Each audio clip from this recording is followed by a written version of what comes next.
Welcome to Fiction Audiobooks. If you enjoy the content, like and subscribing would be greatly appreciated. If you have any recommendations for novels, comment below. Please join my Patreon at https://www.patreon.com/fictionaudiobook. Chapter 186, Creation. After getting the Mall's family's address from Mr. Parker, Lex walked to the east side of the hall and found Caven. "Do you have time tomorrow?" Lex sat down. The seer, who was petting a cat, replied, "Of course." "Then be my assistant," Lex said, explaining the commission. "I think for events like this, it's better to have you seers along."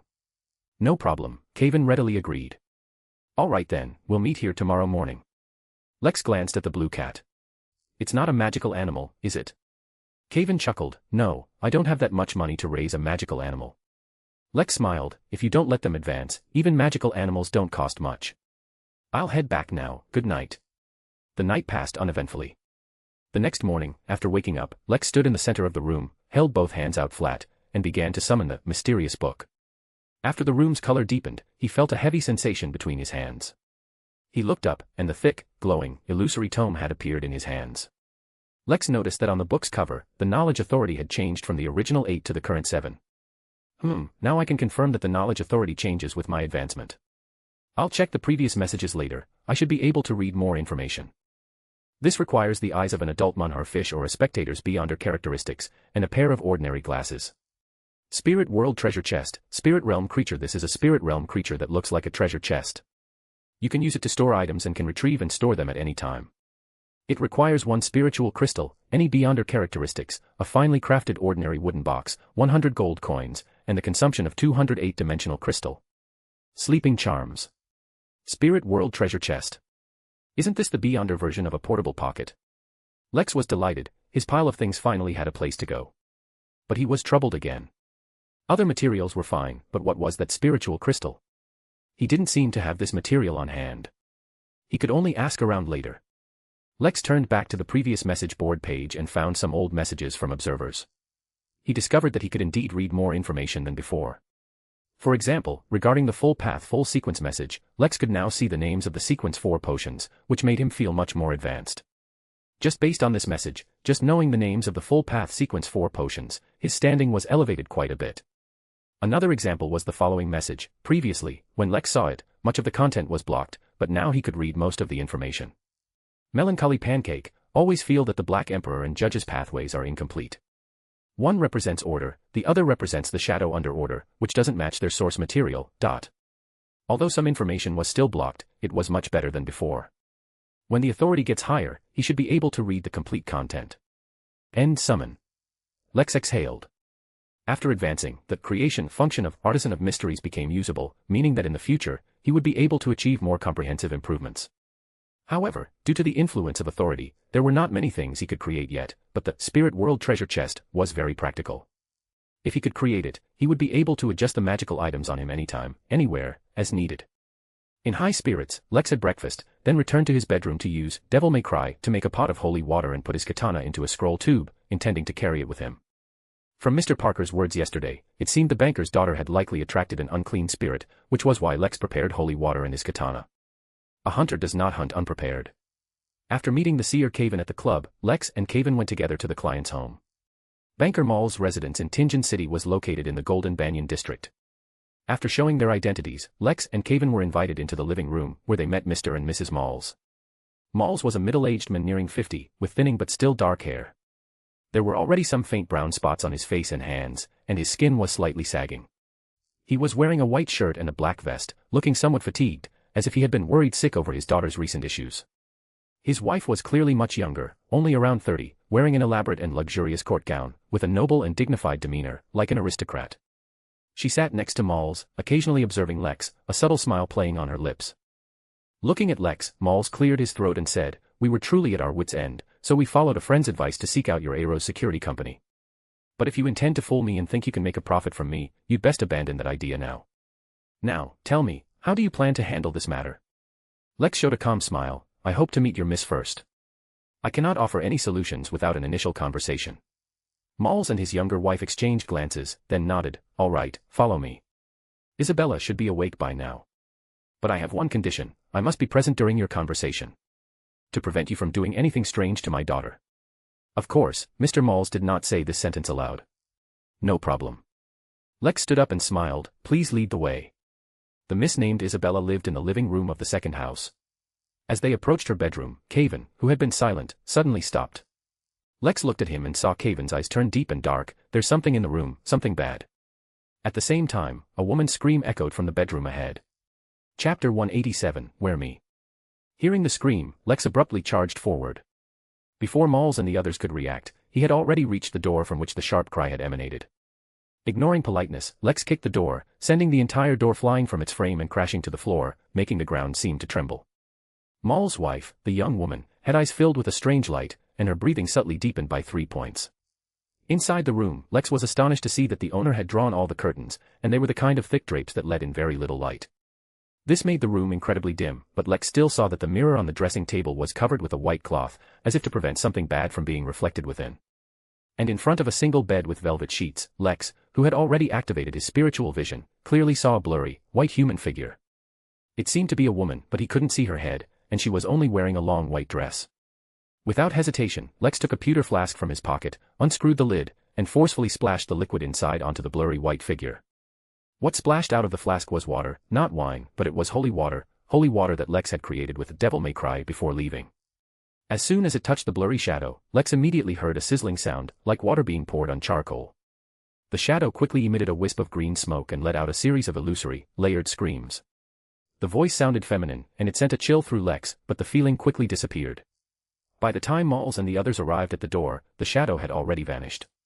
Malls gasped, ran in, and threw himself by the bed, embracing the girl on the bed. Isabella, how are you? Lex screwed the cap back on the flask before looking at the girl on the bed. She was a 16 or 17-year-old girl with brilliant golden hair and delicate features that made her look like a beautiful doll. Her incredibly elastic skin exuded a youthful aura. However, the girl before him looked very unwell.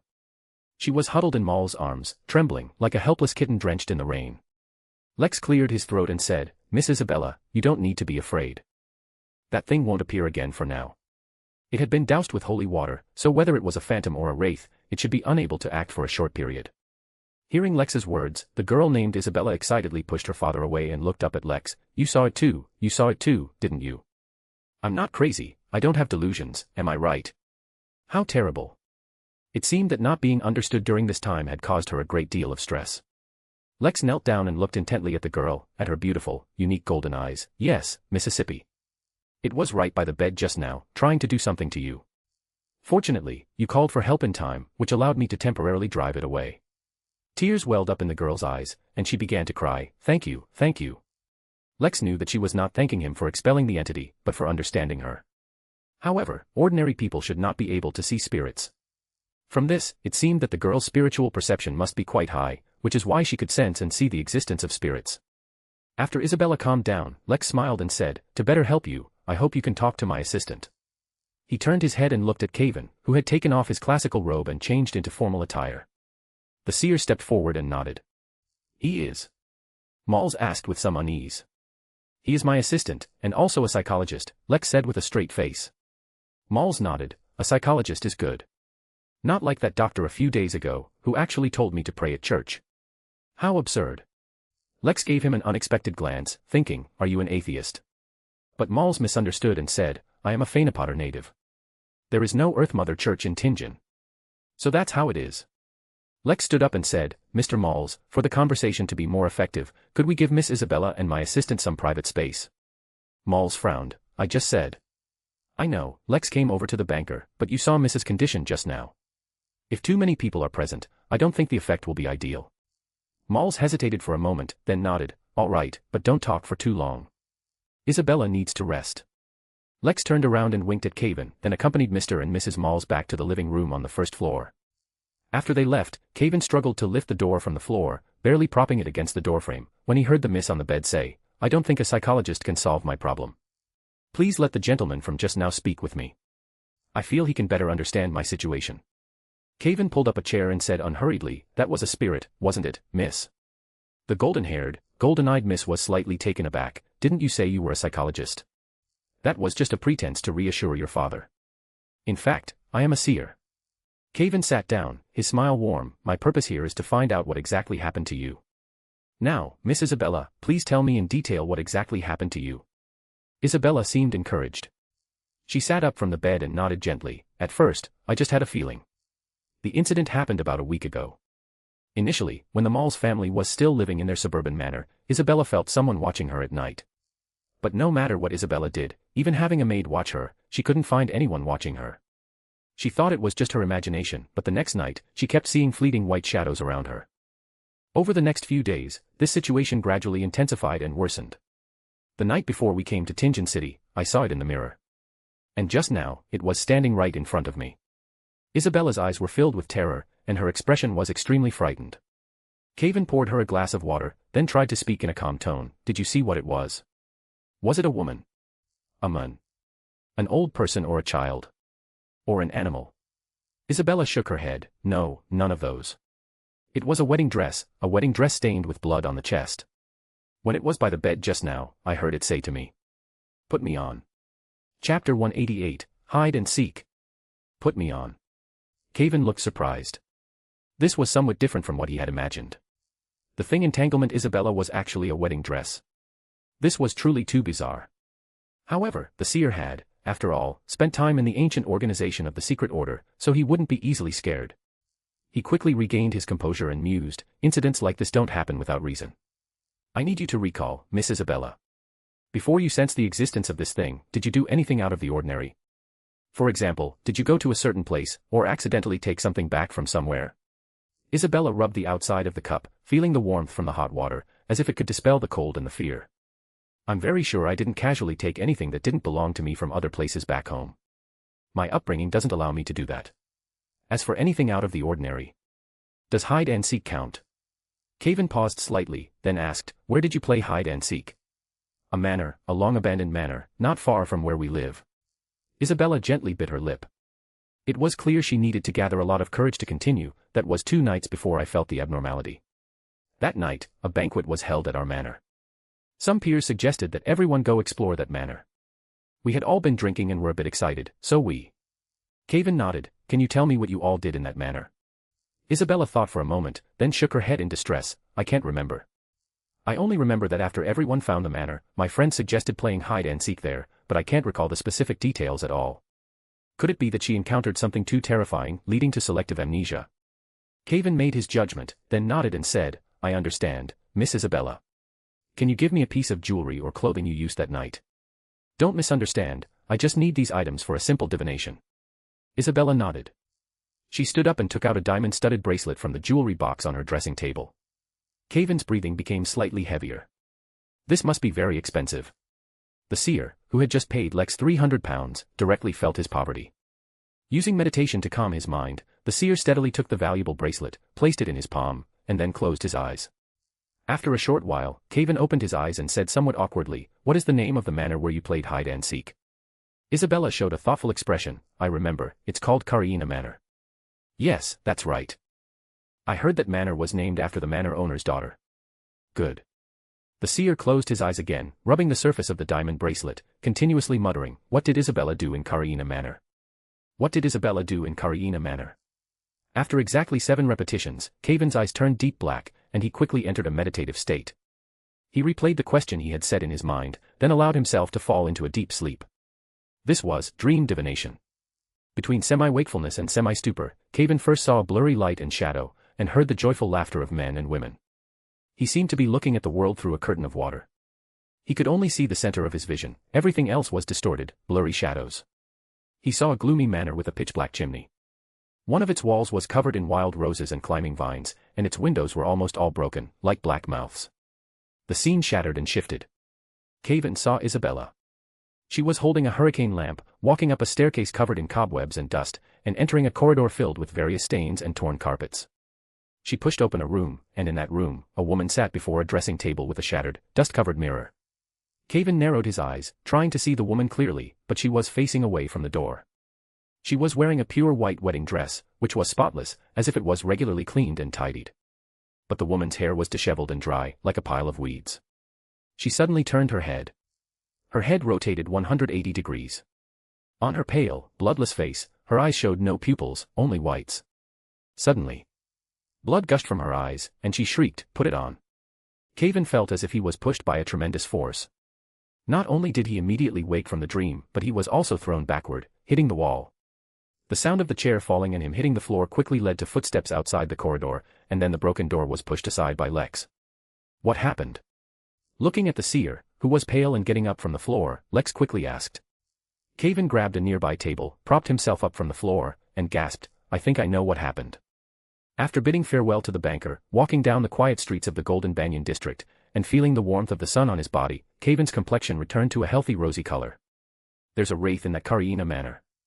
Isabella saw it. Normally, people can't see spirits. In this situation, if there's no special connection, spirits would also ignore people. But Isabella saw it, and because of that, the thing also noticed her. Lex mused, but you said what Isabella saw by her bed just now was a wedding dress. If she saw Kalina, the manor owner's daughter, there's no reason for her to only see a wedding dress. Caven shook his head. I'm not clear about that, but what's certain is that Kalina is approaching Isabella. If Isabella puts on the wedding dress, it's possible Kalina will become her. So, only by dealing with the wraith in the manor can Isabella be saved. Caven nodded slightly. Theoretically, yes. Then we'll go to Carina Manor tonight. Lex immediately decided that things seems to be very close to Isabella already. This matter cannot be delayed any longer. That night. Tonight the clouds were thick, the red moon was obscured, and the land was dark and without light. This was especially true in the suburbs. Lex carried a lantern, using his devil may cry to cut away the overgrown weeds blocking their path, allowing them to move forward. The seer followed behind him, tightly gripping a tin pot filled with holy water. He had one more such pot in each of his side pockets. Soon, Lex saw a road sign almost submerged in weeds, which read, Carina Manor this way. Chapter 189, A Tragedy. Screech. As the rusty gate, overgrown with wild roses, was pushed open, a grating sound echoed through the empty, abandoned Carina Manor. Lex raised his arm, trying to make the lantern's light reach as far as possible, but even so, he could only see the ground taken over by weeds and wildflowers, the collapsed fountain, and the main building, dilapidated from years of neglect. These things flickered in and out of view in the darkness. With no moonlight, the scenes in the manor were ambiguous and unclear, and the atmosphere was eerie. Occasionally, a small animal like a field mouse would scurry through the grass, making a soft rustling sound that caused the grass to sway, sending a shiver down one's spine. Miss Isabella and the others are really too daring to actually come to a place like this to play hide and seek. The seer looked around somewhat fearfully, the strangely shaped dark shadows always making him feel the urge to turn and run. Lex patted the katana, devil may cry, hanging at his waist. A dark golden light flashed within the pure white scabbard, and an invisible force spread outwards, washing over Caven, and over the weed-choked ground all around. Instantly, Caven felt warmth, felt courage welling up in his heart, and no longer felt afraid. This was the work of the sun halo. Actually, I'm more concerned about another problem. Lex strode towards the main building. If there are spirits in Carina Manor, why has it remained like this until now? Don't the churches interfere? He didn't expect the seer, an Intis native, to give him an answer, and soon he answered himself. My guess is, either the spirits in the manor were dormant before, not disturbing the nearby residents, until Isabella and her friends accidentally trespassed, which woke them up and made them active. Or it's man-made, someone used a ritual or something else here to summon spirits, turning this into a haunted place. I lean towards the first guess, because you said Isabella saw a ghost, which means her spiritual vision is higher than ordinary people's. Perhaps because of this, she unintentionally awakened the residents here. Caven sincerely said, I hope there's only one resident here. When Lex, having activated his spiritual vision, pushed open the rotten main door, he couldn't help but glance at Caven. I didn't expect you to have the ability of a jinx. Just inside the door, in the living room with its tattered carpet, in the dim corners where the lantern's light couldn't reach. Semi-transparent, illusory figures with little sense of presence sat or stood, or aimlessly wandered in one spot. These figures were in the darkness, and it was unknown how long they had maintained this state. Lex saw that some were gentlemen in formal wear, some were servants in black and white attire, and there were also children in beautiful dresses and miniature tailcoats. They seemed unaware of their death, still attending the banquet of their former lives. Let's go quickly, don't mind them. Caven focused his gaze on the ground in front of his feet, adding, and don't look at them. Isabella had her incident in a bedroom upstairs, I know where it is. Lex also withdrew his gaze, but just as they walked towards the stairs, although he didn't look with his eyes, his spiritual intuition told Lex that all those people in the living room had now turned around. In the darkness, they silently watched Lex and the seer, these two uninvited guests, silently watched them ascend the stairs, yet made no move. Based on the scene he had seen in his dream that morning, Caven easily found the room where Isabella had encountered the spirit. And upon arriving here, just standing at the door, one could feel an indescribable chill. Lex gently exhaled. Although Tingen in September was already showing a slight chill, the exhaled breath turning into white smoke was a bit exaggerated. The temperature here is at least 5 degrees lower than outside. Lex drew Devil May Cry, and gently pushed open the half-closed door with the katana. When the wooden door creaked open, light shone from inside the room, making Lex squint uncomfortably. As he adjusted to the brightness inside the door, a figure suddenly passed by him, darting inside and emitting a joyful sound. Miss Kaliina, Mr. Anthony has arrived, and I must tell you, he looks absolutely dashing today. Lex felt a slight daze, then saw the bedroom inside the door, decorated with understated luxury. In front of a dressing table laden with jewels sat a young woman, her back to Lex, but her beautiful face was still visible in the mirror in front of her. Next to the dressing table hung a pure white wedding dress, finely crafted and well-tailored. One could imagine how beautiful and moving the bride would be wearing this dress. Then we must hurry, help me with my hair. The woman in front of the dressing table said cheerfully, and in the mirror, she looked towards Lex. The scene before his eyes suddenly blurred and twisted. The room's events were like a fast-forwarded film. After a blur of fleeting images, Lex saw again that at some unknown point, an unrecognizable man had appeared in the room. At this moment, Kaliina was huddled in a corner, next to the wedding dress, crying as she looked at the men and cried out, why would you do this, Anthony? Are you referring to poisoning the banquet and killing your entire family? Anthony, whose face was unclear, said, let me tell you why, Kaliina. 20 years ago, one winter, your father fainted in the snow. A kind family took him home and spent 3 whole days snatching him from the hands of death. But your father, the esteemed Mr. Ziggs, harbored ill intentions, used despicable means to kill the patriarch of that family, defiled the mistress, and finally illegally seized their property. Just like that, our Mr. Ziggs transformed, becoming a big farm owner, a big merchant. You surely wouldn't believe it, but what I'm saying is true, because I witnessed all of it myself. Because I am the eldest son of that family. So you see, tonight, I'm not here to get engaged to you. I'm here for revenge. He lunged forward, crashing into Kaliina's embrace. When he pulled back, a dagger was already plunged into the girl's stomach. Kaliina clutched her abdomen, trying to reach for something, but only grasped the wedding dress. Her blood-soaked hand then left a shocking crimson stain on the pure white gown. I don't know about these things. I just wanted to marry you.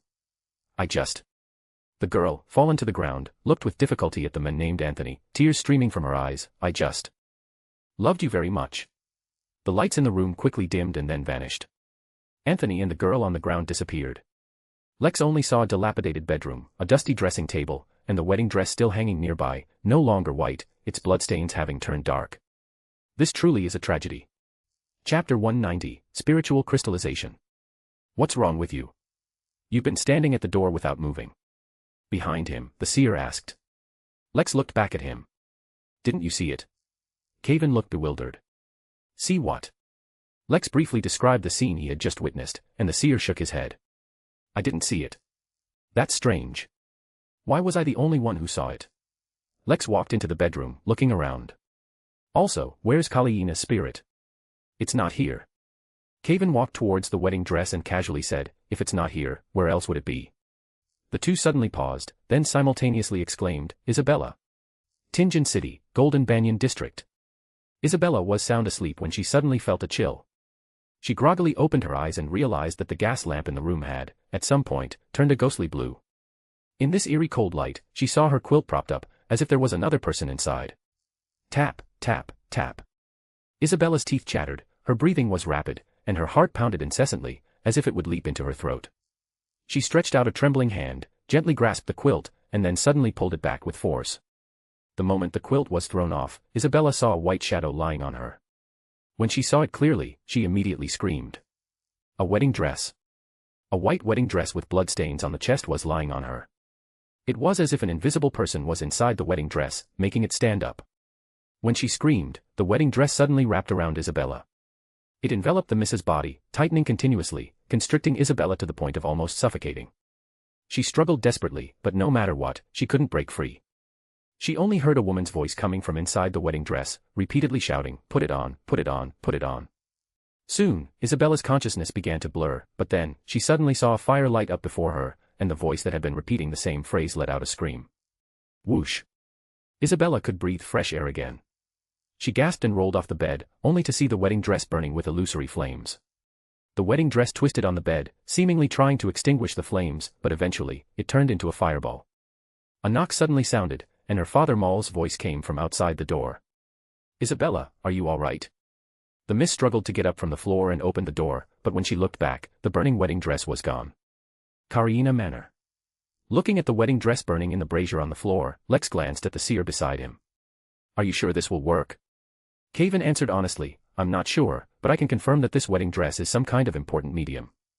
The illusion you saw, and what Isabella saw, are all related to this wedding dress. So I think burning it might help." No sooner had he finished speaking than the originally orange-yellow flames in the brazier suddenly turned a ghostly blue.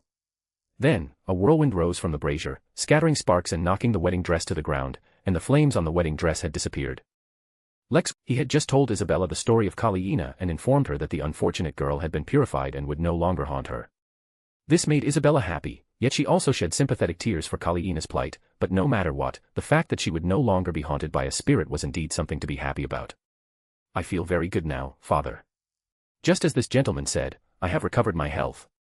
Since Malls did not believe in ghosts, Isabella followed Lex's advice and did not mention Kalina at all. Seeing his daughter's rosy complexion, which was indeed very different from before, Malls completely relaxed. "That's great, your Arrow's company is truly capable. I will settle the commission in the next day or two, and if I have any difficulties in the future, I will still come to you. Thank you for your trust. Well then, I will take my leave." Malls nodded and said to his wife, "Lucia, please see our guest out. Isabella and I have something to discuss." "All right." The young noblewoman stood up and escorted Lex to the door, quietly saying, "You are very strong. Even the carpenter said the wooden door you kicked down cannot be repaired." Lex said awkwardly, "I'm sorry, madam, I didn't mean to." The noblewoman Lucia covered her mouth and chuckled. "I can imagine you must be very brave on some battlefield." Lex was stunned, then saw the noblewoman, as she approached him, quickly slip something into his pocket, and then meaningfully said, "I am an Intis person. In our country, men like you are very popular. If you have the chance, you should visit Intis." With that, she waved goodbye. After leaving the banker's house, Lex took out the item from his pocket. It was a note. On it was a line of text, "Every Saturday evening, Malls goes fishing and doesn't return until Sunday evening. We have a whole day. Come find me." There was also a seductive lip print on the paper. Lex gasped. As expected of Intis, it's too open-minded. Chapter 191, Spirit World Treasure Chest. After tossing Mrs. Lucia's note into a trash can on the street, Lex took a public carriage back to the Violet Hotel. Having removed his disguise, he quickly entered the room, drew the curtains, took off his overcoat, and then meticulously placed the prepared items onto the table. These included an exquisitely crafted wooden box, 100 gleaming gold coins, a clown's beyonder characteristic, and the spiritual crystal he obtained from Karina Manor last night. With preparations complete, Lex regulated his breathing, calmed his mind, and, while performing the necessary actions, chanted the incantation to summon the mysterious book. A moment later, he saw the gauze curtain by the window, previously ruffled by the wind, become still, and felt the heavy book that had changed his destiny resting in his hands. Lex was not in a hurry to create the treasure chest. He first turned to the message board page to see if the observers had left any new information. Sothoth, land abandoned by God, Silver City, Chernobyl. Such a concise message. I know Silver City, isn't that where the sun is? Oh, is this watcher reminding me that these places are dangerous? Ting, Klein once used aliases such as Sherlock Moriarty, Gehrman Sparrow, Dwayne Dantes, Merlin Hermes, etc., and also had the persona of the sea god Calvetua. Good heavens, Klein has so many personas, even the sea god is him. TSK, I only have one Duke persona. It really is easier to get things done with more personas. Talking Gambler, do not reveal that you are a transmigrator, do not indicate that you can understand the Great Emperor's diary. You are not in the Grey Fog, and the Eastern Heavenly Emperor has not taken you as a bed for his revival. I can only speak vaguely. This watcher must be a seer, I can tell from the tone. The first two sentences are not hard to understand, but why does it say I'm not in the Grey Fog, and what is the Eastern Heavenly Emperor? A god. Revival, which means the Eastern Heavenly Emperor is currently in a state similar to slumber. This world is truly strange. Feeling a certain consumption of spirituality, and worried that the remaining spirituality would not be enough to sustain the creation of the treasure chest, Lex dared not read further. He turned to the Artisan of Mysteries page and communicated with the mysterious book using his thoughts, releasing the intention to create a Spirit World treasure chest. An invisible wind blew, and the mysterious book turned to a fresh page. On the yellowed, parchment-like page, words appeared on their own. You already possess all the conditions to create this spirit realm creature. Do you wish to create it immediately? The answer was, of course, affirmative. Thus, a sudden gust of wind swept through the room, the crisp sound of falling gold coins continuously echoed, the surrounding light was tinged with an ethereal blue, and circles of light rippled around Lex's materials. As the dimensional crystal count on the mysterious book changed, deducting 208, the materials on the table were lifted by an invisible force, floating in midair. The spiritual crystal was the first to enter the open wooden box, shattering the moment it entered, releasing an invisible spirituality that spread throughout the entire box and integrated with it. Following this, the clown's beyonder characteristics also flew into the wooden box. It rapidly dissolved, similarly integrating with the box. Subsequently, the box began to undergo subtle changes. Red and white paint appeared on its surface, and the keyhole area was painted with a smiling face pattern, resembling an exaggeratedly grinning clown. Finally, the 100 gold coins, one after another, flew into the box. The moment they entered, they seemed to pass into another space, disappearing one by one before Lex's eyes. Once all the gold coins had vanished, the box dropped to the ground, and suddenly, a phantom tongue extended from its lid, hanging out like a dog's. New information appeared on the page of the mysterious book. The spirit world treasure chest has been created. Each summoning requires the payment of 1 copper penny. When storing items, a corresponding number of gold coins will be paid to the spirit world treasure chest, based on the importance of the stored item and the storage duration. The summoning ritual is as follows. Below was the detailed process of the summoning ritual, which included a 3-part incantation. After memorizing the incantation, Lex dispelled the summoning of the mysterious book. At this moment, the spirit world treasure chest was still sticking out its tongue, seemingly awaiting Lex's command. Lex cleared his throat and placed some magical items, including the katana, Devil May Cry, as well as a wraith characteristics and a briber characteristics, in front of the treasure chest. I want to store these things. The spirit world treasure chest's tongue retracted, then emerged again a moment later, with a small note stuck to it. For how long do you wish to store them? Unsure of the fee, Lex said, let's store them for a year for now. When the tongue retracted and reappeared, the handwriting on the small note had changed, 1-year limit, total 58 gold coins. Not bad, it's not expensive. Lex breathed a slight sigh of relief, counted out 58 gold coins from Kyle's purse, and placed them on the table. The spirit world treasure chest made a huff-huff sound, and its phantom tongue, dotted with stars as if adorned with constellations, coiled around the gold coins and all the items Lex wished to store, pulling them into the box. Lex watched as they seemed to enter another dimension, disappearing into the small wooden box, and couldn't help but feel a little worried. He then tried, please give me the Devil May Cry. The lid of the spirit world treasure chest opened, and the katana with a white scabbard suddenly leaped out of the box, caught by Lex's outstretched hand. How amazing! Lex held the katana, finally relieved, then put it back and said, you can go now. But this strange creature seemed to have no intention of leaving. When its tongue retracted and then emerged again, it had a small note stuck to it, with a line of text, you haven't paid the summoning fee yet. All right. Lex rummaged through all his pockets and finally found a single copper penny, which he tossed into the box. The strange creature immediately retracted its tongue and emitted a phantom-like, exaggerated laugh from within the box, like a clown. It spun a few times in its laughter, creating circles of light, then shrank into a door beyond normal comprehension and disappeared. This is truly wonderful. Lex exclaimed sincerely, then decided that he should always carry a bag of copper pennies from now on, so he could summon the spirit world treasure chest at any time to store and retrieve items. Just as he was about to ask Matthew to go to the bank to exchange for some copper pennies, he heard a knock at the door. Then Matthew entered and handed him an envelope. Sir, you have a letter. My letter. Lex took it and opened it. It was a telegram. It was from Bison, with only a few brief sentences. My son, I have good news for you. The Navy has given a clear reply, they have agreed to your enlistment. So, please come back as soon as possible. Your mother and I miss you very much. Although he had been prepared, Lex's mood still sank slightly when he saw this letter. But then, it quickly became uplifted again. Finally, I'm about to embark on another stage of my life. These next 2 days, I'll say a proper farewell to my friends in Tingen. Afternoon. The sun was shining brightly. At 5 Daffodil Street, Kyle opened the window, then hummed a Tingen folk song and began cleaning with a broom. A knock on the door suddenly sounded. The former hunter frowned but still opened the door. In the dazzling afternoon sunlight, a tall young man stood outside the door, dressed in a pure black swallowtail suit, wearing a semi-tall silk top hat. On his handsome face, below his left eye, was a faint scar like a tear stain. Good afternoon, Mr. Kyle. You could actually hire a housekeeper. Looking at Kyle Garden, who was wearing a headscarf and an apron, holding a broom, Lex couldn't adapt for a moment. He couldn't connect him with the drunkard he first met. Doesn't hiring a maid cost money? Do you think everyone is like you nobles, casually hiring a bunch of servants? Kyle straightened his back, holding the broom. Are you planning to stand outside and watch, or do you want to come in and help? Lex shrugged, took off his hat, walked into the house, and then said, I'm going home, Mr. Kyle. I came to say goodbye. Kyle was stunned for a moment, then said, give my regards to your mother. Chapter 192, Goodbye, Tinjin. That night, at the Hunter Club. Joyful music, interwoven by flutes, lutes, and zither, drifted through the hall. Several waiters, carrying trays full of fine wine, moved about the hall. Tonight, the sofas and round tables in the hall had all been put away. In the center, 2 long, red-lacquered dining tables were arranged side by side, laden with various pastries, desserts, smoked meats, sausages, and other foods. Seeing that most of the hunters had arrived in the hall, the club manager, his face beaming, clapped his hands vigorously to draw everyone's attention to him.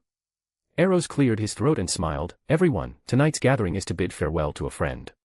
Although this friend of ours hasn't been with our club for very long, he is the one with the highest mission success rate in our club's history, and he is also the hunter who rose from grade 9 to grade 7 in the shortest amount of time, and will soon reach grade 6. But unfortunately, due to personal reasons, this friend needs to leave our club and Tinjin City for a period of time. Therefore, I organized this gathering tonight, and I sincerely wish him a smooth journey and a swift return. Speaking of which, I believe everyone has already guessed who that friend is. That's right, he is our Duke. The musicians quickly played a few fast-paced notes to set the mood.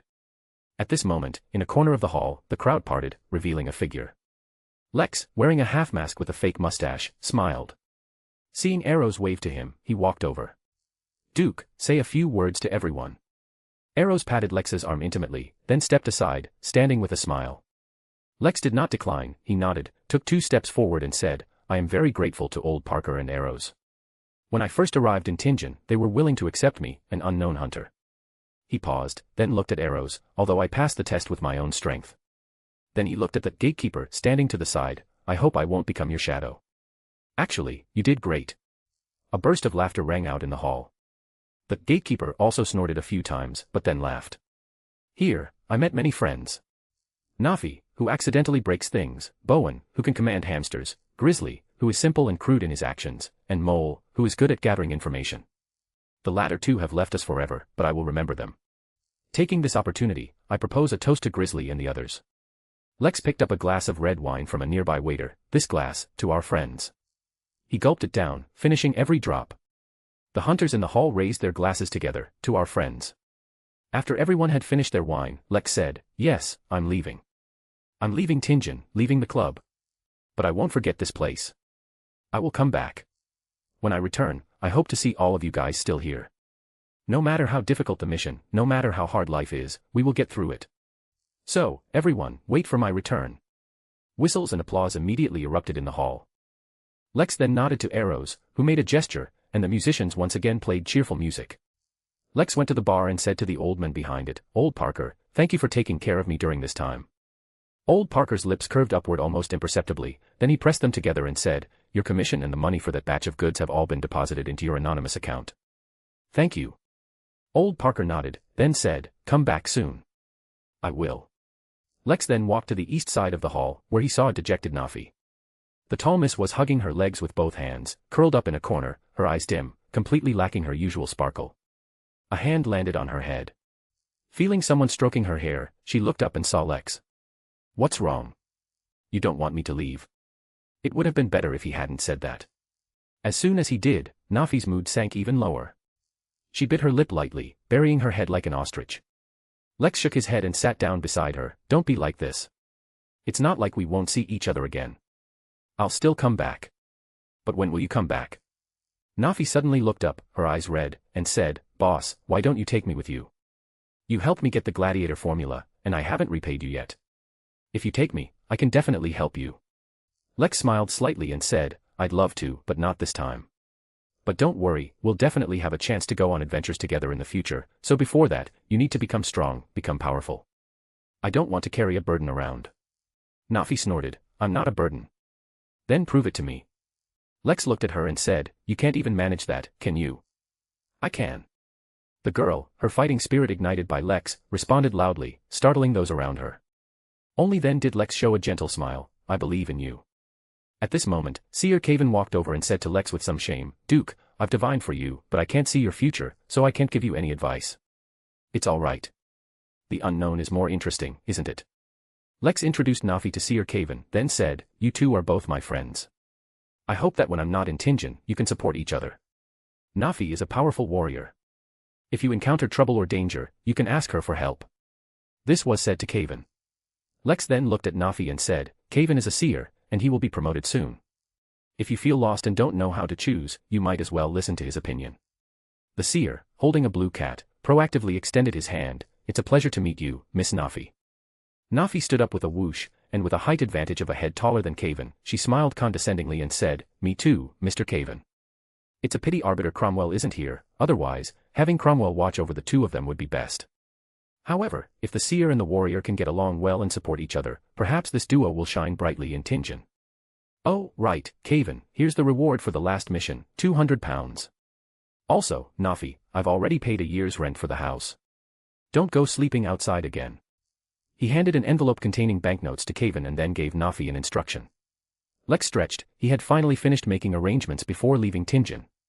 The next day, Lex boarded the ship bound for Desi Bay. On the deck, he gazed at the city in the morning light, watching a flock of white doves soar into the sky from the direction of the church square. He exhaled, smiling softly. Goodbye, Tinjin. Chapter 193, Drawing Cakes.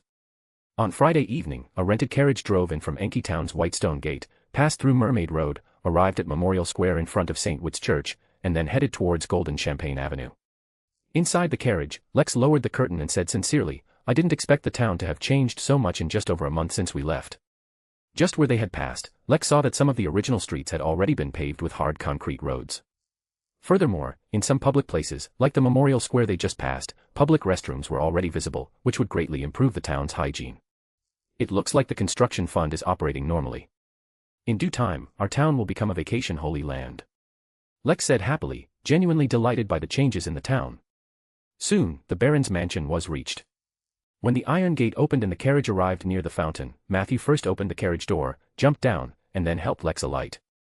Stepping down from the carriage, Lex saw butler Sebastian and housekeeper Quenna, each leading the male and female servants of the house, lined up in 2 rows to welcome him. "Welcome home, young Master Lex," all the servants said in unison, with standard posture and respectful attitudes. Lex nodded and greeted Sebastian and Quenna. Just then, a small figure rushed out from the main door, excitedly shouting, "Big brother, Lex, you're finally back." It was Joe, the youngest member of the family. Although he was arranged by Bison to be Joe's shield, Lex still genuinely liked this little boy. The little boy, dressed in a miniature tuxedo, was picked up by Lex. "Our little admiral, look what I brought you." He gestured to Matthew, and the male servant handed over an exquisitely crafted box. Opening it, Lex took out a short sword from inside. He gave it to Joe. Joe excitedly yelled, "It's a sword. It's a real sword." He drew it out, made a few swings, and jumped with joy. Lex ruffled his hair, then took his hand and walked into the house. Behind him, Matthew and Gru carried wrapped gifts and entered the house with the other servants. Entering the hall, he saw Pasha, the little girl Bison had adopted earlier. After some time, her spirits were much better than before. Her face was rosy, and she wore a dress with intricate ruffles and carefully styled hair, making her look like a beautiful little princess. Clearly, she had received etiquette training during this time. Seeing Lex enter, the little girl gently picked up her skirt and curtsied, "Welcome back, Lex." "Hello, Pasha." Lex took a gift from Matthew's hand and gave it to her, saying, "This is what I brought from Tinjin. I hope you like it." The little girl said happily, "Can I open it now?" Housekeeper Quenna next to her cleared her throat, and Pasha stuck out her tongue. "I forgot, gifts can only be opened in the room."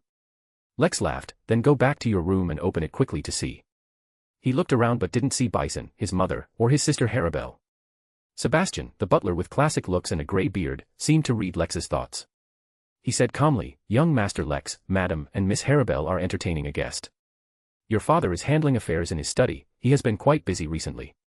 He instructed that if you return, please go to his study first to see him." "All right." Lex had Matthew distribute the remaining gifts to everyone in the house. He had prepared a pipe for Sebastian, perfume for Miss Quenna, and small gifts for the other servants. Of course, the servants' gifts could be given to Sebastian and Quenna for them to distribute to their respective subordinates. Lex went to the study alone. He adjusted his mindset at the door, put on a smile, and then knocked on the wooden door. "Come in." Having received Bison's permission, Lex pushed open the door and saw his adoptive father looking at documents at his desk, which was covered with various letters. "I'm back, father." Hearing Lex's voice, Bison looked up. Under the light, the Baron's forehead shone brightly, and Lex noticed that his hairline seemed to have subtly receded a little more. "You're back, Lex." Bison laughed heartily, put down the documents in his hand, walked over, and gave Lex a strong hug. Then he let him go, stepped back slightly, and after scrutinizing Lex from head to toe, Bison nodded. You've become more mature and steady. This finally allows me to confidently entrust you with some important matters." Lex smiled and casually asked, "Do we have guests?" Bison frowned, glanced outside the door, and lowered his voice. "Your mother's teacher is here, an old geezer I don't like." "Mother's teacher?" Lex was stunned for a moment. Wouldn't that be an Abraham? Why would his mother's teacher come? It shouldn't be as simple as visiting a student. "You did very well this time. McGovern has already agreed to give me a substantial loan, which will allow me to smoothly implement my plan to invest in the steel industry. In addition, the collaborators introduced by Sir Vidal are all very charming and wealthy. They will be good partners. It's just Counselor Maynard, which is a pity. I didn't expect such an excellent man as him to suffer such an accident, alas." Bison walked back to his desk, sat down, and a smile returned to his face. "Regardless, my plan is going very smoothly." "Oh, about your assassination attempt, I've already investigated. Do you remember that big merchant I told you about?"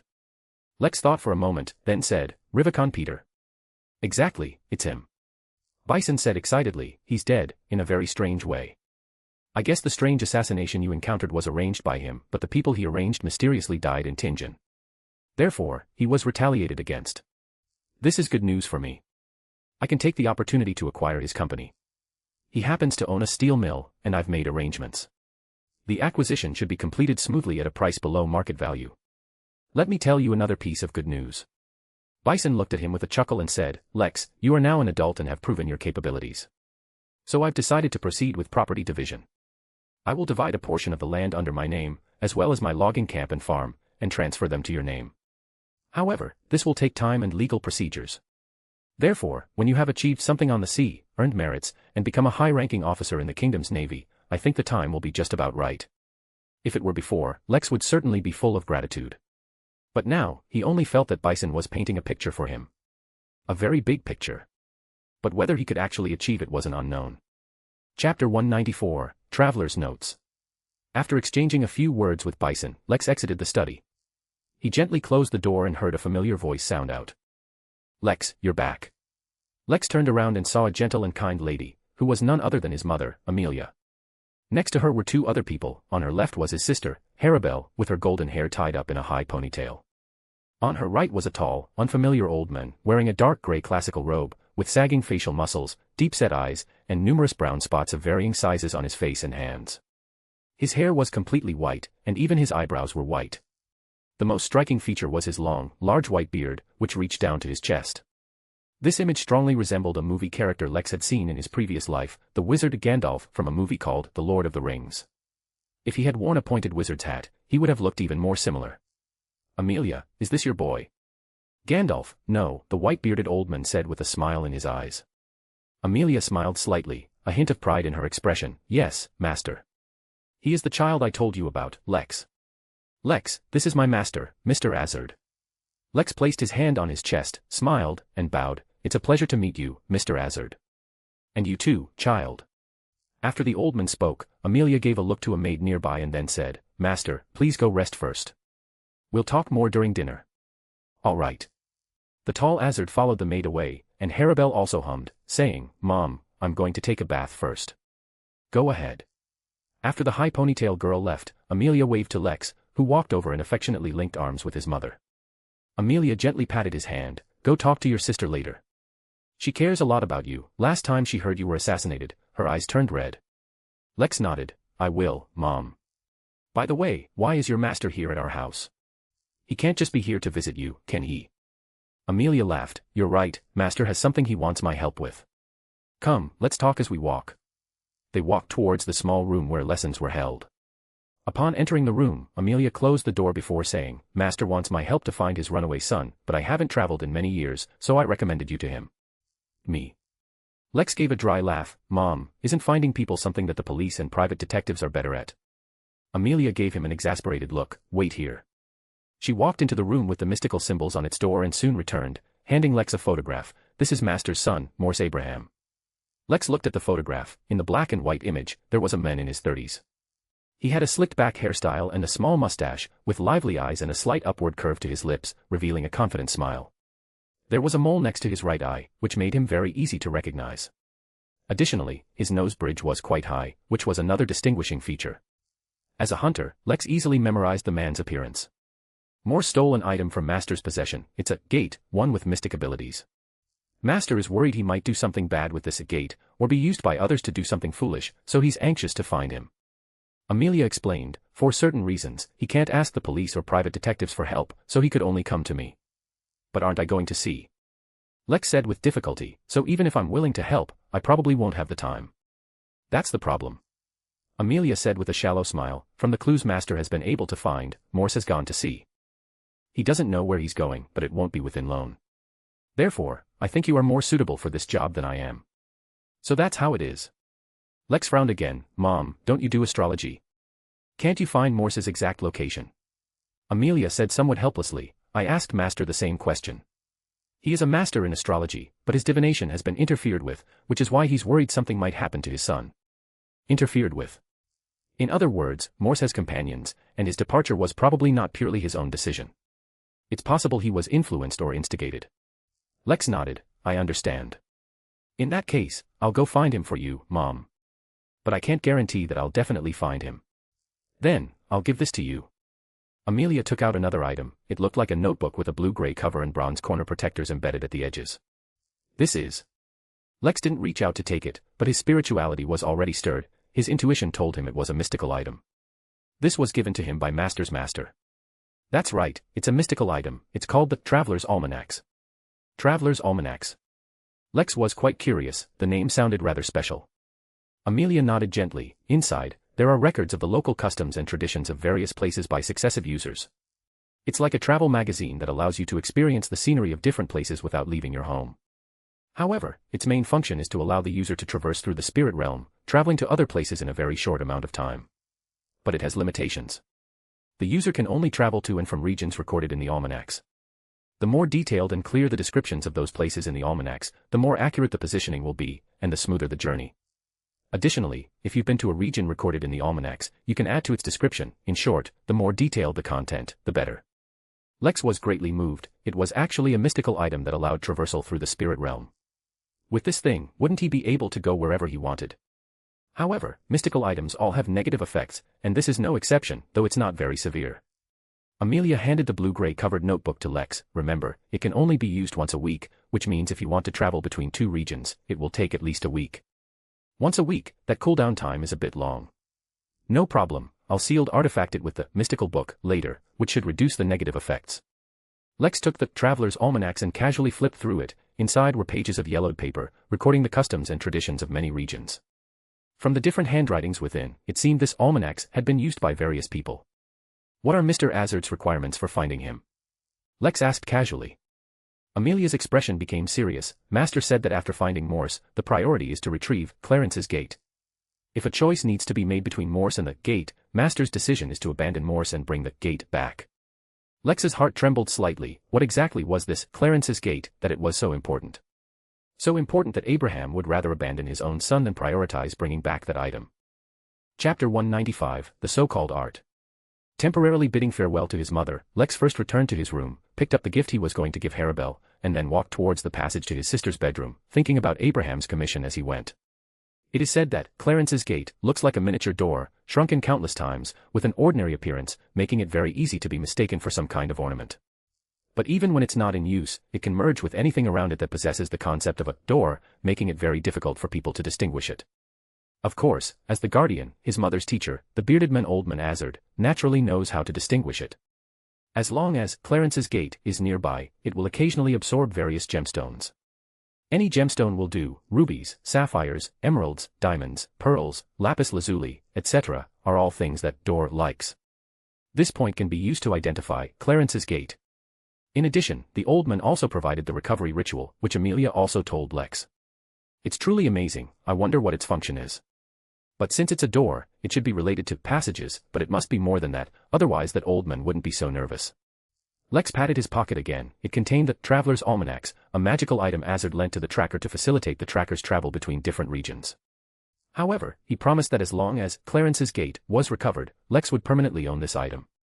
At this moment, his sister Harabelle's room was reached. Lex tidied his clothes slightly, checked the gift, and then was about to knock. The door suddenly opened, and someone bumped into Lex's arms, making him feel a considerable pressure. He subconsciously supported her shoulders, only then seeing clearly that it was his sister's personal maid. Black hair, blue eyes, soft features, and a bit of baby fat, Ilea. Mr. Lex, I'm very sorry. Ilea quickly stepped back, looking at Lex somewhat at a loss. Lex smiled and said, "It's all right. Is Harabelle in?" As soon as he finished speaking, his sister's voice came from inside, "Ilea, you can go about your business." Ilea quickly agreed and left quickly with her head down. Lex looked into the room, maintaining his smile. "May I come in?" "No." Harabelle, who had changed her clothes, seemed to be going out. She wore a man's shirt and trousers, her long hair was tied up high, and then she put on a round felt hat. Suddenly, she transformed into a delicate young man. Lex shamelessly walked in. "Aren't you planning to have dinner at home?" "What's the difference? Anyway, if I'm not here, you can eat more happily, can't you?" Harabelle opened her shoe cabinet and rummaged for a pair of neutral shoes. "I know, I left in too much of a hurry before and didn't say goodbye properly." Lex sighed. During this time, he often recalled leaving the small town. He felt that although he planned to leave this family in the future, apart from Bison, the other family members didn't treat him as an outsider. Treating Harabelle that way was indeed a bit excessive. So this time back, he had thought about having a good talk with his sister. "Regarding that, I'm very sorry. So you see, I've prepared a gift for you, and you'll definitely like it." Lex placed the things he brought on the table. "You can open it and take a look." Harabelle slipped a shoe onto her smooth, fair little foot and glanced at Lex. "I'm not a child anymore. Don't try to coax me like Joe or Pasha. That trick won't work on me, my dear elder brother." "Alright, I thought you'd like this court-style long dress. I heard it's very popular in Backlund recently, and I remember you're learning spirit dance. It would be great to dance in it." Lex showed a helpless smile. "Anyway, I've left the gift here. You can open it whenever you want. Also, Harabelle, I'm truly sorry about what happened last time. I just hope you know that as your brother, I also care about you very much. So can you tell me where you're going? Which boy are you going to see? Perhaps you can introduce him to me, and I can help you vet him." Harabelle rolled her eyes at him. "Oh my God, Lex, how old are you? You're already as autocratic as Dad. My friends don't need you to vet them for me." She huffily walked out of the room and loudly said, "When you leave, please close the door for me." The blonde miss, who said this, unconsciously curled the corners of her mouth slightly and then quickly departed. Autocratic. I'm just fulfilling a big brother's responsibility. To say that is really too much. Lex smiled and left his sister's room. After dinner, using the excuse of a walk, Lex came alone to Whitestone Beach. The beach at dawn was empty. Lex found a relatively secluded corner, preparing to try out several ideas for the pyromaniac's abilities. Before starting, he took out a coin and divined whether there was anyone nearby. After getting the answer, no, Lex confidently let a crimson mass rise from his palm. He first used this flame to transform into a whip, a long sword, a spear, and a fire raven, among other forms. After a warm-up, he then tried to use meditation to outline the modern weapons he knew from his previous life in his mind. The flame in his hand twisted, gradually changing shape. When it stabilized, an automatic pistol constructed of flame appeared in Lex's hand. It really works. Lex laughed heartily and tried to fire. From this flame pistol, a continuous stream of bullets, also constructed from flame, shot out. These crimson bullets hit the reef, not only creating bullet holes but also causing small-scale, low-yield explosions. After a round of shooting, that reef was shattered by Lex. Examining the automatic pistol in his hand, Lex made a simple assessment. Indeed, a pyromaniac can give flames different forms, and the forms that can be given are influenced by the user's own knowledge. The individual weapons people of this era can see are mostly cold weapons. But I have knowledge from before my transmigration, which is why I can construct forms like an automatic pistol. Furthermore, the pistol constructed possesses the characteristics of an automatic pistol, such as its ammunition capacity and rate of fire, and the bullets explode like fireballs upon hitting the target. It seems that the characteristics of the materialized weapon should come from my own knowledge and have little to do with the potion. In that case, if I materialize an individual anti-tank missile or a shoulder-fired anti-aircraft missile, would they also possess the corresponding characteristics? Lex gradually became excited. If I can really do that, then I can only think of one sentence. Art is an explosion. Chapter 196, Artist Lex. Looking at the twisting, formless flame in front of him, Lex sighed. Mystical version of a portable anti-tank missile, failed. Recalling the flame, Lex fell into contemplation. Although I've seen hot weapons like portable anti-tank missiles in movies and TV shows, it's been limited, and my impression is vague, unlike frequently appearing ones like automatic pistols. So, is this why I can't construct an anti-tank missile? In that case, can I ask the watcher to collect information on such heavy firepower weapons? After acquiring the relevant knowledge, perhaps I can construct one. I can try. Next. Red flames once again rose from Lex's palm, forming an oval object with regular protrusions on its surface, resembling a pineapple. Mystical version of a hand grenade, successfully constructed. Sure enough, I can construct things I'm more familiar with. Back in the day, when I played CS, I used hand grenades quite a lot. However, Lex didn't throw this hand grenade to test its power. He was afraid of creating too much commotion and attracting attention. As long as it could be constructed, it meant it possessed the characteristics of a hand grenade, and its power shouldn't be too small. Next, Lex also constructed landmines, remote-controlled bombs, and automatic rifles that looked like steam rifles but could fire continuously. During this process, Lex discovered that the more powerful the weapon, the more spiritual power it consumed. For example, for guns, constructing an automatic rifle consumed much more than an automatic pistol. Automatic pistols and automatic rifles can be used in unprepared skirmishes, landmines and remote-controlled bombs can be used to set traps, and hand grenades can be used in scenarios with multiple, densely distributed targets. Being able to mimic these weapons will make my tactics much richer. I can use conventional flame mimicry methods like fire whips and fire guns to lull my opponent's thoughts, and then, when the time is right, use super-era weapon mimicry to give my opponent a surprise. However, this is only suitable for situations where opponents are evenly matched or slightly stronger than me. If the opponent is weaker than me, one bullet will finish the job, there's no need for so many flashy tricks. Similarly, if the opponent is too strong, then it's better for me to run away. Lex rested for a moment and decided to try another experiment. An experiment concerning the movement of flames. Crimson flame soared, and a fireball reappeared in Lex's palm. Under his control, the fireball contracted inward, layer upon layer, with the internal pressure constantly rising. This was the application of compression. Lex concentrated on controlling this continuously shrinking fireball, watching it go from the size of a fist to the size of an egg, and finally, only the size of an eyeball. At this point, the fireball was no longer crimson but dark red, with immense internal pressure, ready to explode at any moment. Good, hold steady. Lex extended a finger, allowing the eyeball-sized fireball to float at its tip. He pointed forward and imagined creating a small hole at the center of this fireball, allowing energy to vent. Instantly. Under the effect of internal pressure, a thin, dark red beam of light shot out from the gap of the compressed fireball. It instantly traveled far, crossed the beach, and struck a reef by the sea. After this beam of light continuously erupted for 2 or 3 seconds, its color gradually lightened, changing from dark red to crimson, and from a beam of light to a stream of flame. Only after the flame was completely discharged did this stream of flame, which had traversed 100 meters, disappear into the air. On the beach, the temperature was scorching. Lex quickly jogged to the seaside, waded through the water, and touched the reef that had just been hit by the beam of light. He saw that a finger-thick hole had been blasted through the reef, and through the hole, he could see the sea on the other side, reflecting the crimson moonlight. Moreover, the area around the hole was incredibly smooth, its surface shimmering with a faint black light, having been completely carbonized. My goodness, this isn't flame, this is a laser, isn't it? Lex secretly clicked his tongue, and some knowledge he had learned in his previous life flashed through his mind, but then again, flame is inherently plasma.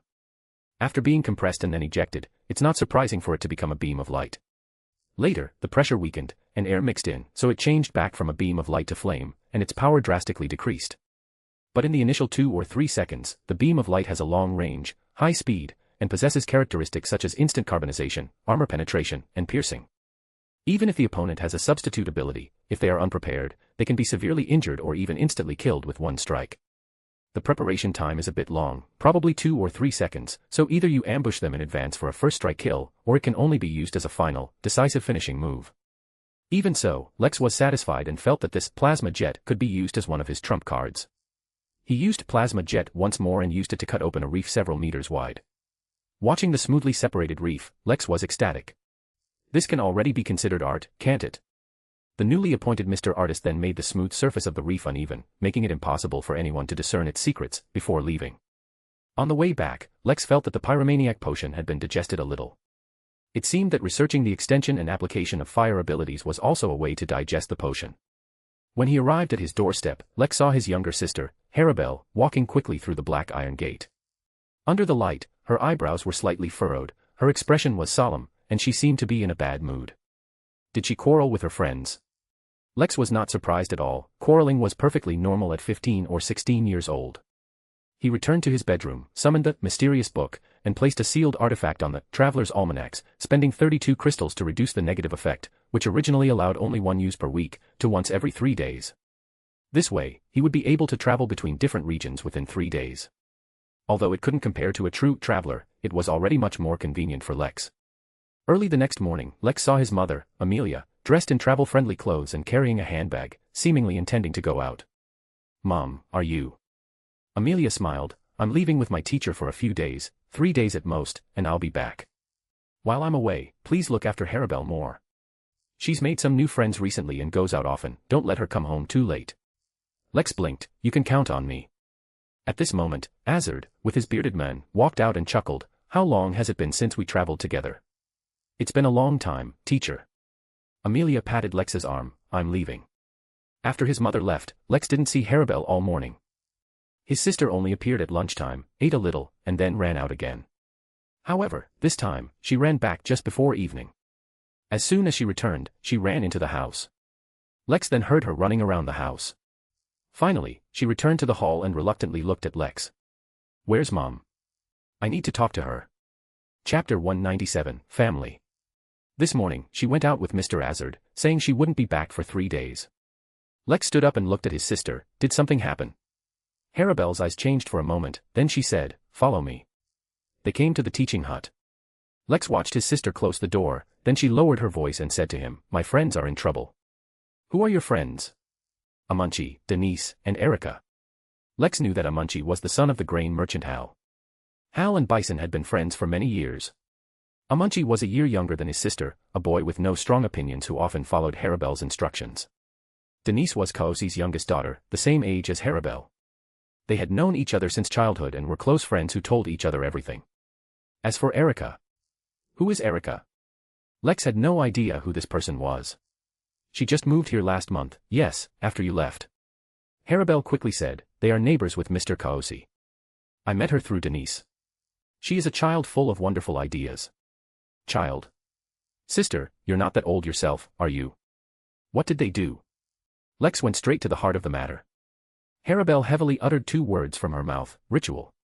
Erica's family seems to be a branch of an ancient family. They possess an ancient item. Yesterday, Erica took out that item and suggested holding a ritual to summon some interesting things. When I saw that item, I felt uncomfortable. I strictly demanded that they stop such foolish behavior. I warned them that rituals, especially occult rituals, should not be meddled with casually. This could bring about unforeseen dangers. Then I went home. Lex then remembered that when his sister came home last night, her complexion was indeed not very good. What was that item? A bone. A dark green bone. Lex stroked his chin. "Just hearing about it makes me uncomfortable." "Let me guess, your friends didn't heed the warning." "Yes, they are a bunch of idiots. Morons. I should have thrown that bone into the sea so they wouldn't have gone to the cemetery and performed a ritual." Harabelle said somewhat agitatedly, "This afternoon I went to find Denise. She was hiding under her bed in her bedroom, terrified. She told me all these things.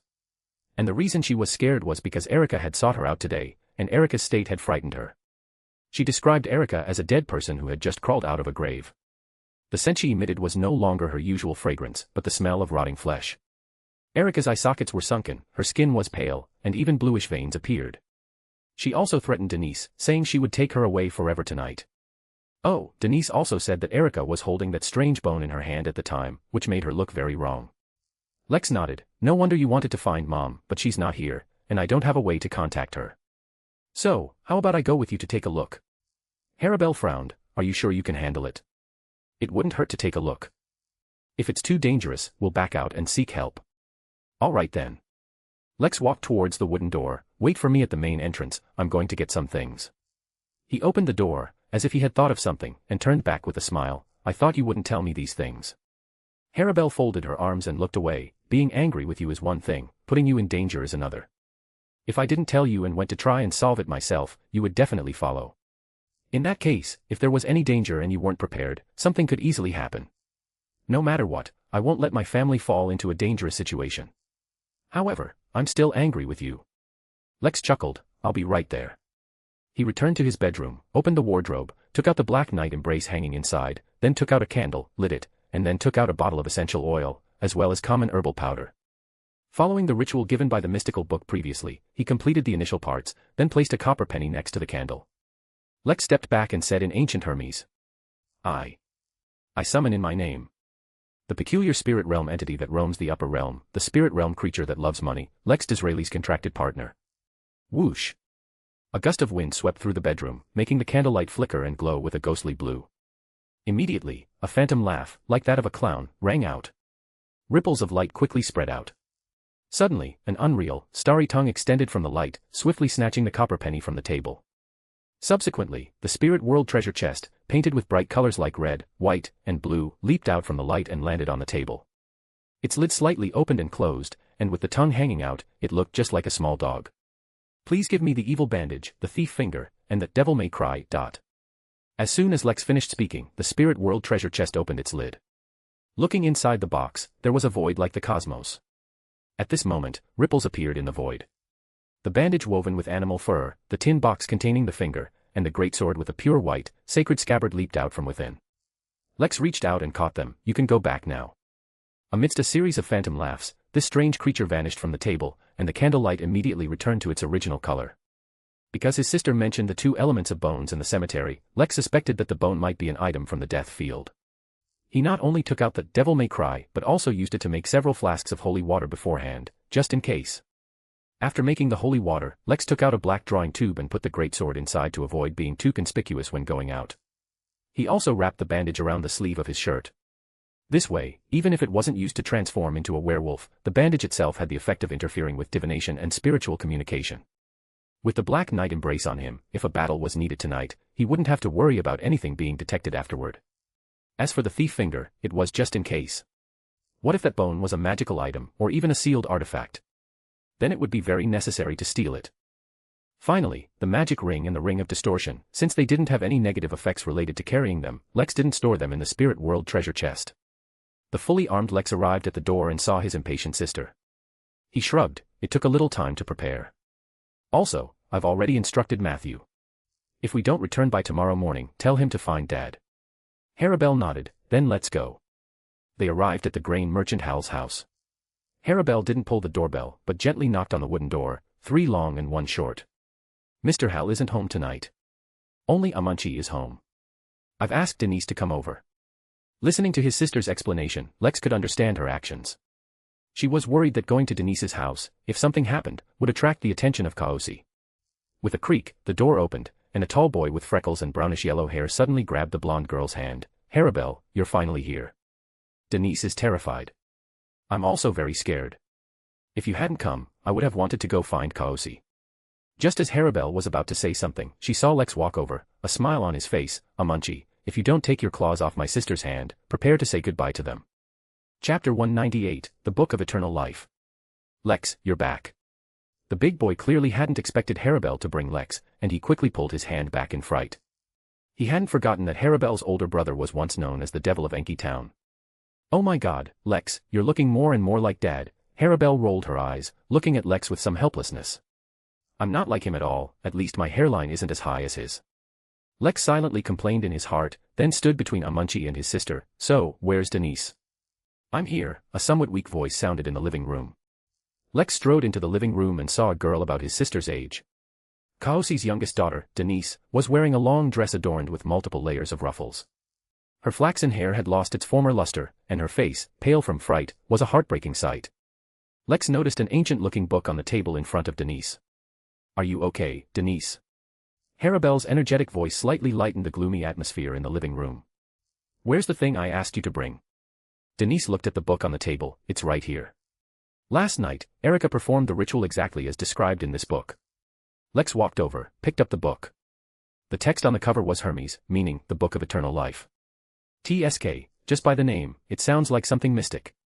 These kids nowadays are too bold, daring to touch just anything. Lex glanced at Denise, then casually opened the ancient book. It was filled with text written in Hermes, recording the rise and fall of a family. Lex didn't read it carefully, quickly flipping to the page that described the ritual. Next to the text on this page were annotations. Someone had translated the Hermes, which explained why Erica and these children could understand it and even perform the ritual. This ritual required at least 3 participants, and the best place to perform it was in a cemetery. The specific steps of the ritual were as follows. First, prepare a living creature. Anything will do, there is no specific requirement, only one, it must be alive. Then, in the center of the cemetery, 3 people sit in an equilateral triangle, placing the prepared living creature in the middle. Prepare candles, powdered or essential oil of sleeping flowers, any bone ash, powdered hair of the deceased, as well as a silver plate and a golden box, among other things. Next, the ritual can begin. After the 3 participants are seated, first light the candles and place the living creature on the silver plate. Then put the other prepared items into the golden box and light them. Next, the participants must hold hands and continuously chant the following incantation. Sleeper of the underworld. Ruler of pale souls. Existence wielding death. The descendant of Terence calls upon you, guided by the life of a living creature, in exchange for 3 souls. Please bring back the immortal Urlin. After reading the ritual steps, Lex couldn't help but frown. The text describing the ritual steps was translated in great detail, but regarding the incantation, only the pronunciation was provided, with no explanation. And judging by the pronunciation, it was clearly ancient Hermes, which meant that those 3 reckless children had no idea what the incantation meant. And this incantation was very evil. From the first 3 verses, it was a prayer to a deity in the field of death, but these 3 verses were very vague, with no clear direction or obvious honorific name. Take the night goddess as an example. Her complete honorific name includes terms like night goddess. And in the projections of the Beyonders Lex had summoned, those saints also had clear honorific names, which allowed prayers to be sensed by the designated existence. But the incantation in this book was very admirable, in other words, if one prayed with it, probably all the deities belonging to this field could sense it. And the latter half of the incantation further highlighted the danger of this ritual. The danger lay in exchange for 3 souls, whose souls? Of course, those of the ritual participants. But it was unknown who they were exchanging with. Was it with a big shot in the field of death, or that so-called immortal Urlin? In any case, once this ritual succeeded, the participants would likely die, and then, something would return. Lex closed the book and looked at his sister. Do you know Erica's surname? Harabelle looked at Denise, and the pale-faced girl thought for a moment before saying, I remember it was Bolin. Yes, she said she was Erica. Bolin when she first introduced herself. Lex couldn't help but glance at the Book of Eternal Life in his hand. The ritual incantation contained the words, descendant of Terence. If there were no accidents, it would require a descendant of Terence to perform the ritual for it to be effective. But Erica's surname was Bolin, and Amunchi and Denise clearly did not have this surname. Wait. Denise suddenly said, I remember, Erica once proudly boasted to us that her family was very ancient. The surname Bolin can only be traced back 100 years, but her family also had an older surname, one that could even be traced back to the 4th epoch. Lex cleared his throat. That surname, it wouldn't happen to be Terence, would it? Denise was stunned. How did you know? Well, it seems you've hit the jackpot, and it's the grand prize. Lex wasn't going to explain too clearly to Denise and them, it would scare people. He winked at his sister, Harabelle, come out with me for a moment. I'll be right there. Harabelle patted her friend's hand, stood up, and left the living room with Lex. They arrived in a corridor. Harabelle immediately said, What did you find? Is this ritual very dangerous? Lex nodded gravely, extremely dangerous. It involves the field of death, and it also involves the exchange of souls. He opened the Book of Eternal Life to the page with the ritual. Harabelle, who had also received mystical education, naturally understood the ancient Hermes on it. Oh my god, Erica and the others actually performed such a dangerous ritual. The blonde girl looked up at her older brother. What do we do now? The safest course of action is to have Denise and the others go to St. Witt's Church immediately and ask the church for help, but Erica might be. Lex's guess was that the immortal Urlin was probably the origin of the Terence family, Erica's ancestor. If this ancestor were to return now, there's a high probability he would revive by possessing a descendant's body. In that case, Erica would likely be in grave danger. Fortunately, this immortal Urlin should not yet be a saint, or a more powerful high-sequence Beyonder, let alone a deity. Lex made this judgment because the incantation was not a prayer to Urlin, which indicated that this ancestor of the Terence family could not return by his own power. So, dealing with him shouldn't be difficult, but it would be more appropriate to have the church intervene. Harabelle nodded almost imperceptibly. Okay, I'll tell them. Denise, what's wrong with you? Before his sister could finish speaking, Amunchi's exclamation rang out from the living room. Then the big boy ran out, pointing at the living room. Something happened to Denise. Chapter 199, The Third Eye. You stay here. Lex said quickly, rushing into the living room. As he entered, he saw Denise with her mouth wide open, struggling to breathe. She was frantically clawing at her own neck like a madwoman, as if trying to grasp something. At the same time, Lex felt the temperature in the living room drop unnaturally. He immediately activated his spiritual vision. He then saw a phantom, almost transparent figure, choking Denise's neck. A soul. But the soul before him was wearing clothes that did not belong to this era, nor even to the Lone Kingdom. It seemed to sense Lex's gaze and sharply turned its head. This allowed Lex to see clearly that it was an old woman, with facial features distinctly different from those of lone people, looking more like a race from the South Continent. A South Continent soul. Lex was filled with questions, but still reached into his pocket and pulled out the tin pot of holy water he had prepared earlier. Twisting open the lid, Lex shook the pot vigorously towards Denise, sprinkling the holy water onto the soul on her body. Instantly, the soul erupted in a wisp of phantom white smoke, letting out a brain-piercing, phantom shriek, and its figure quickly vanished into the air. Just as Lex breathed a sigh of relief, a munchy surprised cry echoed from outside the corridor. He frowned and rushed out of the living room. Harabelle's brows were tightly furrowed, and her mouth was wide open, as if she was desperately trying to inhale. Her condition was identical to Denise's. Behind her, there was also a phantom, almost transparent figure, but this time it was a man, with a terrifying wound on his face, as if he had been struck by a sword. It was choking Harabelle's neck, and after Lex splashed holy water, it let out a roar and disappeared. Harabelle then began to cough violently, her small face turning red from the coughing. Lex gently patted her back until her breathing returned to normal. "Why was I attacked too?" The girl, having caught her breath, first cast a bewildered look at Lex, then said to Amunchi, "Go get Denise. You two need to go to St. Witt's church." "You go too." Lex said with a serious expression, "You were also attacked just now. Perhaps we were wrong, and the 3 souls needed for the exchange don't necessarily have to be participants in the ritual. Moreover, Yarling the Immortal might have already returned." Only after watching his sister and the other 2 enter the church did Lex feel relieved enough to leave. Originally, he had hoped the church would handle this matter, but if the exchanged souls didn't necessarily need to be ritual participants, then everyone in the town would be in danger. So the most urgent task was to find Erica, and to find Yarling, who might have already returned. Judging from the content of the ritual in the Book of Eternal Life, Yarling's return should involve using the body of his descendant. In that case, finding Erica would mean finding Yarling. As for where Erica might be, Lex had thought of a place. The graveyard. Even if Yarling returned, his state would certainly be incomplete until he obtained the 3 souls. At this time, it would inevitably be weak, so it couldn't personally collect the souls, only dispatch souls. Considering that Erica and her group performed the ritual in the graveyard, Yarling was very likely still in the graveyard. Enki Town has 2 graveyards. One is Resting Garden on the west side of the town, which is managed by dedicated personnel. It's unlikely Erica and her group would go there to perform a ritual, as there would be a high chance of being discovered by the administrators. So, if Erica was in a graveyard, it could only be the mass grave outside the town, near Eberly Mountain. Resting Garden charges a fee, and some people who can't afford it, or don't want to spend money on such things, bury their deceased in this nameless graveyard. Some graves here don't even have tombstones, some have exposed remains because the grave pits weren't dug deep enough, and some simply use wooden stakes carved with names to replace tombstones.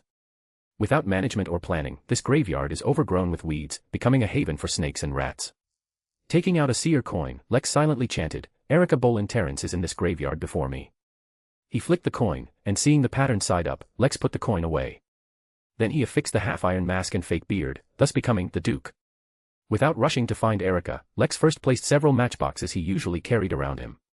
Then he released his spirituality, causing flames to rise from his palm, and subsequently constructed several small, flame landmines, burying them in several locations to be used as traps. He didn't expect these flame landmines to cause lethal damage, something so ancient that could still return through a ritual certainly couldn't be eliminated by a few landmines. Lex only hoped that if the situation turned bad, and he had to retreat, these landmines could serve as an obstruction, and that would be enough. If Yarling hadn't been unable to return by its own power, Lex would never have attempted a hunt, but would have taken his family and left the town overnight. Even so, he dared not be careless, not seeking merit, but seeking to avoid mistakes. Entering the graveyard, Lex immediately felt a change in temperature. Then, activating his spiritual vision, he saw translucent, phantom figures appearing around the unmanned graveyard, converging towards the central area. These figures were wearing lone clothing, and their styles were not ancient. Most of these souls were elderly people. Lex even saw Mrs. Paris among them. Her appearance was still as harsh as when she was alive, now with an added hint of eeriness. Are these souls attracted by something? Through these souls, Lex quickly pinpointed Erica's location, as the souls naturally gathered around a grave. A grave that had already been dug open, exposing a coffin. At this moment, Lex emitted an aura that all non-human entities found repulsive. This was provocation, a supernatural ability. The souls around immediately looked at Lex. These gentlemen or ladies were all expressionless, their faces and bodies showing more or less terrifying marks of decay down to the bone. But they didn't pounce immediately, as if controlled by something. However, the coffin in the grave began to shake, and then the lid flew off, a pale hand with greenish veins gripping the edge of the coffin. A girl sat up from the coffin, and beneath her was a body that had not yet fully decayed. The girl herself seemed to have no strong feelings about this. She was expressionless, her eyes hollow. A horizontal slit opened on her forehead, and suddenly a red glowing eyeball rolled open. That was not Erica's own eye, but the thing living in her body, peering out at the world. This eye had a hollow, numb gaze, as if in the endless passage of time, it had long lost something. All that remained was instinct. Chapter 200, The Yarlin. Looking at Erica's appearance at this moment, Lex quickly made a decision: try to expel Yarlin from her body. If they could be separated, that would be best, but if not, he would have no choice but to eliminate the girl along with it. Lex immediately took a tin pot from his pocket and threw it towards Erica's head. The three eyes of the girl possessed by Yarlin showed a blank, numb expression, which made Lex feel that Yarlin's state was incomplete, with a sense of deficiency. The girl in the coffin raised her head, looking at the tin pot that had come to rest above her. Suddenly, a flash of crimson streaked across, and a fire crow, condensed from flames, glided down, crashing into the iron pot, blooming with fiery light, shattering the pot, and causing the holy water inside to pour down into the wooden coffin, onto Erica's body. The girl immediately shrieked, and as she screamed, her voice changed from a youthful female voice to a deep male voice. Illusory smoke rose from her body, but the thing inside her did not leave the girl because of a pot of holy water. Erica stood up in the wooden coffin, one hand tightly gripping a bone, which looked like the humerus of an upper arm. The bone was covered with dense symbols, likely an ancient artifact of the Terrence family. But it was not like the dark green bone her sister mentioned, it was clearly grayish-white. Erica held the humerus like a scepter, pointing it at Lex. The undead gathered around the wooden coffin, as if receiving orders from soldiers, rushed towards Lex in various ways. Lex unhurriedly unscrewed another bottle of holy water and sprinkled it around. These undead, splashed by the holy water, let out illusory screams and disappeared into the air. At the same time, Lex snapped his fingers, and several streams of fire shot out, accurately landing where he had previously placed the matchboxes, causing crimson flames to rise from those corners, illuminating the cemetery. Inside the wooden coffin, Erica raised her left hand towards Lex. On her pale, slender arm, terrifying and grotesque faces bulged from beneath the skin. Her arm then blurred, becoming somewhat transparent, and expanded rapidly, reaching out to grab Lex. Lex's spiritual sense was warning him. His intuition told him that if he were caught by that illusory arm, something bad would happen. This ethereal arm came extremely fast, grabbing Lex in an instant, but Lex's figure suddenly thinned, like a thin piece of paper, torn apart by Erica's ethereal hand, yet nothing happened. At the same time, from a cluster of flames to Erica's left, Lex, carrying Devil May Cry, leaped out of the crimson. The moment he appeared, the katana was drawn, and with a resolute posture, he remotely slashed down towards the girl in the wooden coffin. As the blade slashed down, the sky brightened, followed by a magnificent and grand pillar of light, burning with golden yellow flames, descending from the sky, engulfing the girl and the wooden coffin within it. This was the sacred light of the sun field, which restrains undead and all defiled creatures. Under its shroud, even the possessed Erica suffered a certain amount of damage. Lex knew this clearly, but still used it resolutely. If Yarlin and Erica could not be separated, then both could only be eliminated together. If it was not suppressed now while Yarlin's state was incomplete, otherwise, once it acquired 3 souls, it would likely be even more terrifying and difficult to deal with. Perhaps the entire town would be razed by it. Lex was glad Harabel was not here, glad his sister didn't have to do this. For him, who had already stepped into the mysterious world, he believed he had more resilience and could better bear the guilt of having to kill Erica than his sister. At this moment, Lex's eyes showed no change, even appearing somewhat cold and cruel. However, Yarlin was far more terrifying than Lex had imagined. The remaining undead were suddenly controlled by something, screaming as they threw themselves into the holy light, flying towards Erica's head. As soon as the souls of these undead entered the holy light, they were quickly purified. But by layering themselves, they shielded Erica, providing an opportunity for Yarlin. The girl raised her head, and in the third eye on her forehead, a mysterious, illusory bronze door appeared. Immediately after, ethereal, indescribable figures emerged from Erica's body, then rushed upwards, filling the voids exposed by the decreasing number of undead. They replaced the undead, resisting the holy light for Erica. At the same time, an illusory demonic shadow with several human heads but a spider's body charged towards Lex. This creature, seemingly from the underworld, roared with all its heads simultaneously, then used its sharp forelimbs to fiercely stab towards Lex's chest. Lex splashed the remaining holy water at it, which caused the human-headed spider some damage, but failed to purify it like the undead. It still moved its forelimbs, and Lex had to retreat, but was still grazed on the arm by its illusory, unreal claw. His expression twisted instantly. He felt an indescribable pain, his arm had no wound, his sleeve was not torn, yet Lex felt that his soul had been injured. This monster attacked his spiritual body. The sacred light ended.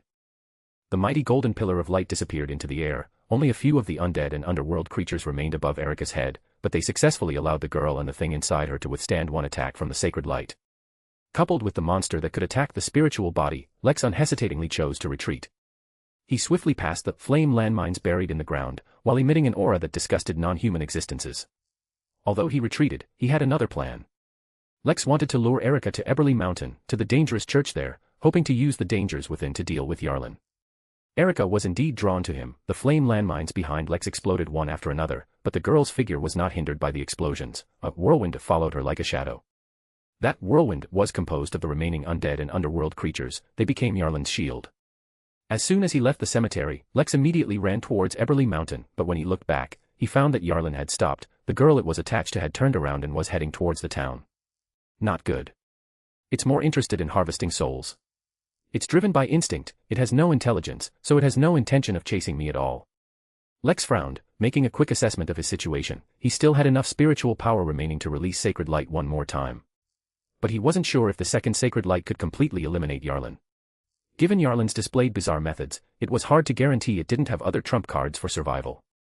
Suddenly, Lex saw the bone in Erica's hand and immediately had an idea. The walking girl suddenly stopped. She raised her right hand. The white bone she had been holding was gone at some point. And at this moment, Erica's hollow, numb eyes gradually began to show vitality. Chapter 201, Outbreak. The grayish-white humerus, covered in mysterious symbols, was now in Lex's grasp. This was the doing of the thief finger. However, directly holding a piece of white bone made Lex uncomfortable, making him want to throw it away and immediately wash his hands. But he suppressed this impulse and calmly observed Erica, or rather, Yarlin's, state.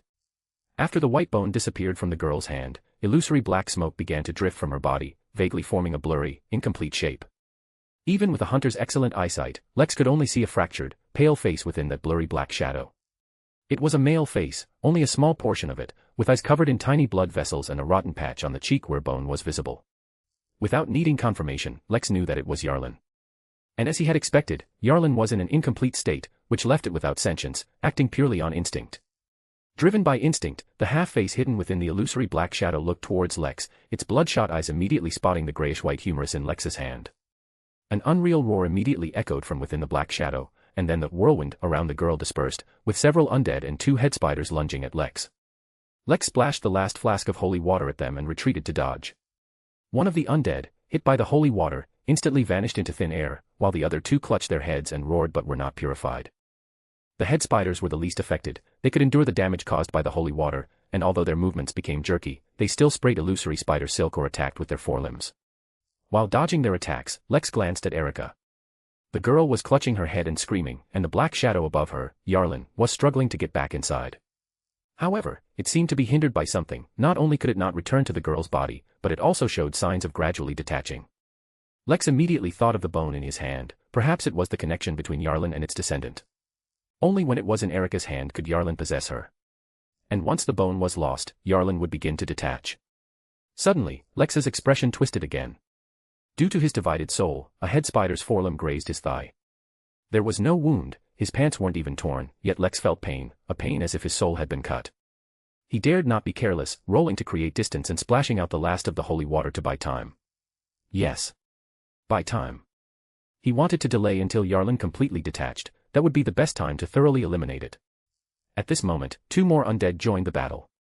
They had the distinct outlines of South Continent people, and their clothing was ancient.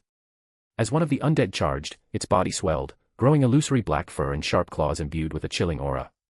This undead was clearly a beyonder in life, a werewolf of the prisoner pathway. The other, though showing no obvious changes, had eyes filled with madness. Its spirituality suddenly surged, even stirring up a chilling wind. Lex felt cold, as if his blood was about to freeze, and his movements were becoming sluggish. But at this moment, a dark golden flash appeared on the Devil May Cry's blade. The surrounding space was immediately infused with warmth, dispelling the chill. Under the effect of the sun halo, Lex's limbs regained their vitality, allowing him to timely avoid the werewolf undead's attack. He held his great sword, waiting for an opportunity. His other hand glowed crimson, transforming into a long whip covered in barbs. Lex wielded this long whip, forcing back the undead and head spiders. But even so, he remained in grave danger. Illusory spider silk clung to his back, causing an unwanted delay in his movements, so much so that the werewolf undead's claws caught his hand. Unlike the head spiders, the werewolf undead's attack directly tore Lex's sleeve, ripping his arm open. It could inflict real damage. A moment later, Lex's thigh was grazed by another head spider's forelimb, causing his soul to convulse. He used the paper doll substitute from his magic bracelet to dodge 2 fatal attacks, but after several minutes, Lex was physically and mentally exhausted. The dual trauma to his body and soul gave him an urge to turn and run. But at this moment, Yarlin let out an unwilling roar. It had finally completely detached from Erica. And drawn by some invisible attraction, it flew towards Lex like a black cloud. It roared and bellowed in midair, its form rapidly expanding. Within the blurry black figure, grayish-white faces without features emerged. This was its final attack. And its most terrifying attack. Lex, who had rolled on the ground to dodge a head spider's forelimb attack, mustered his remaining strength and sprang up. The spirituality he had been carefully conserving, never daring to overuse, was now poured into the greatsword without reservation. Lex looked at Yarlin, at the undead and underworld creatures attacking alongside Yarlin, and forcefully brought down his greatsword. All his previous endurance was for this moment of breakout. The air once again brightened. A sacred, golden pillar of holy light descended from the heavens, its brilliant radiance striking Yarlin and its servants with immense force. The undead and underworld creatures rapidly evaporated and vanished in the golden holy light, and then it was Yarlin's turn. After resisting for a moment, its form began to shrink, and the faces on its surface disappeared. Soon, Yarlin's remaining half-face, its illusory skin, peeled away in chunks. Finally, the brilliant pillar of holy light vanished, and Yarlin transformed into a cloud of black-green smoke. They separated into tiny, swirling currents of chi, continuously injecting into the bone in Lex's hand, gradually dyeing the grayish-white humerus back to black-green. Once the bone was completely black-green, it exuded an invisible malice, an aura of evil permeating it from inside out. Lex pressed his greatsword onto this humerus. The malice and evil emanating from the bone immediately greatly diminished. Finally relieved, Lex lay directly on the ground, letting himself gasp for air like a fish out of water. After a moment, he struggled to get up, retrieved the drawing tube he had dropped in the graveyard, and placed both the bone and the greatsword inside. Looking at Erica, who lay unconscious on the ground, Lex walked back, turned the girl over, and felt for her breath under her nose. He felt her breathing. He then carried her on his back and walked unsteadily towards the town. It would be great if Gru were here right now, Lex sighed, enduring the intermittent dull pain from deep within his body and soul, and quickened his pace. St. Witt's Church. Suddenly, there was a knock on the door, which made the faces of the boys and girls in the church change. A priest opened the door and saw Erica lying on the cold ground, now vaguely getting up. Chapter 202, Breakfast. It was already late at night when he returned home. Lex struggled to climb in through the window, then let himself sit on the ground to rest. After recovering a little strength, he struggled to get up. He first changed his clothes, then bandaged his wounds, and finally, lying on the bed, he fell into a deep sleep. Physically and mentally exhausted, and wounded both inside and out, he slept in a daze until he felt the sunlight, then he reluctantly opened his eyes. His eyelids felt as heavy as 1,000 pounds, and it was a long while before he fully woke up. After lying in bed for a while, Lex sat up and immediately noticed that someone had moved a chair to the bedside and was sleeping soundly, slumped over his bed. Lex was stunned for a moment, then a smile spilled from the corner of his mouth. He reached out and ruffled the golden hair. "Wake up." Harabelle pushed her older brother's hand away and mumbled indistinctly, "Don't bother me, let me sleep a little longer." Suddenly, she opened her eyes, jumped up as if electrocuted, first looked at Lex, then her eyes turned slightly red. "It's great, you're awake, I was really afraid." Her next words were swallowed back in time. Lex chuckled, "What, were you afraid I wouldn't wake up?" The golden-haired girl nodded almost imperceptibly, then said, "You wait, I'll go make you breakfast." "Breakfast?" Lex shivered. "No need, I'll just have Matthew prepare breakfast." "No. I'll make you mushroom soup, it'll help you recover your strength quickly." Harabelle completely ignored Lex's words. Her golden ponytail swished in the air as the girl, full of vigor, dashed straight to the kitchen. "Perhaps I should just run away." Remembering his sister's cooking, which was completely at odds with her beautiful appearance, Lex suddenly felt that the outside world was incredibly wonderful. A moment later, a bowl of mushroom soup was placed in front of Lex. This thick soup, he didn't know what it was made with, was excessively viscous, and various kinds of mushrooms floated within it, looking somewhat appealing. "Drink it." Beside him, Harabelle watched Lex with expectant eyes. Lex almost wanted to take out a seer coin to confirm if drinking this thick soup would threaten his health. He picked up the bowl, carefully sniffed it first, and distinguished the fresh aroma of mushrooms and the scent of chicken from the smell. It seemed quite normal. Looking at his sister, Lex gritted his teeth, summoned the courage he had shown in his duel with Yarlin last night, scooped a spoonful of thick soup from the bowl, and, closing his eyes, put it into his mouth. A moment later. Lex opened his eyes and looked at Harabel in disbelief. "You cooked this soup, and it tastes surprisingly good." When she heard the first part of the sentence, a smile appeared in the girl's eyes, but Lex's next words made her grit her teeth and say, "Lex, what do you mean by that?" Fortunately. After watching Lex drink the soup completely, not even leaving a single mushroom, the anger that had been hovering between the girl's eyebrows slowly dissipated. Wiping his mouth, Lex, feeling much better, sat on the single sofa. "How is Erica?" "She's fine." Harabel recalled what happened last night as she spoke. She woke up outside the church, initially very scared, but after Bishop Morgan talked to her, she calmed down. Moreover, she has no memory of yesterday's events, which I think is very good. Denise and I also agreed to never mention it. The golden-haired girl spread her hands. Of course, Erica's family was terrified. After all, she had been missing for a day. The police even planned to search overnight, but fortunately, she returned safely. Oh, right. She also gave me the Book of Eternal Life. She said this book brought too much trouble, and she didn't want to keep it at home. And her family had long lost interest in this ancient book and that bone. Otherwise, she wouldn't have been able to just take it out of the house. Lex said, "Oh," and continued, "Later, you can lend me that Book of Eternal Life to read." He wanted to know the true origins of the Terrence family, to have such a troublesome ancestor. After his sister left, Lex closed the door and summoned the mystical book. After the room's colors became vivid, he felt a heavy sensation in his hands, and looking up again, a thick, illusory tome had appeared between his hands. Lex took out the drawing tube, removed the black-green bone from inside, and then spent 17-dimensional crystals to appraise it. He fell into a trance, a sleepwalking-like sensation, with scenes flashing before his eyes. In these scenes, Lex saw a strangely dressed man, not in lone attire, but in peculiar clothing adorned with feathers and gold, reflecting the style of the South Continent. This man seemed very obsessed with corpses. In the fleeting scenes, Lex always saw elements like corpses and bones. He also joined a mysterious and eerie organization, whose members danced wildly and strangely in graveyards at night. In one of the scenes, Lex even saw a corpse with its chest opened, sitting up from a cold stone coffin. The scene ended. Lines of information appeared on the mystical book. This is an item that has gathered an incomplete beyonder characteristics of a gatekeeper. This item will naturally attract spirits and underworld creatures to approach it. Other than that, it has no other beyonder abilities. Gatekeeper, I remember that's the Sequence 5 name for the corpse collector pathway. So it's an incomplete characteristic, which is why Yarlin appeared in a damaged, incomplete state. Lex looked at the black-green humerus in his hand. It's not a magical item, but if the characteristics are extracted, it should be able to serve as a main material for a potion. Although it's incomplete, this is a Sequence 5, so it should be very valuable. Cough, I'm mainly preventing similar dangerous incidents from happening again. It's definitely not for the money. Lex used the disassociation function.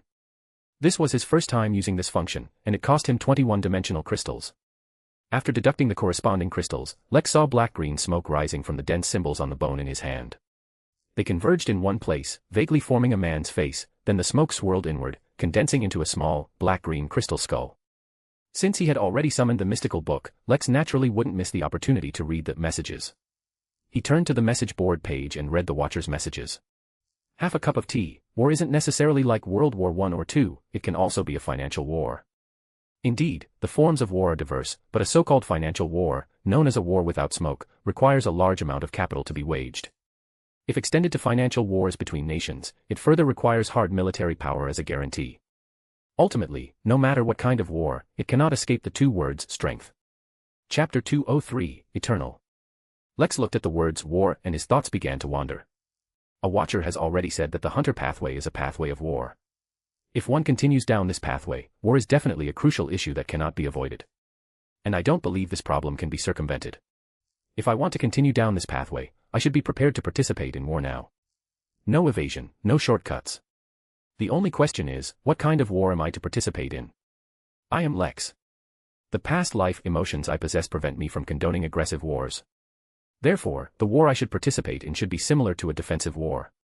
That's right, if I must participate in war, then I should fight for protection. Lex continued to read. Number 11851619631097652120, interact less with supporting female characters, your skills are too poor. Cough, cough. This watcher, if your skills are good, why don't you teach me a few tricks?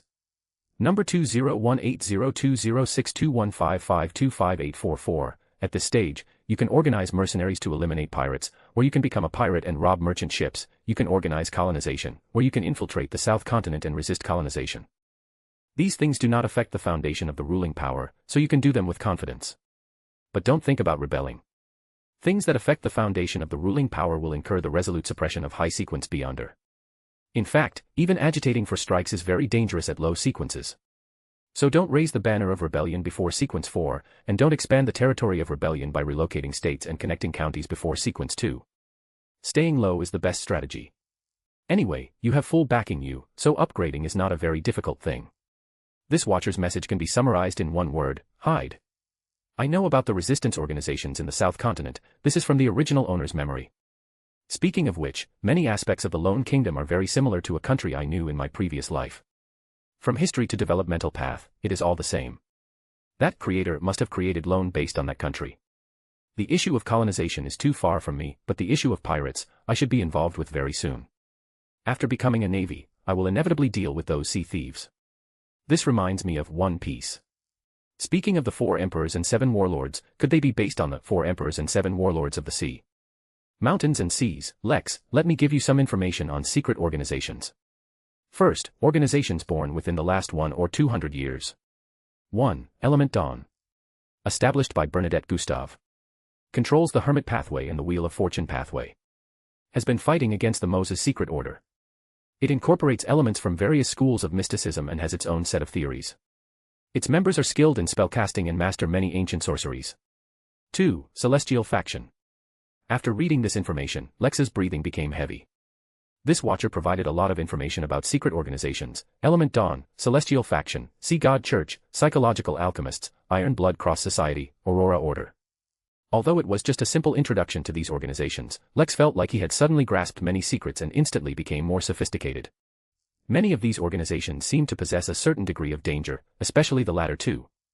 The Iron Blood Cross Society wanted to make the Beyonder public, while every member of the Aurora Order was a lunatic.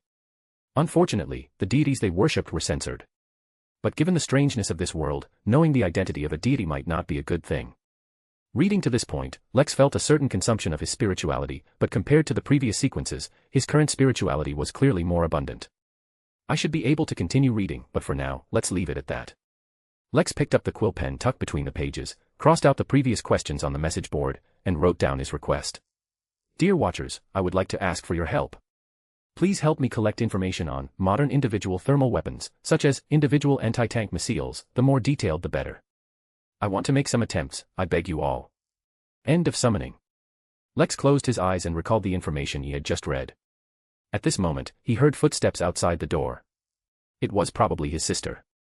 Sure enough, Harabelle walked in with the Book of Eternal Life and placed it on the table. Here you go. Also, Dad wants you to go to his study in a bit. Okay. Lex noticed that his sister was dressed like a tomboy again, so he asked, are you going out? I'm going to see Erica, and I also need to meet Denise and the others. I have to emphasize to them not to tell the adults what happened last night. Lex nodded, but thought to himself, actually, the best way would be to make them forget about it, but unfortunately, I am not a spectator. After his sister left, Lex opened the Book of Eternal Life, and this time he read it carefully. It took Lex a little over an hour to finish the book. The Book of Eternal Life was written by Yarlin Terrence. This ancestor of Terrence was from the South Continent. In his self-narration, he admitted that he had been particularly curious about death since childhood. He wanted to know why life fades and what happens after death. Gradually, his curiosity turned into obsession, and eventually, he became a Beyonder of the Corpse Collector pathway and joined an organization called the Eternal Life Society. This organization worshipped the god of death, believing that after people die and leave this painful real world, they will attain eternal life in the underworld. Through many years of operation, Yarlin gradually gained a certain status within the Eternal Life Society and became a medium mentor. Soon after, he served an Aegis. Yarlin did not explicitly state the name and identity of this Aegis in the book, only vaguely referring to him as the Noble Gentleman. With the help of this Noble Gentleman, several years later, Yarlin was promoted to Gatekeeper. But in a war, he was severely wounded. The subsequent deeds were continued and supplemented by his son, Edgar Terrence.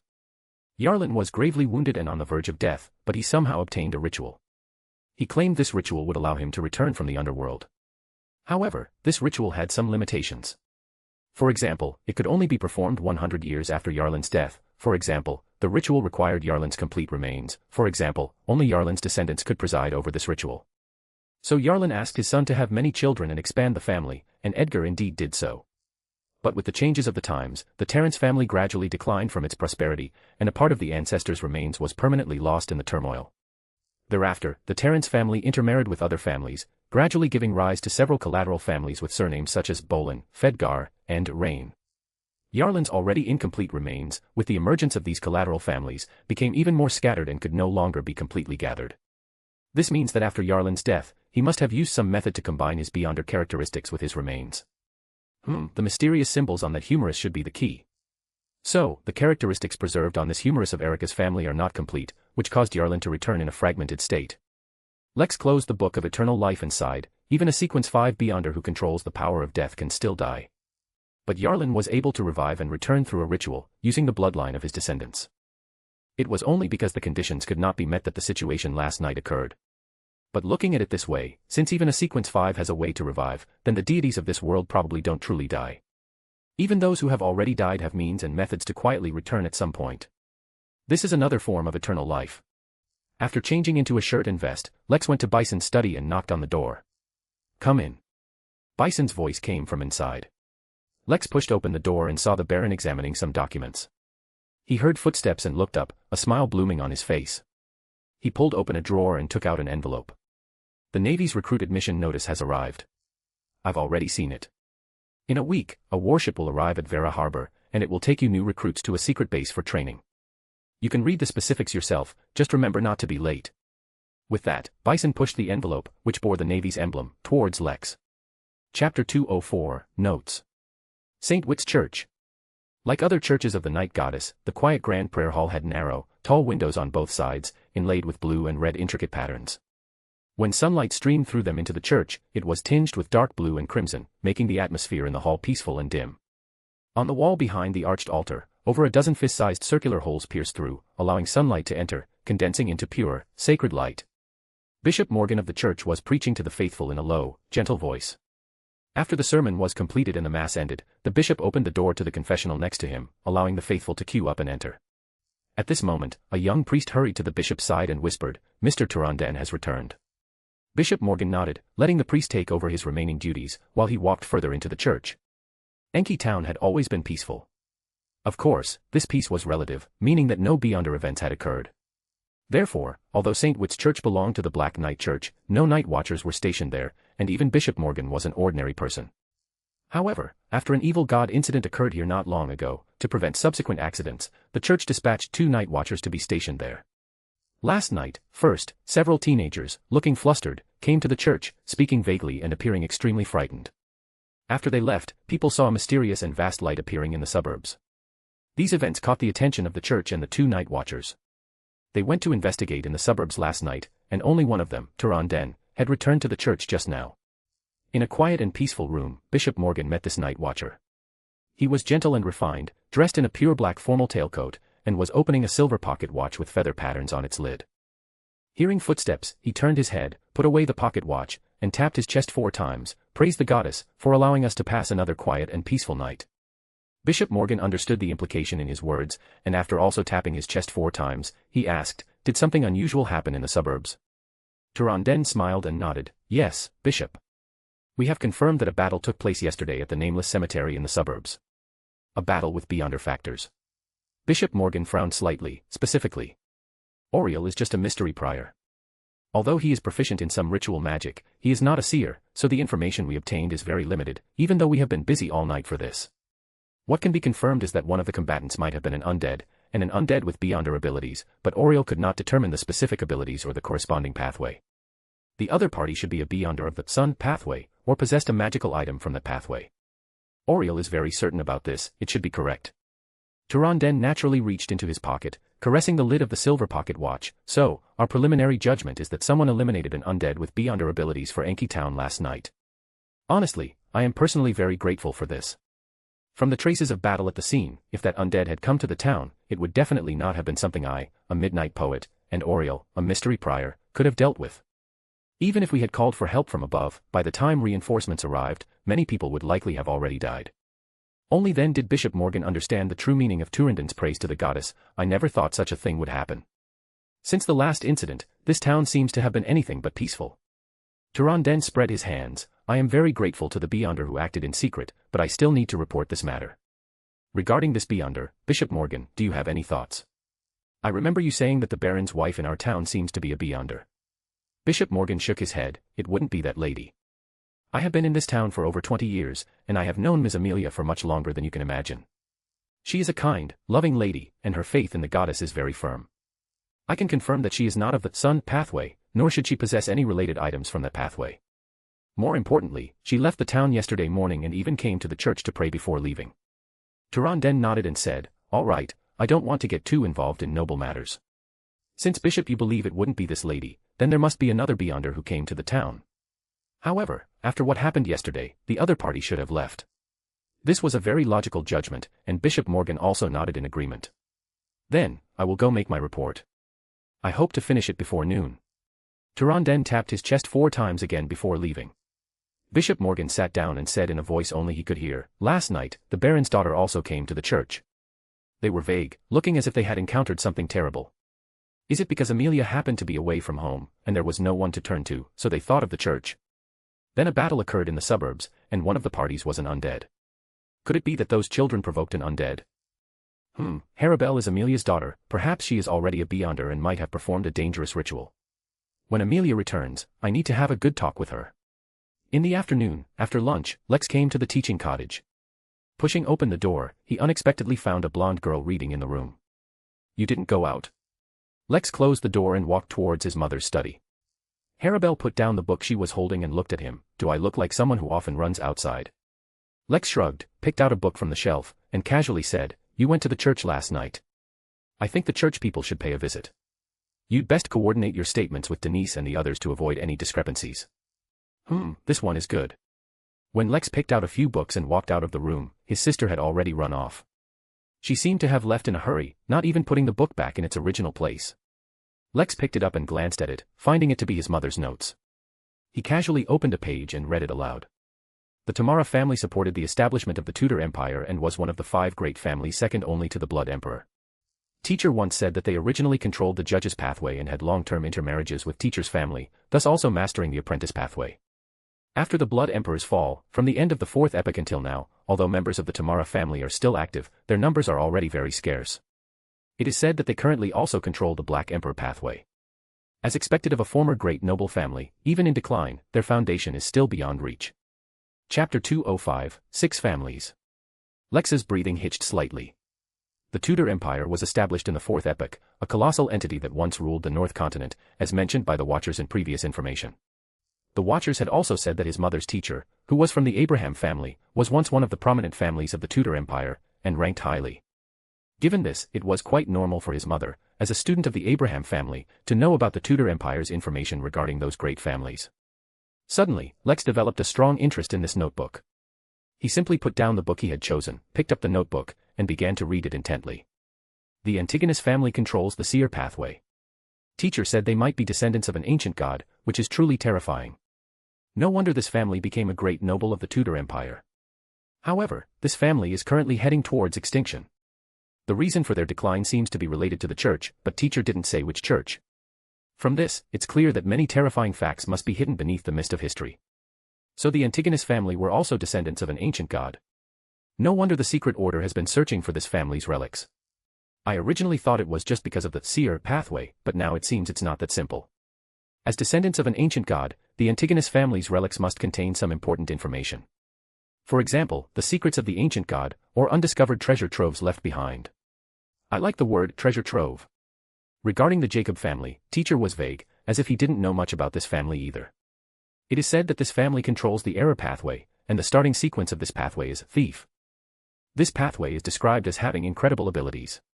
According to the records of Teacher's family, the ancestors of the Jacob family once came into contact with some ancient item, but later, this ancestor died mysteriously. Afterward, the Jacob family was hunted by certain individuals or forces. Teacher said they feared being uprooted and ultimately decided that the entire family would disperse into small, unconnected families. As for their current situation, Teacher's family is also unaware. It's truly terrifying. To force such a great family to almost disintegrate must have been done by a very terrifying, great figure. I haven't heard of this family. But to be on par with the Antigonus family, they must not be simple. Even such great nobles eventually declined and were forced to disintegrate. The individuals or forces that caused this situation, as his mother said, are very terrifying. Lex turned to a new page. The Tudor family once pledged allegiance to the Solomon Empire, but later betrayed this empire, and with the support of various parties, established the later Tudor Empire. This family controls the Black Emperor pathway, and their family crest is a hand holding a scepter. Teacher said that a subtle madness lurks in the bloodline of every member of this family. They are usually cunning, cautious, and careful, but at critical moments, they are prone to acting rashly and disregarding consequences.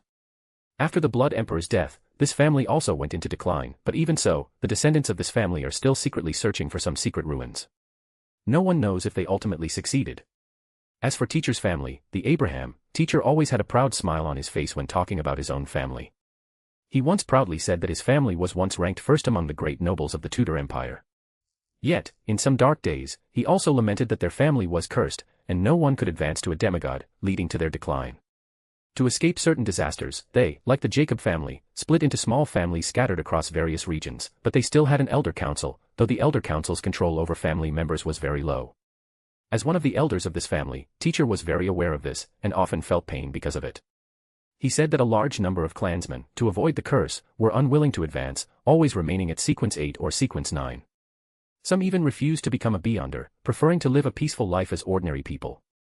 To prevent this family from completely dying out, they attempted reforms. They began to cultivate non-family members like me through a master-apprentice legacy system. But in the past, due to the betrayal of some students, a major disaster occurred in this family. In that disaster, many of Teacher's friends died, and many powerful sealed artifacts were lost. After the disaster, although Teacher and the others re-established the Elder Council, they had already lost confidence. Teacher often told me that this family might not last much longer. In his eyes, in his words, I could feel deep despair. It's worth noting that the one who brought disaster to Teacher's family was a traitor named Booties. He was a Sequence 5 traveler who joined the Aurora Order, which then triggered the disaster. The situation of Abraham is similar to the information the Watchers told me, but his mother's notes are more detailed. Because of the curse, the direct members of Abraham dared not advance to demigod, while students like his mother were already Sequence 6, and the student who betrayed Abraham was even Sequence 5. This led to a problem. Lex whispered, the main trunk is too weak, and the branches are too strong. Sooner or later, this will inevitably lead to backlash, which is not difficult to foresee. However, it was the Aurora Order that brought disaster to Abraham. That is an organization full of madmen. So, have the sealed artifacts lost by Abraham been acquired by the Aurora Order? Those madmen will probably do even more terrifying things because of this. The Abraham family is truly tragic. Despite having such a glorious past, they have fallen to this state because of a curse. He shook his head and turned to the last page of the notebook. Besides the families mentioned earlier, Teacher also mentioned that there was another family in the Tudor Empire that could not be ignored. This was a family full of taboo connotations. Teacher was even unwilling to tell me the name of that family. He only told me that it was a blasphemer family. Although that family is now out of contact, Teacher believes that members of this family must still be in the world. I was very curious about what a blasphemer family was, and on what basis Teacher believed that this family had not truly perished. But Teacher never answered these questions directly. A blasphemer family? Just hearing it, you know it's not a good kind. I didn't expect that during the Tudor Empire era, there was such a mysterious family, so mysterious that even Abraham was unwilling to mention them. Or, dared not mention them. Chapter 206, Cultivating Knowledge. This afternoon, Lex spent it in the tutoring cabin. Besides reading Amelia's notes on the great families of the Tudor Empire in the Fourth Epoch, Lex also caught up on a lot of common knowledge about secret, as well as his mother Amelia's records of secret organizations, and so on. Regarding the records of secret organizations, his mother mainly recorded organizations that appeared in modern times, which largely overlapped with the information previously provided by the Watcher. However, Lex also saw one or two older organizations among them, such as the Blood Worship Sect and the Eternal Life Society. The former worships demons, and its internal structure includes the three great demon families of North, Andrellard, and Belial. Lex had seen the latter in the Book of Eternal Life that morning and knew they worshipped the god of death, but his mother's records also mentioned that the Eternal Life Society was a branch organization of the Numinous Episcopate. However, there were no further records about the Numinous Episcopate. But since the Eternal Life Society is its branch, it must also be an organization that worships the god of death and masters the corpse collector pathway.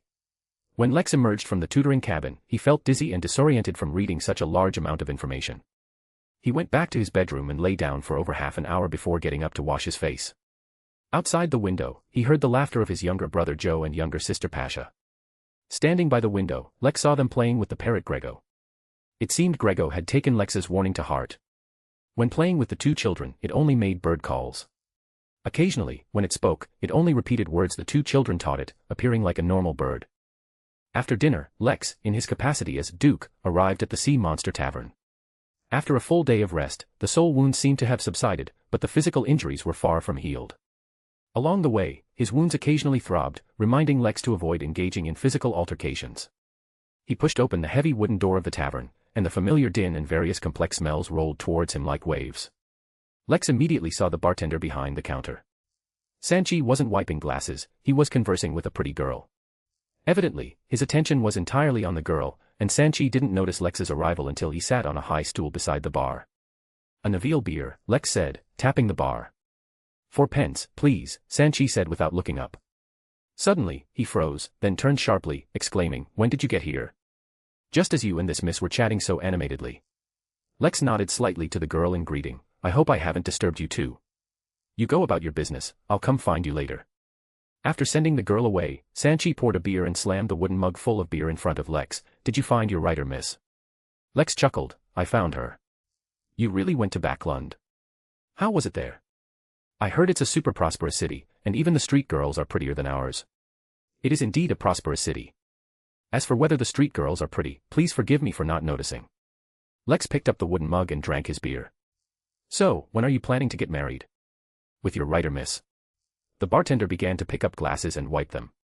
Lex choked on his drink and coughed a few times, then shook his head, saying, "Listen, I was looking for that miss to inquire about some things. I personally have no intentions towards her." Sanchi was taken aback. "Is she very ugly?" "No, quite the opposite, she is a beautiful lady. She has a lazy temperament, speaks humorously, and spending time with her is a pleasure in itself." Lex corrected the bartender's erroneous notion. Sanchi shrugged. "Then why wouldn't you have any intentions towards her?" "Wait, you don't have a problem in that area, do you?"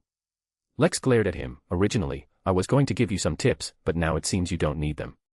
And so, the bartender, whose face had already broken into a smile, could no longer smile. Just then, someone sat down next to Lex, followed by a voice that was old but full of vigor. "Bring your best wine to this gentleman next to me. I'd like to buy him a drink." Lex laughed wryly. "The last fellow who wanted to buy me a drink didn't end up too well. Are you sure you want to do this, sir?" He finished speaking before turning sideways to examine the elderly gentleman sitting next to him. The gentleman was impeccably dressed, his formal wear and trousers were all pressed with straight lines. Lex noticed a golden cufflink on his sleeve, which bore a pattern, a hand holding a stemmed wine glass. It looked like the emblem of some kind of club. The old man's face was ruddy, his nose was large, and his facial muscles were full, which meant he didn't have many wrinkles. When he took off his hat, he revealed frosty white sideburns, but his scalp was completely bald, not a single hair to be found. "There's no need to be so vigilant and wary, Mr. Duke. If I wanted to do something, you wouldn't even be able to walk through the tavern door." The old gentleman smiled slightly and gestured to Sanchi. "Bring me a drink too. I've been traveling all day, and I'm starting to miss my bed at home." Sanchi looked at Lex, clearly waiting for his response. Lex nodded slightly. Since the other party knew his identity, they were clearly prepared. At this moment, it was better to first ascertain the old man's intentions. At the same time, Lex speculated about the other's identity. The greatest possibility was that he was from Heimerk's side. In that case, if a battle broke out, he decided to seek refuge in St. Witt's Church. In his current state, it was really not advisable to fight. Only then did the bartender pour a drink for the old man. The other party took a sip and commented, "Although it's homemade ale, the taste is quite good and rich. This is the original intention of our society's establishment, and we have always adhered to it."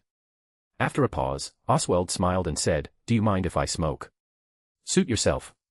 The old man took out an exquisite iron box, opened it, revealing a row of cigars. He looked at Lex. "Would you like one too?" Lex shook his head. "I don't smoke. They affect my judgment." "Very professional." Oswald picked up one of the cigars and took a tool, commonly known as a guillotine cigar cutter, from the box. After cutting off the cigar cap, the old man lit it with a match and took a puff. Throughout the process, his movements were orderly, smooth, and elegant, perfectly embodying the image of a lone gentleman. Usually, when excavating ruins, we hire locals as labor, but as you know, some ruins often contain dangers. At such times, professional individuals are needed for exploration. Oswald shrugged, "But old guys like us simply don't have the strength for that kind of work. So, society commissioners like me usually hire 3 to 5 capable professionals." I'm referring to Beyonders. Just recently, one of my very capable subordinates, due to carelessness, never returned. So, I need to replenish my ranks.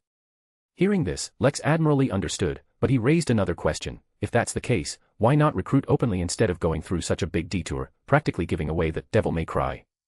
Because we are not welcome. Oswald said with a relaxed smile, neither the authorities nor certain organizations like us to possess so many antiquities, especially when some of them are powerful sealed artifacts. Under these circumstances, if we were to recruit publicly, I would already be in a grave. Perhaps a beautiful girl would shed a tear for me, but more people would be happy to see me as a corpse. Lex said calmly, you're very humorous. Oswald sighed, when you reach my age, you'll be just as humorous. Otherwise, the dullness of life will suffocate you. Lex was not yet at an age to empathize with an old man. He returned to the main topic. So, selling the devil may cry is an unconventional form of recruitment. You could roughly understand it that way, Oswald said, exhaling a smoke ring. Although I urgently need to replenish my ranks, I don't just take anyone. First, those in this line of work need to have common ground, so that getting along will be more pleasant, work efficiency will be higher, and you, as employees, will also be more proactive. Therefore, a love for antiquities must be a priority. So, I bribed the appraiser at that gathering to conceal the detailed information of the devil may cry, only mentioning the elements of antiquity and magical item. £2,100 is not a small sum. If one were only after a magical item with unclear detailed information, very few people would likely buy the devil may cry. Only those interested in antiquities and passionate about this kind of collection would be willing to pay a high price. The old man chuckled, of course, merely being interested in antiquities isn't enough. I also need employees to be Beyonders, so after you bought that item, I immediately began investigating you. If you were just an ordinary person, I would quickly buy it back from you, at a rather attractive price, of course. But I was very surprised. The investigation results showed that not only are you a Beyonder, but your achievements are remarkable. This is the main reason I am here now. So, are you interested in joining us? Before Lex could answer, Oswald said in a casual tone, oh, by the way, while I was investigating you, I found that some other people were also collecting your information. So I took it upon myself to give them some misleading information. I hope you don't mind. I don't mind at all. Lex said in a deep voice, how did you know I was here? He had the Black Knight embrace on him, and the evil bandage could interfere with divination and psychism. He shouldn't have been so easy to find. But this old man had actually found his way to Enki Town, which made Lex extremely cautious. Oswald showed a proud smile. First, I am very rich. In this world, money can accomplish many things. Second, I have connections. In every industry, every city, I have channels for information. So you see, with money and good intelligence, finding a person isn't particularly difficult. He wasn't found through Beyonder powers. Don't worry, I've already blocked the information about your current location and made some arrangements. If someone tries to find you using the same method, they'll probably only end up searching the sea. Oswald, like an old fox, enticed him. As long as you join, our society will provide you with similar services free of charge. We will also open up promotion channels for new members. You can accumulate contributions to exchange for items, knowledge, and information within our society. And when your contributions are sufficient, you can be promoted and have the opportunity to become a commissioner like me. By then, you won't need to take risks, you'll just need to sit at home and make money by lounging. TSK, you guys sound so much like a pyramid scheme. Chapter 208, Big Shot. Lex stood up. I'll wash my hands and then answer you. Oswald nodded. I'll wait for you. Lex walked into the washroom, took out a seer coin, pondered for a moment, and then spoke the divination statement. Besides recruiting me, does Oswald Kevin have other intentions? He tossed the coin, watching it land on the back of his hand, with the number facing up. It seems that Oldman really came to recruit me. At least, for now, he has no other purpose. The fact that he could find me suggests that the Antiquities Protection Society behind him must have substantial financial resources. And as he himself said, this society is spread across the north-south continent, with branches and workstations even on the sea. This is a vast information network. If I join, I can leverage their intelligence network to gather some information I need. Moreover, from what he just said, they are not an official organization and are hostile to certain secret organizations. The non-official aspect is more advantageous for me. I'm already joining the Navy. If I were to join another official secret organization, I basically wouldn't have to do anything. After some consideration, Lex had made his decision. He had always thought about finding a large organization to rely on, but he never found a suitable one, and many secret organizations had an evil aura about them. An organization like the Antiquities Protection Society, which primarily focuses on exploring ruins and excavating antiquities, might violate some national laws in their work, but they are certainly better than evil organizations that enjoy destruction and spreading disaster. Of course. After joining, he would still need to observe. If anything seemed amiss, he would report it and leave. Returning to the card room, Lex sat down. I'm very interested in your work, but there's one thing. I might be traveling far in the near future and won't be within loan. So, both communication and work might be delayed. Oswald said with an unchanging smile, I have a way to solve the communication issue. As for work, haha. What do you think ancient ruins are? Sometimes, it takes us a year or even several years to confirm a ruin. So, your work won't be that frequent. Of course, sometimes for certain reasons, when it's inconvenient for us to appear, we'll need you to gather some information or contact certain people. But such tasks won't be many. Usually, we can handle things ourselves. Lex nodded lightly and then said, So, what can I get from you? Oswald extinguished his nearly finished cigar in the ashtray. You can get protection and advancement. We will provide you with information cover, making it difficult for your enemies to discover your whereabouts. If you sense danger and cannot resolve it yourself, you can ask us for help. Even if you are being hunted by a saint, we have ways to resolve it. Of course, the premise is that you have made enough contributions and demonstrated your value.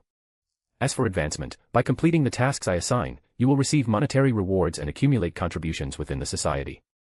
I won't elaborate on the former's use. The latter's purpose, as I just mentioned, is that you can exchange it for items provided by the society, you can purchase information you need from the society, and when your contribution is sufficient, you can advance your position within the society.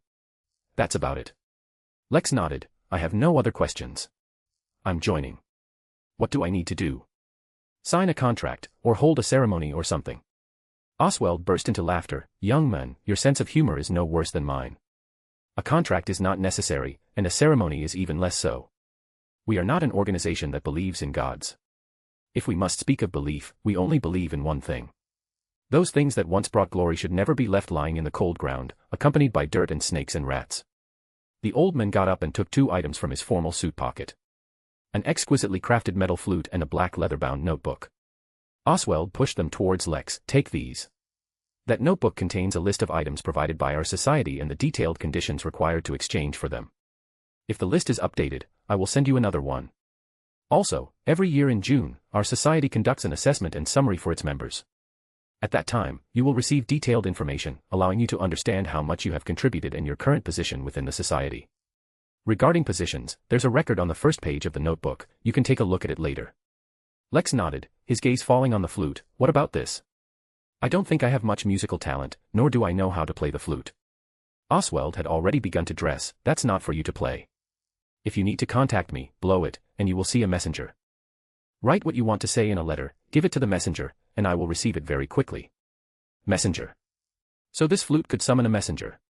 In the mysticism class, Amelia had once mentioned messengers, so Lex knew that messengers were spirit realm creatures, or spirits, or something else that had signed a contract with humans.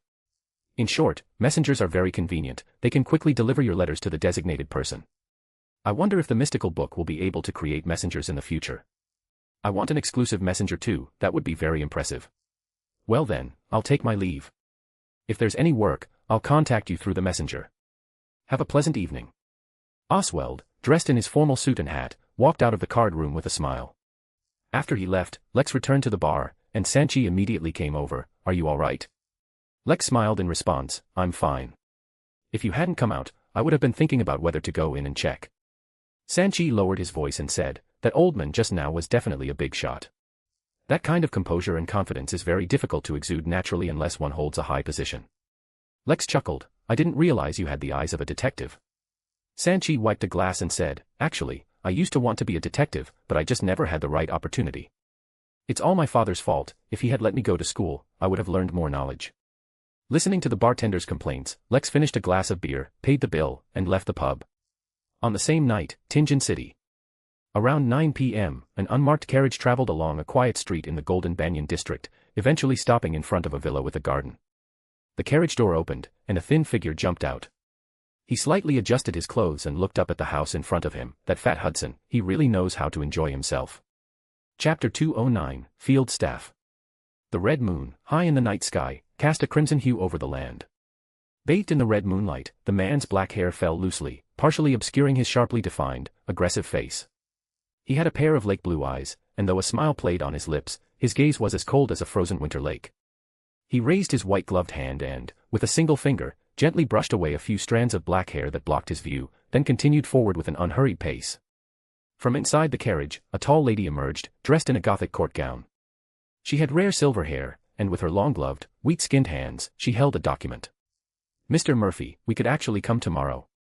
This place hasn't been cleaned yet, and there isn't even a single worker." The lady, whose hair was elegantly pinned up, looked at her surroundings, a clear expression of disgust on her face. "My dear Ms. Dina, we are here to work, not to play. So, I believe that minor environmental shortcomings can be overcome." The man called Murphy smiled as he pushed open the ornate black iron gate, then blew on his hand, which had gathered some dust, and walked through the gate indifferently. The lady in the court gown could only sigh and instruct the coachman, "After you park the carriage, please clean the hall and the study." "Yes, madam," the coachman respectfully replied. When the gas lamps were lit, the living room, which had been devoid of activity for some time, was finally bathed in light once more. The black-haired, blue-eyed man used 2 fingers to pull off the white sheet covering the sofa, then sat down. "So, what stage is the work progress at here?" The silver-haired lady frowned, used a handkerchief to wipe the high-backed wooden chair in front of her, and then sat down. She took out the materials in her hand and, by the light, glanced at them. "Our personnel in Tingen conducted a preliminary investigation and suspect that the person who disrupted Lord Heimerk's plan and subsequently caused the death of Eugene and Hudson is a hunter who calls himself Duke. After he hunted Hudson, he left by ship. According to information obtained from the shipping company, this hunter has already left the country and is heading to the South Continent." Murphy chuckled softly. He certainly ran fast. "So, what do you think, Dina?" The silver-haired lady put down the materials in her hand and, instead of answering directly, said, "Our personnel also collected other information about this Duke. He appeared in Tingen City in early August. He subsequently became a member of the Elk Bar Hunter Club. His first mission was to destroy the Sea Serpent Gang, which was also a gang organization cultivated by our side in Tingen. At that time, he recruited 5 hunters, which means he couldn't complete the commission by himself." Murphy's lips curved slightly upwards. "I understand what you mean. Even for a gang organization, he needed to team up with others. Therefore, he might have been able to kill Hudson, but he would definitely not be a match for Eugene." Dina nodded slightly. She changed her posture and continued, "A Sequence 5 Wraith is not that easy to deal with. This suggests that he has accomplices, and they are high Sequence Beyonder. In other words, there is an organization behind him, and this organization must have a profound foundation. This hunter might just be a pawn they've put in front to attract attention." Murphy smiled and said, "If we follow your line of thought, then the matter of our Duke Mr. going to sea might be a deliberate misdirection by his organization." The silver-haired lady reminded, "But we also cannot arbitrarily assume that he is still within the country." Murphy nodded, "Then let our overseas personnel keep an eye on this person. Also, tomorrow, let's re-examine the places this hunter Mr. frequented and the things he did, to see if there are any omissions." He stretched. "It's getting late, you should get some rest." Dina stood up and said seriously, "I'm not used to staying here. I'm worried there might be fleas on the bed, so I'll go to the city and find a hotel." Murphy spread his hands. "That's a reasonable request, I can't refuse. Be careful on your way." Without waiting for his companion to leave, he went upstairs himself, his smile gradually widening as he walked. "Duke, I hope he will be an interesting person." It was already late September. Even Enki Town was beginning to feel a hint of autumn. The 24th, Monday. After lunch, Lex returned to his room. He took out the notebook Oswald had given him last night and turned to the first page. Here was information on the association's positions. Within the Antiquities Protection Association, the lowest level were the field agents, who were responsible to their respective committee members. Their main tasks involved exploring ruins, recovering antiquities, and sometimes collecting intelligence, contacting, and protecting important individuals. It seems I am currently a field agent. I wonder if they will give me a number. For example, 9527. Lex smiled and continued reading. Above the field agents were the action supervisors, which seemed to be a type of on-site command position. In addition, there were support team members, support team leaders, internal affairs supervisors, internal affairs ministers, committee secretaries, and association committee members. The 2 highest positions were the vice president of the association and the president of the association, respectively. Oswald is an association committee member, a position second only to the president and vice president. However, he shouldn't be the only association committee member. Each association committee member has 3 to 5 field agents under them, plus an action supervisor. This forms a Beyonder team. Beyonder below high sequence, if they cooperate and are organized, can solve many problems. The association also possesses powerful sealed artifacts internally, so exploring ruins is indeed not an issue. It seems that the performance of field agents should be linked to the association committee members, which is why Oswald personally went to recruit a new member. After all, my performance directly relates to his interests. I wonder what work other positions are responsible for, and who my superiors will be. Lex held the notebook and flipped through it. The association's contributions are directly reflected in numbers, which is quite intuitive. Items that can be exchanged include magical items, potion formulas, beyonder materials, mystical books, beyonder weapons with a time limit, various charms, and so on, can even be directly exchanged for gold bars. As for information, there is no specific pricing, one needs to contact their superior, and it depends on the specific situation.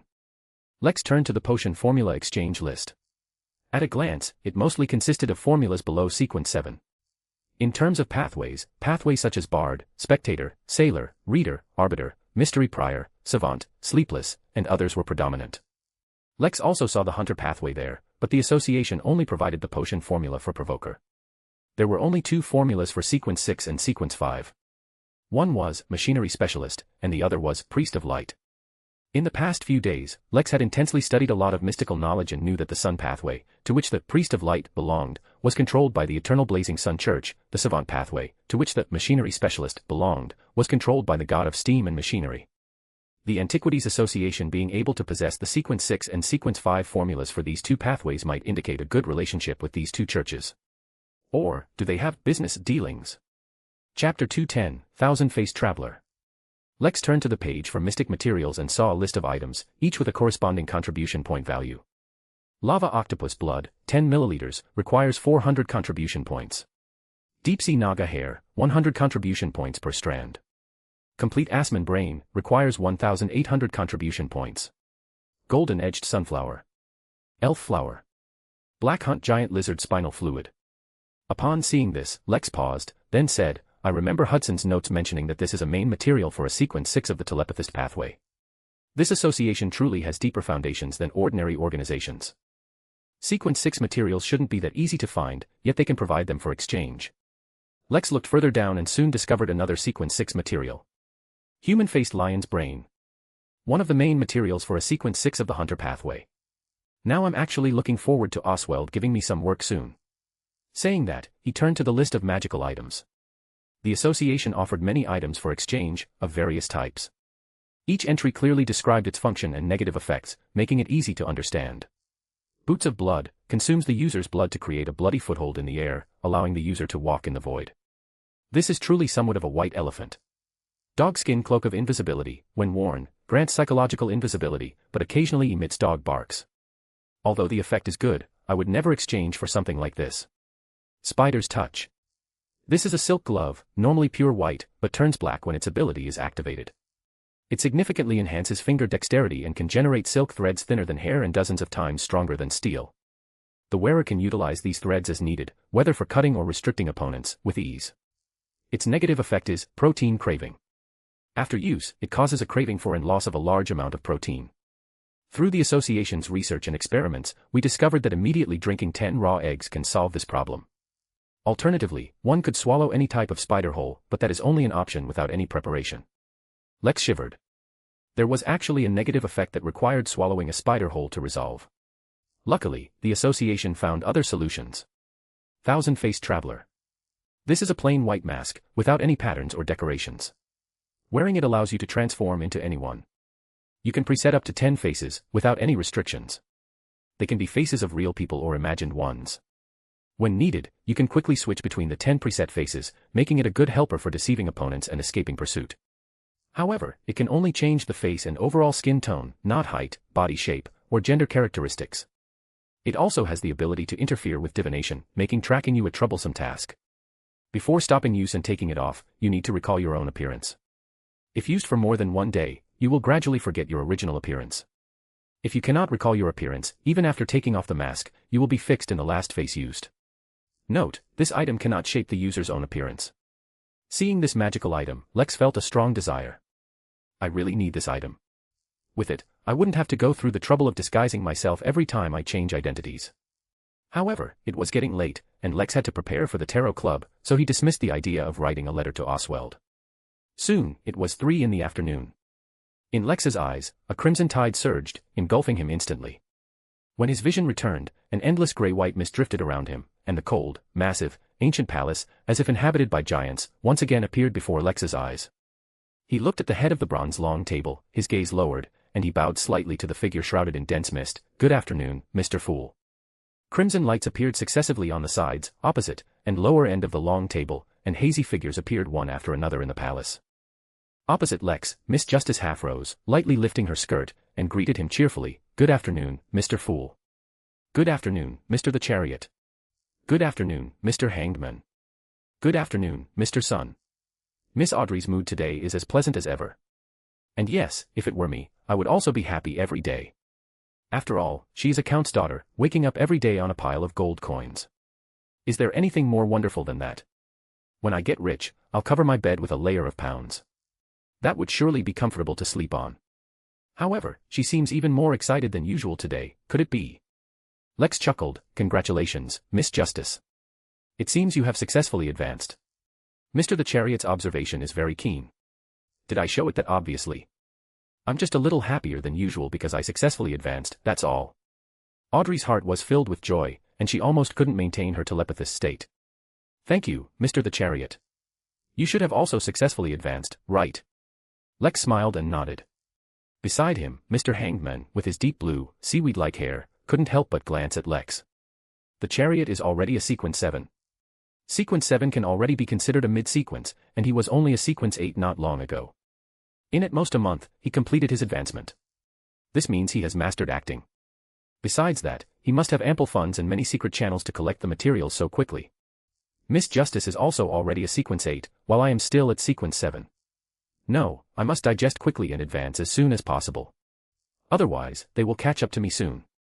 Feeling a sense of urgency, Hangman unconsciously straightened his back. "Welcome, our Miss Telepathist." At the head of the long table, Klein, shrouded in a dense mist, noticed the changes occurring in the superficial layer of Miss Justice's astral body, deep within her etheric body, thanks to the special properties of above the gray mist. He then observed Lex, and thoughts bubbled up in his mind like chi. The Chariot is more confident and more active than before. Is this a change brought about by confirming that I am not an evil god and by rapidly advancing through the Tarot Club? Very good. This way, he will have a greater sense of belonging to the Tarot Club, which is exactly what I need. Being a behind-the-scenes big shot is not easy. Klein then glanced at Hangman. Hangman seems a bit nervous. I understand. The advancements of Miss Justice and Mr. the Chariot have given him a sense of urgency. A sense of urgency is a good thing. This will increase his reliance on the Tarot Club, which helps solidify my image as a god. At this moment, Miss Justice turned to look at the opposite side of the long table and reminded him, "Mr. Hangman, you should submit this week's 6 pages of your diary." Klein, in the dense mist, almost curled his lips into a smile. No matter when, Miss Justice always has such a strong sense of ownership. Chapter 211, Assassination Mission. At Miss Justice's reminder, Hangman Alger quickly conjured 6 pages of a diary. Just as he was about to offer them to Fool at the head of the long bronze table, he suddenly remembered something and spoke respectfully, "Mr. Fool, I've gathered some intelligence related to the secret order." Lex turned slightly, glancing at Seaweed Head not far away. He knew that the Hangman operated on the sea, and there were plenty of pirates on the sea. Pirates should value intelligence quite highly. Lex wasn't surprised that the Hangman could obtain intelligence about the secret order, he just wanted to know what kind of intelligence Alger had obtained. Very good.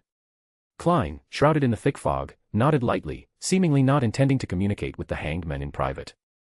This surprised Lex a little, but then he realized that Klein probably wanted other members to know more about the secret order, which would help in collecting relevant information. Alger, by the side of the long table, felt like he was once again occupying an important position.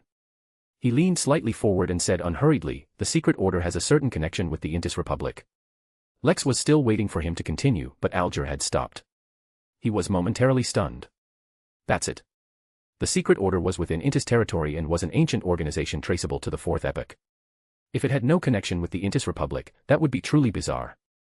Klein, however, thought more deeply. The Chariot had mentioned last time that the secret order had intricate ties with Solomon and the Zeradal family. I also saw in the Great Emperor's diary that Zeradal, the leader of the secret order, sought out the Great Emperor in Trier, the capital of Intis, and the secret order later participated in the Intis incident. It's not surprising that the secret order still has some connection with the Intis Republic today. Then, at this moment, he heard Lex respectfully say, "Mr. Fool, regarding the secret order, I have some things I'd like to add. The Chariot's information network is quite good. He just provided some last time, and now he has more to add.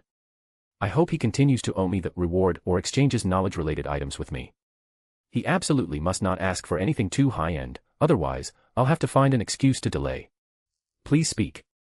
With permission from the figure at the head of the long table, Lex smiled, looked around, and then spoke. The Secret Order has always been pursuing the relics of the Antigonus family. I recently learned that the reason they do this is probably not as simple as the Antigonus family possessing the seer pathway. It seems to be more related to the special bloodline of the Antigonus family. There's such a thing. The hanged man was stunned. He had been inquiring about the Secret Order on the sea, but he didn't know that the Secret Order had always been pursuing the relics of the Antigonus family, nor did he know that the reason for this was likely due to the family's bloodline. He blurted out, "What is so mystic about the Antigonus family's bloodline?" "Hanged man, you ask a good question." Klein, shrouded in thick fog, maintained his posture, appearing unconcerned, but in fact, both of his ears were perked up, not wanting to miss a single word Lex was about to say. But at this moment, Lex looked at the hanged man beside him. "What do you plan to exchange for this information?" The hanged man cleared his throat. "Although I'm interested in this information, it's not essential for me. If an exchange is required, then forget it." He leaned back in his chair, and at the same time, thoughts couldn't help but surface in his mind. This chariot fellow is too cunning. After successfully whetting someone's appetite, he then charges for the important parts. However, he possesses such important information. It seems he has many channels, at least no fewer than mine. Thinking of this, Alger's good mood from earlier had already vanished. At the head of the long bronze table, Klein couldn't help but complain inwardly. At such a crucial moment, hanged men, don't chicken out. I really want to know too. On the other side, Mr. Hangman seems a bit down, but Mr. Chariot's information is truly well informed. Our tarot club is becoming more and more high-end. I also really want to know the answer to the question Mr. Hangman raised. After thinking for a moment, Audrey spoke with a light voice, "Mr. Chariot, if I wish to obtain the answer, what would I need to exchange?" Lex smiled and said, "If it's a request from a beautiful miss, I find it hard to refuse. Besides, last time, Miss Justice helped me collect some materials, so I'll give you this answer for free. Do you want me to announce it here publicly, or discuss it privately?" Mr. Chariot is very gentlemanly and generous. If it were other information, I would prefer to discuss it privately, but Mr. Fool is also collecting information in this area, and I hope he can also learn this information. Please make it public. Audrey smiled slightly. "Also, thank you for your generosity." Lex returned a smile, then, like the hanged man, said in an unhurried tone, "The Antigonus family may possess the bloodline of an ancient god." The bloodline of an ancient god. Alger's breathing became heavy, and he instantly understood why Mr. Fool would collect information about the Secret Order. The Secret Order was collecting relics of a family that might possess the bloodline of an ancient god. It was very likely that the relics of this family contained the secrets of an ancient god. And as a god, Mr. Fool would naturally be interested in matters concerning ancient gods. Perhaps the ancient god at the origin of the Antigonus family was once Mr. Fool's friend or enemy. Throughout the entire process, the son on the other side of the bronze long table was completely bewildered. What on earth are they talking about? The outside world is indeed so complex. After a moment of silence in the palace, Klein, who had already received the diary conjured by the hanged man, did not rush to read it. He looked up at the members, tapping the edge of the long table and smiling. "I'm going to issue a mission." A mission. Lex was a little surprised. He had read the original novel, though only less than 50 chapters. But he knew that Klein, in order to conceal his own strength and to make the Tarot Club members feel awe, had always played the role of an unfathomable, seemingly savant deity. Now he's actually issuing a mission. Has he encountered some troublesome problem, or has his strength increased, making him no longer feel insecure or constantly maintain his disguise? You can choose to accept it or not. Klein said in a relaxed tone, "Another one of my blessed has arrived in Bakerland. He wishes to accomplish something, but it's inconvenient for him to appear personally." Another blessed. Lex felt like laughing inwardly. He probably guessed that this so-called other blessed was likely Klein himself. After all, he wasn't a true god yet, so where would he get so many blessed? Combining this with the previous news of Klein's death, it's very likely that after faking his death, this fool has secretly gone to Bakerland. If I had returned a little later, I might even have run into him in Bakerland. The thing he wants to accomplish is the assassination of Bakerland Jean Madun, the ambassador of the Intis Republic to the Lone Kingdom. The figure at the head of the long bronze table finally revealed the content of the mission. Chapter 212, Do You Dare to Answer? Assassinating the Intis Republic ambassador. Audrey, as an spectator, couldn't control her emotions when she first heard the news, and asked in surprise. Lex was also surprised, and at the same time thought, if the dependence in Backlund was really Klein. Then, Fool is quite a romantic, How long has it been since he went to Backlund, and he has already provoked the Intis ambassador, even to the point of assassinating him. Compared to him, the things I've done are simply not worth mentioning. Intis ambassador. The Iron and Blood Cross Order, which controls the Hunter pathway, is in Intis. Would this ambassador know the potion formula for the Hunter pathway? I can take this mission, but after I go back, I'll first ask Oswald for information. Their society should allow employees to advance their payment, right? Who among you is willing to accept this mission? What reward do you want? Klein looked around and said with the same relaxed attitude as before. Miss Justice showed obvious hesitation at this time, but Hangman chuckled and said, I heard that this Ambassador Bakerland is also the head of the Intis Republic's intelligence in the kingdom. He secretly supports bloody protests, plans some incidents that damage the relationship between nobles and wealthy people, and widely spreads rumors, inciting the public against the government. I don't know if this ambassador is a Beyonder, but many clues indicate that he very likely is. He has many Beyonder with him, Beyonder belonging to the Intis Intelligence Agency, and this department has long been influenced by the former royal Sauron family, controlling the early sequences of the Hunter pathway. Moreover, whether the two countries will go to war only depends on whether the upper echelons of both sides want to fight, and has nothing to do with the life or death of a diplomat. The ambassador has Beyonder around him, and those Beyonder control the early sequences of the Hunter pathway. Sequence 6 Conspirer is very likely also among those they control. Hearing this news, Lex was quite moved and actively looked at the top of the bronze long table. Mr. Fool, I want to take on this mission. If I succeed, then we can determine the reward. Klein nodded slightly. You may. At the same time, he thought. Chariot should have become active and proactive after hearing news related to the Hunter pathway. He is very cautious and did not say that he would definitely complete it, but he did not seem to be timid. This indicates that he has a certain amount of confidence. He has only just been promoted to Sequence 7, so his confidence should not come from his own strength. Chariot might have an organization supporting him in reality, behind the scenes. Next, Justice and Hangman both accepted the mission. The former hoped that the reward could be the psychiatrist formula, while the latter, like Lex, chose to accept the mission but would discuss the reward after success. As for Sun, the young man from Silver City had never been able to integrate into this topic, and being in Silver City, he couldn't assassinate the ambassador who was far away in Backlund. He didn't even know where Backlund was. After assigning the mission, Klein began to read the diary, and the palace once again fell into silence. Lex let his thoughts wander, guessing whether a certain great emperor's social death scene would appear in the diary, and at the same time, he thought that he hadn't received a new diary for a long time. I wonder if the Antiquities Protection Society has any. Logically speaking, the Great Emperor's diary should also be a type of antiquity, right? But what's more important now is to get specific information about that Intis ambassador and his entourage. If Oswald refuses to provide it, then I will give up this mission. Although I have the Traveler's Almanacs, I can travel between Backlund and Enki Town within 3 days, but if there is no specific intelligence, a rash assassination is too dangerous. Compared to the conspirer's formula, the risks I have to bear clearly exceed the gains. And even if I get specific information, when I arrive in Backlund, it will depend on the opportunity and situation. If allowed, I will act. If I am not confident, I would rather miss this opportunity. As the saying goes, only by standing can you output, only by living can you have opportunities. If I miss this time, there will be a next time. But if I die once, I estimate, probably, possibly, I should not have a chance to revive. After a moment, at the top of the bronze long table, that steady voice sounded, you may now freely trade or communicate. Lex was waiting for this part. He cleared his throat. Everyone, who among you has the conspirer potion formula or clues, and what kind of reward do you hope to get? Audrey immediately said, I can help inquire, but there may not be a result. As for the reward, let's talk about it after I get the formula or know the clues. Mr. Chariot seems to be a noble, his etiquette is impeccable, and he possesses gentlemanly demeanor. I think he is easier to get along with than others. Especially compared to Mr. Hangman. Last time this gentleman even wanted to make money from me using common sense. However, the best is still Mr. Fool. Mr. Fool is the best. Justice secretly glanced at the figure at the top of the long table, then quickly withdrew her gaze. Hangman remained silent this time, and at the same time couldn't help but think, I don't know the clues for conspirer, but if I inquire, there should still be clues. But why should I do this? This kid Chariot is already Sequence 7, and he must have mastered acting.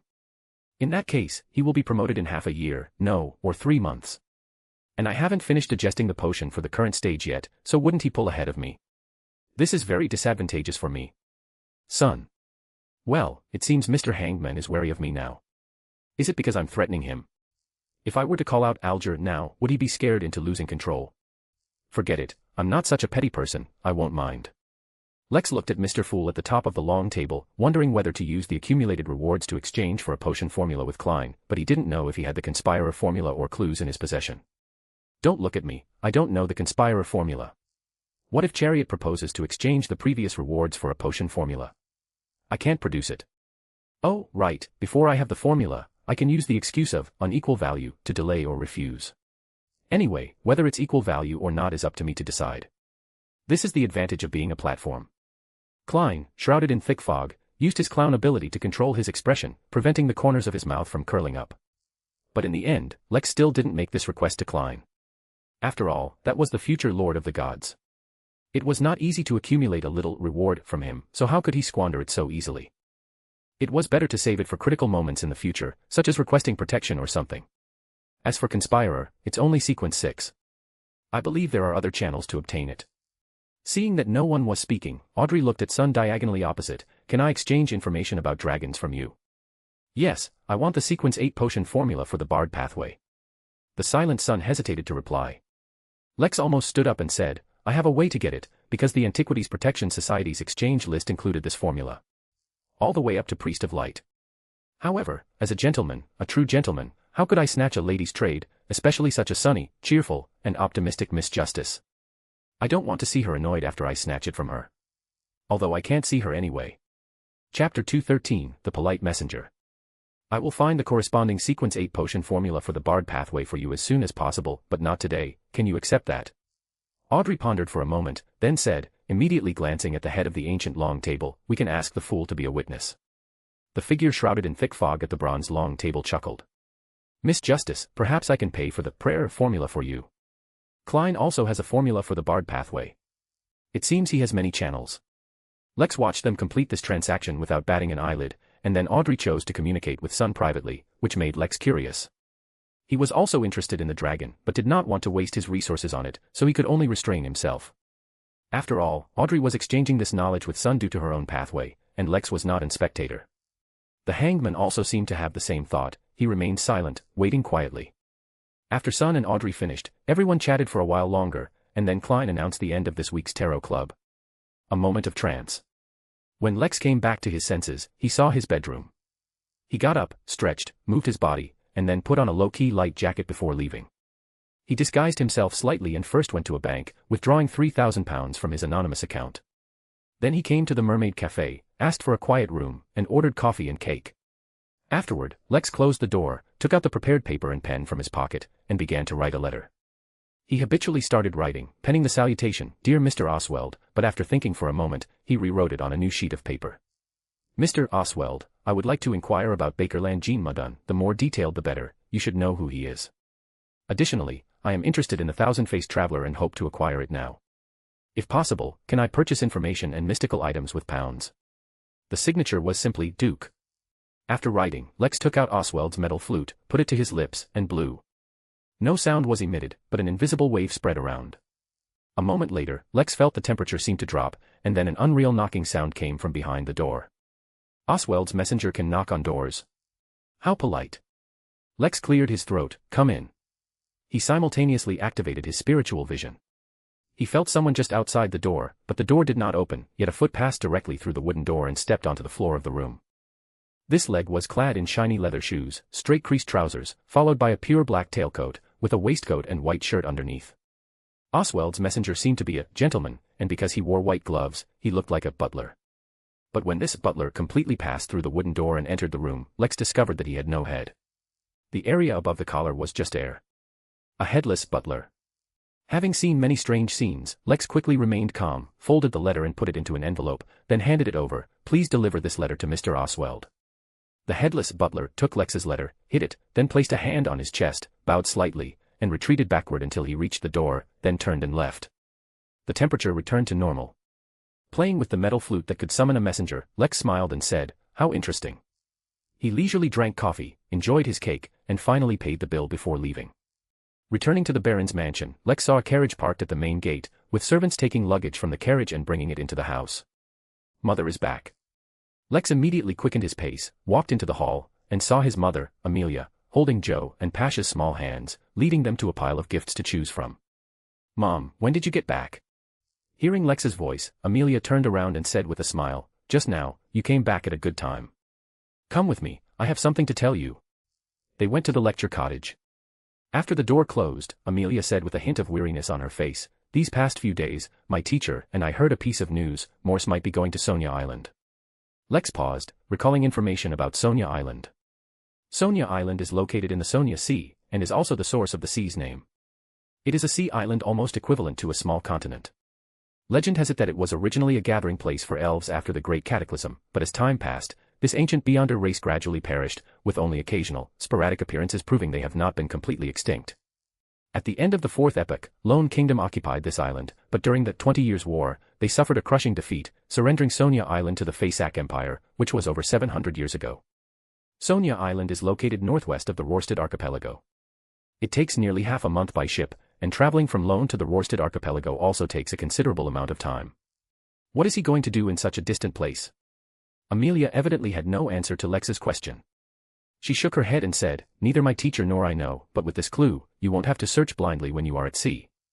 At sea, perhaps I can ask the hanged man for help." As Lex had this thought, his mother walked into the study and, a moment later, came out with a box. She opened the box, revealing various charms, more in number than what Lex had received when he went to Tingen last time. "These are for your use, I hope they will be of some help to you." Amelia reached out and gently stroked Lex's cheek. "I'm very sorry, child. This matter should have been done by me, but I have my own problems to solve, so I can only entrust it to you. You must remember, finding Morse is far less important than your own safety. If you find danger and it might threaten your life, you must decisively give up. I don't want you to get hurt because of this." Lex smiled and said, "Don't worry, Mom, I'll handle it." It seems my child has truly grown up." Amelia patted his arm. "Go, prepare, and then you can come down for dinner." Perhaps because his mother's teacher was present, Bison did not participate in dinner today.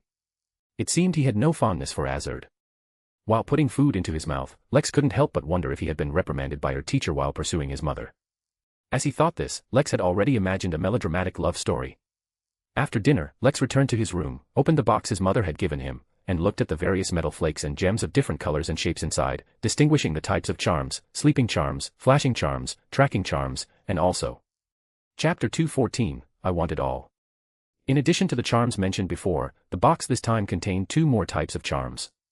One was the mist charm, which could create dense mist out of thin air, and the other was the illusion charm, which could create various illusions. Among these charms, the sleep charm was the fewest, with only 3. All other charms ranged from 4 to 5, with the flash charm being the most, a total of 6. These charms could not cause damage to enemies, but they were very effective in auxiliary aspects, especially the sleep charm, which could make a Beyonder fall into a brief sleep. Although the time was very short, for Lex, it was enough to make the enemy reveal a momentary flaw. He placed these charms into different pockets of a trench coat, so that when needed, he could quickly retrieve the specific charm for different situations. After doing all this, Lex took out the Traveler's Chronicle, found the relevant page for Backlund, and discovered that the city of 10,000 capitals was recorded in great detail in the chronicle. It covered various aspects such as culture, economy, and local customs. Furthermore, it was detailed down to every specific area, and here, Lex saw the East District, North District, Sherwood District, Hillsden, Backlund Bridge area, Queensborough, and so on. With such detailed records, if Lex needed to go to Backlund, he could teleport precisely to a specific district. Looking through other records, Lex found that there were quite a few regions recorded in the chronicle. Taking the Lone Kingdom as an example, it included Constant City in Awa County, Tingen City in Awa County, Stone in East Chester County, and so on. In addition, on the North Continent, cities recorded in the chronicle included Trier, the capital of the Intis Republic, Fainapotter, and St. Millen of the Faesac Empire. There were also many places on the sea. Damel Island, Banshee Island, Tiana Island, Rorstad Archipelago, etc. There was even a lone city in East Balam. Unfortunately, there was no record of Sonia Island, otherwise, Bearded Man Grandpa might have already retrieved this chronicle and teleported to Sonia Island to find his son. Taking out a steel pen with golden patterns, dipping it in ink, Lex began to write the 3 characters Enki Town on a blank page of the chronicle. As he wrote, he felt his spirituality being absorbed by the chronicle and injected into the words in a mysterious way. It seemed that ordinary people probably wouldn't be able to leave a single word on the chronicle. Lex relied on his memory to write down information related to Enki Town, including its historical sites, local delicacies, and so on. After he finished writing, Lex's spirituality was already half depleted. He looked at his handwriting in the chronicle. This way, if he were to go to Backlund to assassinate the ambassador, he could travel between the two places within 3 days. After all, next Monday, he would depart for Vera Harbor to officially join the Royal Navy. He packed his things, showered, and went to bed. The next day, just as dawn broke, Lex's spiritual vision was stirred, and then he heard that somewhat unreal knocking sound. Oswald's messenger had arrived. Lex quickly got up. Fortunately, to prevent the messenger from arriving in the middle of the night, he had disguised himself before going to sleep last night. So now, he could calmly say, "Please come in." With his spiritual vision activated, he once again saw the headless butler walk steadily through the bedroom door and approach. The butler held a wooden box but did not put it down. Instead, he first handed a letter to Lex.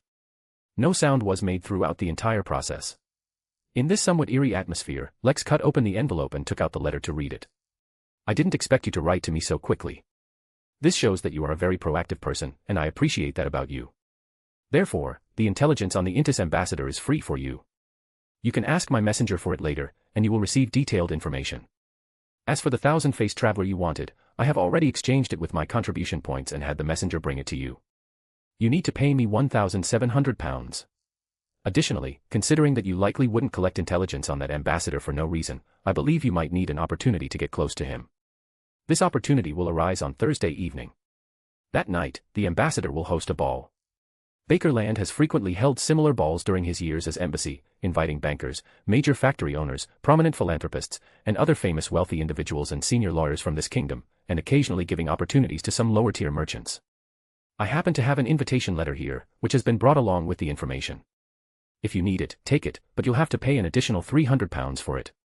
Finally, if anything happens to you in Backlund, you can go to the Blue Ocean restaurant in the West District and tell the waiter, the mist on the Tussock River is really thick tonight, and they will handle the aftermath for you.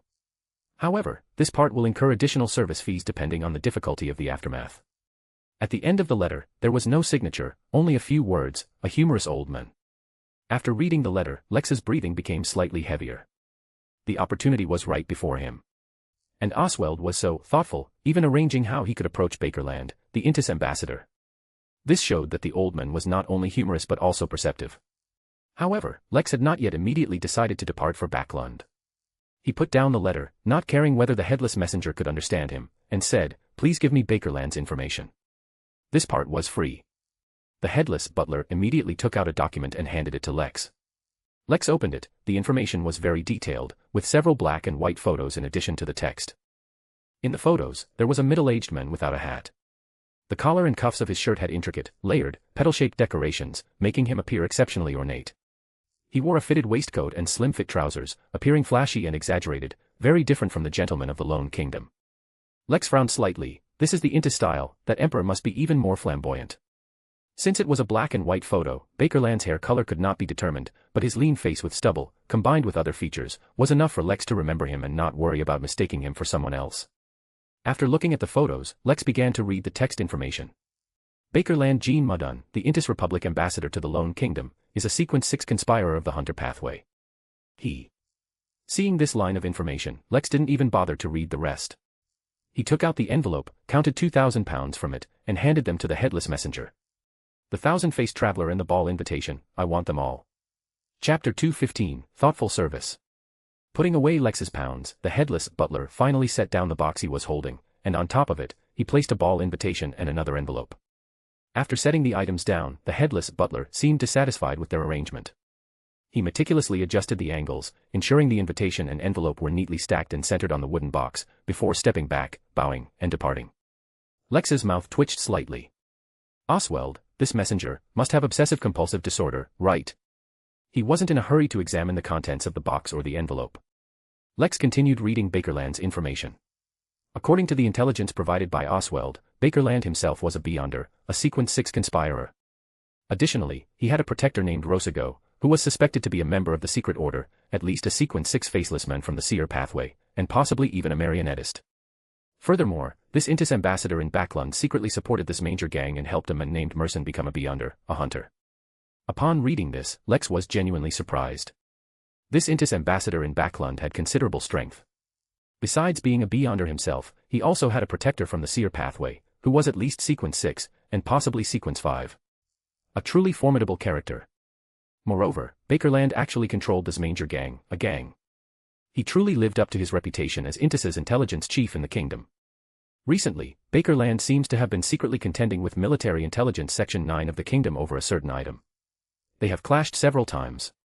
On one occasion, they even exchanged fire on Buckland Street. Bakerland seems to have deliberately organized this ball to avoid suspicion, and in the past few days, his capable subordinate, Rosago, has been almost constantly away. Is that so? In that case, it really is a rare opportunity for me. But I can't be careless. Who knows if Bakerland has other helpers in the dark? After all, he is the ambassador of Intis. After finishing the material, Lex decided to depart for Backlund today to make preparations in advance. He didn't set a predetermined goal for himself regarding the hunting of the ambassador. If an opportunity arose, it would be best, but if not, he would decisively withdraw. Although it might waste 300 pounds, it's better than losing his life. Putting down the material, Lex walked to the table and first picked up the envelope the messenger had placed on the invitation. He opened it and found a black and white photograph and some additional information inside. Lex looked at the photograph first. It was a middle-aged man with a slick-back hairstyle, thick eyebrows, slightly small eyes, and a large nose.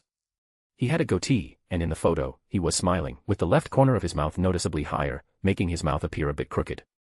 Then he looked at the information. This is Mr. Green George. He is a businessman primarily dealing in spices and timber. His business has grown considerably in recent years, and he has begun to enter the commercial market of Backlund. Currently, he has his own company in Hillsden. However, this is only superficial information. In reality, Mr. Green George does not exist. He is one of the identities frequently used by our field agents. The person in the photograph is his prototype. The true person passed away from illness 3 years ago. Of course, the company and business are real, but they are industries controlled by our association and do not belong to anyone.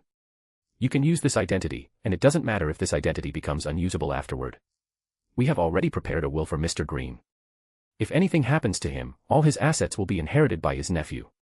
I guess this nephew is also a non-existent person. Lex continued reading. Mr. Green George is 43 years old this year, with black hair, brown eyes, and a wheat-colored complexion. He is divorced and has no children. He has a slight prostate problem, which causes him to frequently visit the restroom. There are records and files of this condition at the hospital, and his private doctor, Don Kirk, can also confirm this. In terms of personality, Mr. Green is by no means generous, but he can spend a fortune for a woman he likes. He has a particular fondness for young women, especially girls between 16 and 20 years old. He can't take his eyes off them whenever he sees them. He is left-handed and habitually smokes with his left hand, so there will be smoke stains on the fingers of his left hand. He is allergic to grapefruit, and his digestive system is not very good, so he prefers vegetables and fruits over meat. Finally, he has a slight obsession with cleanliness. He will secretly wipe his hands with a handkerchief every time he shakes hands with someone. These material also included Green George's identification. It could be said that Oswald had prepared everything very thoroughly and meticulously. This service was definitely worth the 300 pounds. After putting away the identification, Lex finally opened the box and saw that it was lined with black velvet, and inside lay a white, plain mask without any patterns or decorations. Beneath the mask was an instruction manual, detailing the item's abilities, usage, negative effects, and some suggestions. For example, the user should preferably prepare one, or even multiple, photographs of themselves.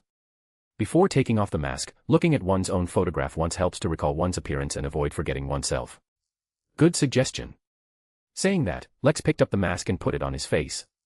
Then, holding the photograph of Green George, he walked to the mirror.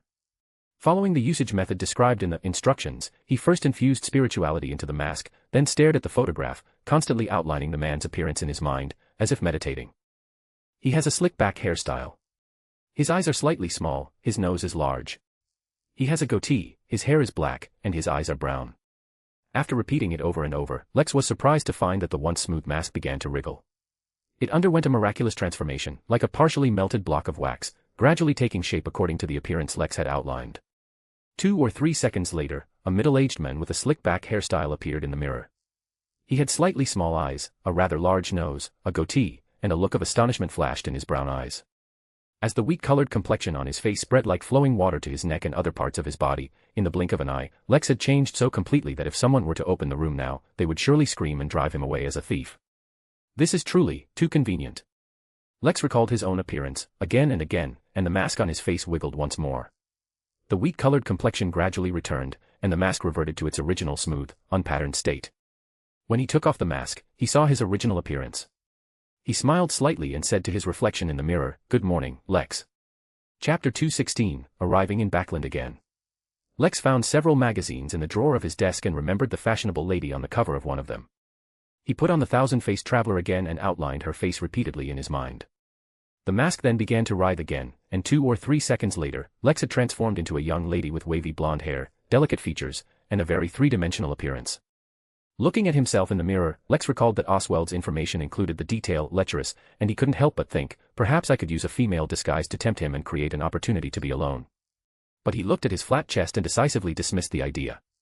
Lex ran his hand over his face, and in an instant, he transformed back into Green George with his slick back hair, the entire process happening extremely quickly. The first transformation takes 2 to 3 seconds, but once the transformation is complete, the mask remembers that face. The next time I transform into that face, it can be done instantly, which is very convenient. This is a bit like a computer. The first time you input data, it takes a little time, but reading data only takes a few milliseconds.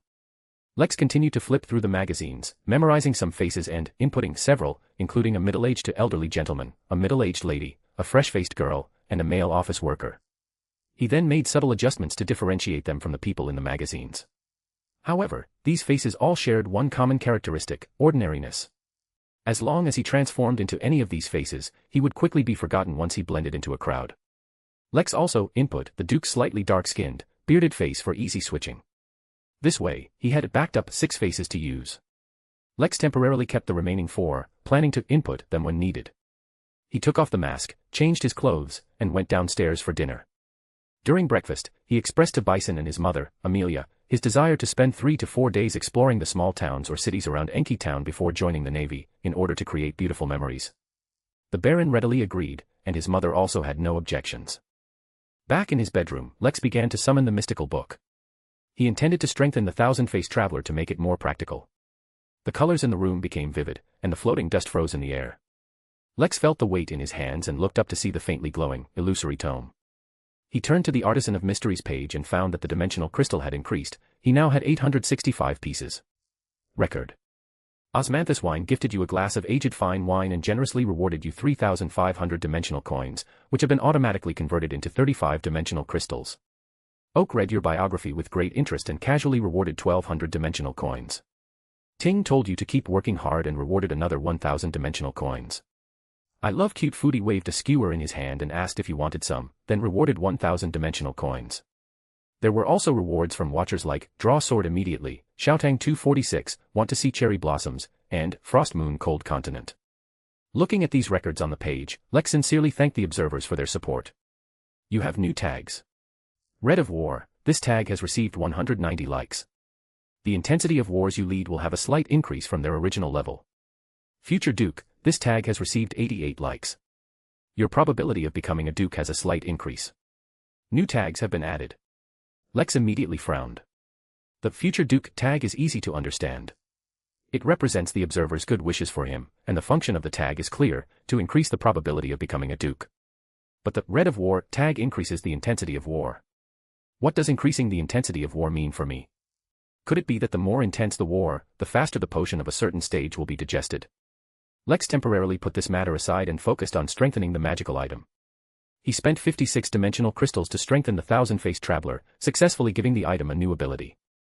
While its original abilities remained unchanged, the thousand-faced traveler gained a new ability, Damage Transfer. Damage Transfer, as long as death is not direct, and as long as both hands can still move, fatal wounds can be transferred from vital areas to less important places like the arms, turning a fatal injury into a minor one. However, wounds can only be transferred on oneself, and the opportunity is only once. So that means after I transfer a fatal injury, I can't transfer it again. Lex continued to read the information on the page. In addition, this item can adjust the user's physique to a limited extent, such as height, which can be adjusted up or down by a few centimeters, it can slightly change scent, and it can mobilize local fat to create the desired appearance. After strengthening, this item became more practical, and it also had the Beyonder ability of Damage Transfer, which could save his life at critical moments. With the thousand-faced traveler and the magic ring, I can even roleplay as a Beyonder of the Seer pathway. Although the sequence is a bit low. Lex smiled and ended the summoning. In the afternoon, he left Enki Town. After confirming he wasn't being followed, Lex took out the Traveler's Encyclopedia. Putting on the thousand-faced traveler, he first transformed into an ordinary-looking male office worker. Then, he turned to the Backlund section of the encyclopedia, selected Cherwood District, and infused spirituality into the encyclopedia. The text on it glowed with an illusory light. Lex's figure blurred and quickly disappeared into the air. Similar to his last teleportation experience to Backlund, Lex saw indescribable forms and distinct, clear light of different colors. In the strange world higher than reality, he cautiously and vigilantly observed his surroundings. Soon, the bizarre sounds before him gradually faded, and realistic scenes began to appear. Lex first saw towering walls, then gloomy alleys, and then noticed a stray cat jumping off a trash can and quickly running away. Lex composed himself and walked out of the alley, seeing 2 to 3-story terraced buildings. Occasionally, he saw 5 to 6-story brown houses, which clearly bore the architectural style of Backlund and showcased the kingdom's most cutting-edge building technology. Walking on the bustling streets, Lex had arrived in Backlund. Back in the City of Prosperity, Lex followed his preset plan and headed to a carriage rental company. Although Oswald offered various conveniences, those services were not free, and Lex couldn't fully trust the other party yet. Therefore, he had his own plan. Chapter 217, Man's Paradise. By the time he reached the carriage rental company, Lex had transformed into a kind, middle-aged gentleman. He looked at the sign that read, Rex Carriage Rental Service Company, smiled slightly, and pushed the door open. The bell on the door immediately rang, and a young man in a white shirt and black waistcoat walked out from the company's reception desk. "Good afternoon, sir, what service do you require?" Lex said in a hoarse, low voice, "I need to rent a carriage, one for long-distance travel. I'll need it on Thursday." The young man's face held a polite smile, professionally revealing 8 teeth. "Please come over here and take a look. We only have 2 carriages available for long-distance travel, you can choose the one you prefer." He led Lex to the reception area, had someone bring him a cup of black tea, and then took out a photo album, flipping to a specific page. On this page were 2 black and white photos, showing 2 different models of carriages. The upper one only required 1 horse to pull it, the carriage compartment was smaller, appearing to seat only 1 or 2 people. Above the compartment was a luggage rack where suitcases could be placed and secured with ropes, but this would be very inconvenient in the rain. The lower carriage had a larger compartment, capable of seating 4 to 5 people, and required 2 horses to pull it. However, there was no luggage rack on the roof of the compartment.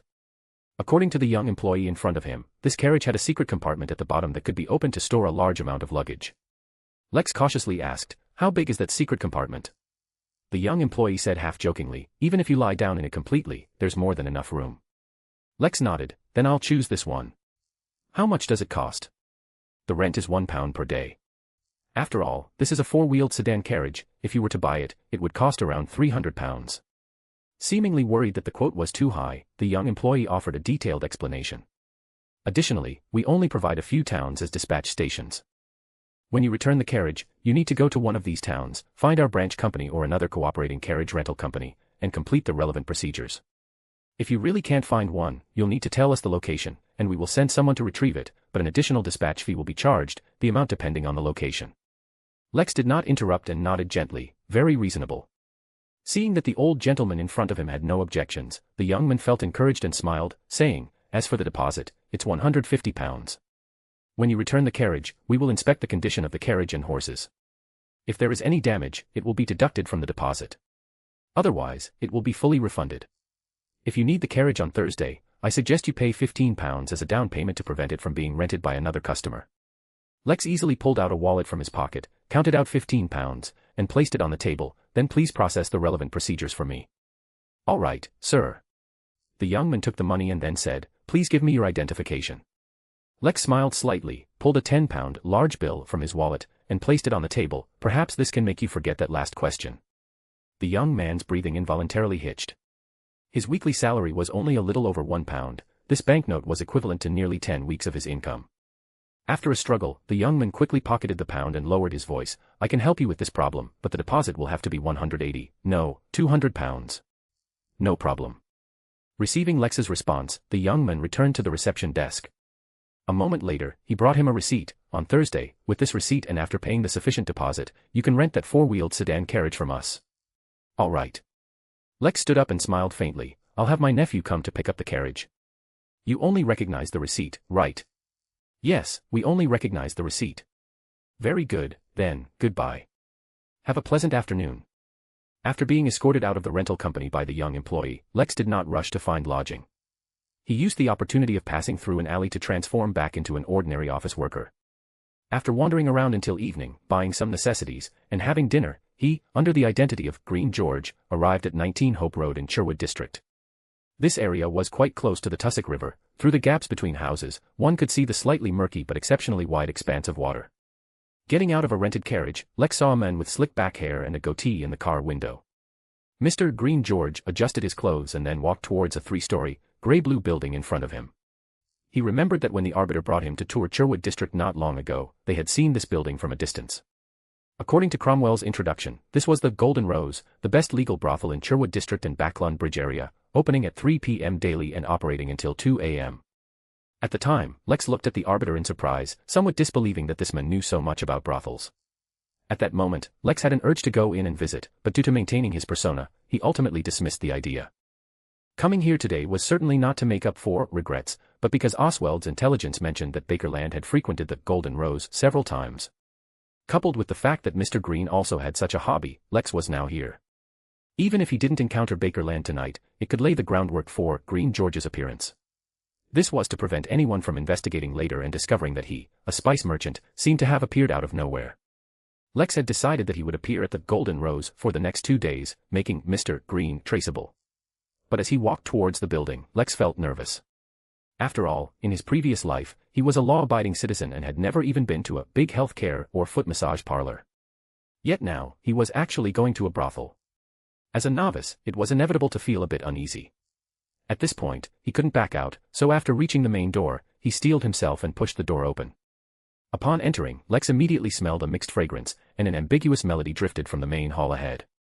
He subtly observed his surroundings, seeing waiters in black coats and semi-tall top hats standing at the entrance and in various corners of the hall. But Lex believed those were not waiters, but rather bouncers, specifically for dealing with drunks or troublesome customers. In the splendid hall ahead, various sofas and chairs were arranged. There were no partitions here. However, half-human height potted plants were placed, making the sofas and chairs less obvious. They served as natural partitions. In one corner of the hall, Lex saw a piano, and in the middle of the hall was a dance floor, though no one was dancing at the moment. In the hall, Lex saw ladies sitting in different places. Some had wavy blonde hair, some had long, straight black hair, some had light yellow hair, and there were also brown or red-haired women. Their dresses were either simple or elaborate, but without exception, all were designed to highlight their different temperaments or figures. These ladies each possessed their own beauty, mature and charming, shy and naive, youthful and captivating. Several were even exquisitely featured and noble in temperament, as if they were princesses of a nation or fashionable models. They were either resting their chins on their hands, laughing, or quietly reading newspapers and magazines. Looking at them, Lex genuinely sighed. This truly is a man's paradise. Chapter 218, Mr. Green George. Not rushing into action, Lex first took out a prepared tin cigarette case from his pocket and pulled out a rolled cigarette. He held it between 2 fingers of his left hand, brought it to his mouth, then took out a box of matches and lit the cigarette. Lex took a slow puff, immediately feeling a spicy sensation in his mouth, almost causing him to cough. Cigarettes in this world are spicier than any I've smoked in my previous life. Suppressing a cough and even maintaining a smile on his face, Lex couldn't help but sigh inwardly. Being an actor isn't easy. He exhaled a smoke ring, his gaze sweeping over the ladies with a somewhat indifferent expression. He suddenly saw a 15 or 16-year-old innocent miss, and was momentarily stunned, the earlier feeling of a man's paradise having vanished without a trace. To be engaged in this profession at such a young age, Backlund's glamorous facade likely hides a lot of dirt. He originally wanted to avert his gaze, feeling unable to associate such a tender girl with a prostitute. This reminded him of his younger sister at home. The same age, yet living completely different lives. This damned world. However, Lex remembered Green George's persona. He had a particular fondness for young girls, especially those between 16 and 20 years old. Every time he saw them, he couldn't tear his eyes away. Reluctantly, Lex continued to stare at the young girl, letting the smile on his face grow wider, but his heart held no joy, only an unspeakable heaviness. "Sir, it seems this is your first time at our Golden Rose."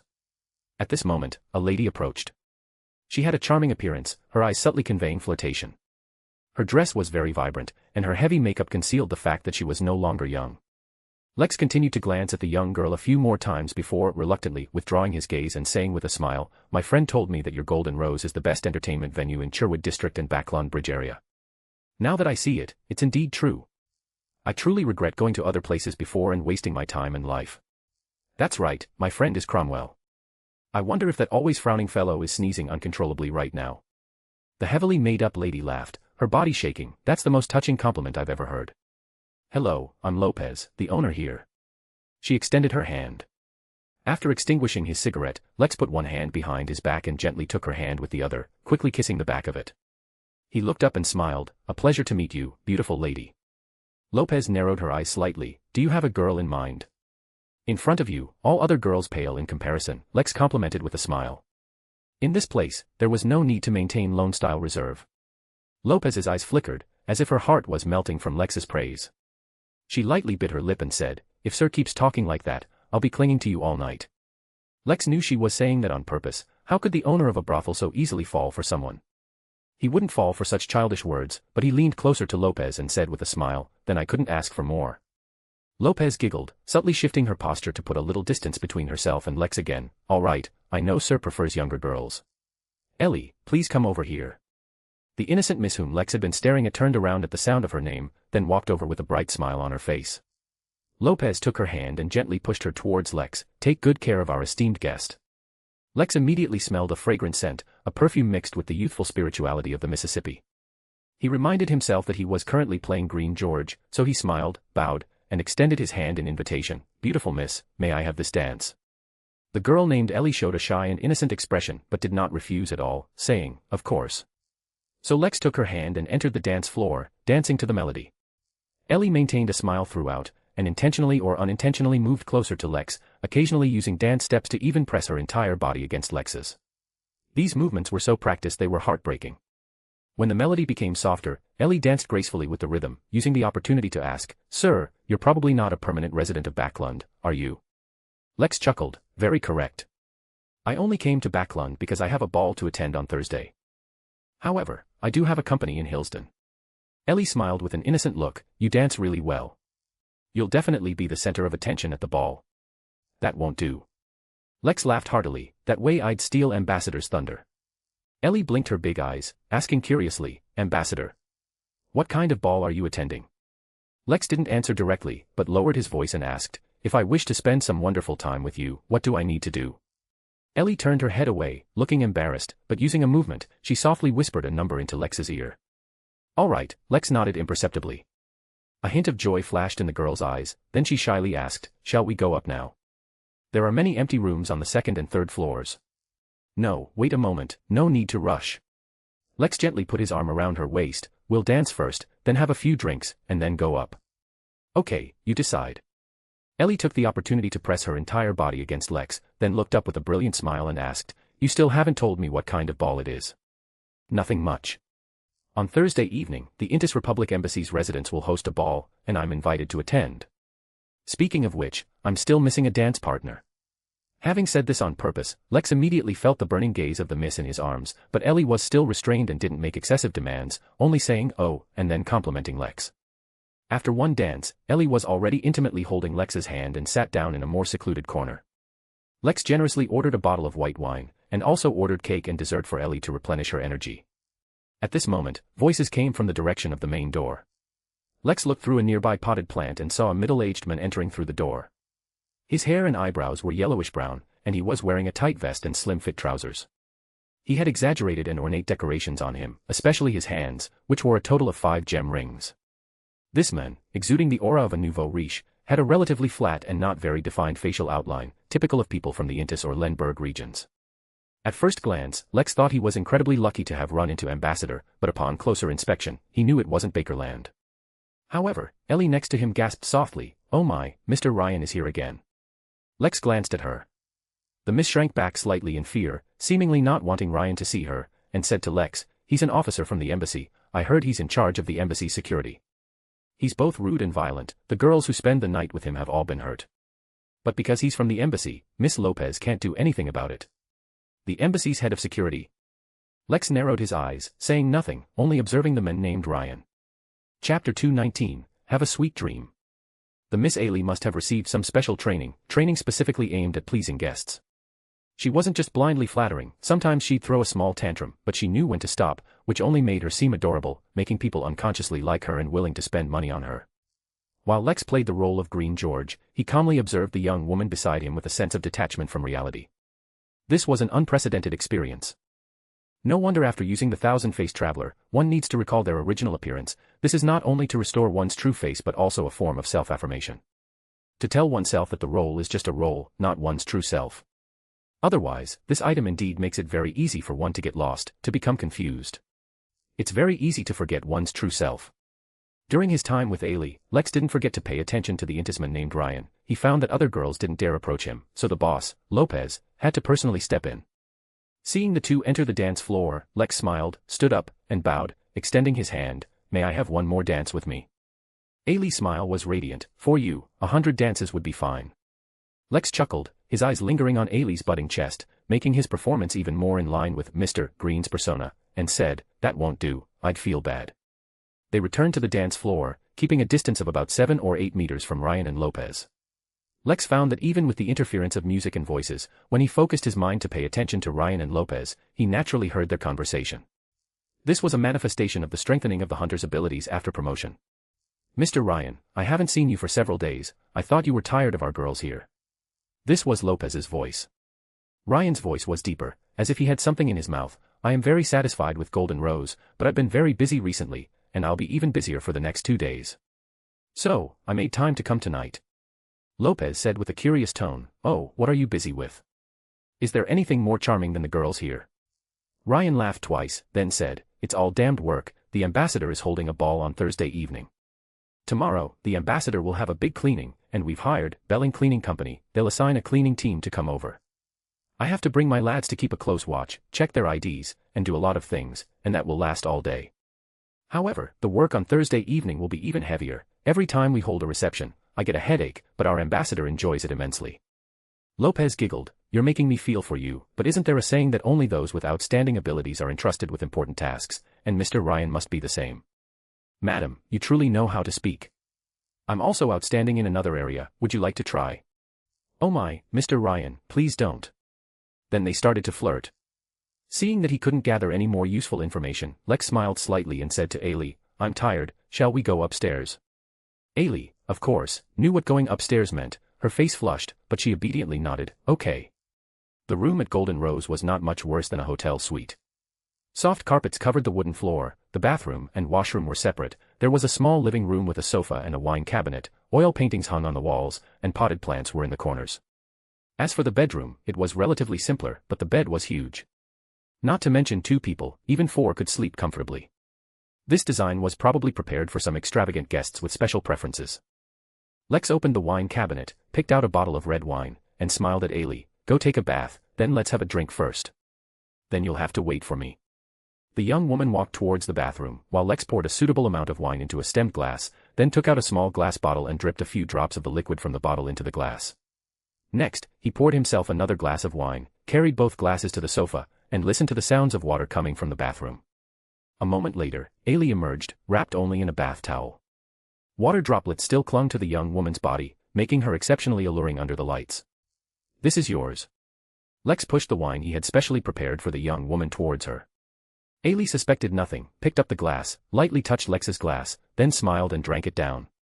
A moment later, her eyes began to lose focus, and she swayed precariously. Lex quickly supported her. Ailey had already closed her eyes, emitting steady breaths. She had fallen asleep. What he had dripped into her glass earlier was a powerful sedative, capable of quickly knocking someone out.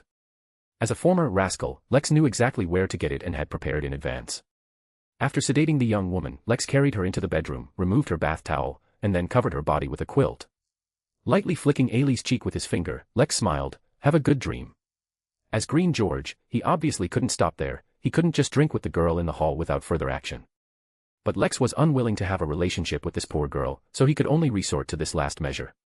The next day, when Ailey woke up in a daze, she was first startled, looked around, then pulled back the covers to check, her face full of confusion. Then she saw a red rose and a card placed on the nearby table. It read, "You were wonderful last night, Miss Ailey. I like you very much. I will come to find you again tonight. I hope you won't refuse. I've already ordered breakfast for you, they should be delivering it soon." The signature was Green George. So that's his name. Ailey hugged the quilt, curled into a ball, picked up the red rose from the table, smelled it, and said with her eyes closed, "If only everyone were as gentle and considerate as Mr. Green." As she thought, for some reason, Ailey started to cry. She hugged the quilt, sobbing softly. In the West District, on the Fountain Square in front of the Intis ambassador, several men in blue workers' uniforms and duckbill caps occasionally looked towards the embassy. Some held black bread, others water bottles, eating a simple breakfast in a corner of the square.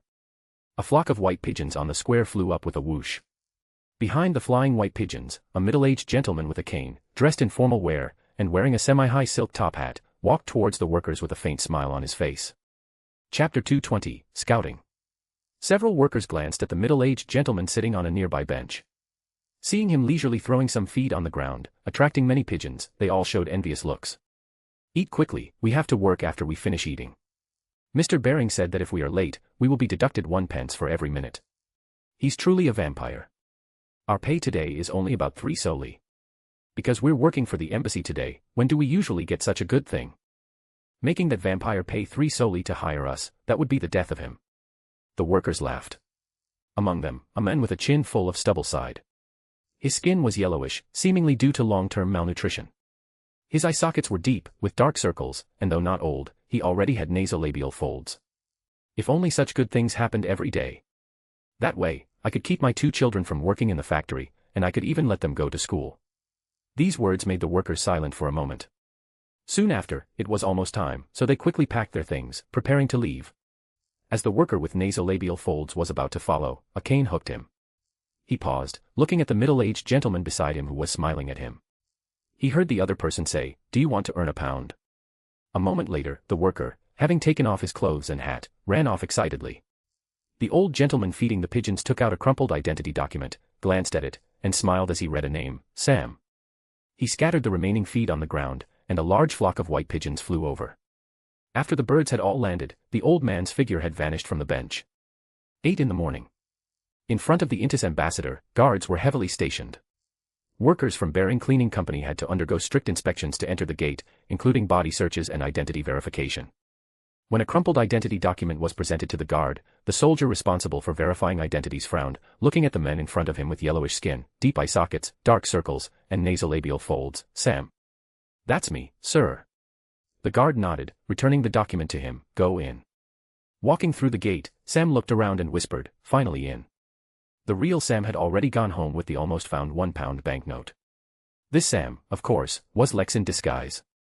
He bought Sam's work clothes, hat, and identity document for £1, successfully infiltrating the embassy. Before the operation tomorrow night, Lex felt it was necessary to get a clear understanding of the embassy's layout to perfect his plan. As the saying goes, details determine success or failure. Lex did not want to fail a potentially successful venture due to an overlooked detail. After entering the embassy, he paid attention to the layout, memorizing the routes he took, while following the other workers to the hall. In the hall, a middle-aged man was pacing back and forth, somewhat nervous and anxious. Seeing the workers arrive, he waved his arms vigorously and shouted, "Hurry up, you lazy bums. I'm warning you, today you all have to work hard for me. If anyone doesn't do well, I won't hire you again." It sounded like temporary employment. Lex made a quick judgment in his mind, quickened his steps, and stood with the other workers. The man, who should be Mr. Baring, the owner of the cleaning company, cleared his throat and said, "Listen up, your task today, you guys, is to clean every inch of the embassy. There must, absolutely, be no trace of dirt. Also, I need a team of people to clean the sewers. Those willing to do it, step forward." The workers looked at each other, but no one moved. Baring was about to get angry when he saw someone in the crowd raise a hand. He immediately shouted, "You, come up." Lex stepped out of the crowd and said, "Sir, I'll go." "Very good." Baring said happily, "What's your name?" "Sam." "Excellent, Mr. Sam, today is your lucky day. You are the first to step forward, therefore, I will give you an additional 5 pence on top of your previous pay." "Only 5 pence. You are indeed a vampire." Baring pointed out a few more people, then said with a gloomy face, "You few, follow Sam's command. My requirement is that the sewers must not be blocked. Otherwise, tomorrow night, those distinguished gentlemen and ladies will probably have trouble." A moment later. Lex, holding cleaning tools, was already standing in the sewer. It must be said that Backlund's sewer system was still very advanced, but no matter how advanced, a place like this, full of filth, definitely did not smell good. At this moment, Lex, with his feet on the ground, felt the stickiness of the surface, which gave him an even stronger urge to return to the surface. But he still forced himself to endure the nauseating feeling, telling himself over and over again, "Today you are not Lex, but the worker Sam, bring out your professional quality." Even so, the filthy environment still stimulated a dense rash of goosebumps all over his body. Forcibly enduring it, he lifted his lantern and walked forward in the empty, quiet sewer. There were many forks here, and the sewage channel below emitted a repulsive stench. The hurried scurrying of rats could be heard from time to time in the darkness. On some walls, pipes connecting upwards to the sewage channel could be seen. Their purpose was self-evident. If one were to trace these pipes upwards, they would lead to the embassy's washrooms. And ensuring these pipes were clear was the work Lex and his team were about to undertake. However, no one would actively work, as no one would be willing to come down to inspect their work in such a dirty place. All day, Lex worked in the embassy. Not only did he participate in clearing the underground sewers, but he also trimmed the flower beds, scrubbed the roof, and replaced chandelier shades. He was so diligent that after a day's work, the vampire bearing generously gave him an additional 5 pence as a reward. Lex, of course, did not care about a few copper pence. What he cared more about was that through today's work, he had largely figured out the layout of the embassy. He knew the embassy's emergency evacuation routes, where the kitchen was, how to quickly enter the sewers, how to navigate the sewers to quickly exit the embassy, and so on. After leaving the embassy, he changed his face again, spent 5 soldi, and took a refreshing bath in an inconspicuous hotel until there was no unusual smell on him. Only then did he, as Mr. Green, return to Hope Road in Sherwood District. As he walked with light steps towards the Golden Rose, he heard heartbeats coming from the corner ahead, 2 of them. Chapter 221, The Cautious Ambassador. An ambush. Lex was instantly certain of this. The 2 men said nothing, clearly prepared, but he didn't know if they were coming for him, or if they were just 2 petty thieves planning to rob passers-by. In an instant, Lex made a decision. He didn't stop, even humming a cheerful tune. Just as he was about to turn the corner, 2 dark figures suddenly rushed out. One covered Lex's mouth, while the other held a gleaming dagger to Lex's neck. Lex observed both men simultaneously and was surprised to find them lean and capable, with somewhat sunken eye sockets, typical Highlander faces. Lex immediately thought of a gang organization. The Nicknamehere gang. Don't make a sound, cooperate obediently, otherwise, it won't be as simple as just losing some money, said the man holding the dagger to Lex's neck. Normally, these 2 wouldn't even get close to Lex before he'd knock them down. But at this moment, he was playing the role of the spice merchant Green George, and Mr. Green presumably didn't know how to fight, let alone beat 2 Highlanders who dared to kill. Please don't hurt me. The money is in my jacket pocket. Take it all, take it all. As Lex said this, he also began to speculate. The Nicknamehere gang was a gang secretly cultivated by Bakerland. When did they start robbing people? Clearly, they weren't here to rob. Could it be that Bakerland was secretly investigating the backgrounds of the invited guests? What a cunning and cautious fellow he was. It should only be a test for lower-tier merchants like Mr. Green. After all, Bakerland should be very familiar with other important figures, and they would also be difficult to impersonate. A hand was rummaging through Lex's clothes. Even though Lex had already told the other party where his money was, the Highlander with the fierce eyes still searched Lex thoroughly, inside and out. Finally, he pulled out a pocket watch, shook it, and said, "You're not honest enough." With that, he punched Lex in the stomach. The punch didn't hurt Lex at all, but he cooperated perfectly, arching his body and making retching expressions and sounds. Immediately after, he was kicked from behind. Lex quickly fell to the ground, then let them step on his back a few times and take the dozens of pounds from one of his pockets. The 2 men quickly left Hope Road, winding their way to a house. The house was dark, but by the window, someone could be seen sitting in a chair. How was it? The person asked. He's a coward. And quite afraid of death. Merchants are all like that, the 2 men said in unison. The person sitting in the chair took out a notepad and opened it. In the light of the street lamp shining through the window, names could be seen written on it. Next to each name was a check mark. The person took out a fountain pen and also put a check mark next to the name, Green George, in the notebook. Golden Rose. Lopez, who was also heavily made up today, had just dealt with a gentleman when she saw a guest walk in through the main door. Lopez remembered him. Yesterday, he had spent nearly £30 on Ali. His generosity had left a deep impression on Lopez. Through Ali, Lopez learned that his name was Green George. Tonight, Mr. Green's neat slicked-back hairstyle was disheveled, his clothes were dirty, and there were abrasions on his forehead and hands. Lopez hurried forward and softly exclaimed, "Mr. Green, what happened to you?" The gentleman gave a wry smile and said, "I was robbed on my way here. I lost a pocket watch and dozens of pounds in cash." "Oh my goodness, I can't believe such a thing would happen." Lopez said, "Did you report it to the police? Do you need me to call them for you?" No, Mr. Green said with some fear, "I'm not from around here, and I'm afraid of retaliation if I report it." "Never mind, I can afford to lose dozens of pounds, but I need Ali's comfort." "Is she here?" Lopez smiled and pointed to a corner of the hall. "Ali has been waiting for you since nightfall." Go ahead, I'll have the kitchen prepare dinner for you. You haven't eaten yet, have you? No, madam, I'd appreciate that. Watching the gentleman leave, Lopez shook her head and called a waiter, telling him to inform the kitchen to prepare food and wine for Mr. Green. Thursday arrived in a flash. In the morning, Lex, with an unremarkable face, appeared at the entrance of Rex Carriage Rental Services. He pushed open the door and saw the young employee who had attended to him 2 days prior. Hello, I'm here to rent a carriage. My uncle already paid the deposit 2 days ago. Today, the young employee, whose smile was still bright, came forward. May I see your receipt stub? Lex took out the receipt from his pocket, of course. After checking, the young man at the reception desk nodded and said, no problem. Once the deposit is paid, I'll have someone bring the carriage over. Do you also need a coachman? No, thank you, Lex said, taking out the £200 he had prepared and placing it in the young man's hand. A moment later, a four-wheeled carriage pulled by 2 horses stopped at the entrance. Both parties inspected it together, confirming that the carriage and horses were in good condition, and then Lex drove the carriage away. He headed to the East District, stopping at the abandoned factories and houses to make arrangements. Thus, the day quickly passed. By evening, gas lamps lit up the streets, dispelling the gloom and darkness. However, the pervasive mist reduced the effectiveness of the lights, and visibility remained less than ideal. In the West District of Backlund, on the streets shrouded in pale yellow mist, carriages broke through the fog, heading towards the Intis ambassador. Lex, with an unrecognizable face, acted as the coachman. The horses pulled the empty four-wheeled carriage, without a single passenger, at a moderate speed through the street. Upon arriving near the embassy, due to the excessive number of carriages in front of the embassy, guests of lower social status like Green George could only park their carriages in the square opposite. This was exactly what Lex wanted. Even if the embassy hadn't made such arrangements, he had already decided to do so.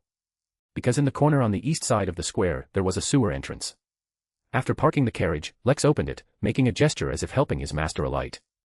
Then he observed his surroundings, and when no one was paying attention, he slipped inside. He closed the carriage door, quickly changed into the formal attire he had prepared, and when he stepped out again, he had transformed into the slick-backed spice merchant. Holding his invitation and identification, and after undergoing a series of checks, Lex finally entered the embassy. In the hall, the lights were bright, and the air was filled with various perfumes and the aroma of wine. To the melodious tune, Lex walked leisurely, casually picking up a glass of warmer wine from a passing waiter's tray, sipping it, and observing the guests in the hall. Just then, he saw a middle-aged gentleman. He was dressed in a flamboyant and exaggerated manner, with brown hair, blue eyes, and a lean, stubbled face that was very striking. Lex's lips curved slightly. He had seen his prey. The Intis ambassador, Bakerland Jean Madun. Chapter 222, Patience.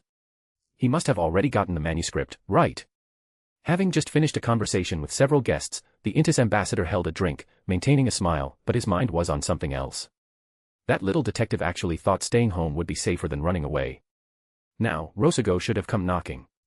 It's all his fault. If it weren't for him, my affairs would never have been known by Military Intelligence Section 9, and everything would have gone very smoothly. It's all because of this little detective. Now, I have to return to my country. I really can't bear to leave this place. Although Bakerland's weather is a bit poor, the pollution is a bit heavy, and the young misses and ladies here are a bit conservative. But I like it here. It's all that detective's fault. Bakerland took a sip of the red wine in his glass with deep resentment. Just then, he felt a gaze and looked back to see a middle-aged man with slick back hair and a goatee. As a seasoned conspirer and intelligence chief, an eidetic memory was the most basic requirement, so Bakerland immediately recalled the other party's identity. Green George, a spice merchant. Divorced, no children. Interested in young girls. On this point, he and I have common ground. Let me see, this guy also has some prostate issues, and his digestive system isn't good either. He's really a pitiful fellow. Oh, and he's allergic to grapefruit, and he's also left-handed. While recalling this information, Bakerland walked towards him. Mr. Green was stunned for a moment, then somewhat nervously puffed out his chest, his smile a bit unnatural, but his eyes lit up with joy. Bakerland knew this joy all too well. These merchants, who had achieved a little success but weren't yet influential, always tried hard to curry favor with the powerful in order to climb the social ladder. And he, Bakerland, happened to be one of their targets for flattery. What a pathetic fellow, Bakerland thought to himself again. Good evening, Mr. Green. The Intis ambassador smiled and raised his wine glass. Mr. Green, somewhat nervously, first raised his left hand, then, remembering something, quickly switched to his right hand, placed it on his chest, and bowed slightly. Good evening, esteemed ambassador. Bakerland nodded and said, How are you enjoying yourself? Mr. Green quickly replied, this ball is truly wonderful. I am very honored to have received your invitation, Ambassador, to attend this ball. Bakerland chuckled and picked up a chicken cutlet from a passing waiter's tray. Perhaps you can try this. It will give you more energy so you can handle those ladies and young misses later. Mr. Green said with a troubled expression, I'm very sorry, Ambassador. My digestive system isn't very good. My doctor, Don Kirk, can attest to this. He has advised me more than once to eat more vegetables and fruits and less meat. Is that so? Then you must pay attention to your health. Bakerland said, and without any ceremony, put the chicken cutlet into his mouth. At this moment, he noticed that Mr. Green unconsciously clamped his legs together and, from time to time, glanced towards the corner of the hall, seemingly looking for the restroom. Bakerland smiled slightly in his heart, looked elsewhere, and then said to the spice merchant in front of him, Excuse me, I saw a friend. Please make yourself at home. Very well, Ambassador. After Bakerland walked away, he heard the gentleman asking a waiter. Excuse me, which way to the restroom? Walking towards the restroom, Lex breathed a slight sigh of relief. It seemed Bakerland did not suspect him. When the ambassador suddenly walked over just now, he was indeed a bit nervous and considered whether to take this opportunity to use plasma jet to kill the opponent. But Lex quickly abandoned this reckless decision. He couldn't instantly cast plasma jet, his trump card. Moreover, as soon as he entered the hall, he noticed there were quite a few Intis military officers here. Those military officers gave him considerable pressure. Lex dared not even look directly at one or two of them, fearing they would see through his identity. The intelligence provided by Oswald mentioned that there were many Intis military officers in Bakerland. They were approved by the Lone Kingdom to come to the city as Bakerland's overt protective force. Among the dozen or so military officers, there was one Sequence 5, one Sequence 6, 3 Sequence 7, and various Sequence 8 and Sequence 9. Therefore, even if he could kill Bakerland in the hall, getting away would be a big problem. Furthermore, besides wanting to hunt the ambassador, Lex also wanted to obtain the ambassador's beyonder characteristics. Because Bakerland was a conspirer, if he obtained his characteristics, Lex would have a chance to get the potion formula for this sequence. Patience. Follow the plan. As he walked towards the restroom, Lex kept emphasizing to himself. Arriving in the restroom, he saw that it was temporarily empty, so he moved to the window and looked outside. Outside, there was an entrance to an underground waterway. Yesterday morning, he had entered the underground waterway through that entrance. Now Lex wanted to make sure his safe route was clear enough, but when he looked, he found two guards patrolling near the underground waterway entrance. He left without a sound. When he came out of the restroom, Lex had already changed his face. At this time, he was not wearing formal attire but a white shirt and a black vest, which made him look no different from the waiters outside. Lex turned and walked towards the kitchen first, and along with other waiters, as he took pastries from the kitchen to the hall, he discreetly placed something behind a wine barrel. As he walked towards the hall, passing the emergency exit, Lex also placed some items behind the curtains. Those were matchboxes. To cope with the search tonight, Lex dared not carry too many magical items on him. Besides the thousand-faced traveler, he wore the Black Knight embrace and had the evil bandage wrapped around his thigh. Other items, like the magic ring, Lex threw into the spirit world treasure chest. These three items, the former and the latter, could interfere with divination, while the one in the middle possessed the ability of secret. Unless the embassy demanded a strip search, he basically wouldn't be exposed. Obviously, the embassy could not do that. As for the matchboxes, he had hidden them in the restroom yesterday. As a cleaner, it wasn't difficult to collect matches in the embassy. And tonight, these matches would play an important role. Returning to the hall, Lex moved among the guests, low-key but secretly keeping an eye on the ambassador's movements.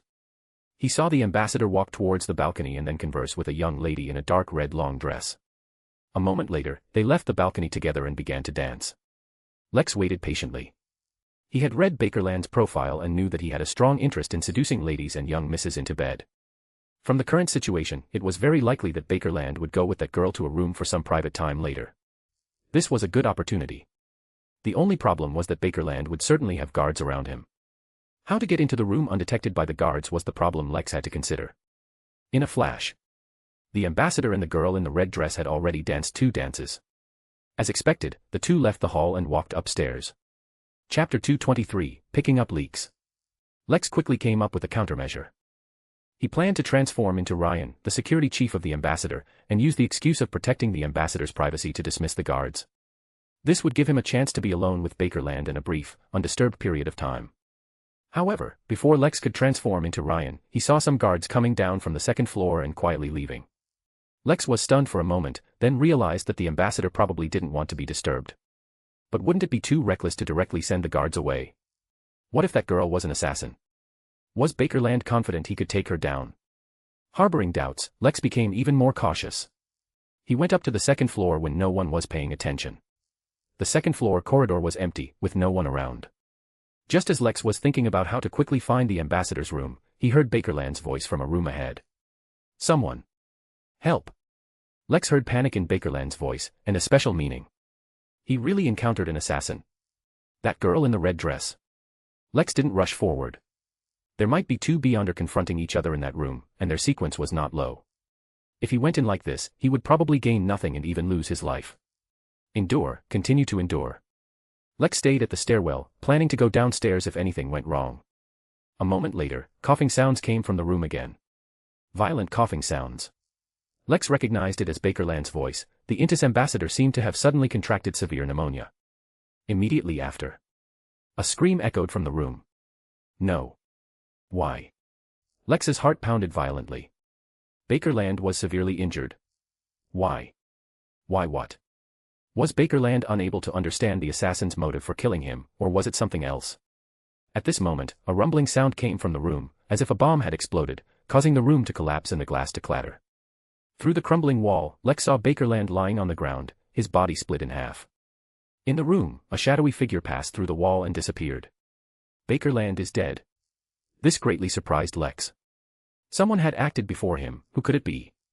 The next moment, Lex snapped his fingers, then activated the power of the evil bandage, while also channeling his spirituality into a charm. Bakerland's corpse was right before him. This was a rare opportunity, an opportunity to acquire the ambassador's Beyonder characteristics. Lex acted decisively and activated his previous arrangements. Meanwhile, in the ballroom on the first floor, people first heard the explosion upstairs. Immediately after, a loud bang came from the direction of the kitchen, and a chef screamed as he ran out, "Fire! Fire!" In the hall, a first-class military officer from Intis, a Sequence 5 powerhouse, seemed to sense something. He rushed out of the hall and shouted, "Send 2 people upstairs to check, everyone else follow me." Immediately, the Sequence 6, 3 Sequence 7s, and other lower Sequence military officers followed him out.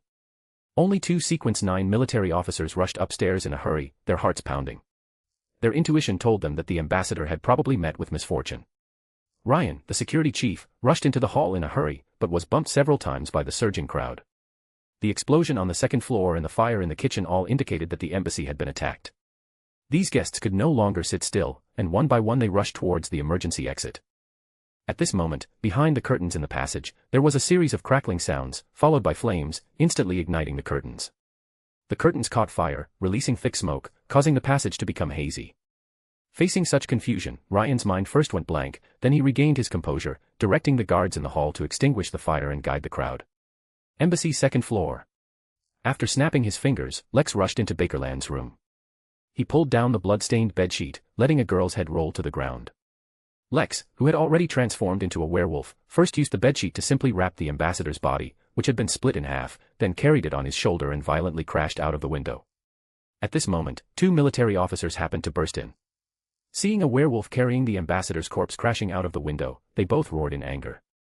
They chased after the window, leaped out, and landed on the ground. When they stood up again, they saw the werewolf leap over the wall with a single bound.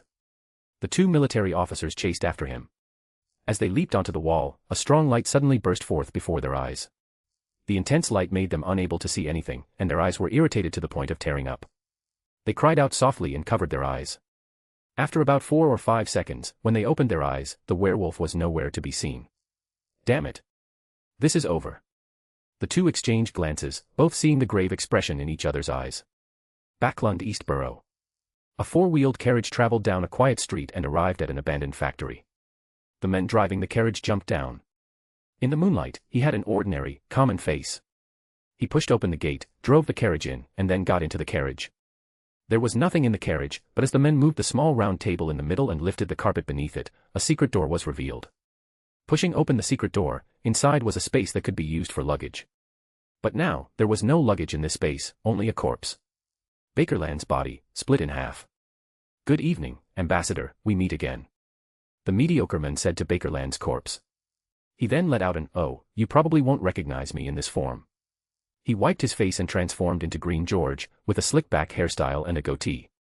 Strictly speaking, it was Lex, wearing Mr. Green's face.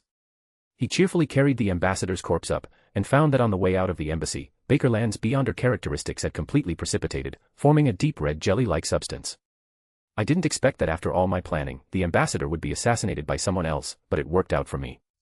Lex put away the jelly and established a wall of spirituality. If I had known that beyonder characteristics could be picked up so easily, why did I suffer so much yesterday? No, it wasn't entirely useless. At least I familiarized myself with the surroundings of the embassy, which allowed me to escape so smoothly. In addition, the arrangements in the kitchen and evacuation aisle also created confusion, preventing the INTIS personnel from noticing that Mr. Green was not in the hall. Inside each of those matchboxes, Lex had placed remote-controlled bombs made of flames, each the size of a button. When Lex snapped his fingers, they were successively detonated, causing the fires in the kitchen and evacuation aisle. Lex untied the evil bandage from the ambassador's arm, which was used to interfere with divination, and wrapped it around his own palm. He then reached out and searched Bakerland's corpse, thinking that someone of the INTIS ambassador's important status should have 1 or 2 magical items on him. Sure enough, in the pocket on the left side of the corpse's chest, he found a strange object. A puppet head, only the size of a thumb, with completely black eyes. After failing to find any other valuable items, Lex stood up, pressed his hand to his chest, and bowed slightly to the ambassador's corpse, thanking Mr. Bakerland for his great contribution even after his death. A conspirer's beyonder characteristics and a magical item, how very generous. Next, Lex planned to release the horses and then burn the carriage, along with the ambassador's corpse. He pushed open the carriage door and jumped down. Suddenly, the window outside lit up, and then Lex's face was illuminated by firelight. An orange-yellow fireball the size of a human head came smashing towards him, covering his head and face. The INTIS military officers had caught up. Chapter 224, Pursuit. The moment the fireball struck, Lex infused the evil bandage with his spirituality, activating the werewolf transformation ability. Just as short black fur began to sprout on his hands, the fireball hit. Lex only had time to raise his arm to block before the exploding crimson light consumed his entire vision. He felt searing heat and impact, his body shaking violently. When it all stopped, he found himself slumped in the corner of the factory. His arm was a bloody mess, his sleeve long since torn, with black and red as the dominant colors. Splintered wooden boards lay all around him, and a sharp piece of wood, like a dagger, was plunged into his abdomen, slowly soaking his clothes with blood. In addition, he had numerous small wounds on his body. As for the carriage, half of its compartment was blown off, and the 2 horses, startled and neighing, dragged the remaining half of the carriage out of the factory. Bakerland's body, which was tied to the other body, fell out of the half-missing carriage as it sped away, the sheet that bound the 2 bodies torn, and the ambassador's body scattered. It really is you. Are you a faceless man? An INTIS official climbed in through the window, an orange-red flame burning in his hand. Illuminated by the fire, Lex saw a rather gaunt face. The other party had thick eyebrows but small eyes, making him look disproportional, even a little comical. But now, Lex couldn't find anything comical. He quickly assessed the situation. After leaving the embassy, he used a flash charm to delay his pursuers. Those few seconds were enough for him, transformed into a werewolf, to carry the ambassador's body into the square. Then Lex dispelled the werewolf transformation, changed his appearance, and hid the ambassador in a secret compartment of the carriage. To prevent being divined, he also wrapped the evil bandage around Bakerland's body. So now, he should have been discovered by chance. The ambassador was killed, and his body was stolen. INTIS personnel immediately launched a citywide search, but their numbers were limited, so they had to disperse. Thus, there should only be this INTIS official nearby. But he must have already notified his colleagues before appearing to attack. This was a logical deduction. However, if it were me, I wouldn't act rashly. I would observe my opponent first, track him secretly until I rendezvoused with colleagues, and only then act when I had absolute certainty. So that means this INTIS official was eager to act, either he was a brainless hothead, or he had a compelling reason to act. That's it. Bakerland was killed at the embassy, and his body was stolen. These INTIS officials would all be punished afterwards. But if he could retrieve the embassy's body and kill the culprit, he might not be punished and might even stand out among his comrades, becoming important. In an instant, Lex grasped the other party's psychology and objective, which would aid his subsequent actions. Lex's guess was correct, although there were some discrepancies in the details, it was largely true. After the incident at the embassy, the first-class INTIS official immediately ordered someone to divine the whereabouts of the embassy's body. After receiving no revelations, he then ordered all INTIS officials to mobilize, dispersing throughout the city, to retrieve the ambassador's body at all costs. If even Bakerland's body couldn't be recovered, tomorrow morning, the INTIS Republic would become the laughingstock of Lone. And these INTIS officials of theirs would have to be severely punished. Bark was one of the INTIS officials responsible for the search. He was a Sequence 7 pyromaniac, and he was in charge of searching the East District. Discovering Lex was a complete accident. He saw this four-wheeled carriage while searching the East District. At the time, Bark didn't pay it much mind, but soon he found it strange. Why would there be a carriage in this part of the East District, especially at night? So he followed it, and from outside the window, he personally saw Lex enter and exit the carriage with two completely different faces. And the latter face was even a guest from the ball. Why would a guest from the ball secretly come to the East District? The reason was self-evident. Even if he wasn't the main culprit in the ambassador's assassination, he must be someone related to it. So Bark first sent a signal, then launched an attack. He hoped to subdue or kill the opponent before his comrades arrived, so that he could claim all the credit and atone for his mistakes. He judged that the other party should be a faceless man, a beyonder of the seer pathway. He knew that beyonders of this pathway already had beyonder spiritual intuition at the clown stage. Therefore, an unprepared attack could also maximize the possibility of avoiding detection by him, achieving the effect of a surprise attack. Facts proved his judgment was very correct. Not only was the opponent blown away, but the carriage was also destroyed, and the ambassador's body fell out of it. Looking at that faceless, Bark felt as if meritorious service was waving vigorously at him. Can't let anyone else have it. But then, he saw that faceless pull out the sharp wooden splinter from his stomach without hesitation, causing blood to gush out from his abdomen. He thought the other party was going to use damage transfer, but saw that the opponent did nothing and turned to run. And during this process, black stiff fur grew on the other party's body, and his fingernails elongated into sharp claws. Werewolf. Bark immediately remembered that a colleague had previously said that it was a werewolf who had taken the ambassador's body. Bark had thought this faceless was an accomplice of that werewolf, but it turned out to be the same person. Now he didn't care what pathway the other party was from. Bark aimed at the werewolf and threw the flames in his hand. The flames transformed into fire crows in midair, chasing after it one by one. The werewolf changed direction midway, shooting up a nearby pillar with beyonder leaping power. One fire crow missed, but the other fire crows, under Bark's spiritual control, flexibly turned and caught up with the werewolf. Bark saw the werewolf let out an impatient howl at him, but then jumped down from the pillar, which was within Bark's calculations. He took the opportunity to throw a fireball, which accurately hit the werewolf as it landed on the ground. The flames from the explosion violently sent the werewolf flying. Bark's lips curled into a smile, and he calmly controlled the fire crows to dive and continue their pursuit and harassment. The werewolf seemed eager to break out, always rushing towards the windows, but the Intis official, who clearly grasped the other party's mentality, could always block the way with fireballs a step ahead. In this process, Bark gradually moved deeper into the factory, shortening the distance between himself and the werewolf, causing the firepower and pressure the werewolf faced to double. Under the pressure from this pyromaniac, the werewolf had no escape, forced to jump around by various flame abilities. It would sometimes spring onto pillars, sometimes run on vertical walls, and sometimes leap onto the roof, wanting to break through the roof to escape, but no matter what it did, Bark forced it down. As the werewolf was sent flying by a whip of flames conjured by Bark, the Intis official raised his hand, and a spear of flames condensed in his palm. The spearhead was scorching white, and the temperature there was terrifyingly high. He was going to deliver the final blow to the werewolf. Bang. Suddenly, an explosion sounded overhead. Bark looked up in surprise, realizing that a pillar had exploded with flames, as if explosives had been buried there, and now, the explosives had detonated. Chapter 225, Grand Ending. Rumble. At this moment, Bark's ears were filled with the sound of huge, continuous explosions. In his vision, it was a scene like the sky was falling and the earth was collapsing. The pillars that had been blown apart were crashing down, and without their support, the already fragile and dilapidated structure of the factory buildings was on the verge of collapse.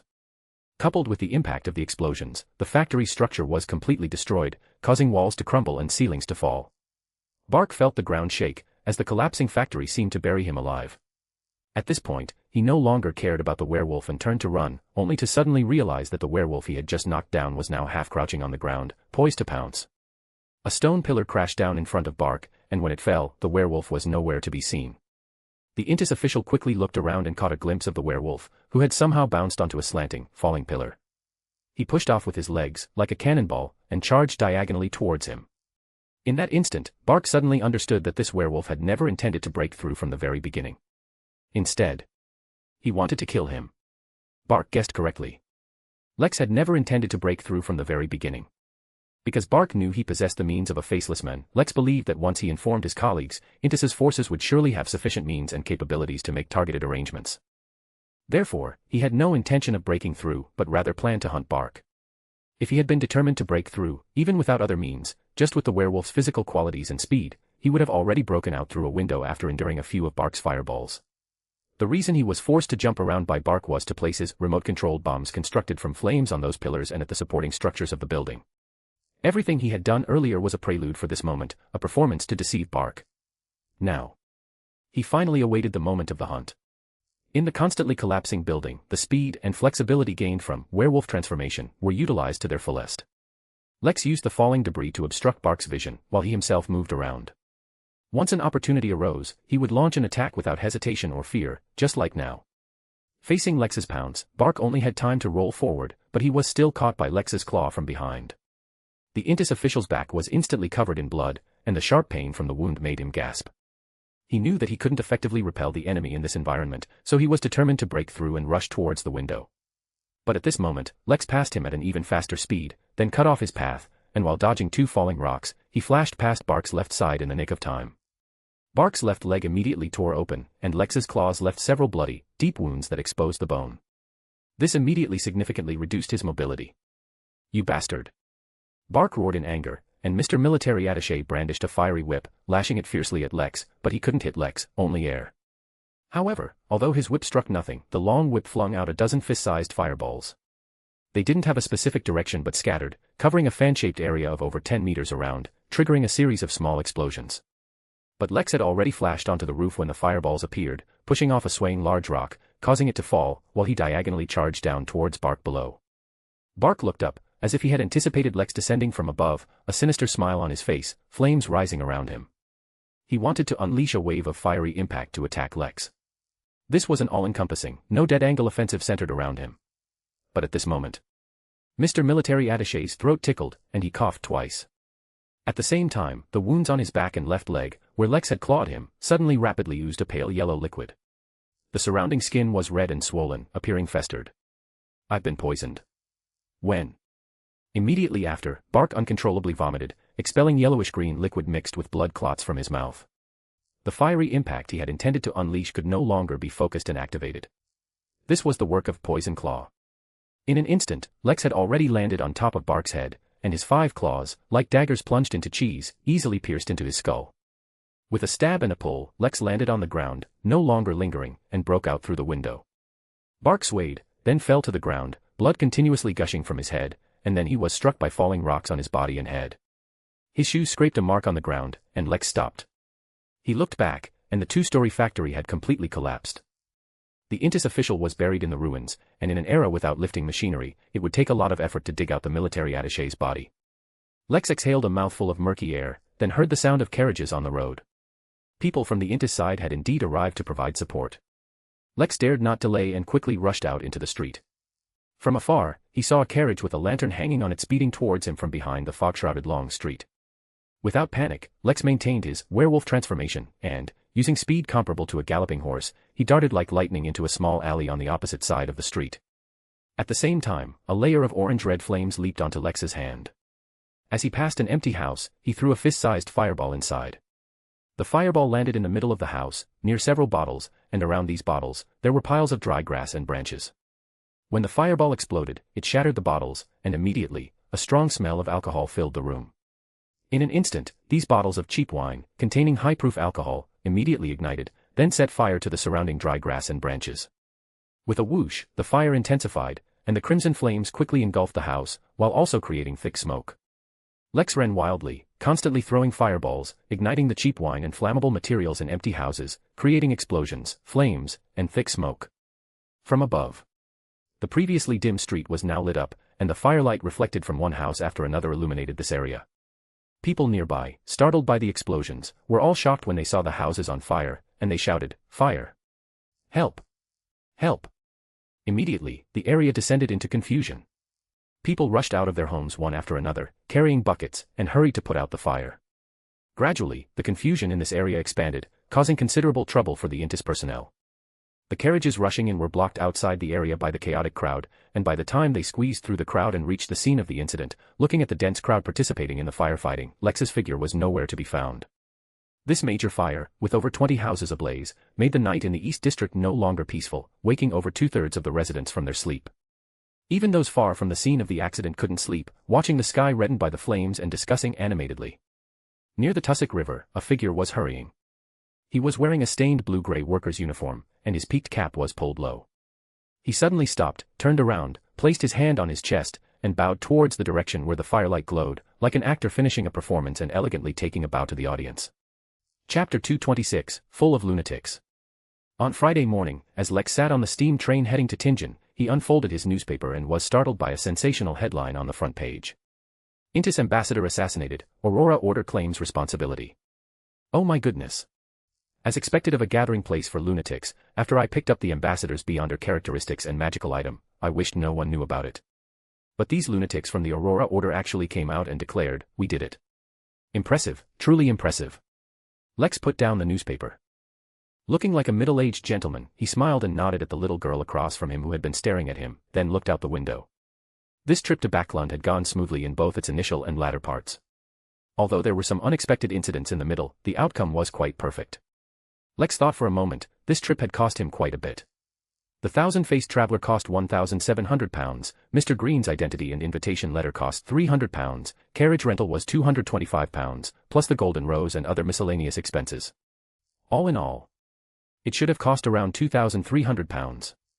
The anonymous account, which originally held £7,000, now only had £4,700. However, the gains were substantial. Firstly, the thousand-faced traveler is not a one-time consumable, it can continue to be used and is powerful. Secondly, from the ambassador, Lex obtained a conspirer beyonder characteristics and an unappraised magical item. Finally, Lex felt that his potion had been somewhat digested after the fire he set in the East District last night. Speaking of that fire, although it seemed fierce, Lex had actually created fire breaks in those houses. When the flames reached a certain level, they would extinguish themselves even if left unattended.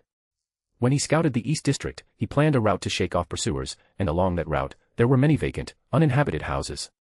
He had prepared flammable materials in those houses beforehand, so he could set fires along the way during his escape, creating confusion and intercepting pursuers. As for the potion digestion, that was just a bonus. But still, why would the Aurora Order assassinate the Intis ambassador? What benefit would that bring them? To create an international dispute between Intis and Lone. That's unnecessary, the relationship between these two countries is hardly friendly. So, what was the Aurora Order after? Were they just full of themselves? It couldn't possibly be that they accepted someone's commission, could it? Lex shook his head, no longer dwelling on the question. It was all the better that the Aurora Order was willing to step forward and admit it. This way, Intis would only believe that those lunatics were also responsible for taking the ambassador's beyonder characteristics and magical item. It was already 1 in the afternoon when they arrived in Tingen. As Lex walked out of the train station, he heard a newsboy shouting, Pamela Miss's performance is tonight at the Red Theatre. The Return of the Count is showing again. Get your tickets fast. There's a show tonight. I wonder if Caven likes watching performances. Lex smiled faintly, got into a taxi carriage, and entered Tingen City. At the Elk Bar, in the Hunter Club lobby. On the east side of the lobby, the seer, dressed in a classical robe, had no business today. He let the plump blue cat lie on his lap while he shuffled a deck of tarot cards. Just then, someone walked over. Caven, you have a letter. A letter. Caven looked up and took the letter handed to him. There was no writing on the envelope. He opened the envelope and found a folded letter and a ticket to the Red Maple Theatre inside. Caven habitually stroked the blue cat's head. As the cat purred comfortably, he unfolded the letter, then suddenly stood up, causing the blue cat to drop to the floor. The blue cat looked up and meowed a few times, seemingly displeased by its owner's sudden movement. Caven, however, stared at the letter, which contained only a few words. Meet me at the theatre tonight. Remember to destroy after reading. The signature was, Mr. Bodyguard. Caven, of course, knew that Mr. Bodyguard was the Duke. However, he still cautiously pulled out his crystal pendant. The person who invited me to meet at the Red Maple Theatre tonight is the Duke. No. It can't be a specific name, even with revelation, there will be many uncertain factors. As a professional charlatan, Caven quickly changed his divination statement, I will encounter danger at the Red Maple Theatre tonight. I will encounter danger at the Red Maple Theatre tonight. After 7 repetitions, he saw the crystal pendant begin to spin counterclockwise, indicating that he would not encounter danger going to the Red Maple Theatre tonight. That's good. However, I can't rely too much on divination. It's best to invite Nafi, Mississippi. I hope she likes watching performances. If she doesn't, I'll hire her to go with me. Having made this pleasant decision, the seer returned to his room, changed into formal attire, left the blue cat behind, and headed out. Night quietly descended. Many carriages were parked at the entrance of the Red Maple Theatre. The play, The Return of the Count, had been a great success since its premiere. This was already its third performance, but it still attracted a large spectator.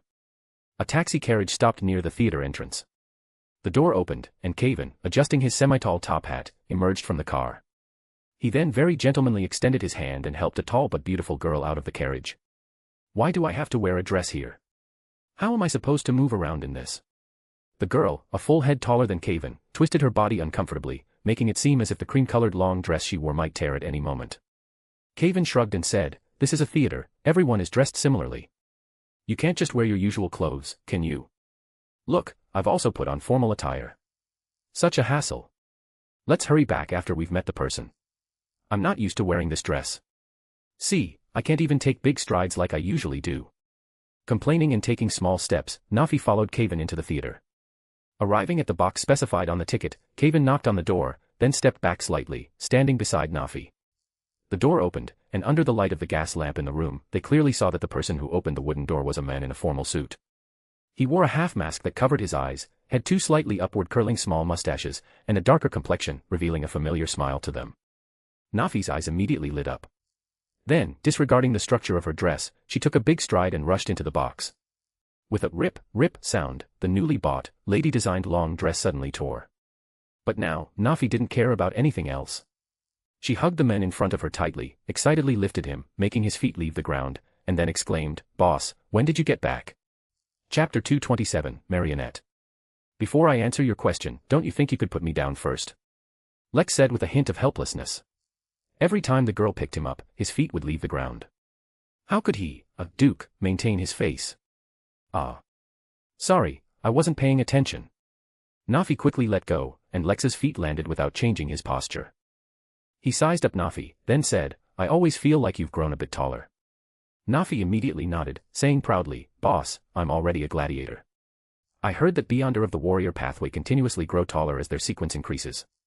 Caven, who had walked into the private room, closed the door behind him and said to Lex, "It's good to see you again, Duke." Lex then shifted his gaze from Nafi and looked at Caven. "You look well recently." The seer showed a gentle smile. "That's probably because I've also been promoted. Yes, I'm already a sequence 8 clown. How strange. For this pathway, I also heard the next sequence is called Magician.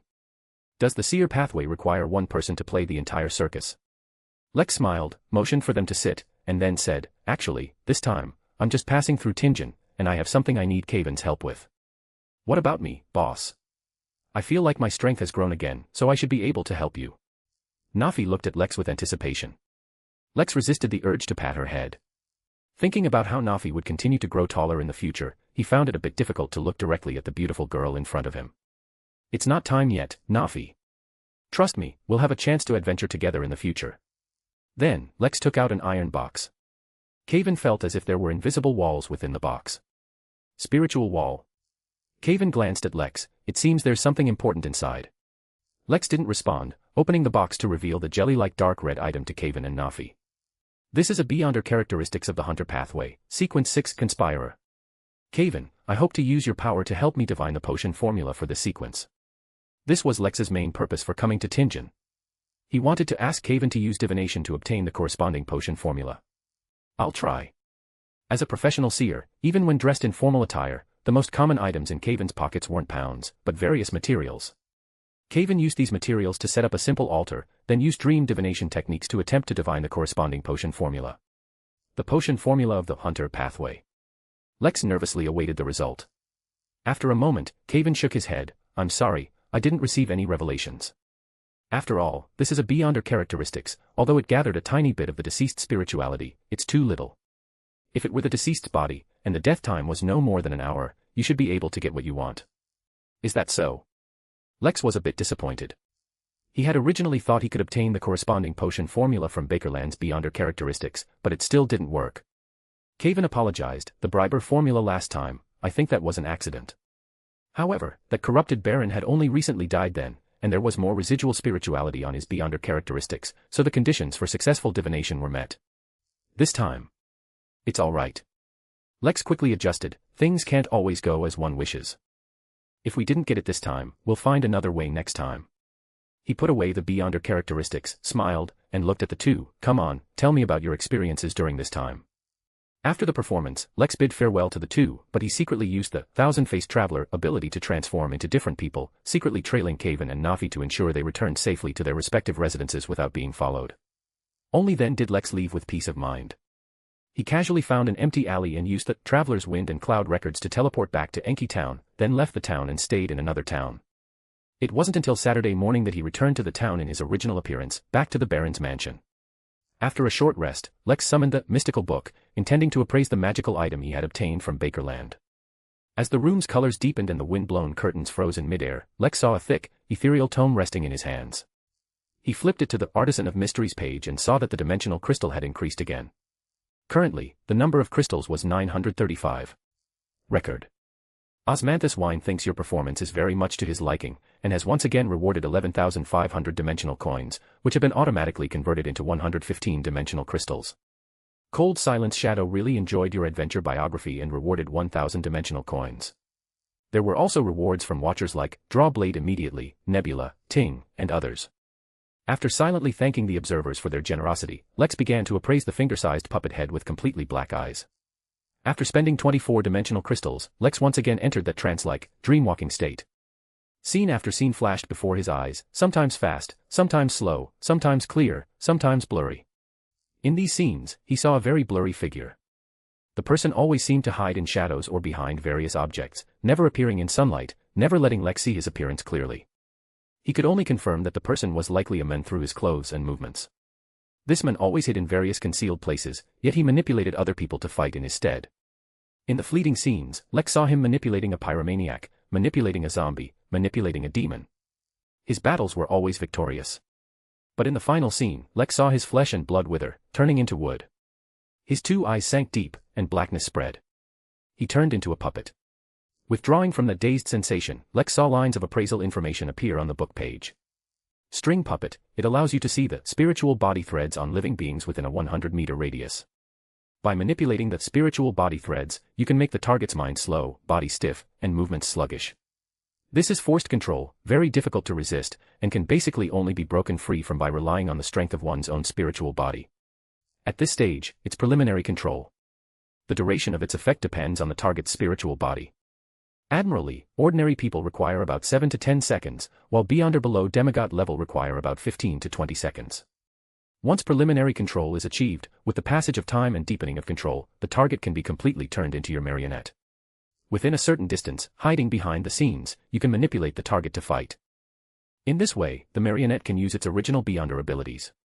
It should be noted that control cannot be achieved completely at once, it needs to be deepened step by step until fully accomplished. This takes about 5 minutes, and the process cannot be interrupted by external forces. To control a marionette, a distance of 10 meters must be maintained. Beyond this distance, the marionette cannot be controlled. Only one marionette can be controlled. When the battle ends and the item is no longer used, the marionette will die on the spot, irreversibly. Its negative effects are. Chapter 228, Farewell Ball. Its negative effects mainly manifest in the following ways. During its use, one must absolutely not stop moving. Any kind of movement is fine, rolling your eyeballs, wiggling your fingers, even blinking your eyes or constantly speaking. Anything is fine, but if movement stops for more than 5 minutes, the user will gradually be affected by the puppet's gaze. Puppet's gaze, if no limb is moved for more than 5 minutes, the user will be gazed upon by a puppet. When it gazes at the user's spiritual body threads will gradually be controlled by the puppet.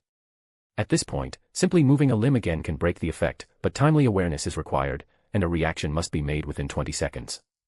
Once 20 seconds are exceeded, the user's thoughts and actions will become stiff, and finally, the user will become a true puppet. After reading this information on the page, Lex couldn't help but exclaim that this item's abilities and negative effects were both outstanding. First, regarding its abilities. Not to mention the marionette ability, just the initial control can make the target's thoughts and actions stiff, and this is forced control. If there are teammates cooperating, it would be easy to eliminate enemies. Even without teammates, he should be able to control and attack at the same time, right? Additionally, being able to see the spiritual body threads of all creatures within 100 meters, he wondered if this included invisible targets. If it could see invisible targets, then this ability would simply be true vision. As for marionette, it can transform enemies into marionettes by controlling their spiritual body threads. Marionettes can use their Beyonder abilities, which can add temporary combat power. However, controlling a marionette requires staying within a 10-meter range, and it is a one-time consumable. Once control ends, the marionette will die. Even so, this item's abilities are still very excellent. However, its negative effects are equally excellent. During use, one must constantly move. If movement stops for more than 5 minutes, it will trigger the puppet's gaze. If not noticed in time, and no limb is moved again within 20 seconds, one will become a true puppet. It's too terrifying. A sealed artifact must be performed.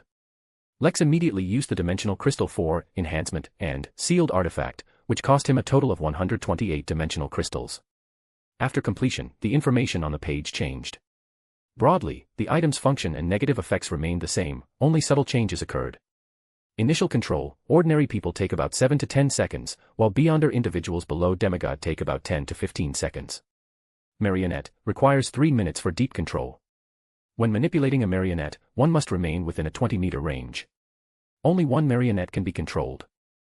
One can choose to end control as needed, causing the marionette to die on the spot, or keep it for 3 months, but the marionette's abilities will gradually weaken over time, with this phenomenon occurring after 2 months. Regarding negative effects, if movement stops for more than 10 minutes, the user will gradually be affected by the puppet's gaze. If, while being gazed upon, limbs are not moved again within 1 minute, one will become a true puppet. Yes, this is good. After ending the summoning, Lex set up a simple altar, took out a copper penny, and summoned the Spirit World treasure chest. Because next, he would officially join the Navy as the Baron's son, Lex believed that the information the Navy received should not include his possession of numerous magical items, including the string puppet. So he only kept the blood praise and the secrecy keeper. The former was a gift from his mother, so it would definitely be in official records. The latter was a relatively easy magical item to obtain, which was not difficult to explain. As for the others, Lex dared not bring a single one, especially the string puppet, an item picked up from the Intis ambassador. Lex even planned to leave it in the treasure chest and only take it out to use after some time. Due to the addition of new storage items, Lex paid an additional 20 gold coins for this. By evening, Lex heard the sound of a carriage outside the door. He pushed open the window and saw a 4-wheeled sedan carriage drive through the large iron gate and stop in front of the house. At this moment, outside the bedroom, the voice of the personal valet, Matthew, came. "Sir, please come to the hall, town chief has arrived." "The town chief is here?" Lex answered, changed into formal attire, and came to the hall. Indeed, Bison and the town chief walked in, chatting and laughing. Seeing Lex, the town chief laughed heartily. "I heard that tomorrow, a brave young man from our town will join the Royal Navy to fight pirates on the sea. I wonder, where is this young man now?" Lex's mouth twitched slightly, thinking that the town chief's humor was not humorous at all. Next to the town chief, the Baron gave him a look, and Lex had no choice but to step forward and smile, saying, "If no one else in town is joining the Navy tomorrow, then that young man should be me."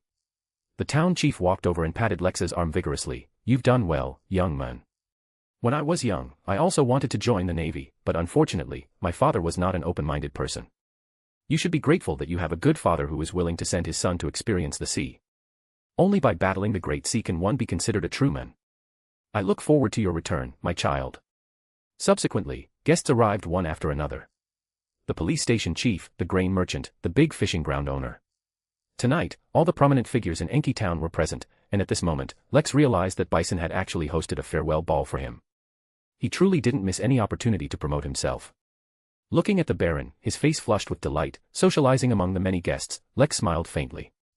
This so-called farewell ball was, in fact, Bison's show. "What are you doing?" Suddenly, Lex's arm was hit by someone. Turning his head, his sister Harabelle, wearing a court dress, had appeared beside him at some point. Tonight, under the shining lights, the golden-haired miss was as dazzling as a brilliant pearl. And Lex recognized that his sister had finally worn the dress he had given her. "I told you that you would look great in this dress." Harabelle crossed her arms and looked away. "I only wore this one you gave me because all my other dresses have been worn, and I don't have new ones for now. Honestly, I don't like it very much, it squeezes my waist too tightly." Lex shook his head, his sister was still so dishonest. At this moment, music began to play. Lex bowed and extended his hand, saying, "Miss Harabelle, may I have this dance?" Harabelle's breath hitched, then she looked away, making a reluctant gesture to extend her hand. "Given that you're leaving tomorrow, I'll reluctantly dance one with you." Chapter 229, Bosun. Amidst the gentle music, Harabelle danced gracefully. She wasn't performing the ancient elven dance she had just learned, but a court dance. This dance emphasized demeanor and rhythm, and combined with the long court gown she wore tonight, she instantly became the center of attention. Next to his sister, Lex immediately became a supporting dancer. He didn't mind, and as he danced, he asked, "How are your friends?" Harabelle nodded. They are fine, but Erica and the others are planning to move, which makes Denise a little sad. She and Erica just became good friends. It's okay, Denise still has you. His sister's expression suddenly dimmed, and then she said, Father said that after the new year, he will send me to Backlund to study. At that time, he will introduce me to a viscount. He said I will make more and better friends there. In an instant, anger surged in Lex's heart. Not only did Bison use him as a political chip, but Harabelle clearly was too. Perhaps studying was secondary, using his daughter as a stepping stone to open the door of a young Jazz's home was the main point, wasn't it? Harabelle. Lex said solemnly, when I return, I will let you live according to your own wishes. Even Father cannot interfere with you, I promise. Harabelle trembled all over, almost messing up her movements. She turned around and looked at Lex, somewhat disbelieving her ears. She quickly calmed down, snorted as usual, and wrinkled her nose, saying, You should take care of yourself first, Lex.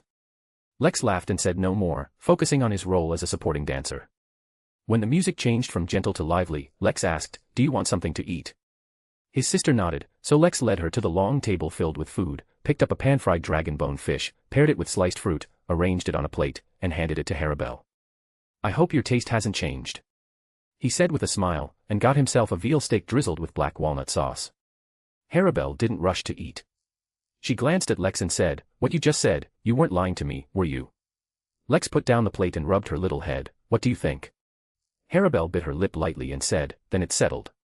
You must come back, don't get caught by pirates and forced into labor on the sea. After speaking, she flashed a bright smile, then hummed a tune, unladylike, picking up the fish fillet with 2 fingers and putting it into her mouth. Sunday morning. The sun was bright. Lex bid farewell to his parents and sister and boarded the carriage bound for Vera Harbor. He entrusted the parrot Grego to Harabelle's care, and did not hide the fact that Grego was a magical animal from her. Sitting in the carriage, watching his family and houses gradually disappear outside the window, Lex exhaled and said to himself, Finally, I'm embarking on another journey. Vera Harbor is not far from Enki Town. It is a nearby port for going out to sea. The town of Vera, where it is located, has the typical seaside charm of Desai County. Besides large ships, the port also has many small sailboats and fishing boats. After getting off the carriage and collecting his luggage, Lex walked to the dock himself. At the dock, a cargo ship was unloading. The tan dock workers were busy, and several seagulls perched on the mast, swaying with the rise and fall of the ship. Lex shielded his eyes from the sun with one hand and looked into the distance, seeing no sign of a warship. He suspiciously took out his recruit acceptance letter and glanced at it. There's no mistake, it's Vera Harbor. Although the time is 11 o'clock, I can't even see a ship now. Will the Navy be late? Just as he was thinking this, Lex suddenly felt someone rudely bump into him from behind. If he were a duke at this moment, he would definitely make the other party suffer, but now he was the son of a baron, a gentleman about to join the Navy. Following the principle of avoiding trouble, Lex pretended to check his luggage and cleverly avoided the collision from behind. He saw a tall but thin man walk past expressionlessly. He saw that the man's skin was tan bronze like those sailors on the sea. The man wore clothes embroidered with lightning patterns, and a bright red bandana tied around his forehead, securing his messy, dark blue hair. Lex narrowed his eyes slightly. Is this a beyonder of the sailor pathway? At this moment, he saw a small boat drift over on the sea, and a person jumped off the boat, shouting at the top of his lungs, Are Lex Disraeli and Quincy Buck here? Lex was stunned for a moment, and just as he was about to answer, he saw the tall, thin man in front raise his hand. I am Quincy. I am Lex. Lex quickly replied. Then he saw the man nod, extend his hand, and say, I hope you have your acceptance letters with you. The man named Quincy said with a suspicious attitude, You wouldn't say you're from the Navy, would you? Didn't they say there would be a warship? Where is the warship? And you're not even wearing a uniform. On the contrary, I think you look more like a pirate. He seems like a rude and impolite person, but he observes quite carefully, saying what I wanted to say, Lex thought, his mind wandering. As the one being questioned, the man was not annoyed. He chuckled and said, Very good.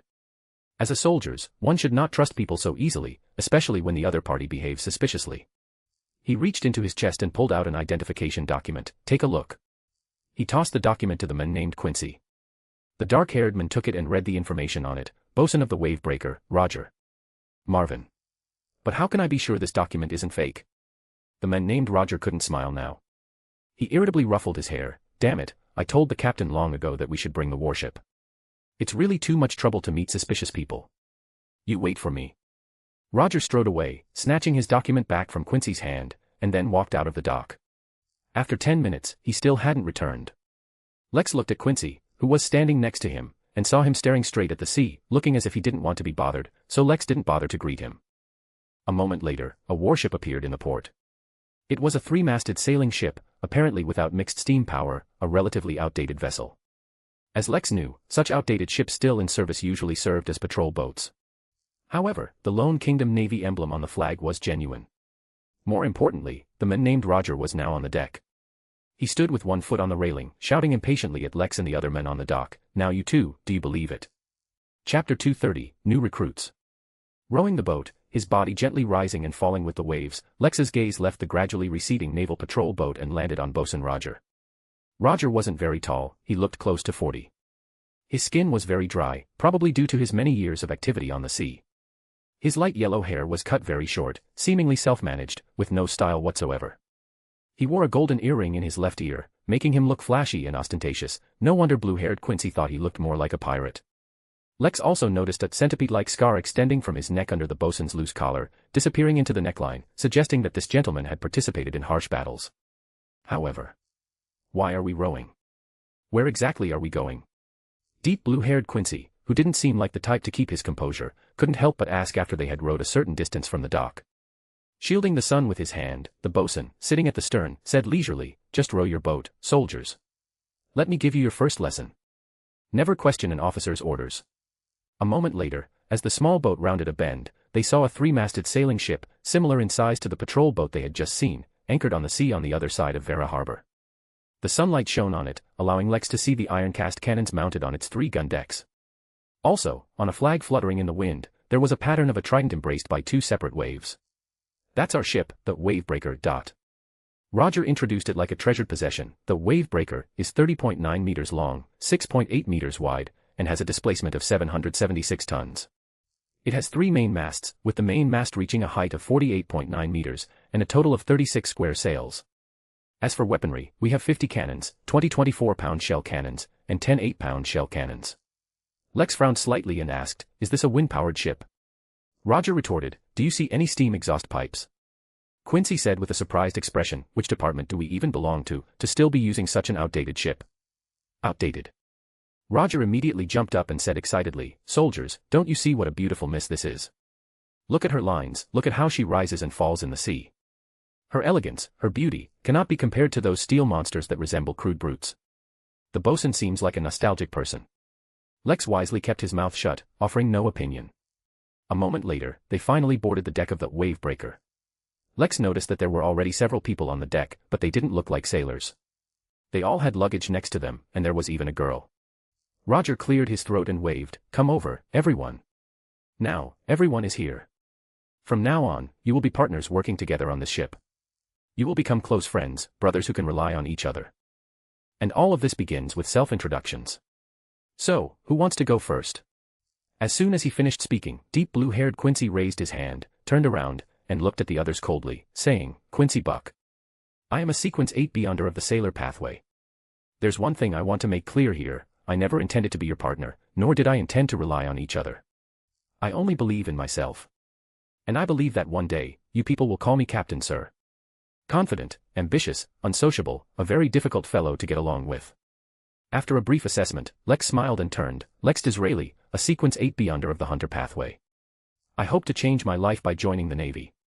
Mr. Lex comes from a noble family. If anyone needs guidance on etiquette, feel free to talk to him more," the bosun beside him added. Hearing Lex's background, Quincy frowned and immediately moved a few steps away, as if unwilling to be too close to Lex. Roger smiled again and asked, "So, Mr. Lex, do you have any goals?" "As for goals?" Lex's lips curved slightly. "I think a Kingdom Admiral should be a quite suitable goal." Roger's smile stiffened for a moment, then he whispered, "The recruits this year are quite ambitious. One wants to be a captain, and the other is aiming directly for Kingdom Admiral." "Interesting." The bosun cleared his throat and called out, "Continue." "Hello, everyone." A girl wearing an elaborate and gorgeous dress and a veiled hat adorned with ribbons stepped forward gracefully. Around her neck, she wore a ruby pendant necklace. On her wrists and fingers, she had bracelets, rings, and other jewelry. "I am Natalie. Anne. I am an apothecary, and also a surgeon. My interest is making money and then turning it into various pieces of jewelry to wear." "Apothecary?" Lex couldn't help but glance at the girl a few more times, noticing that this brown-haired, dark-eyed miss, though though introducing herself, kept staring at the ring on her hand. After the Miss Apothecary finished her introduction, a tall, sunny young man stepped forward. He had brilliant golden hair, and his lake blue eyes glowed with warmth. He elegantly bowed to everyone before smiling. Edward. Sean, I am a midnight poet and also a painter. I once held a solo art exhibition in Backlund, though the spectator was sparse. I hope to paint more magnificent artworks and also wish to have epic experiences, which is why I joined our Kingdom Navy. I believe that there will definitely be a beyonder experience on the sea. Thank you, everyone. Finally, only a shorter man remained, wearing an ill-fitting overcoat and a bowler hat. He seemed somewhat nervous, his eyes constantly darting around, as if wanting to escape the ship. He introduced himself very simply, I am Frank. That's it. Lex spread his hands, a little surprised. The bosun gave a dry laugh, Mr. Frank. Kate is a thief and also a habitual criminal. He signed an agreement with us, which is why he's here. If I were you, I'd keep a close eye on your wallets and all your valuables. All right, now you can freely mingle and await the captain's arrival. I have a question. The tall, thin, blue-haired Quincy looked at everyone with suspicion. What exactly are we doing here? He spread his hands at Roger, a bosun who looks more like a pirate than a naval officer, an outdated, wind-powered ship that doesn't look like a warship at all. And these people? A noble young master, a miss, a painter, and a thief. How are we supposed to fight pirates? Are we going to defeat them with the noble young master's etiquette, or have the painter recite poems for them, or perhaps have Mr. Thief steal their clothes, leaving them naked and dying of shame? What a joke. I'm here to join the Kingdom Navy, not a sea circus. Chapter 231, Black Sails. I remember that Sailor Pathway Sequence 8 is Folk of Rage. Quincy's temper perfectly matches this, he's a complete, grumpy old man. I bet even if he doesn't understand acting, he'll quickly digest this stage's potion. Lex had no awareness of being targeted, smiling as he looked at Quincy and the bosun. Damn noble. Seeing the smile on Lex's face, Quincy felt an urge to punch that handsome face, but his reason stopped him. Although he guessed that a noble young master screaming like a girl would be very funny and satisfying. At this moment, a low but authoritative voice rang out, You're full of spirit, recruit. What, do you think my judgment is so poor that I picked you clowns? Lex and the other recruits couldn't help but look at the speaker. It was a man who had walked out of the cabin. He wasn't particularly tall, appearing slightly shorter than Quincy. But his physique was very strong, giving him a very solid feeling. His shoulders were unusually broad and thick. He wore a Taraba shirt, common in the Rorsted archipelago, paired with wide-leg trousers, but the trouser legs were cinched by a pair of leather boots. He had a brownish-yellow cloth belt wrapped around his waist, covered by a dark long-sleeve trench coat. However, the long coat wasn't worn on his body but draped casually over his shoulders like a cloak, secured by a silver chain to buttons on both sides to prevent it from being blown away by the wind.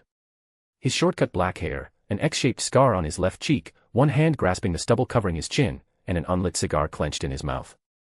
His half-closed, narrowed eyes gleamed, constantly sweeping back and forth over Quincy. The bosun immediately snapped his legs together, stood ramrod straight, and loudly declared, Salute. This is the captain of the Wavebreaker, Lieutenant Commander Ken Angus of the Kingdom's Navy. Captain. Lieutenant Commander. Although Lex and the others didn't yet know how to perform a naval salute, they all stood straight and stiffened their backs to show respect. The thief named Frank even shrunk his body, slightly lowered his center of gravity, and adopted a highly defensive posture, a glint of fear flickering in his eyes as he looked at the captain. Waving his hand casually, Ken Angus, who seemed to have a naturally raspy voice, said in a deep, weathered tone, No need for formalities. Also, Roger, I've told you, you need to break this bad habit. Stop mentioning the Kingdom's Navy. From today on, I am only the captain of the Wavebreaker, and you are the bosun, not a lieutenant in the Kingdom's Navy. Roger shrugged his shoulders and spread his hands, saying, As you say, Captain. The captain tugged at his hair and said to the bosun, Go find my hat. Then he looked at Quincy, You seem very dissatisfied, Mr. Quincy. Quincy said, looking straight ahead, I'm just confused, Captain, this isn't what I imagined. Ken spread his hands and said, Then what did you imagine it to be? Did you hope to serve on an ironclad? Don't even mention you, I want to too, but that ironclad isn't something just anyone can get on, not even me, let alone you. However, you are right about one thing, our team is indeed different from other navies. I imagine that before you came, you should have known to some extent that you were joining a special department. Now I will tell you, the department you are joining is called a Black Sail. It's a special operations department under the Navy system. You can think of it as the Military Intelligence Section 9 of the sea. However, we will be targeting those great pirates, those so-called admirals, and even those who usurp kingship. Black Sail. Military Intelligence Section 9 of the sea. Lex narrowed his eyes slightly, thinking, it seems I've joined quite a beyonder department. Ken poked Quincy's chest repeatedly with a thick finger. If we want to get relevant intelligence on the sea, we can't wander around in naval uniforms, we can't drive advanced hybrid warships, and we can't constantly call out, officer, officer. Quincy frowned but dared not protest or retreat. He could only stand there, letting the captain poke his chest with his finger.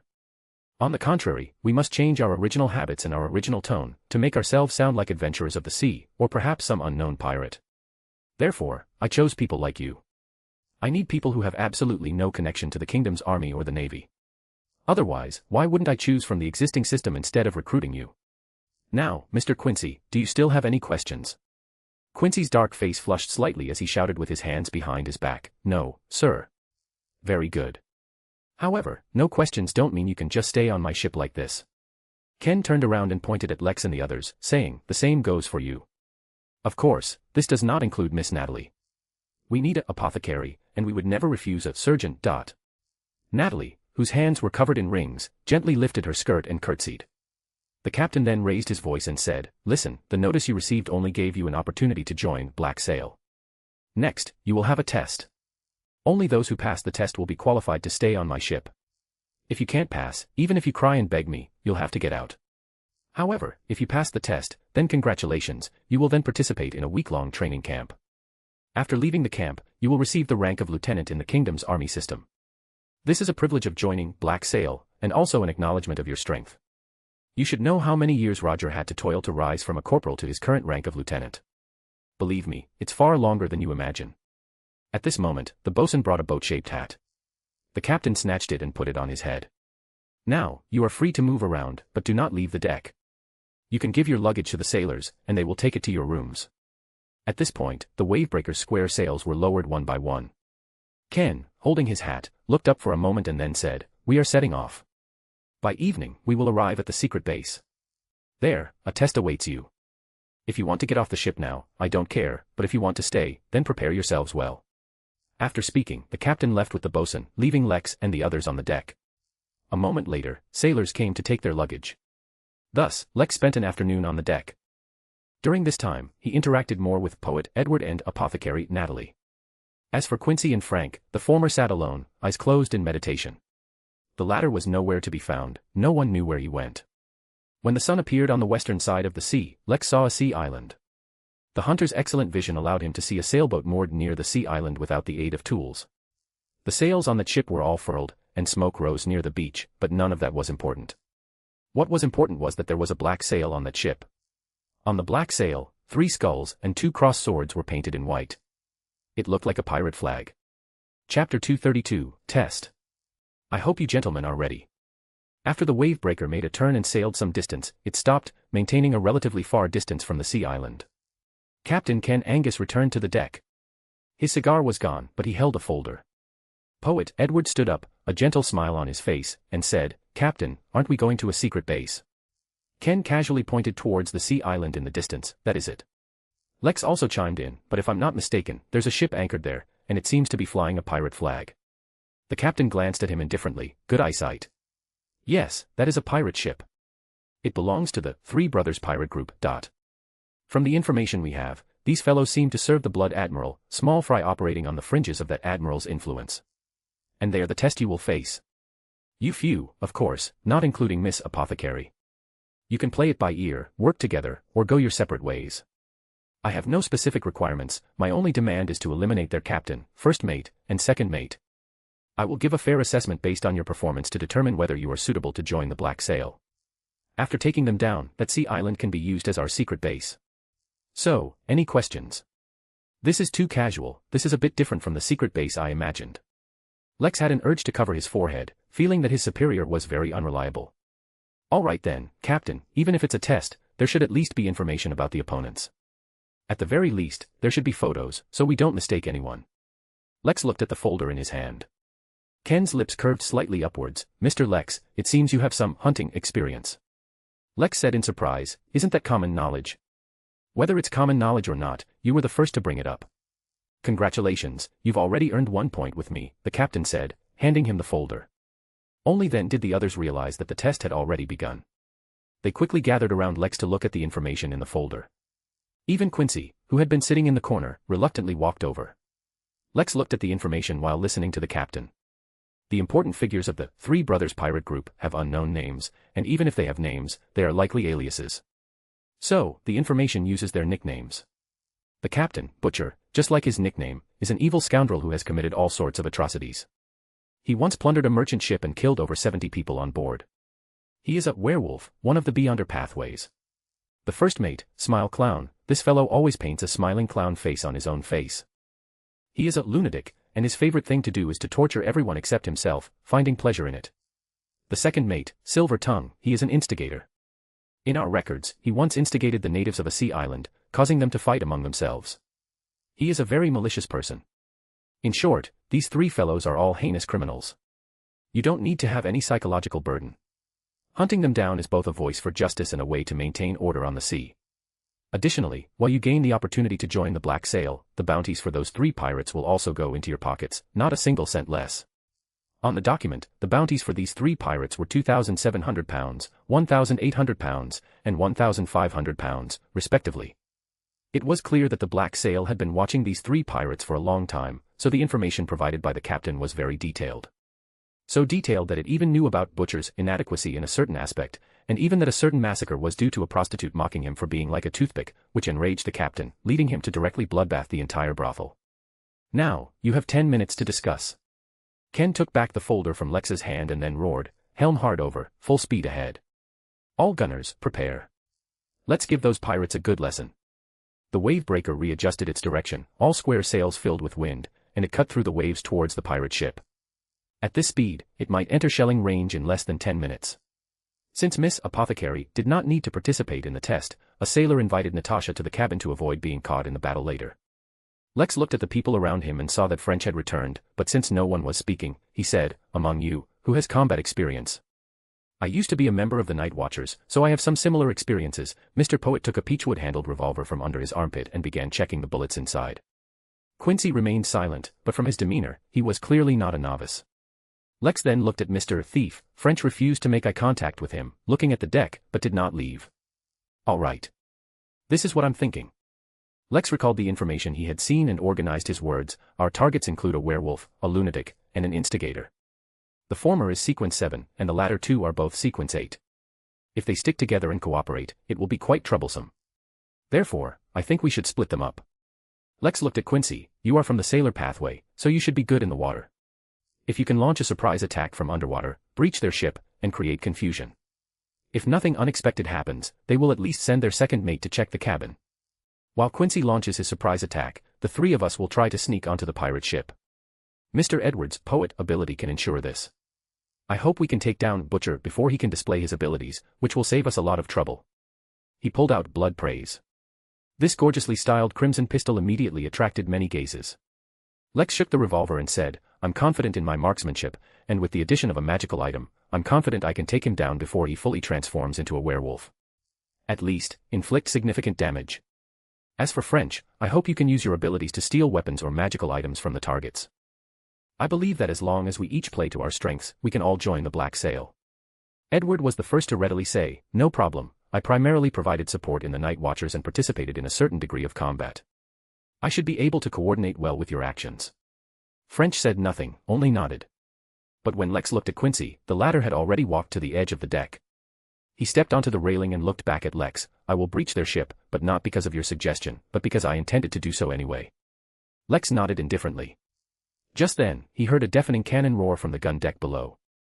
Following that, cannon fire erupted one after another, a continuous barrage, merging into a single roar. The sunset was like blood, and the wavebreaker, belonging to the Royal Navy, was the first to open fire on the pirate ship, which had not yet entered a state of battle. Chapter 233, Chanting Order. All right, the infiltration plan is ruined now. Then again, if I didn't hide my strength and could use my magical items freely, even if the captain, first mate, and second mate all came at me, I'm confident I could wipe them out. But I can't do that. Black Sail definitely knows when I became a Beyonder. After all, they even know about Butcher's toothpick. Knowing the approximate date I became a Beyonder, if I then displayed my pyromaniac abilities, they'd wonder how I managed to advance to Sequence 7 in less than half a year. Even if I could explain acting, what about all those magical items? Many of them can't be bought. I can't exactly say I picked them up on the street, can I? Wow, the cannon fire is really loud. Bang, bang, bang. On the deck, deafening cannon fire and the smell of gunpowder filled the air. Lex, Edward, and 2 others were launching the small boat they had rowed from the dock earlier. They needed to use this boat to approach the pirate ship. The wave-breaker would draw the pirates' attention, but someone acted faster than them. As soon as the wave-breaker began its bombardment, Quincy leaped into the water and disappeared. Watching Lex and the others lower the small boat, watching them row around to the other side of the sea battlefield, approaching the pirate ship from its stern, Ken Angus smiled and said loudly, "Hit them harder. Also, prepare for boarding." The bosun, Roger, walked over, adjusting his hat. "That young noble is more capable than I imagined." The captain produced another cigar from somewhere, cut it, lit it, and exhaled a puff of smoke. "From the information we've obtained, Mr. Lex's mother is also a beyonder. Such a performance is not surprising. If he didn't have such abilities, his family wouldn't have sent him here." Bosun Roger said with a smile, "I have to say, the church's intelligence is really good. Black Sail just started, and they've already inserted people. Without the support of the Storm Church and the Church of the Night Goddess, it would be difficult for us to establish Black Sail against certain pressures. Those from Military Intelligence Section 9 are not happy to see another themselves growing on the sea, and those gentlemen from the Conservative Party also believe that what we are doing will intensify certain conflicts." Ken bit his cigar and sneered, "Damn conflicts. Will conflicts disappear if we do nothing?" "Oh, right, inform Vincent and the others to keep an eye on the new recruits. Only intervene to save them when their lives are in danger." The bosun nodded and turned to leave. Ken walked to the other side of the deck and saw Lex's small boat already approaching the pirate ship. At the bottom of the pirate ship, Lex looked up at the several-meter-high hull. "All right, the next question is, how do we get up?" Edward stood up and said, "I can solve this problem. I'll climb up first, then lower a rope for you." Lex stepped back and handed a coil of rope to Mr. Poet. Edward slung the rope over his left shoulder and took out a pair of gloves from his pocket. Lex noticed that the palms and fingertips of the gloves were covered in fine barbs. He didn't know if it was a tool or a magical item. But Edward, using these gloves, effortlessly climbed the pirate ship like a gecko. At the same time, the wave-breaker had already closed in. As the 2 ships drew alongside, many sailors from the wave-breaker set up wooden planks with hooks on both sides of the gunwales, securing them with the hooks on the planks, and then charged across. Some sailors also directly grabbed ropes and swung from the mast, dropping from midair to ambush the pirates on the ship. For a time, there was fighting everywhere on the pirate ship's deck. Swords clashed fiercely, bullets whizzed back and forth, crates of cannonballs were haphazardly stacked on the deck, next to unmanned cannons. When Lex climbed up using the rope Edward had thrown down, he saw a scene described in novels or newspapers. "Our target is those big pirates, ignore these small fries," Lex said with clear intent. Just as he was looking for his prey, several screams suddenly rang out near the cabin entrance. When Lex looked, he only saw splashes of crimson flying in the air. Several sailors from the wave-breaker retreated repeatedly. As they fell, large amounts of blood spurted from their chests. And after the sailors fell, Lex saw a man with a twisted expression and malevolence flowing in his eyes. His hands had sharp claws, and with a swing, he could easily snap even a mast. Butcher. Perhaps because it wasn't a full moon, this great pirate hadn't completely transformed into a werewolf, but he possessed all the terrifying strength, agility, and speed that a werewolf had. In the blink of an eye, 2 more sailors lay down forever. Although it deviated from his plan, Lex couldn't worry about that now. "Edward." Lex called out, then charged towards the werewolf, but he didn't sprint at full speed. He merely pointed blood praise at the werewolf and fired a few shots. Butcher's body swayed several times, taking a few shots to the shoulder and chest. The impact of the bullets made him retreat a few steps. After he stopped, his muscles wriggled, squeezing out the bullets embedded in his body. Unfortunately, the beyonder effects attached to the bullets could not be expelled from the body, so Butcher's chest bled continuously, and the wounds were difficult to heal, which was almost impossible for a werewolf. Coupled with a crimson flame inexplicably rising from his shoulder, and a sudden feeling of weakness, Butcher immediately understood, these are injuries caused by a magical item. At this moment, Edward's melodious voice drifted across the deck. "Ah, the menace of the threat, the crimson hope. At least one thing is true, this life flies by. One thing is true, all else is a lie. The flower blooms once then will bid the world goodbye." Note 1. Everyone around, both pirates and sailors from the wave-breaker, felt a momentary trance, as if they saw a serene lake surface under the moonlight. Their eyelids immediately felt heavy as if weighed down by 1,000 pounds, and a wave of sleepiness washed over them. For a moment, everyone around Lex fell to the ground with thuds. Not far from Lex, in the shadow of some clutter, a small man also collapsed to the ground. Lex glanced at him and his eyelids immediately twitched. This was the pirate ship's second mate, Silver Tongue, who had been hiding in the nearby shadows, and Lex hadn't noticed him. This was an assassin's ability, they are always good at hiding in shadows. If not for Edward's poem assistance, Lex might have been backstabbed by him. Lex secretly rejoiced. Fortunately, when they came, he and Edward had already discussed the chanting order of the poem. Edward mastered 3 different types of poems, one for inducing sleep, one for improving teammates' physique, and one for slowing down enemies' actions. Having dealt with lunatic and werewolf before, Lex knew that these 2 types of Beyonder could resist mental influences, and the sleep-inducing poem would be greatly discounted on them. But considering there was also an instigator on board, and without being able to guarantee that the instigator would leave the deck, Lex had the poet first chant the sleep-inducing poem. This decision was now proving effective. With the instigator collapsed nearby, Lex naturally lowered his elbow, pointed blood praise at the pirate's second mate's head, and squeezed the trigger. Chapter 234, Toothpick. The butcher, on the other side of the deck, was not blocked by sailors or pirates, and naturally saw his second mate and Lex pointing a gun at the silver-tongued. He immediately let out an almost inhuman roar, his eyes overflowing with malice, his reason mostly gone. The unhealed wound on his body, his muscles suddenly contracted, clamping down to prevent further blood loss. Exchanging his reason for an all-around boost, the butcher charged at Lex like a cannonball. But before that, Edward's poem once again drifted across the deck, giving the battle on deck a theatrical flavor. Hold fast to dreams. For if dreams die, life is a broken-winged bird that cannot fly. Hold fast to dreams. For if dreams go, life is a barren field frozen with snow. And so, the butcher, in his charge, suddenly seemed to have his body frozen by ice and snow, his speed plummeting, causing his action, which could have knocked Lex away in time, to only be implemented after he heard the gunshot. Bang. The second mate's head splattered with blood. Lex was sent flying by the butcher, landing next to a crate of cannonballs and a cannon. The butcher glanced at the second mate lying on the ground, his eyes burning with rage, as if to incinerate his last shred of reason. But it didn't. He quickly reached for a pocket on his body. He intended to use a powerful but dangerous magical item to end the battle. However, as he reached into his pocket, he found nothing inside. The edge of that pocket had been cut open at some point. Lex, who had gotten up, saw the small cannon nearby and immediately winked at Edward, who understood and ran over. On the other side, the butcher looked around the deck, gritted his teeth, and turned to run towards the edge of the deck, intending to abandon ship and escape. But at this moment, someone behind him shouted a word, "Toothpick." Whoosh! The butcher's eyes turned red, almost forgotten memories surged back, and a shadowy house suddenly flashed before his eyes. He seemed to smell a strong scent of alcohol. Then he saw a pair of thick shoes descending from the sky, trampling between his legs. He saw a man holding a wine pot, drinking and cursing at the same time. "You useless piece of trash, look at you, what is that, a toothpick? You might as well just be a woman." The scene changed. In a narrow room, he was thrusting, and the woman lying on the bed said impatiently, "How much longer? Honestly, I don't feel anything at all. Really, a toothpick is thicker than you." Then there was blood. Blood all over the room. His vision returned to the deck. The butcher slowly turned around, looking at the young man in the black suit who had gotten up again. "What did you just say?" A mocking smile appeared on the abominable fellow's face, and he made a pelvic thrusting motion, deliberately looking towards the butcher's waist, and sneered, "Toothpick." In an instant, the butcher's last shred of reason vanished. "No one can humiliate me. No one." He roared and charged at Lex like a whirlwind. Lex suddenly rolled to the side.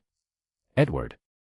Accompanying his shout, Edward aimed the small cannon, already pointed at the butcher, and lit the fuse on its barrel. Bang. In the ear-splitting roar of the cannon, the butcher's body exploded in a burst of blood, and he flew backward, half of his chest and lower abdomen gone, blood and flesh splattering everywhere. But even so, he was not dead, he was still gasping, struggling to get up. But the contents of his body had already started falling out. Even with the werewolf's strong recovery ability, such a wound could not be healed. Lex got up, aimed blood praise at the target's head, and fired 3 shots, watching the butcher's head tilt, finally ceasing to struggle, only his body's nerves causing his limbs to twitch slightly from time to time. "So, this is a provoker?" Edward asked, spreading his hands. Lex turned back and smiled at him, then said, "I'm going to the cabin, are you coming?" "Coming." Following behind Lex, Edward shook his head and said, "I've long heard that people like them are very annoying, and it's true, just now, let alone the butcher, I almost wanted to hit him."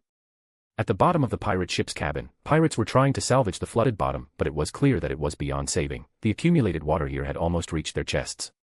"It's no use, first mate, the breach is too big, we can't patch it." A pirate in the water shouted. The first mate, with a clown-painted face, shrieked, "Even if you can't patch it, you have to." If the ship sinks today, you'll all end up in my recreation room. Smile Clown's recreation room was a torture chamber. Everyone who entered that room eventually emerged in a twisted posture. No one wanted to go in, so the pirates could only continue working with bitter expressions. First mate, can you help me get that plank? A pirate looked at the plank leaning near the cabin stairs. With the battle raging on deck and no one else in the cabin, Smile Clown could only curse, pick up the plank, and step into the water. Just as the water was almost chest-high, a figure silently emerged from the water behind him. This tall, thin man had deep blue hair, and the red headscarf tied on his head was completely soaked. His body was covered with a layer of illusory, fish-like scales. He raised his fist, and within that fist, something accumulated had reached its peak. So he no longer suppressed it, letting it erupt. At this moment, Smile Clown, who had just put down the plank, seemed to sense something. He shrieked, the reason in his eyes rapidly disappearing, and his aura suddenly became powerful. But at this moment, he heard a dull thud behind him and felt a force like a mountain flood, heavily impacting his body. Even in the water, Smile Clown was involuntarily sent flying forward, a mouthful of fresh blood uncontrollably gushing from his mouth. Then, he fell into the water. Only then did the pirates realize that there was an extra person beside them. Quincy. As a raging citizen, after piercing the bottom of the ship, he had dived into the cabin, relying on his abilities to wait for an opportunity. Now, he had successfully sent the pirate ship's first mate flying, but before he could rejoice, he saw Smile Clown, lying in his own blood, raise his head, and the first mate, with no trace of reason in his eyes, continuously flung out surgical knives. Quincy utilized his advantage, plunging into the water, and in the chest-high and still rising seawater, he quickly swam to Smile Clown's side, grabbed his legs, and pulled hard, causing Smile Clown to fall into the water. Quincy locked the pirate first mate in a cross-lock from his fighting technique, pulling him into the water, not giving him a chance to breathe. A normal person can only hold their breath underwater for a few minutes. Even a beyonder with superior physical fitness, without tools or corresponding abilities, would be doing well to last 10 minutes. But Quincy was a beyonder of the sailor pathway. He could move freely underwater for over 10 minutes, and if he simply held his breath, he could last even longer. Chapter 235, Bounty Distribution. Bang. Bang. Lex and Edward took turns providing cover, shooting down pirates who ran up from the bottom of the ship's hold. Anyway, these guys weren't good people, and for every one that died, one innocent person on the sea would be spared harm. When they reached the bottom of the hold, they saw Quincy resting on the flooded steps. Hearing footsteps, he looked up, glanced at Lex and Edward, and then said, "If you're here to help, there's no need. Because it's already over." Over. Lex noticed a body floating by. On the body's face, there was already melted grease paint. The pirate ship's first mate. Smile Clown. Lex reevaluated Quincy. He was short-tempered and unsociable, but not a rookie. A rookie wouldn't be so calm after killing a pirate. Well done. This way, we can all join Black Sail together. Quincy glanced at Lex, sneered, stood up, and rudely walked past the two of them. He looks like a powder keg, ready to explode at any moment. Edward made an exploding gesture with both hands. Lex smiled faintly, patted the poet's shoulder. "Let's go, it should be over up there too." Just as Lex said. When they returned to the deck, the battle had already ended. There were over a dozen surrendered pirates, and the bosun was directing his men to temporarily detain them. Lex looked around, not seeing Mr. Thief, and asked in confusion, "Where did Frank go?" In a washroom in the ship's hold, Frank pulled out various items from his pockets. He specifically moved a letter and an iron box to one side. Just as he was about to open the iron box, he heard a deep voice from outside. "Mr. Frank, don't move, don't touch anything around you. Please come out. Or do you wish for me to use a command?" This was the voice of the captain, Ken Angus. "No, don't do that, I'll come out now," Frank said, his hand reaching for the iron box. "I said, stop." A majestic voice rang out from outside the door, and Frank's hand immediately froze in midair. He sighed and turned to open the door. Pulling down his boat-shaped hat, the gloomy-eyed Ken glanced into the washroom. "So, everything is here?" Frank walked out. "Everything is here." "Take off your shoes," the captain said without looking. Frank looked at the ceiling, shrugged, and with a helpless expression, pulled out a wad of banknotes of various denominations from under his shoes. "If you don't mind, I'd like to check your jacket pockets," Ken said again. Frank, expressionless, pulled out another pocket watch from his jacket pocket. "That's all, there's really nothing left." Ken took his money and pocket watch. "I don't mind you taking some pirates' things, but you can't steal things from our people's pockets." "Where are the butcher's things?" Frank pointed to the iron box and the envelope. Ken snorted, stuffing the banknotes into his pocket. "Don't let it happen again. Go on up." After Frank left, the captain entered the washroom and opened the iron box. Inside the box was a thumb-sized wooden statue, whose gender was indistinguishable, but its image was distorted and carved with strange symbols. One look and you know it's not a good thing. The captain dared not touch it directly with his hand.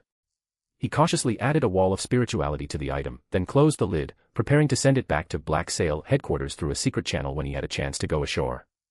Then he opened the envelope. Inside the envelope was a letter, with crooked handwriting.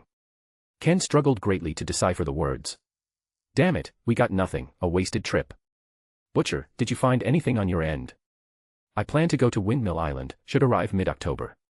If you haven't found anything, come meet me. I know a place where we might find what the Admiral wants. The final words were too scrawled to make out what the Admiral wanted. Admiral. Was this letter also sent by someone from the Blood Admiral side? What is the Blood Admiral looking for? Today is the last day of September, so in about 10 days, another group of pirates will be going to Windmill Island. These pirates really should go back to school. They should practice their handwriting properly, lest they cause trouble for themselves and others. Ken casually crumpled the letter into a ball and threw it into the sink. He then took out a box of matches and lit the paper ball. After confirming the paper had turned to ash, he put all the things Frank had stolen from the pirate and from the sailor into his pocket. Arriving on the beach, the captain saw Lex and the others. They were sitting or standing, cooling themselves under a few palm trees. However, the sun had already set below the horizon, the sky was dotted with stars, and the weather was not hot. You passed.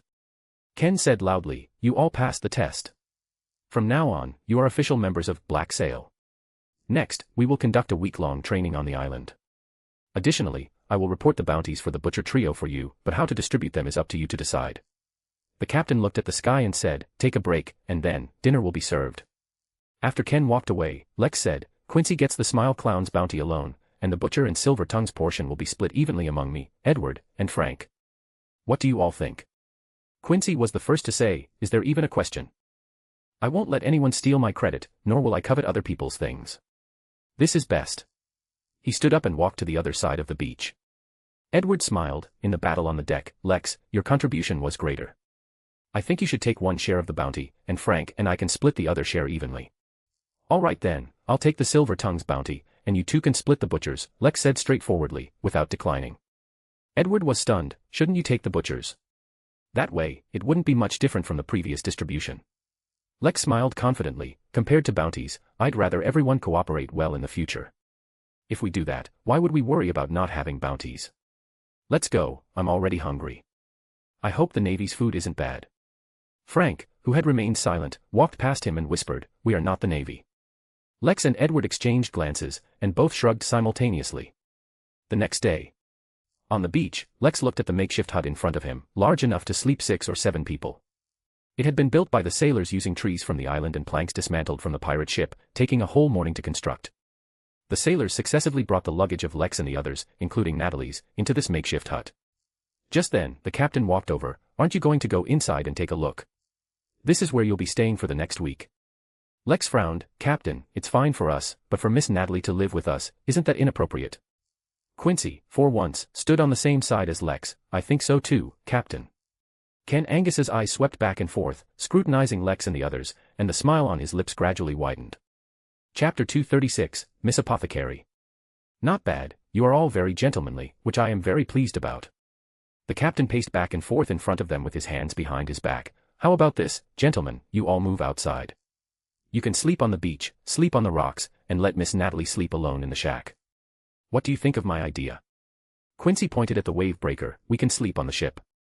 Apparently not. Ken Angus said with a smile, because of certain training programs, I require you to stay on the island, so, tell me your choice. Frank said nothing, tidied his slightly loose coat, and ducked into the shack. Lex knew that the captain had arranged this intentionally and would not change his mind, so he gave up his original idea and was the second to enter the shack after Frank. The shack had no floor, no beds, and the ground was soft, fine sand. There were no windows, no private washroom, no bathroom, it was incredibly rudimentary. Only after Natalie arrived did the captain walk in, hands behind his back, and say, you will be a team, and I need you to develop tacit agreement as quickly as possible. I don't have time for you to slowly get used to each other. Therefore, keeping you in a cage, in one room, will help foster tacit agreement. Ken stroked his stubbly chin, furthermore, you have already joined Black Sail, and you should understand our enemies, the situation on the sea, and secret organizations you might encounter. I don't want my subordinates to one day send themselves into the enemy's lair due to ignorance. As he spoke, the bosun and several sailors walked in, placing several suitcases on the ground. Ken picked his ear with his finger and said, "Inside are various materials, all of which are within your current confidentiality rank. Use these next few days to read them carefully." Having finished speaking, the captain turned to leave. Quincy stepped forward and said, "Captain, what about our training? When does it start?" Ken turned his head, deliberately showing a surprised expression. "Hasn't it already started? From the moment you stepped into this shack, the training had already begun. I thought you would know, Mr. Quincy." Quincy's expression stiffened, while Lex connected many things. "Is this training mainly to train our tacit agreement? That's not right. It shouldn't be that simple.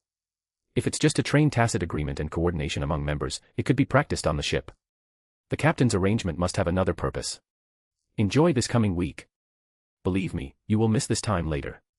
Waving his hand, Ken and the bosun and others walked out of the shack. "All right, everyone. If you don't object, I hope this corner can be mine."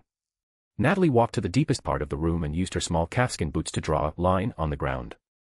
"The doorway is mine." Quincy took out a blanket and spread it directly on the sand by the door. Next, Lex and the other two also allocated their territories. After laying out his blanket, Lex opened one of the suitcases, took out a dossier about secret organizations, and prepared to read it. Suddenly, he smelled a faint fragrance and realized that Natalie had, at some point, come over with a magnifying glass. This magnifying glass had an unusually ornate golden handle, adorned with tiny gems and some mysterious symbols. Mr. Lex, the hidden dangers in your body are not small." The girl, wearing a light yellow gauze hat today, said in all seriousness. Lex said disbelievingly, "I don't think there are any hidden dangers in my body." "Don't you believe a doctor's judgment? But aren't you a surgeon? And hidden dangers admirably can't be seen with a magnifying glass, right? On the surface, you seem quite healthy, but in reality, you have some injuries that haven't been completely treated. They look like they've healed, but in fact, they've left quite a few hidden dangers. For example, your abdomen, it should have been pierced by a sharp object." Natalie bent down, the magnifying glass placed over Lex's lower abdomen, the exact spot where he was pierced by shattered carriage fragments when the Intis military attaché's fireball exploded in Backlund that day. Lex was stunned for a moment, looking seriously at the girl. "Anything else?" Natalie then used the magnifying glass to examine Lex's left forearm back and forth. "This area should have been impacted by an explosion. There are signs of muscle tearing. Although it has healed, there are still significant hidden dangers." Then Natalie pointed out several other hidden danger spots on Lex's body, all of which were locations where he had been injured. At this point, Lex completely believed her. "Miss Natalie, can you treat these hidden dangers?" Natalie put down the magnifying glass in her hand, smiling innocently, beautifully, and adorably. "Of course, I can. Don't forget, I am apothecary." She walked back to her spot, opened her suitcase, and took out a test tube. "Drink it." Natalie handed the test tube to Lex. Lex took it and saw a dull green liquid inside, bubbling occasionally, looking very suspicious. He almost wanted to take out his seer coin to confirm it, but Natalie snatched it away, twisted open the stopper, and poured a small sip into her own mouth. "Don't worry, it's not poisonous." Lex took it back awkwardly and said, "I just think its color is a bit scary."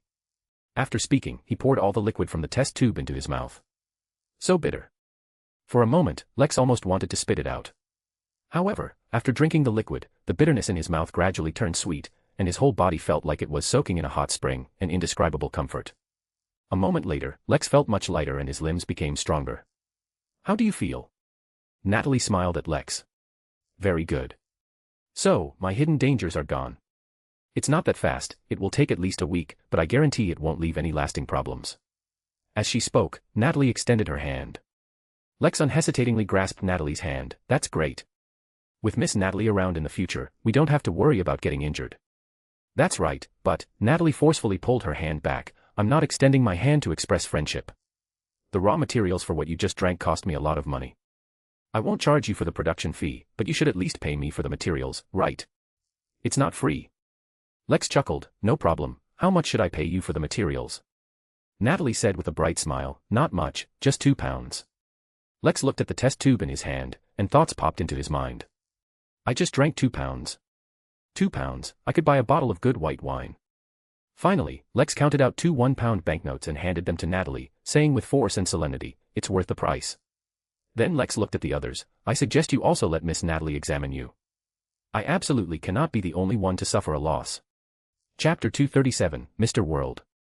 Miss Apothecary circled around, and after selling a few relatively cheap healing potions, she returned to her spot contentedly, humming an unknown folk song and gradually setting out some potion-making tools.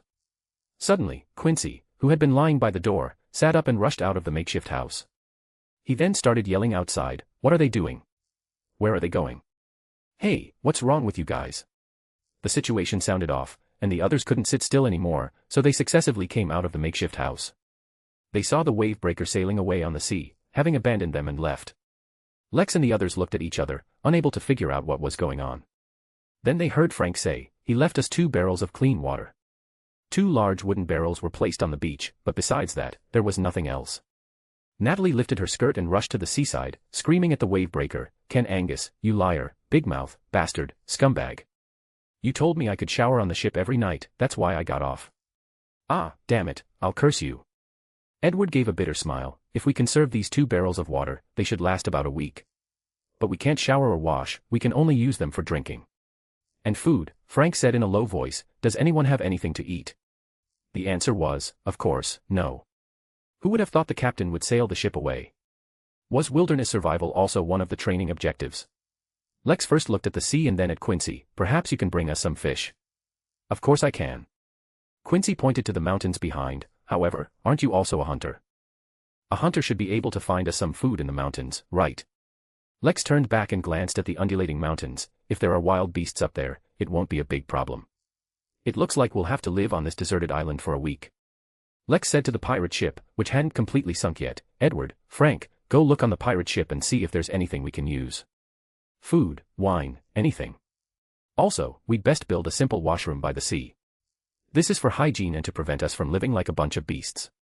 As for food, Quincy and I will figure something out." As he spoke, Lex slapped his forehead. "I didn't expect this situation and didn't bring many bullets.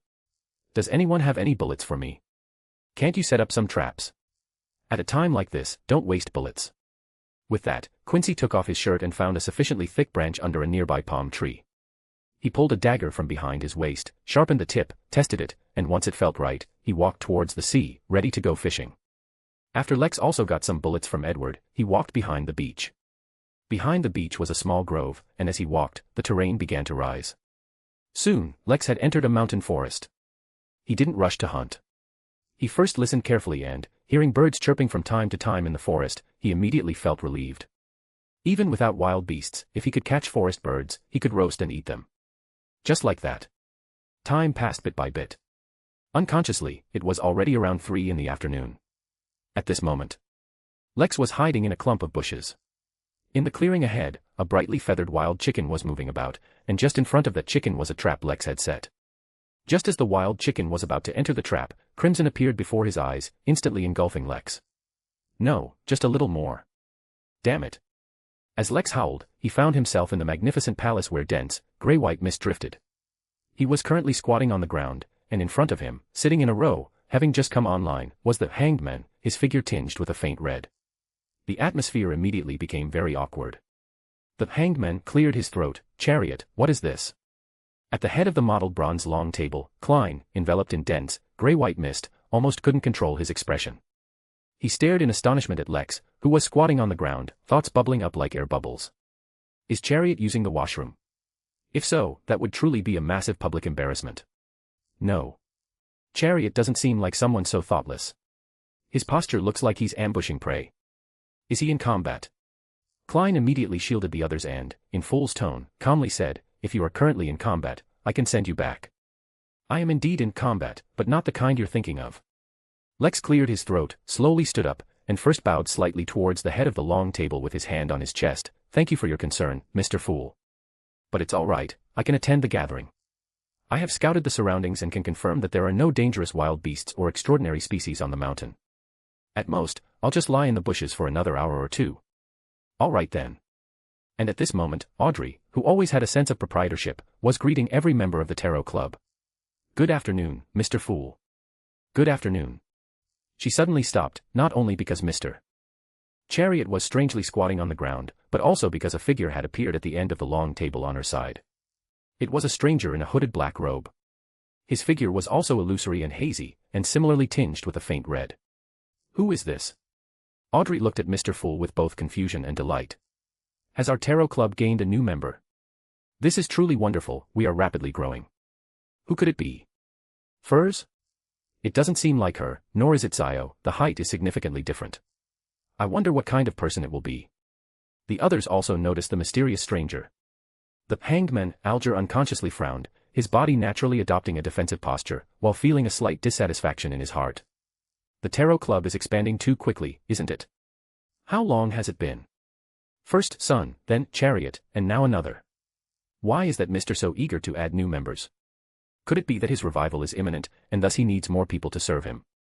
Upon thinking this, Alger's heart skipped a beat, and he quickly lowered his head, carefully concealing his thoughts.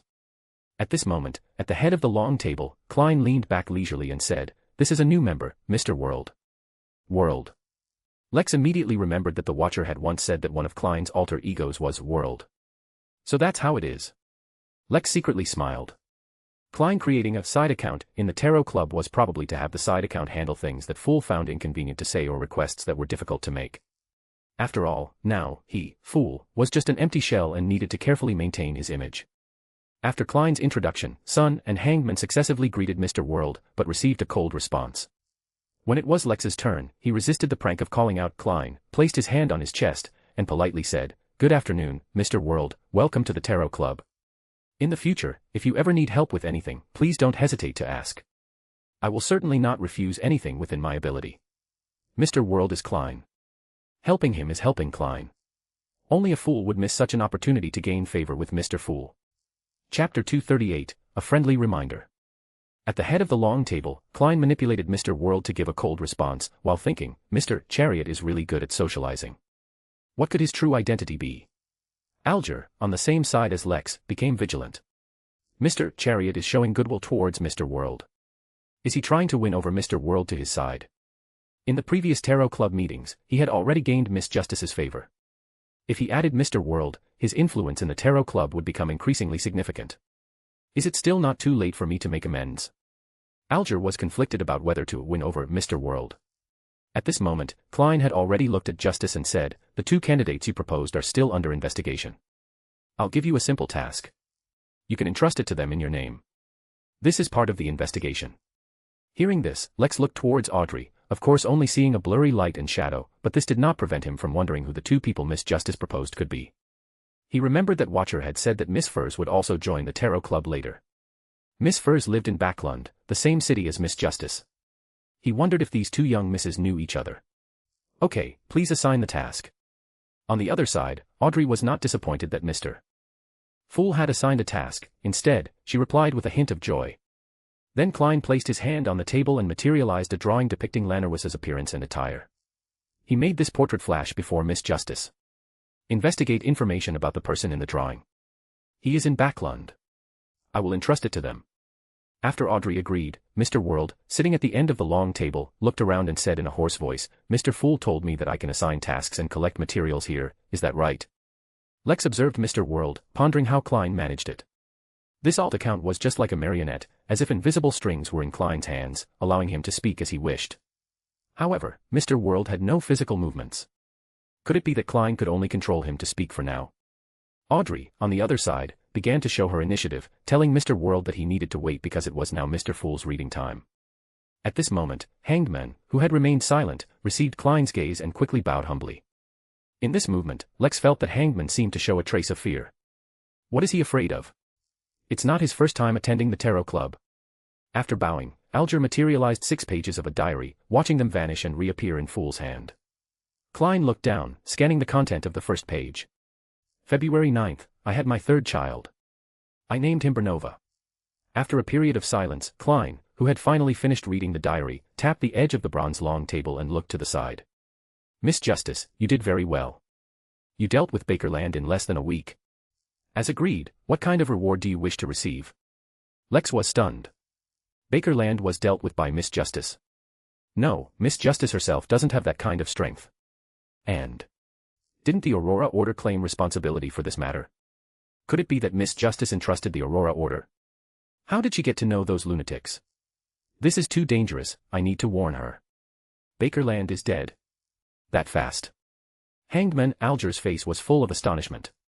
Although no one could see his expression due to the gray fog, Audrey, as an spectator, still read the gentleman's surprise, and she felt quite pleased for a moment. No, I should still owe you, no, owe your dependents a reward. The bounty for Hurricane Admiral Kalangos is a total of £30,000. I should give your dependents £15,000. Of that, the assassination of Bakerland cost £10,000, and I still need to pay an additional £5,000. However, due to the matter of Bakerland, my financial situation has not been too good recently. This reward will need to wait a few months, Mr. Fool, is that acceptable? Hearing that Kalangos' bounty was actually £30,000, Lex felt his breathing suddenly become much heavier. Kalangos was Hurricane Admiral. Just an admiral alone was worth £30,000. The sea was simply full of gold coins. Of course. To get these bounties, one also needed extraordinary strength. Admirals were not that easy to hunt. If they were easy to deal with, they would have long turned into pounds and gone into some people's pockets. While Lex was delighted, he also secretly warned himself. At this moment, seeing that the conversation between Mr. Fool and Miss Justice had come to an end, Lex lightly coughed. Miss Justice, can I speak with you privately? Audrey was stunned, and immediately looked at Mr. Fool. This requires Mr. Fool's permission. Klein said indifferently, no problem. Then he blocked out everyone else, though Klein himself could still hear. It's fine now. Lex respectfully nodded to Mr. Fool at the head of the long table before saying to Miss Justice, I saw in the newspaper that Bakerland died from an assassination by the Aurora Order. Audrey nodded, yes. Did you commission the Aurora Order? No, the situation is more complicated, but I did not directly commission the Aurora Order. Audrey asked curiously, Mr. Chariot, why do you bring this up? Lex said seriously, because the Aurora Order is very dangerous. They believe that all things have divinity, and that life is just a spiritual journey. They are all unfathomable madmen, or hidden madmen. I'm worried that you're getting too close to them, worried that you'll get hurt because of it. So I feel it's necessary to warn you, but you haven't directly contacted them, which is good. But even through indirect means, my advice is, it's best to have less contact. So Mr. Chariot is concerned about my safety. I already know that Mr. A is a member of the Aurora Order. The strength and executive ability displayed by the Aurora Order had already made me wary, and I also planned not to attend Mr. A's gatherings within the next month or two. Now it seems. The things the Aurora Order believes in are very crazy. They actually believe that all things have divinity, which is simply too blasphemous to the gods. When I go back, I need to remind Furs and Zio not to attend Mr. A's gatherings anymore. Thank you for your reminder, Mr. Chariot, I will remember it. Audrey responded sincerely, feeling a little touched that Mr. Chariot was really meticulous and kind. If we knew each other in reality, we would probably become good friends, right? Are you done? At this moment, Lex heard Mr. Fool's question. Yes, Mr. Fool. Lex replied respectfully. After lifting the shield, Klein said in a steady voice, next, you can communicate freely. He then busily manipulated his alt account, making Mr. World lightly cough and say, can I speak now? I hope to obtain the Misty Trent's true roots, at least 60 milliliters of the corresponding juice, as well as the medullary crystal of the elf spring, and all the spinal fluid of the evil pattern Black Panther. Who among you can provide these, or have relevant clues? What do you wish me to exchange for them? Lex was stunned, and looked at Mr. World, saying, Mr. World is already going to advance to magician. Klein, at the head of the long table, almost wanted to stand up and ask, how did you know? I even mixed in extraordinary materials from the apothecary pathway. Chapter 239, Chariot Commission. Fortunately, the clown's ability helped Klein maintain his image. He gently tapped the edge of the long table in the thick fog, a thought flashing through his mind. The chariot has the magician's formula, or he has a magician friend. This is the most reasonable conjecture. At this moment, he heard Lex say again, I have the Misty Trent's true roots and its corresponding liquid. Klein controlled Mr. World and said in a low voice, what do you wish for me to exchange for it? I hope it's something I can afford, please don't let it be pounds. Klein muttered in his heart. Lex thought for a moment, then said, I hope to get clues about the conspirer. If you have the formula, I will compensate you accordingly after deducting the materials cost. As expected, he's looking for a potion formula. It seems Mr. Chariot hasn't found what he wants offline, but I don't have it either. Klein could only control Mr. World to respond, I will try to gather clues, but I might not be able to get them. Besides the potion formula, do you not need anything else? Lex shook his head, not for now. In that case, if I find clues for the potion, I'll ask Mr. Fool to notify you, and then we'll complete the transaction. That works. Originally, Lex planned to give him the materials first. After all, Mr. World is Klein, and helping Mr. Fool advance quickly would also benefit the Tarot Club. However, considering that Mr. World was attending the Tarot Club for the first time, if he rashly gave him the materials, it might arouse suspicion from the other members. Even if they didn't suspect anything, they would consider him a fool. No one wants to be a fool. At this point, Mr. Sun, who had been silent, spoke, "I need a weapon that suits me and can enhance my combat ability." Hearing such a request, Klein immediately thought of the runic steel sword that had appeared at the Eye of Wisdom's Beyonder gathering. Unfortunately, it had already been bought. Lex, however, hesitated slightly before saying, "I do have some things I'd like to sell, but I'm afraid they might not be very suitable for you." "Yes, I'm selling 2 magical items." Lex's gaze swept over everyone before he said, "One is the Shadow Gauntlets. It looks like a fingerless black glove. It can increase the wearer's strength and striking power. When attacking, there's a 10% chance to summon a Shadow Fist. The Shadow Fist can deliver a powerful attack to the opponent, simultaneously creating both physical and mental impact. If in a dark or shadowy environment, the summon chance increases to 50%, and the Shadow Fist will evolve into Shadow Combo. The darkness or shadows around you will boil, delivering high-density, high-frequency strikes to the opponent. As for its negative effects, if worn for more than 2 consecutive days, the user will become indifferent. If worn for more than 10 consecutive days, the user will lose their conscience irreversibly. Additionally, when wearing this item, animals will dislike you, especially those with stronger spiritual perception, such as cats, dogs, and horses. Their reactions will be even more intense. Hearing that the power of these Shadow Gauntlets would undergo a qualitative change in a dark or shadowy environment, Mr. Sun couldn't help but feel a little tempted. Because in his environment, there is no shortage of darkness or shadows, but in the place where Silver City is located, it would be dangerous to stay in darkness or shadows. Moreover, gauntlets aren't very suitable for me. Mr. Sun shook his head and continued to listen to Lex describe the other item. The other item is the Thief Finger. It's an item left behind by an out-of-control Beyonder, capable of stealing valuable items from a target within 10 feet. If there are multiple targets within this range, it steals randomly. Additionally, it will make you addicted to theft, making it difficult to stop. It will also continuously steal your life until death arrives. Furthermore, it carries a certain degree of mental pollution. Frequent use may lead to loss of control. These are its negative effects. Currently, Lex already has many magical items. He hardly uses the Shadow Gauntlets anymore and doesn't need them to scare or threaten Grego. As for the Thief Finger, although this item is quite useful, its negative effects are too severe. Lex, having used it a few times, is not prepared to use it again. After listening to Lex's description, Mr. Sun apologized, "These 2 items you mentioned are not very suitable for me." Lex nodded and said indifferently, "It's all right." He looked at the others.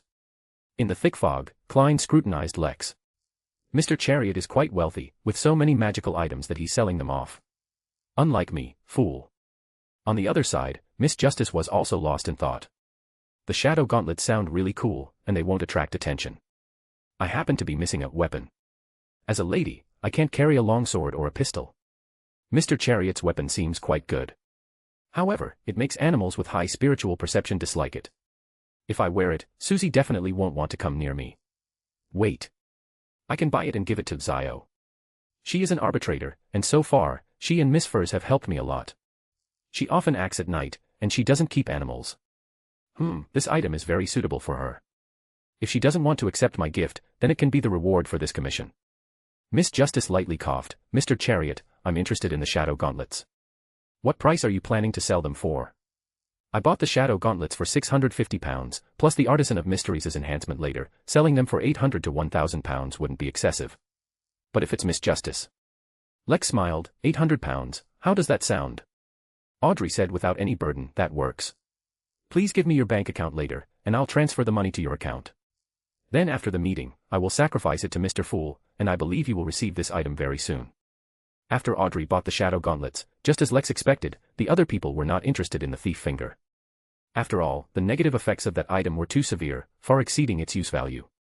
Seeing that no one was speaking, Lex leaned forward slightly, looked around, and said, "Everyone, I have another commission here. I'm looking for someone. I received news that he might currently be on Sonia Island." Lex turned to look at Klein, who was enveloped in thick fog, and said in a respectful tone, "Mr. Fool, may I present his appearance?" "You may, just like manifesting a diary." Klein waved his hand leisurely, and a piece of parchment appeared before Lex's eyes. Lex recalled Morse Abraham's appearance, giving a strong intention to express it, and a portrait quickly appeared on the parchment. It was a man in his 30s. He had a slick-back hairstyle, a small mustache, lively eyes, and a slight upward curve at the corners of his mouth, revealing a confident smile. He had a mole next to his right eye, which made him very recognizable. In addition, his nose bridge was quite high. After being manifested, the parchment suddenly disappeared and then appeared in everyone's hands. It was duplicated multiple times, and everyone, including Mr. Sun, received a copy. Chapter 240, Secret Ruins. His name is Morse, and he probably isn't acting alone. He might have people assisting him. He himself shouldn't be dangerous, but it's hard to say about those around him. Lex looked around, organizing his words. If you have any clues about him, please inform me. I will pay you a commensurate reward. If you can find him, without harming his life, you may use appropriate means to imprison him and then hand him over to me. I will give you a satisfactory price.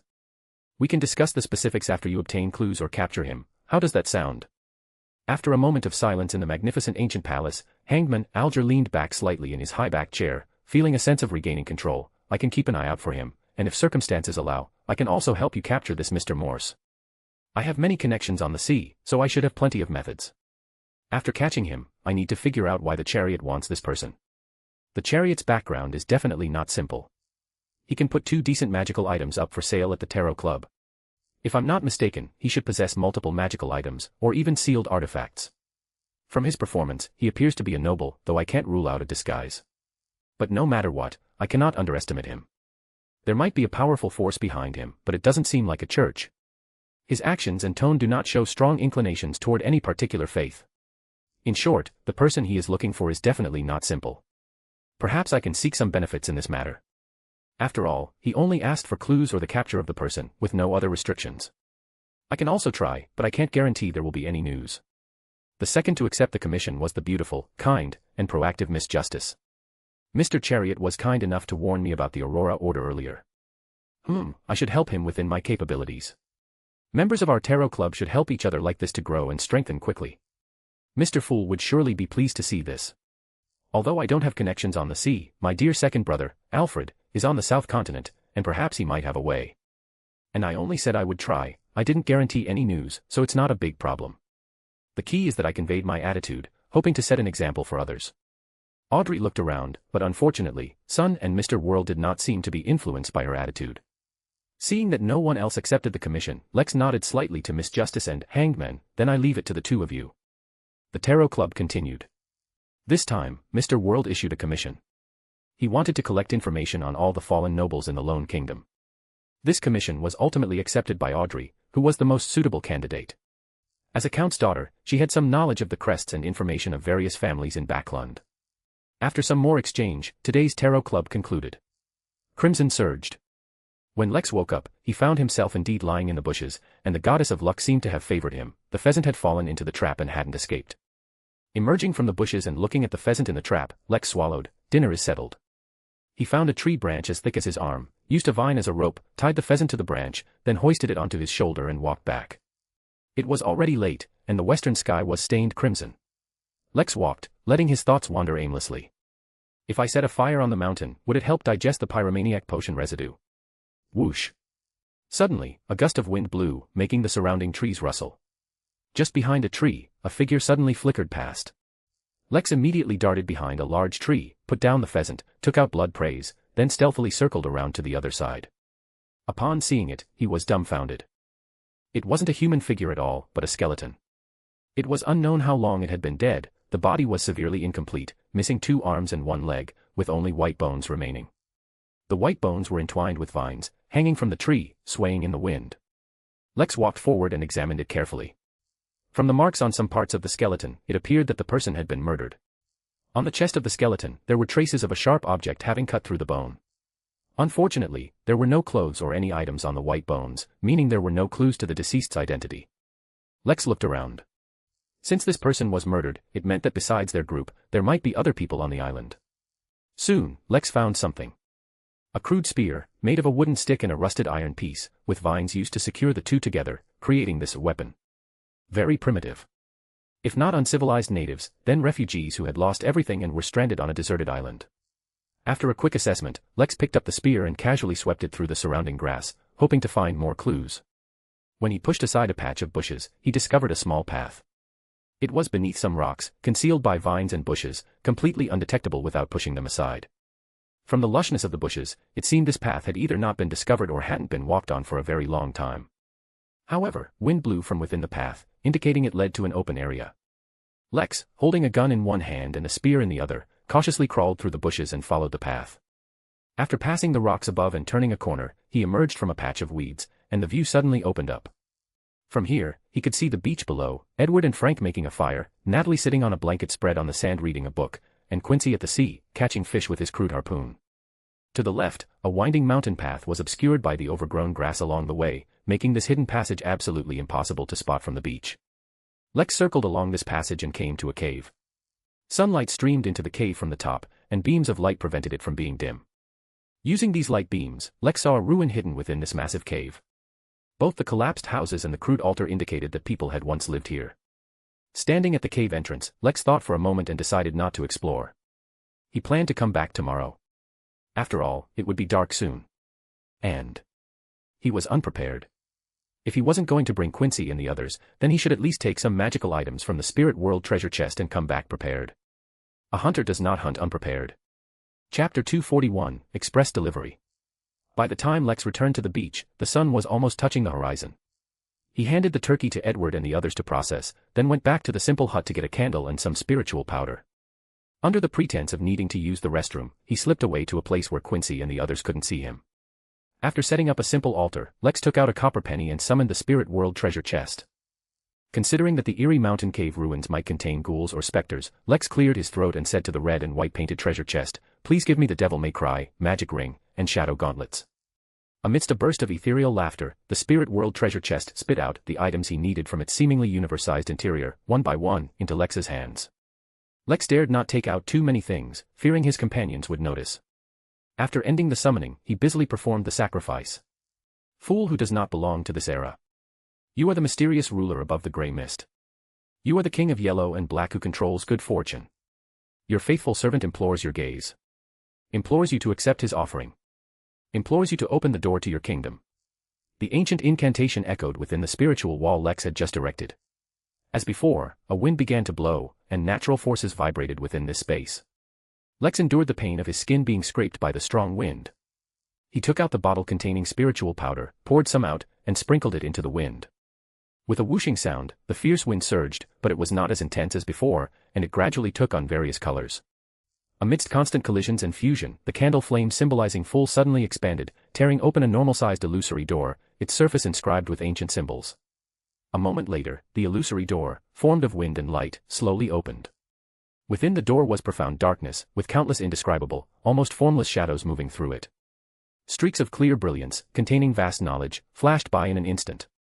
And in the deepest part of that world, above all things, within the dense grey mist, an ancient palace overlooking the real world gradually became clear. Lex picked up the prepared shadow gauntlets and respectfully presented them before the illusory door. A sudden suction emerged from the door, and the gauntlets disappeared. To show respect, Lex did not look up. Only when the door vanished, the strong wind ceased, and the candle flame returned to its original state, did he exhale and dismantle the spiritual wall. Miss Justice should receive my delivery very soon, right? Lex thought to himself, not daring to speak aloud, fearing someone might be eavesdropping.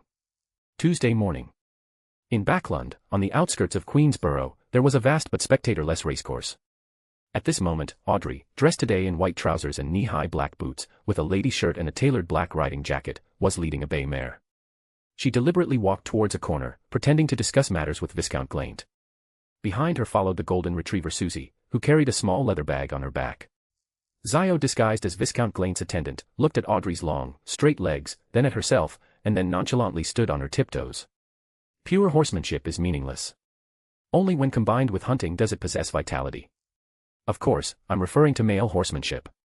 A beautiful miss riding a horse is a sight to behold no matter what she does. Glaint observed Audrey, smiling as he spoke. Audrey returned a faint smile and exchanged pleasantries with the young Viscount for a moment. The latter very tactfully stepped back, leaving the space to Audrey, Zio, and Furs. Respected Miss Audrey, what brings you to us this time? Zio was a little excited, as she had recently earned a good deal of money from the rich and beautiful Mississippi. She had already fallen in love with the smell of ink on banknotes. This time, it's a simple commission. Audrey held her gloves and gestured with her eyes for Zio and Furs to open the small bag on Susie's back. The always proactive Miss Arbiter immediately stepped forward and took a stack of papers from the golden retriever's bag. After commissioning the two young misses to investigate the fraudster Lanris, Audrey took out a black fingerless glove, which had a mysterious symbol on it. Zio put this on. The 1.5-meter miss ruffled her messy blonde hair and took the glove. This is. Audrey showed a sweet smile. Shadow gauntlets, a magical item. Its effects and negative side effects are. After listening to Audrey's explanation, Zio felt that this was a very practical item. She particularly liked its burst power in dark and shadowy environments. She was often active in the East District, often at night. That area of the East District offered far too many conditions suitable for the Shadow Gauntlet's burst, not to mention how dim it could get at night. With it, I can better carry out my arbitration. But this is for you to borrow. Audrey seemed to read Zio's thoughts and spoke before she could open her mouth. If you find it useful, after 3 commissions, it will be yours. So that's how it is. Zio let go of the stone in her heart. She didn't want to accept favors for nothing. Although she wasn't tall, her self-esteem was very strong. Okay. The proactive Zio immediately put on the glove and found that the previously somewhat loose glove fit perfectly once worn. Also, you two should no longer attend Mr. A's gatherings. That gathering carries a certain danger. Audrey remembered the Aurora Order matter and added a warning. No longer attend Mr. A's gatherings. That mysterious person I met at the gathering before has not contacted me, but if he wanted to find me, it shouldn't be difficult. Is Miss Audrey worried that Mr. A is connected to the Aurora Order? After all, we commissioned him to assassinate the Intis ambassador, but it was the Aurora Order that took it upon themselves to handle the matter. Zio glanced at her friend beside her and nodded. We understand. First tidied her long, curly hair, glanced at the listening Viscount Glaint, and said to Audrey. I recently joined a new gathering of Beyonder. It said that spectator and telepathist potion formulas have appeared there before. I suspect there are members of the psychological alchemists among the gathering's participants. When there's another gathering, I'll apply to bring you along. Okay. Audrey responded with delight. On the same morning. On the desolate island far out at sea, Lex stood before the hidden cave, took a deep breath, tightened his grip on the devil may cry, and strode inside. Chapter 242, Tomb. Before entering the cave, Lex was fully prepared. He threw a box of matches outside the cave, which contained a miniature remote-controlled bomb he had set up. When needed, he could detonate the small bomb to create flames and use flame jump to escape. In his pocket, he carried a stack of roughly cut paper figures. He also had a kettle, but it was filled with seawater, not for drinking, of course, but as a carrier for holy water. He had already used a devil may cry to create a kettle of holy water. If there's danger, escape immediately. Don't show off. Don't take risks. Staying alive is more important than anything. After cautioning himself, Lex entered the cave. Not long after, he encountered a series of descending stone steps. Inside the cave, sunlight filtered through cracks in the mountain or man-made holes, illuminating the environment to a degree, but not enough for Lex to see the full picture. Who would insist on living in such a dim cave? Wouldn't living outside be more pleasant? This environment is practically like a tomb. Lex's thoughts wandered as he descended the stone steps. He saw weeds growing on the ground, and among them were fallen wooden spears, torches, stone bowls, and even complete dog skeletons. He kicked away some debris, picked up a torch from the weeds, and with a swipe of his hand on the torch, a crimson glow appeared, igniting it. Lex walked forward, holding the torch, and saw houses built along the cave's contours. Some were made of wood, others of stone, varying in height and haphazardly distributed throughout the space. Many of these houses had already collapsed, especially the wooden structures, which had clearly turned into piles of rubble.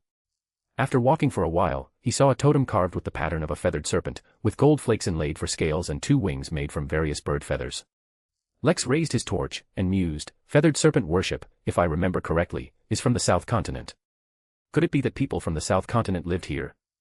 But how would people from the South Continent end up here, living on this desolate island? He also noticed that many buildings had doors decorated with feathers or gold, which indeed was the style of the South Continent. Lex saw a relatively intact stone house, so he tried to push open the door. Inside, he saw a black coffin, and he almost ran out of the cave. He was right after all. This cave was simply a tomb. Lex did not open the coffin.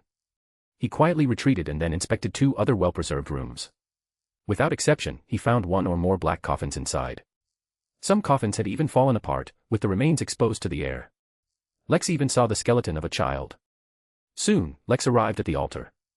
The altar was piled with a large number of white bones, but these were animal skeletons. Sheep were most common, followed by dogs, and some other animal bones that Lex couldn't identify. They were neatly stacked according to a certain pattern, with skulls piled on the top layer, forming the shape of a pyramid. As Lex approached to examine the skeletons, he suddenly saw, through a goat's skull, a person kneeling in the shadow behind the altar. The kettle containing holy water was immediately taken out by Lex. He unscrewed the stopper, carefully went around the altar, and walked forward with light steps, only to discover it was a corpse. The corpse was dressed in South Continent-style clothing, most notably the pants, which were both light and heavily pleated. Lex remembered reading in a book that this was the style of ancient Balam Empire attire. In front of this corpse was a stone platform, and on the platform lay a coffin. This coffin was different from the others, it was an iron coffin. The lid of the iron coffin had a feathered serpent pattern and was inscribed with some text. Upon identification, Lex confirmed that these were in the ancient Faesak. Speaking of which, the common language of the Balam Empire in the South Continent originated from the ancient Faesak, but the languages that are the source of all countries on the North Continent are also ancient Faesak. Without those strange buildings and totems, based on these texts alone, it would be difficult to determine who once lived here. A great one. A tireless seeker, he finally rests here. Lex read the text on the iron coffin, of course, translating them into loan. A tireless seeker. What was the person in this iron coffin searching for? He brought some people from the South Continent, searching for something, but ultimately rests here. Lex quickly blinked, activated spiritual vision, looked around, and found no abnormalities. He saw no special aura, nor did he detect any undead or wraiths. So he stuck the torch aside and tried to push the coffin lid, finding that the lid was not completely sealed and could be pried open. Lex then stood on the stone platform, pressed his hands on the coffin lid, and exerted sudden force. Immediately, the iron coffin's lid was pushed open a crack. Lex immediately retreated, picked up the torch, observed for a moment, and seeing no abnormalities inside the coffin, he then stepped forward. He pushed the coffin open most of the way and saw a mummy lying inside, wrapped in layers of cloth strips, with its hands crossed over its chest. On the mummy's chest lay a locked wooden box, decorated with gold flakes all around, each engraved with a simplified feathered serpent pattern. The area around the iron coffin was also filled with various burial items, but it was clear that the importance of these items did not compare to that box. What could be in the box? Lex reached out to lift the box. Suddenly, in his spiritual vision, he saw a phantom, translucent hand suddenly extend from inside the mummy and grasp Lex's hand. Lex immediately felt a chill, as if his arm had turned into an ice sculpture, losing all sensation. Fortunately, he was prepared. He immediately tilted the kettle containing holy water onto the mummy, and immediately, phantom green smoke rose, and unreal, irritating shouts echoed in his ears. A figure abruptly floated up from the mummy. It was a man with skin so pale it was almost translucent, with distinct South Continent racial features. His face was tattooed with mysterious symbols, 2 golden long nails pierced his ears, and the left side of his lower lip was split, as if injured by a sharp object. His body was also adorned with feathered gold. This man, with dark circles around his eyes, deep black lips, and profound eyes, let out a silent scream towards Lex, and then his figure faded and vanished, leaving behind a cluster of light points like scale fire. Although these light points fluttered around, they seemed to be trapped by some invisible force, unable to fly too far. Sometimes they would suddenly expand, forming a face, the face of the man from earlier. It opened its mouth, but no sound came out. What is this? Residual spirituality. Lex thought for a moment, then put them into the kettle that had been emptied of holy water. After screwing on the stopper, he, still uneasy, created a spiritual wall before putting the kettle away. Next, Lex took out the small wooden box placed on the mummy's chest, easily pried off the lock, and used Devil May Cry to open the lid. Then he raised the torch and looked into the box, where an item lay. Chapter 243, Compass. Before opening the wooden box, Lex had imagined it might contain a pile of gold bars, some magical item, books recording mysterious knowledge, extraordinary materials, or even terrifying dried internal organs. But after the box was opened, Lex was stunned. Inside was a compass, which was completely unexpected. If there was anything special about it, it was probably that the compass's casing was gold, and there was a feathered serpent pattern on the lid. But Lex couldn't feel any spirituality from it, meaning it was unlikely to be a magical item. Most importantly, it seemed to be broken, with the needle spinning continuously. I don't quite understand this. The most important burial item is actually a compass. Lex looked at the coffin lid again. The deceased inside was searching for something during his life. Could it be that this compass is the key? Did the deceased believe this compass could lead him to something important? Thinking of this, Lex put the compass away. Even if there was no ultimate gain, he could keep it as a memento. Next, Lex restored the iron coffin, picked up his torch, and left the altar. This cave, and these people from the South Continent, must have harbored some secret. Unfortunately, these secrets, along with their deaths, would likely be very difficult to uncover. Just as Lex passed a stone house, suddenly, a knocking sound came from the doorway. Knock, knock, knock. In this quiet cave, inside a stone house containing coffins, the sudden knocking sound, this scene and atmosphere, immediately reminded Lex of horror movies he had seen in his previous life. He immediately raised his hand, and a fiery red glow surged, condensing into a fireball. Knock, knock, knock. The knocking sound came again, followed by a foot extending from the tightly closed door. Then Lex saw a tuxedo, white gloves, and Oswald's headless butler. The messenger has arrived. Only then did Lex breathe a sigh of relief. You almost scared me to death. By the way, you are really polite, you never appear directly. You always appear where there is a door and always knock first. Lex dispelled the flames in his palm and rubbed his cheeks. He didn't use the thousand-faced traveler to transform into the Duke's face. However, looking at the messenger's headless figure, Lex felt it didn't make much difference whether he transformed or not. The headless messenger walked forward, placed his hand on his chest, bowed slightly to Lex, and then took out a letter. Lex had seen it before. The envelope was signed, Oswald. Please give my regards to Oswald for me. Lex put away the letter, not intending to read it in this gloomy cave, and politely said to the messenger. The headless butler began to retreat, seemingly intending to leave. Lex suddenly remembered something and called out, I want to know, can you help me send letters? For example, send it to Backlund. The headless butler stopped, reached into his and took out a notebook and a fountain pen. He quickly wrote in the notebook and then presented it to Lex. There's a fee, depending on the distance. For Backlund, calculated from here, it would be at least £1. Good heavens. You offer this kind of service? Is this a side job? But what would a messenger need pounds for? No problem. If I need to send a letter, can I summon you? Lex nodded. The messenger quickly wrote another line in the notebook and presented it to Lex again. It read, at your service anytime. Very service-oriented. This time, the headless butler truly left. He walked back through the door and disappeared into the house from which the knocking had just come. Lex walked out of the cave, looked back, and then departed. After catching a few pheasants with traps, Lex knocked them out, tied them together, but didn't immediately take them back to the beach. He found a shady spot under a tree to sit down and took out the letter Oswald had sent via the messenger. Tearing open the envelope, he took out a folded letter, and Lex immediately smelled the ink. He unfolded the letter and read the words on it. Dear Duke, congratulations, you have a job. We recently discovered strange customs on some sea islands. You should know that whether it's the Rorstad Archipelago, the Gargas Archipelago, or other sea islands. These sea islands all have local beliefs, and what they believe in are nothing more than sea gods or similar conceptual entities imagined by the local natives. But strangely, on some sea islands, some of our investigators have found that the local natives do not believe in gods of the sea, but rather gods of other concepts. And in our interactions with these natives who hold non-sea god beliefs, we found that they admirably believe that the gods they worship left behind some kind of treasure trove. If only the natives on 1 or 2 sea islands believed this, it wouldn't be surprising. After all, on the sea, legends related to treasure trove are abundant. But if residents of 5 or 6 sea islands all believe this, then it's not simple. We suspect there might truly be an ancient ruin, which was once discovered. After that, those who knew about it, for some purpose, spread the information. After a period of fermentation, the original information became imbued with a mystical color, gradually evolving into the current statement. Now, I need you to search the sea for this information and verify our ideas. If a treasure trove truly exists, then as the Antiquities Protection Society, we absolutely cannot let those lovely things remain buried in dark, damp underground places, or in the unknown depths of the sea. There is no specific time limit for this mission. Any information you collect, no matter what kind, can be compiled into a report and sent over by the messenger. I will provide corresponding remuneration and contribution points based on the information you provide. If you feel there is danger, you can request support or terminate the mission. Currently, sea islands with similar legends include Sky Island, Orkney Island, Ramsey Island, and Windmill Island. You can start your investigation from these sea islands.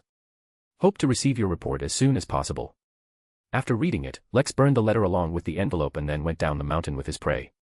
Oswald's mission had no time limit. Since he would be active on the sea anyway, he could just look for opportunities to investigate. A day passed in the blink of an eye.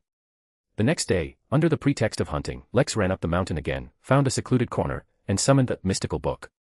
He wanted to appraise the compass and the items left behind by the vengeful spirits. I that sees everything. God that oversees all things. As the incantation was uttered, the colors of the surrounding mountain forest became exceptionally vivid. Feeling the heavy sensation in his hands, Lex looked up and saw the faintly glowing, illusory tomes appear in his hands. He didn't rush to appraise them. First, he turned to the message board page, looking at the message requesting modern weapon data and the replies below it. Magic Night Wind, can't find it, next one, goodbye. This. Chapter 244, The Road of Iron and Blood. Fortunately, the replies from other watchers that followed provided Lex with some insights. Mountains and Seas, an anti-tank rocket launcher is a portable anti-tank weapon that fires rocket-propelled projectiles, primarily rocket-propelled high-explosive anti-tank rounds, but can also fire rocket-propelled grenades or other rockets. It is used for close-range strikes against armored targets, killing personnel, and destroying fortifications. Limited space for comments here, please see the review section. Hanging salted fish on the bedhead, there's no need for that. Lex is using the construction of modern thermal weapons for self-suggestion, thereby enhancing his control over flames and imbuing them with characteristics. The important reason for this is that Lex still distrusts the extraordinary and cannot fully unleash the power of a pyromaniac.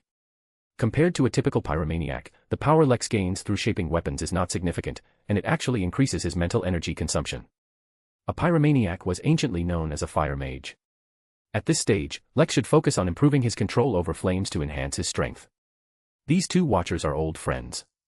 Mountains and Seas is as enthusiastic as ever, and the other watcher thinks there's no need for me to shape weapons. Improve strength by increasing control over flames. This concept is too abstract. What exactly is control over flames? Is it increasing temperature, or increasing scale, and how does one increase it? The path of the extraordinary is indeed not so easy to walk.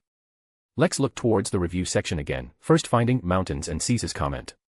No matter how the pyromaniac's path is to be walked, gathering more information is always a good idea. Mountains and Seas, rocket launchers are admirably used by two soldiers or a single soldier, often fired from the shoulder, but can also be fired from a kneeling or prone position. Among the various anti-tank weapons, rocket launchers, due to their early genesis, high armor-piercing effectiveness, small size, lightweight, and ease of use. Performance and principles.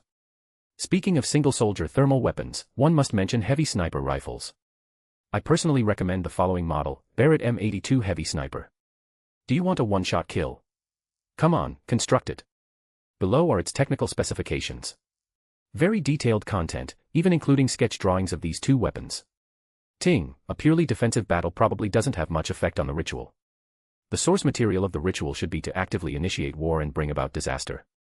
It should be both playing the role of leading the war process and bringing about the disaster as a result, just like the source material of this pathway.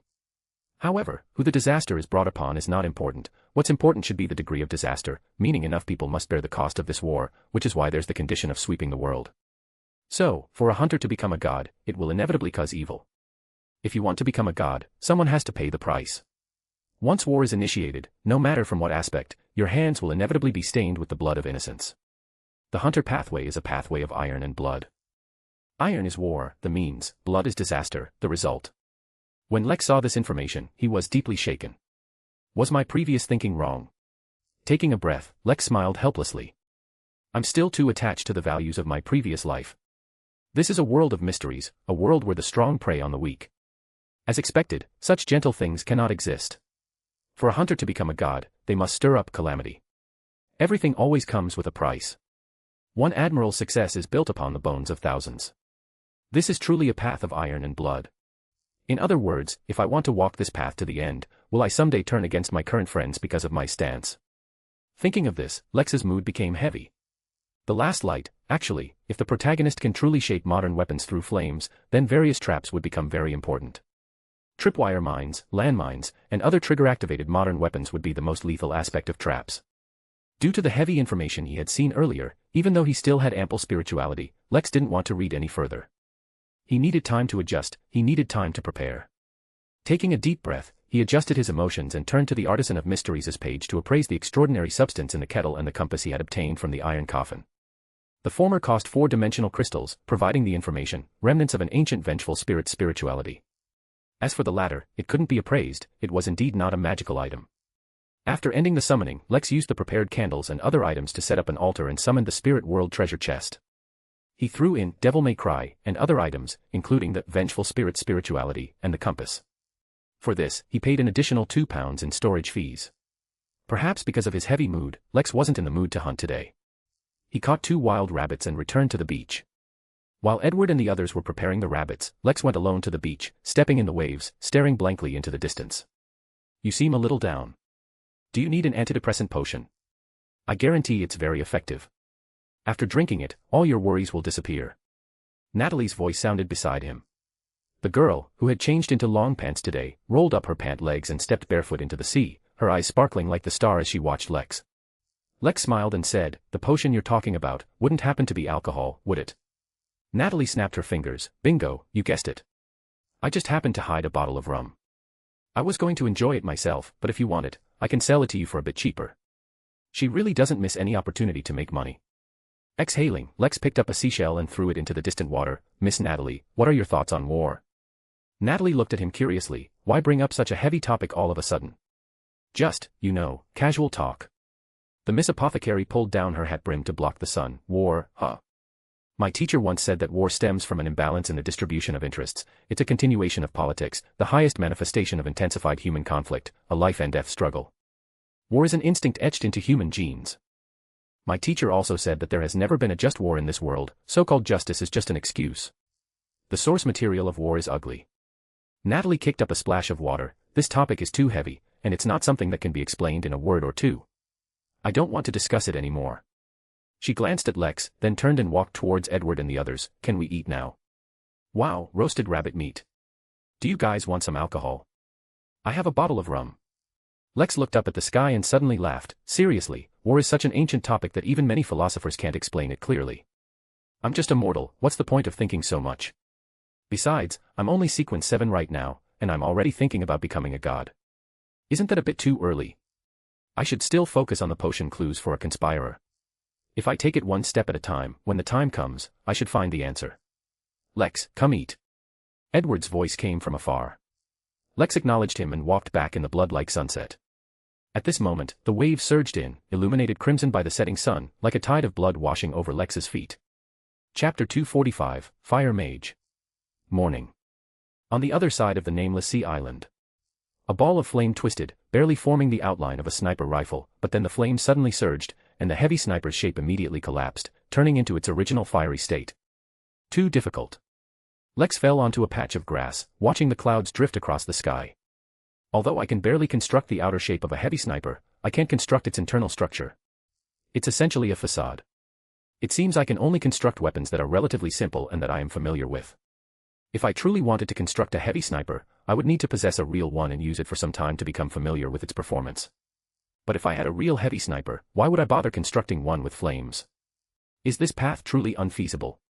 Lex raised his hand, and a wisp of flame shot from his fingertip. The Watcher said, "I don't trust the extraordinary power enough yet. These past 2 days, I've objectively examined myself and indeed feel that way. For me, coming from modern society, it's still difficult to integrate into the mysterious and believe in the supernatural. Even though I'm already in such a world, my subconscious still holds Lex's thoughts. The desire to construct modern weapons with flames stems from this way of thinking. Even though I didn't realize it, it's the truth. This is a mysterious world. This is a world with supernatural powers. Perhaps, only by accepting this fact from my heart, starting anew, can I truly unleash the power of a pyromaniac." He took a deep breath, bent his knees, and suddenly leaped up from the grass. Patting off the grass clippings clinging to him, Lex relaxed his body and closed his eyes. Pyromaniacs were anciently called fire mages. They are masters of controlling flames. What should a fire mage look like? Certainly not like someone spraying bullets with a machine gun. Think about it. Recall, which fire mages do I know? Turning to his memories from his previous life, Lex recalled the images of mages using flames from films, TV shows, and even anime and games. Initially, there were no images in his mind, but gradually, Lex saw an orange-red light. He saw a ball of flame, and he saw this ball of flame in the hand of an old man in a grey robe with white hair and beard.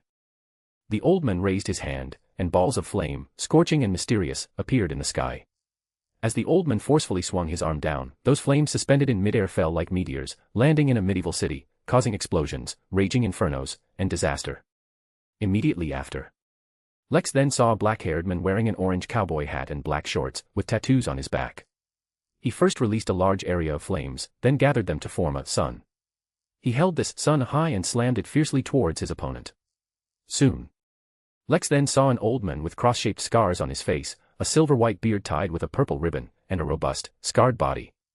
He swung his blade, and dozens of towering pillars of fire soared upwards, then converged in the center. After instantly detonating, they blew an entire city into dust. In these scenes, in these memories, the flames controlled by those characters all had one commonality. Flames are destruction. Are annihilation. Flames are calamity. Lex suddenly opened his eyes. He heard a voice roaring loudly. Destroy, annihilate, unleash calamity. Fire. Deep red, distinct from the flames Lex had released before, suddenly erupted from various parts of his body, instantly spreading and incinerating the patch of grass, dyeing the entire space deep red. In his heart, a strong will surged. Lex unconsciously raised his arm. He was like a monarch commanding the world, and the vast deep red light around him, like subjects, converged, spun, and condensed towards Lex's palm. A deep red sun appeared on Lex's palm. Almost simultaneously. On the beach on the other side of the sea island. Quincy, who was fishing on the reef, suddenly looked up towards the other side of the island. What's with this feeling of palpitations? Edward, who was painting by the beach with his easel, looked in the same direction. Then Natalie, then Frank. They all sensed it one after another, looking towards the other side of the sea island. They saw the top of the mountains there tinged with red, and felt a spiritual agitation. They felt a deep unease. Idiot. Do you want to blow yourself up too? Lex suddenly came to his senses, finding that the world in his vision was coated in a deep red color. Above his head, an astonishing heat emanated. He looked up and saw himself holding a deep red sun aloft. What the devil may cry is this?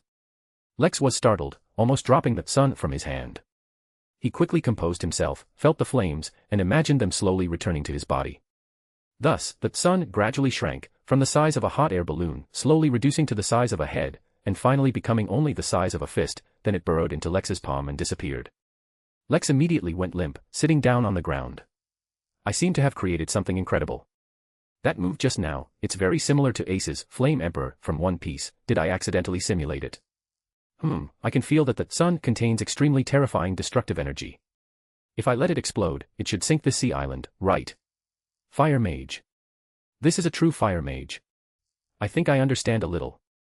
Believe in the extraordinary, believe in flames, and from the heart, realize that flames are destruction, annihilation, and calamity. Only then can the true power of a fire mage be unleashed. Nonsense. That was fire created by our combined effort.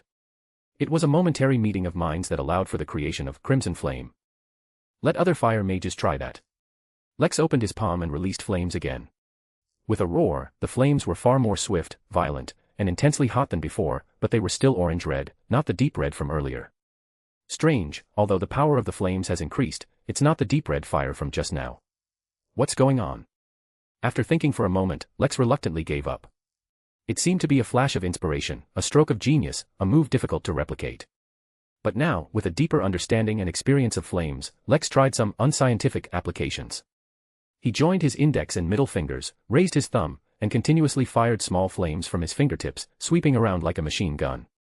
He clasped his hands together, and when he spread them apart again, he created a giant net of flames, easily covering a sprinting wild chicken, turning the poor thing into a roasted chicken.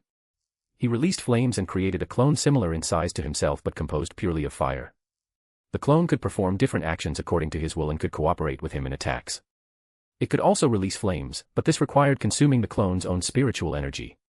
Lex, combined with the magic bracelet, integrated Flame Jump and the Flame Clone, allowing him to instantly appear at the clone's location. This gave him an idea. He tried filling blood praise with flame bullets and found that the flame bullets shot from this revolver could also have extraordinary abilities attached to them. He also compressed the flames, attaching them in a plasma state to the blade of Devil May Cry. When he swept it across a giant rock, the rock was effortlessly sliced open like cheese, with an incredibly smooth-cut surface that shimmered with a profound black light. After he sprayed flames from his soles and palms, achieving ascent, hovering, gliding, and aerial redirection, Lex gently exhaled. Now, I finally look a bit like a fire mage. Chapter 246, Camp Assessment. It was already dusk. A turtledove flew towards its nest, and as it passed a large tree, a black shadow suddenly shot out from the canopy. The turtledove was startled and quickly flapped its wings, diving downwards. Mid-air, Lex's lips curved slightly. He bent his legs, and flames suddenly shot out from the soles of his shoeless feet. Lex straightened his legs, using the propulsion of the flames to rocket towards the turtledove. The turtledove cried out, frantically flapping its wings to change direction, sweeping to the left. Lex reached out and pressed his hand to the right, flames erupting from his palm, immediately changing direction.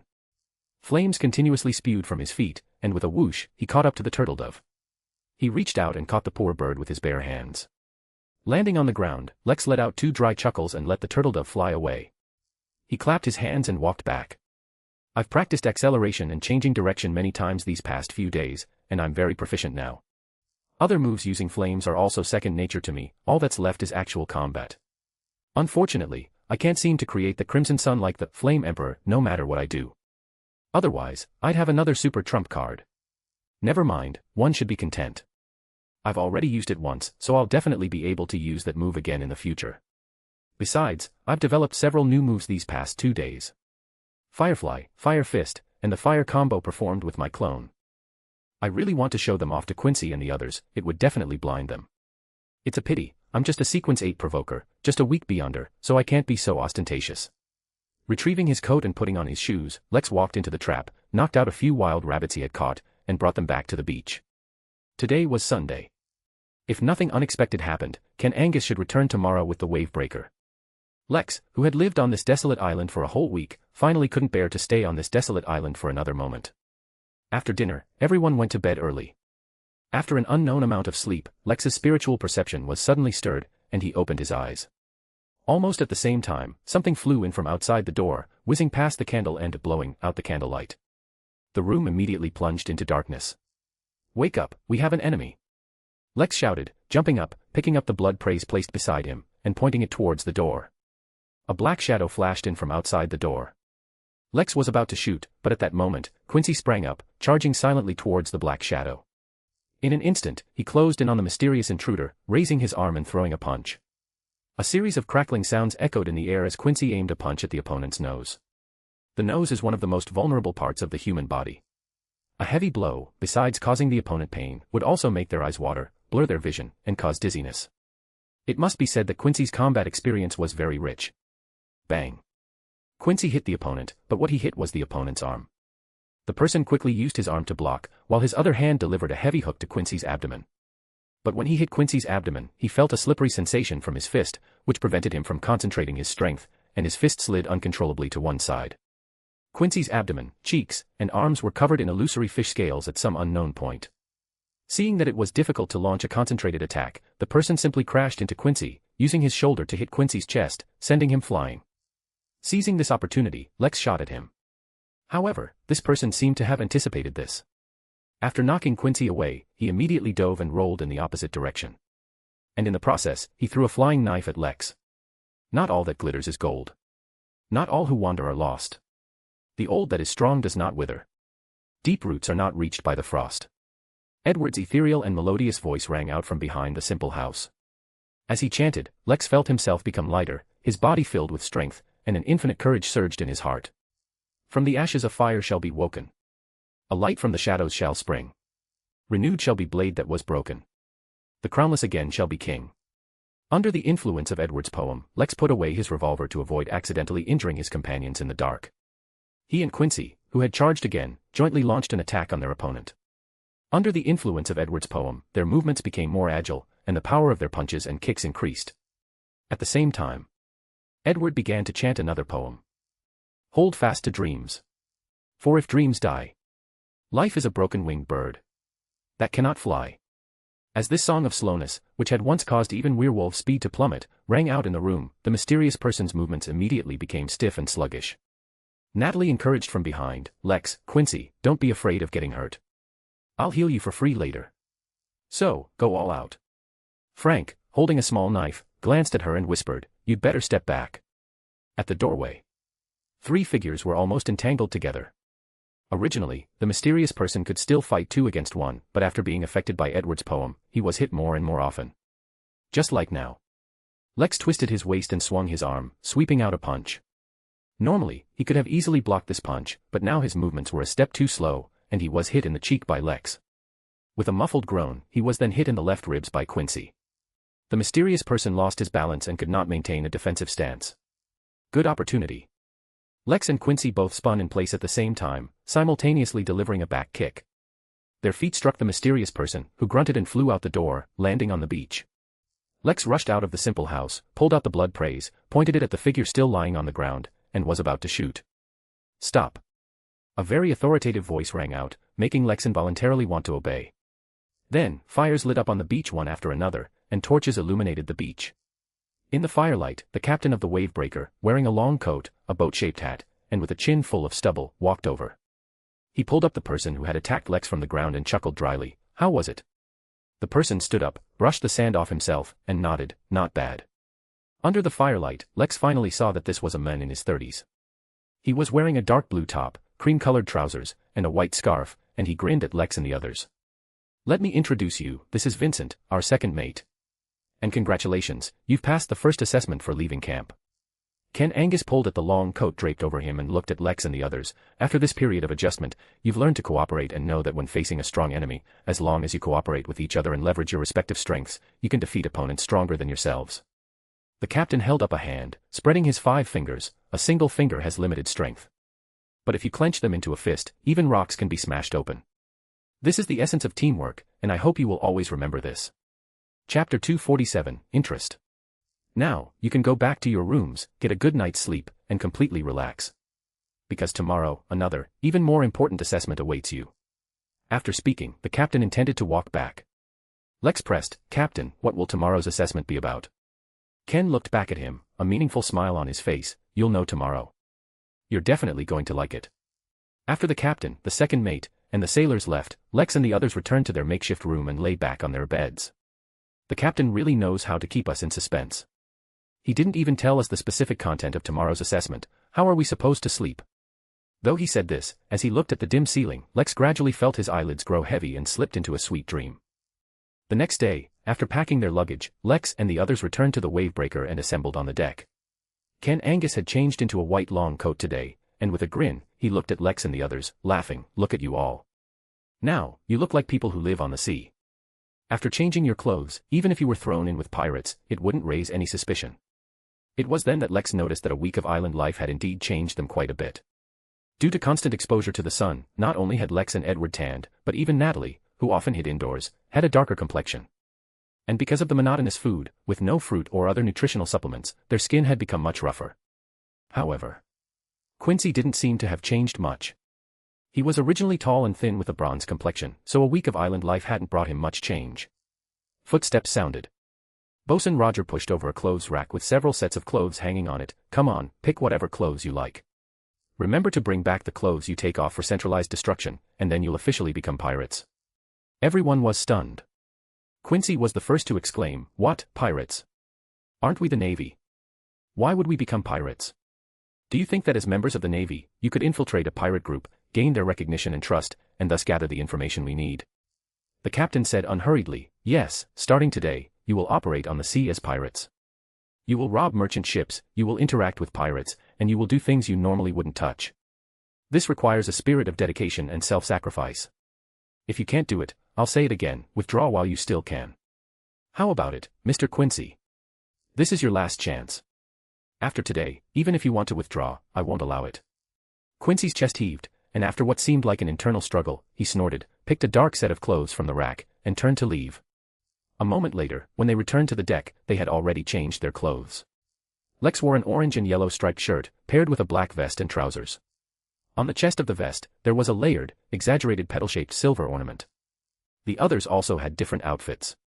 They threw all their original clothes, including their shoes, into an empty oil drum that had been prepared earlier, and then the bosun set them on fire, destroying them. The captain cleared his throat and said, "All right, listen up. This afternoon, we will plunder a merchant ship. If you have any psychological barriers, you don't need to. Because we are not playing the role of bloodthirsty, extremely evil pirates, but rather principled pirates, similar to Nast, the king of the 5 seas, who only plunder wealth and do not kill captives. Moreover, that merchant ship is from Intis, it will be our invitation letter into the pirate world. And your mission, of course, not including Miss Natalie. Your mission is to dismantle the resistance on the ship. When you successfully hijack the vessel, congratulations. You will pass the assessment, and in your Navy records, you will receive the rank of lieutenant. Later, I will have Roger give you the merchant ship's information. Now, do you have any questions?" Lex raised his hand. "Captain, what is the name of our pirate crew? Or, have you prepared a title for yourself? This would be very helpful for establishing our reputation and quickly expanding our notoriety among pirates." "This." Ken Angus glanced at the bosun, cleared his throat a few times. "Of course I've prepared one. How could I not? Ha." "No, you haven't." Lex didn't expose him, and asked with a smile, "Then what is your title?" This." The captain paced back and forth on the deck, then suddenly said, "Iron-blooded." "Yes, Iron-blooded Admiral. Iron-blooded Admiral Ken Angus. Isn't that great?" Lex smiled and said, "The words Iron-blooded are good, but Admiral, isn't that starting too high?" I'm afraid that once this title is out, other admirals will come looking for trouble. What do you think of Commodore? It distinguishes us from other second and third-rate pirates, yet doesn't climb over the heads of other admirals. When our crew grows a bit larger, it won't be too late for you to be called Vice Admiral or Admiral. The captain rubbed his stubbled chin. That's a good idea. First, Commodore, and after we've annexed some pirate crews and expanded our fleet, then we can talk about other titles. You have good ideas. If our fleet grows stronger in the future, I'll let you be the captain.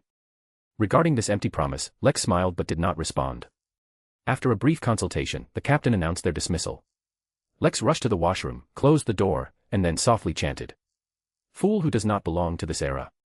You are the mysterious ruler above the grey mist. You are the king of yellow and black who wields good luck. I beseech your listening. Due to some unforeseen events, I will be unable to attend this afternoon's tarot club. I am very sorry.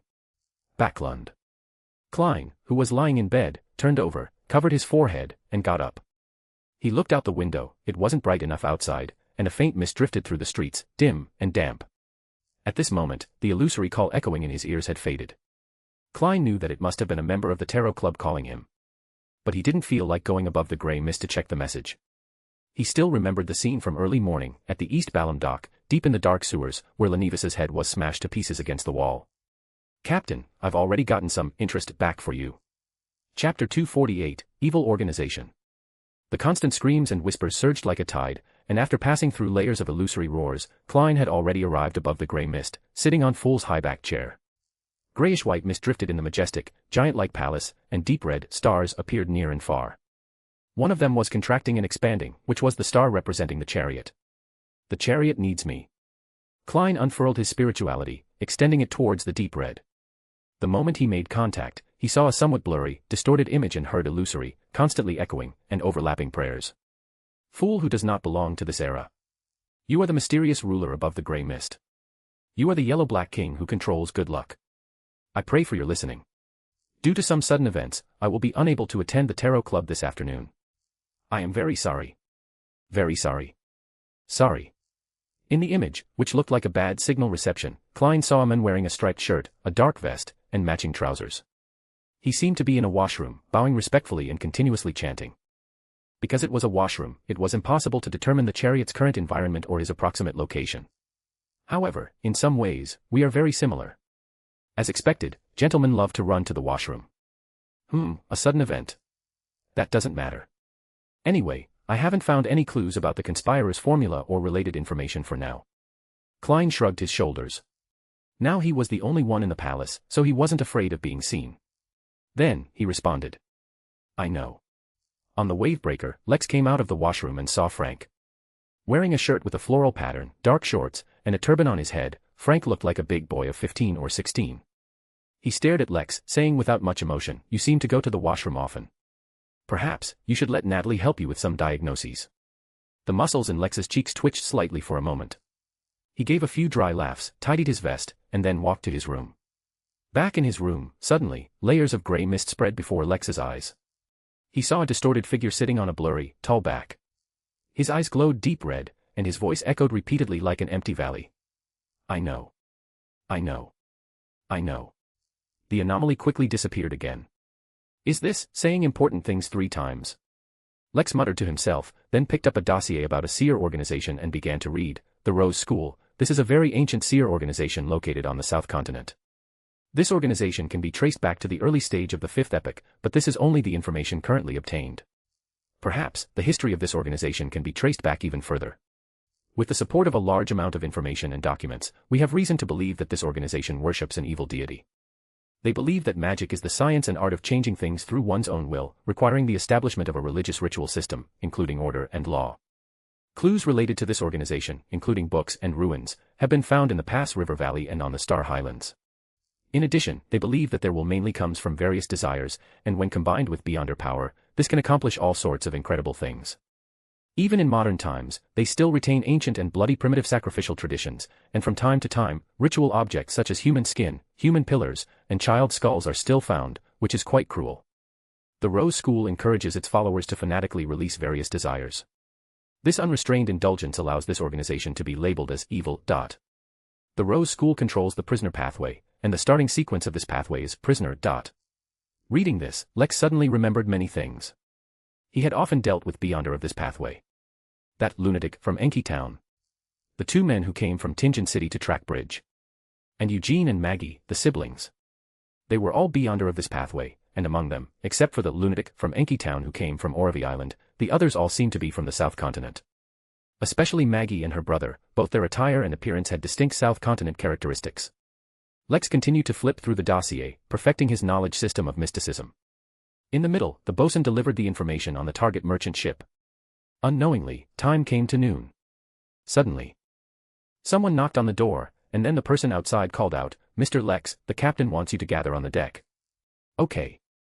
Lex answered calmly, checked his equipment, and then pushed the door open to go to the deck. On the deck, a clang clang clang sound constantly rang out, and the sailors were busy running around. The sea wind was strong, and Lex saw a merchant ship on the sea ahead. That was their target for today's plunder. It was an invitation to the pirate world. Lex recalled the information the bosun had delivered. This Intis merchant ship was a sailing ship. If it were a hybrid-powered vessel, it probably wouldn't have been targeted by the captain. After all, the Wavebreaker was just a wind-powered ship, and even with a tailwind, it couldn't outrun the new era ships powered by steam internal combustion engines. This Intis merchant ship was involved in colonial trade. They purchased various exotic spices from City of Generosity, Byam, and transported them to Fainapotter for resale, then brought local specialties like tobacco, coffee, and cocoa back to Intis.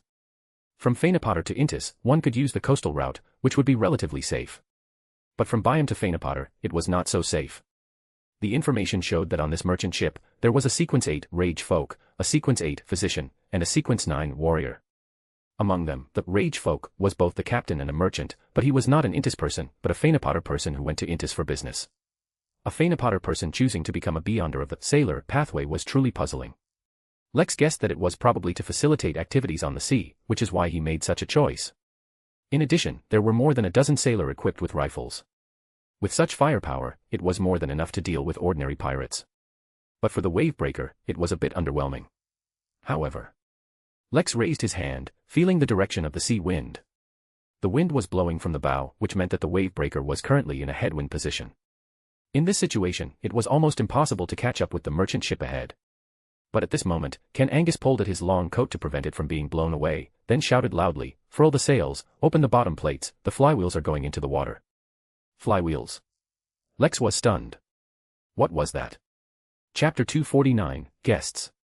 As the captain's order was given, the sailors became busy. The square sails on the three masts were taken down one by one. Immediately after, a tremor came from beneath the ship. Lex went to the ship's edge to look down, but saw nothing. He only saw the waves near the ship suddenly grow larger, as if some heavy object had fallen from inside the ship, creating ripples. "What is a flywheel?" Edward's voice came. He was wearing a white linen shirt paired with beige trousers. If not for the recent tanning and roughening of his skin, even in such simple clothing, Edward's combined aura of a poet and a painter would make it difficult to associate him with pirates. "That's a man-powered device," Frank answered, not Lex. "The Wavebreaker has several massive flywheel devices at its bottom. In situations like this, the bottom plates open, allowing the flywheels to enter the sea. Then, people manually pedal to make the flywheels rotate, allowing them to replace the sails, like a carriage traveling on the sea." Edward was greatly surprised. "There's actually such a device. How do you know about it? Have you seen it before?" Frank shook his head and said, irrelevantly, "Just professional habit." Lex guessed that after he boarded the Wavebreaker, he probably toured the entire ship, inside and out. After all, he was a thief, and it was normal for a thief to scout a place first. Soon, Lex felt the ship move.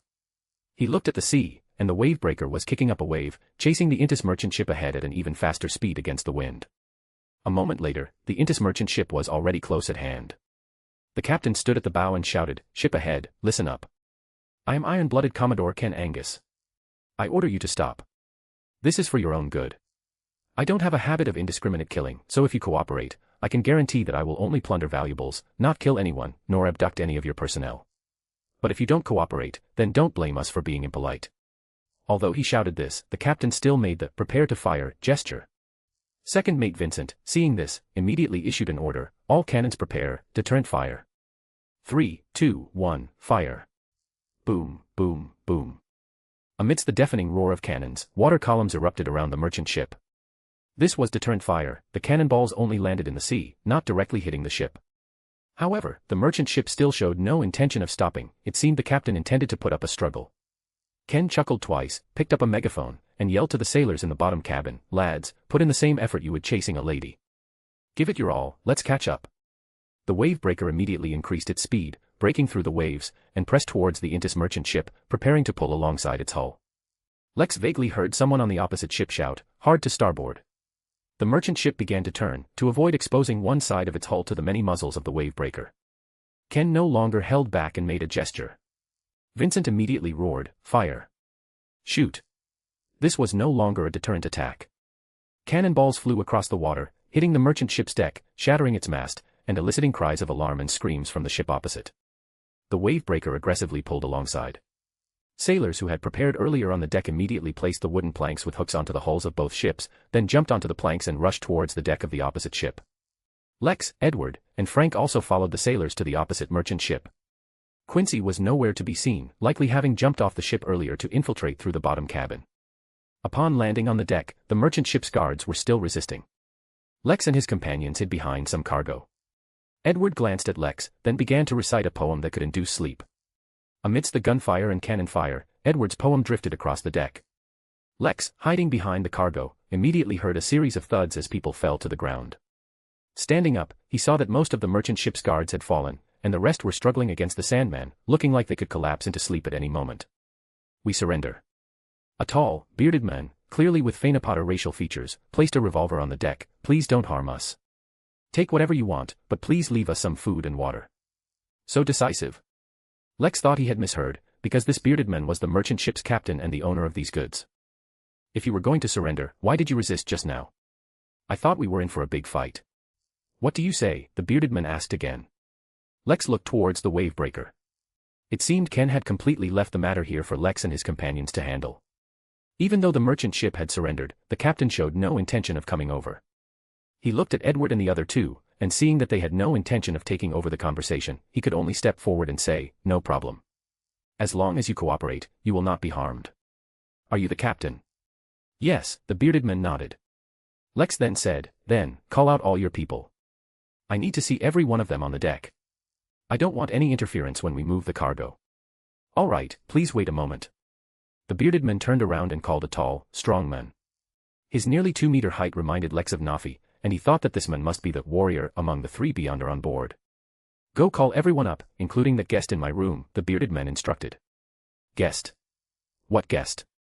Lex looked towards the cabin, and suddenly had a strange feeling, as if something in the cabin was calling him. He narrowed his eyes slightly and took a step forward. "Wait." The captain and the warrior both looked at him. "I'll go down and check. You two stay on the deck, control the helm, and lower the sails. Don't let them escape." Lex gave instructions to Edward and the other two, then walked alone towards the cabin. As he passed the captain and the warrior, he warned, "You are not to follow. Otherwise, you will bear the consequences." Blood praise was already in Lex's hand. He entered the cabin, descended the stairs, and arrived at the deck below. Turning a corner, Lex saw a dimly lit passage. At the end of the passage was a staircase leading to another floor. He trusted his spiritual intuition and, guided by his feelings, walked towards a room ahead. On the door of that room hung a small ship's wheel. It looked like it should be the captain's room. When Lex reached that door, he suddenly jumped back. At the same time, a gunshot rang out from inside the door, and a bullet hole immediately appeared on the door. Lex was not idle either. He pressed down his elbow, firmly gripped his revolver, and fired into the door and the wooden plank serving as the wall. Bang bang bang bang. So on the deck, everyone heard a burst of gunfire coming from inside the cabin. Chapter 250, Mutual Provocation. Lex moved his feet quickly, retreating along the passage the way he came. On the wall on the other side of the passage, bullet holes appeared one after another, starting from near the captain's room and chasing Lex all the way. Apparently, the guest in the room had sharp senses, judging Lex's approximate position by the sound of his footsteps and firing at him through the wooden wall. Lex did the same, retreating while sending his revolver's bullets one by one in the direction of the gunshots from the room. In a flash, he reached the corner. Lex immediately ducked in, stopped in front of a dining trolley, took out his speed loader, and replaced the empty cylinder. Just as Lex was about to probe the identity and background of the guest inside, he heard someone in the captain's room laugh. "No way. With such terrible marksmanship, you dare to play pirate? My 90-year-old neighbor shoots better than you." Lex was stunned. Why did these lines sound so familiar? Weren't these the words I used to provoke opponents? The one inside, he wouldn't also be a hunter, would he? Lex chuckled. You say that as if you've hit me. I suspect, even if I stood still, you probably wouldn't hit me. The guest in the room fell silent for a moment, then chuckled and said, then you have the guts to come in, stand still, and see if I can kill you. Lex also chuckled in return. Why don't you come out? Are you too ashamed to show your face? If you're still a man, don't hide in the room. Let's settle this on this passage. Do you dare? This time, the guest in the room was silent for an unusually long time before saying, you're also a provoker. Bullshit, so you are too. Lex cursed, mimicking a pirate. He looked at the tin sheet trolley next to him and had an idea. Lex pushed the dining trolley onto the passage, and with a forceful push, the tin sheet cart immediately rushed forward, its wheels spinning and making a continuous screeching sound. Gunshots rang out in the room again. This time, the guest inside chased after the dining cart, firing. Lex took the opportunity to turn around and rush onto the deck. Under the bewildered gazes of everyone, he ran towards the ship's edge, grabbed a rope, and then jumped off the ship. He saw a window. Lex swung on the rope towards the window, kicking hard with his feet. He broke through the window. Glass shards crashed onto the floor. Lex rolled on the floor, quickly sprang up, and his blood praise pointed at a cowering figure in the room. The man was still pointing his gun at the door. He turned his head at the sound, only to see Lex's dark gun muzzle. He immediately cried out, "Don't shoot, I surrender." He was so straightforward that Lex worried if he had set a trap waiting for him. After all, the other party was also a hunter, and hunters are very good at setting traps. Unexpectedly, the man suddenly dropped the revolver in his hand, showing a fawning smile and saying, "Look, I've already disarmed and surrendered. Didn't you say you wouldn't kill those who surrender? You'll keep your promise, right?" Lex didn't lower his revolver and said expressionlessly, "I am a pirate." The man's face immediately turned grim. "Turn out all your pockets." Lex calmly gave the order. The man, who clearly had the features of an Intis person, was stunned for a moment. On his relatively thin face, he tried hard to force a smile. "I don't have anything on me. I won't count to 3. Lex cocked the hammer. As you say, as you say." The man quickly turned out all his shirt and pants pockets, taking out matches, a cigarette case, a wallet, a pocket watch, photos, and other items. These things did not appear to be mystical items. "Very good, now take off your clothes one by one," Lex said calmly. The man, however, was startled. What do you want to do?" Bang. A bullet hole appeared at his feet. Lex said in a deep voice, "Next time, it will appear on your head. I promise, my marksmanship is better than you think, and I will definitely not miss. I'll take them off." The man gritted his teeth and shouted, looking at Lex with a resentful gaze, and with trembling hands, he took off his jacket, shirt, and trousers one by one, throwing them on the floor. Lex nodded. "Put your hands on top of your head and turn around." "What?" Lex gestured with his revolver. The man closed his eyes, as if resigned to his fate, raised his hands, clasped his head, and turned around once in place. "All right, now put your clothes back on." The man was startled, then quickly put on his clothes. As he was pulling his trousers over his hairy legs, Lex lowered his gun and walked over. "What's your name?" The man was about to answer when suddenly a violent tremor hit the back of his head. His eyes went black, and he fainted. Lex whistled, pulled over a chair, found a rope, and then tied the Intisman to the chair. After he was securely bound, Lex woke him up. He had already confirmed that the men had no mystical items on him. His purpose in having the other party undress and turn around was not to humiliate him, but to carefully inspect him. Now, although a single rope couldn't trap a hunter, if he tried to break free, it would take some time. And that time would be enough for Lex to send a bullet into his head. Pulling a chair to sit opposite the man, Lex pointed his gun at him, a brilliant smile on his face. "Now you can tell me your name." "My name is Raditz. Damn it, you didn't have to knock me out." The thin-faced man shook his head and said, "I can tell you anything you want to know. There's no need to torture me. I can't stand hardship." Lex's mind was a mess, but his face remained expressionless. "So, what do you want to tell me?" Raditz frowned slightly and tentatively asked, "Perhaps you want the pyromaniac's formula." He knew the pyromaniac's formula. Lex narrowed his eyes slightly and smiled, "Perhaps I don't need it. It seems your pirate crew is very strong. Or, how about the conspirers?" Raditz asked without much confidence, then he gritted his teeth and said, "If not, the Reapers should be fine, right? This is a Sequence 5 formula. Even if your boss is some admiral, he might not be able to get this." This time, Lex was truly startled. This extremely cowardly fellow in front of him actually knew the conspirers and even the Reapers' formulas. A trap. It must be a trap. Click. Lex cocked the hammer, pointing it at Raditz. Raditz screamed in fright, "What are you doing?" You lunatic, isn't the Reaper's formula enough? But I really don't know any higher sequence formulas. Money, I'll give you more money then. As long as you don't kill me, I can give you anything except my life. Lex raised an eyebrow. You really know the Conspirers and Reapers formulas? Where did you learn them from? Iron and Blood Cross Order, I'm a data administrator. Raditz quickly blurted out. Chapter 251, Harvesting New Recipe. Iron and Blood Cross Order.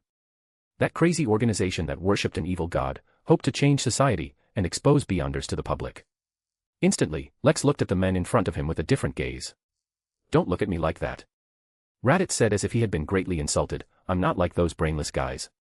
He then let out an sound. It seems you know about the Iron and Blood Cross Order. For a pirate, your knowledge is quite extensive. Lex smiled, that's probably because I like to read in my spare time. Besides, news on the sea isn't that isolated, I know a little about various things. Raditz said without suspicion, that's right. After all, you're also a hunter. We're all keen on collecting all sorts of information. Lex spread his hands. So, can I assume that even though you're a member of the Iron and Blood Cross Order, you don't have their crazy beliefs? To be precise, I haven't participated in their secret activities yet. Although they've asked me to join more than once, I've always found various excuses to decline. Raditz shook his head. You can't even imagine how fanatical those guys are. It's as if their brains have been gnawed away by zombies. I find it hard to imagine myself becoming like that, and I don't want to become like that. So I became an obscure materials administrator. In fact, they also need someone like me. Those brainless things always randomly stuff and place materials, and when they need them, they'll run around the room like headless flies, then fly into a rage because they can't find the materials they want. Ever since I came along, the place has become orderly, and they've also realized my importance, giving up on trying to make me participate in their crazy, twisted prayer activities. Lex didn't fully believe him, but for now, what Raditz said was logical. If that's the case, then why are you on this merchant ship? Lex threw out another question. Raditz said helplessly, do you think I wanted to leave?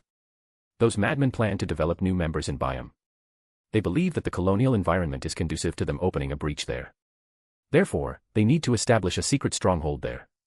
And I, the calm, self-thinking Mr. Raditz, am the ideal logistics staff. So I could only bid farewell to my life as a materials administrator and prepare to participate in the great logistics cause. To cover their tracks, they arranged for me to take this merchant ship. Originally, I would have preferred to take new era steam-powered ships, they're more comfortable. Unlike here, I get seasick every day. As he spoke, Mr. Raditz became agitated. Damn it, once I save enough money and get promoted to a high enough sequence, I'll say goodbye to this damn organization. Alright, Mr. Raditz, I'm starting to believe you. If you can give me all the formulas from Pyromaniac to Reaper, then I'll completely trust you. Lex stood up and easily found a pen and paper in the captain's room. See, I'm ready to be your recorder.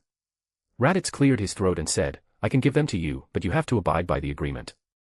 You cannot harm me, not in any way. Of course, despite how I look, I am actually a gentleman. Lex placed his hand on his abdomen and bowed slightly. For a pirate, your manners are very good, but there's still a big difference from true nobility. Raditz shrugged, so, I recite, you copy. Yes, you recite, I copy. Also, I want to remind you that I have a way to confirm whether the formulas you provide are problematic. So, you'd best not have any bad ideas.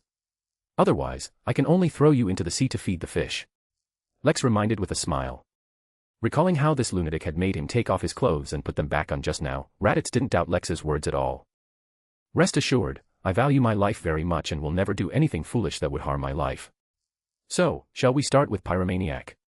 Lex made himself comfortable, placed the notebook on his lap, and nodded, you can begin. The main materials for the Pyromaniac formula are one lava crystal diamond. The main materials for the Conspirer formula are a pair of compound eyes from a hunting black spider and a complete brain from a human-faced lion. The auxiliary materials are 100 milliliters of human-faced lion blood, 10 grams of powdered dark flour, 1 gland from a whisperer, and 4 scales from a shadow lizard. The Reaper formula's main materials are 1 crystallized core from a rock giant and 1 heart from a blade killer. The auxiliary materials are 80 milliliters of rock giant blood, a pair of eyes from a blade killer, a complete root of a dark flower, and 10 grams of fire-shaped gemstone powder. Swish, swish, swish. Lex wrote furiously, recording all the formulas Raditz had recited. Raditz waited until he stopped writing, then said, can you let me go now? Wait a moment.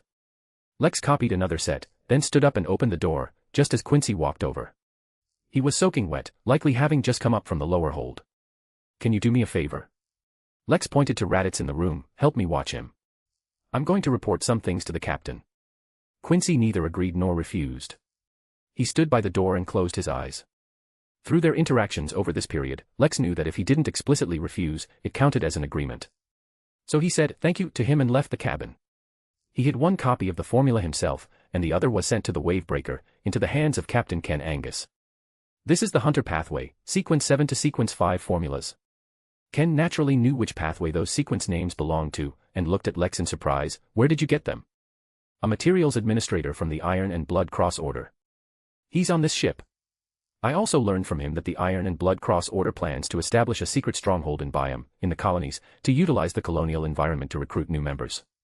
Lex continued, Captain, I promised him that once I got the formulas, I would let him go. What do you think, should we detain him? No, let him go. We're pirates. What would we do with an administrator from the Iron and Blood Cross Order? But we can report it to our superiors and have them keep an eye on this gentleman in Byam. The captain held the paper full of formulas. You wait a moment. I'll have someone confirm if these formulas are real. Okay. Lex nodded, thinking to himself, is there a seer on board? Otherwise, how would the captain confirm the authenticity of the formulas? Ken walked into the cabin, and not long after, he returned, nodding and saying, it's confirmed. Now you can go back and release him. Chapter 252, You are very tough, right? When the last barrel of fine wine was moved into the Wavebreaker's warehouse, the captain gestured, and the sailors quickly retracted the gangplank fixed to the ship's side, allowing the Intis merchant ship to depart. This merchant ship, which had set sail from Intis and was bound for Byam, was loaded entirely with fine wines produced in Intis, mostly red wine. At sea, all kinds of wine were welcome. Therefore, when the captain announced that this batch of wine would be kept for the Wavebreaker's crew to enjoy themselves, it was met with cheers from the sailors. Next, Ken called Lex and the others into the captain's cabin. This was Ken Angus's office, with a carpet covering the wooden floor, and a table where nautical charts and compasses were casually placed. You all did well today, successfully hijacking a merchant ship and accumulating valuable experience for future pirate activities, the captain said, leaning against the table, delivering his opening remarks. Quincy looked towards the window and whispered, we could do without this kind of experience. Ken pretended not to hear and continued, although the other party gave up very quickly, making your process of controlling the ship too easy, surprisingly easy, in fact. However, since I said that if you successfully hijack a ship, you pass the assessment. Then, congratulations, you now have the rank of lieutenant in the Navy's archives. Since you have officially become members of the Wavebreaker, it is necessary for me to understand you more deeply. Tell me about your mastery of your potions.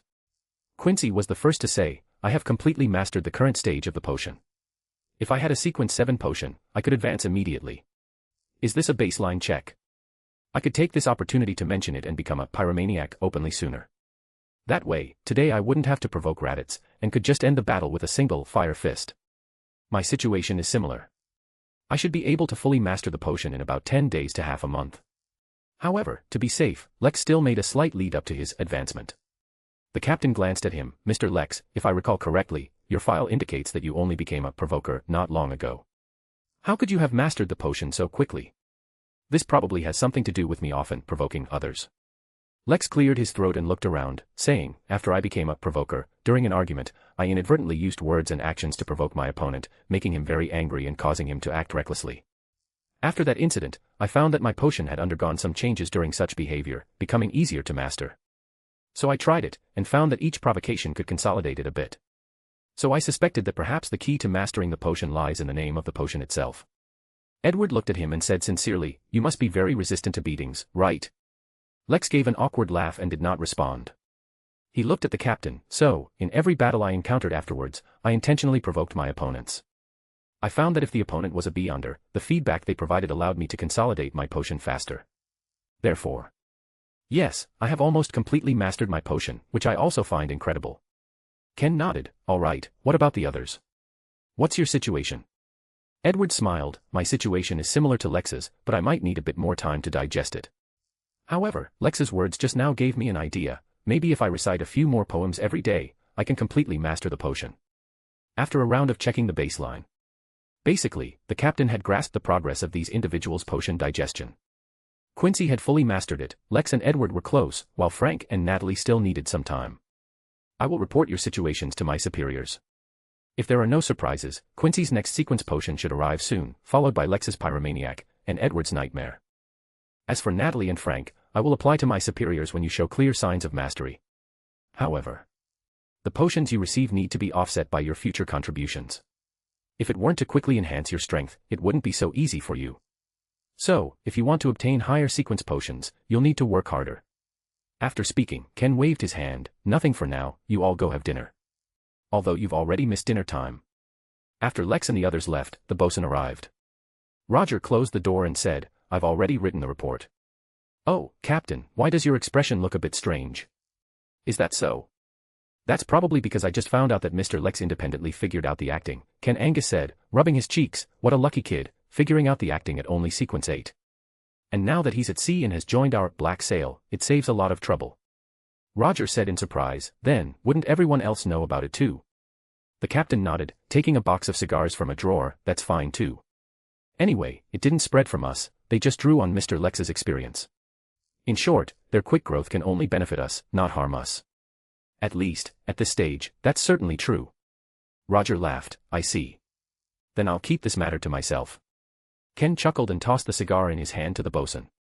After lunch, he returned to his room. I should have used the seer coin again to confirm the formula, but even though the captain has already confirmed it, I'm worried that summoning a spirit world treasure chest on the ship would attract attention, so I'll just skip it. Lex thought of another problem. What if I drink another pyromaniac potion? Would something go wrong? If something goes wrong, I estimate it wouldn't be as simple as an upset stomach. I should ask the Watchers, they should know about these kinds of issues. Lex closed the doors and windows, drew the curtains, and stood in the center of the small room, extending both hands horizontally. I that sees everything. God that oversees all things. A moment later, the room's colors became vivid and rich, the sound of waves that had been constantly crashing outside the window disappeared, and a faintly glowing ethereal tone landed in Lex's hands, automatically flipping to the Artisan of Mysteries page. There are 979 dimensional crystals again. Lex looked down at the records.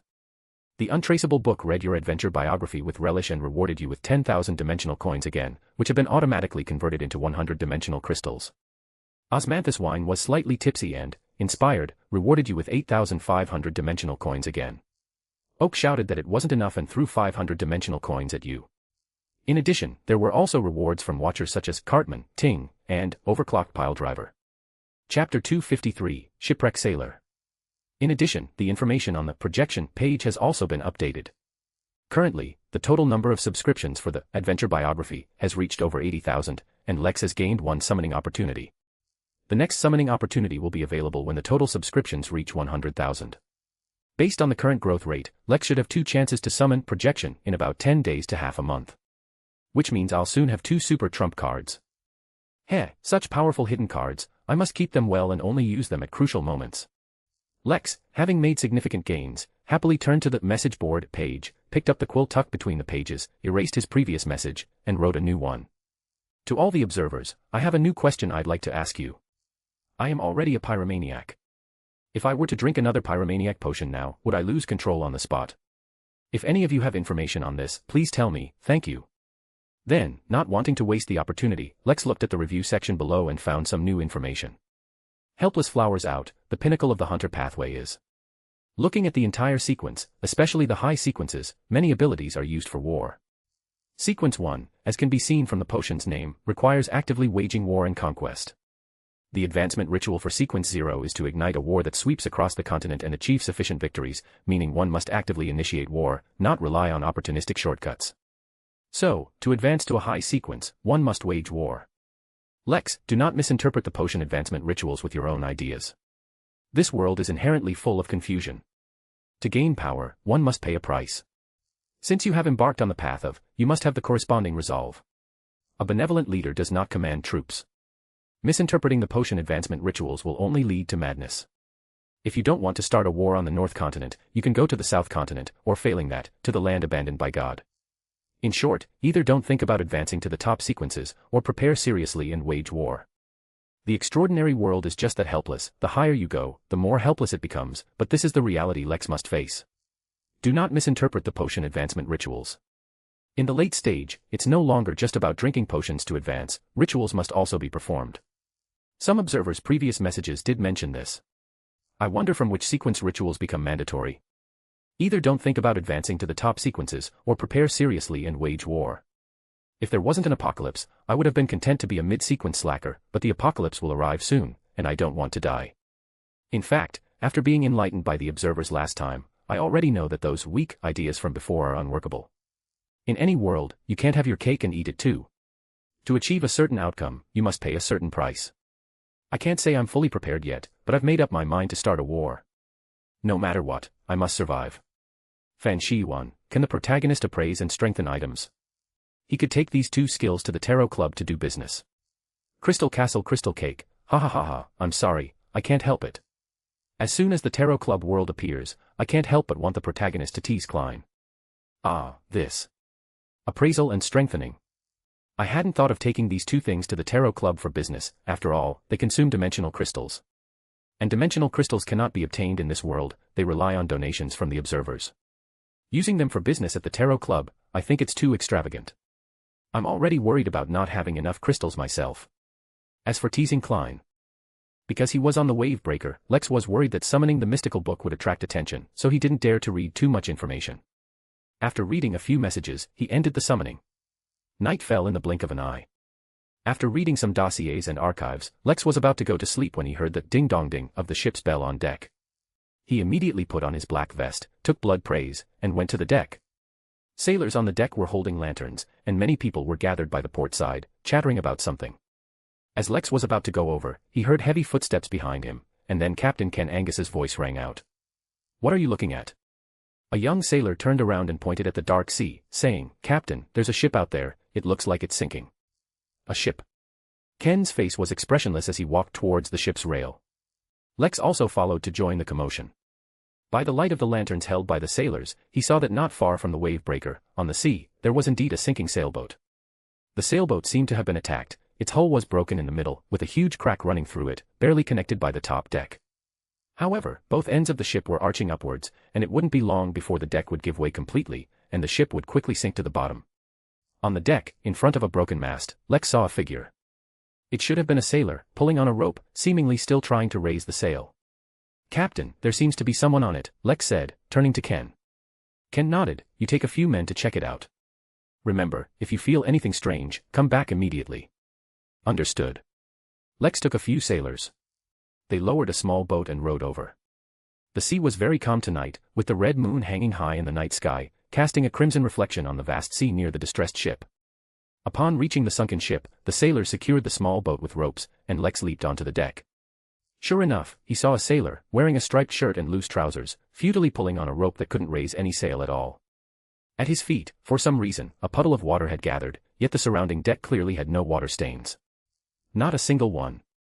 The man seemed to be enjoying himself, and while pulling the rope, he muttered, "Must raise the mainsail quickly, must raise the mainsail quickly, must raise the mainsail quickly." A sailor was about to touch him. Lex quickly shouted, "Don't touch him." He held blood praise and moved to the other side. When he clearly saw the man pulling the rope, Lex almost raised his gun to shoot. Was it still a person? The crimson moonlight fell upon the man, allowing Lex to clearly see that he was soaking wet, as if he had been submerged in water for a long time. Water constantly squeezed out of his body, forming tiny streams that flowed along his body to the ground, creating the puddle Lex had just seen. And on his face, his body, and his arms, there were things growing. Things that absolutely should not have been on him. Chapter 254, The Cursed Ship. Enki Town is near Desi Bay, close to the sea, so Lex knew many shells. Therefore. Now, looking at the sailor in front of him, he couldn't help but count, 5-clawed conch, pearl oyster, helmet conch, clam, long-nosed conch, and even a jewel-top shell. Yes. Under the crimson moonlight, many shells grew on the sailor's face, chest, arms, and other places. Those things clustered together, densely attached to the sailor's body, and the sailor himself seemed unaware of it, feeling nothing amiss. Furthermore, besides being covered in shells, Lex also saw corals and large sea cockroaches crawling between his body, with a few even drilling into his mouth and emerging from the corners of his eyes. What happened to him? What was going on? Suddenly, Lex thought of a terrifying word, pollution. This sailor in front of him seemed to be polluted by extraordinary power. Quick, get back on the ship. Lex made a decisive decision, telling the sailor to leave the sinking and eerie sailboat. The other sailors didn't dare to be brave either, retreating one after another to the small boat. As Lex walked back, he heard a weak voice repeatedly saying a single word, "Celeste, Celeste." Raising his lantern, Lex looked in the direction of the voice. It was a middle-aged man. He seemed to be the captain of this ship, wearing a boat-shaped hat and a double-breasted coat over a black jacket and white linen shirt. He sat on the ground, completely distraught, his eyes unfocused, repeatedly muttering that word of unknown meaning. Fortunately, there were no shells, no corals, and no segmented, large sea cockroaches crawling all over his face.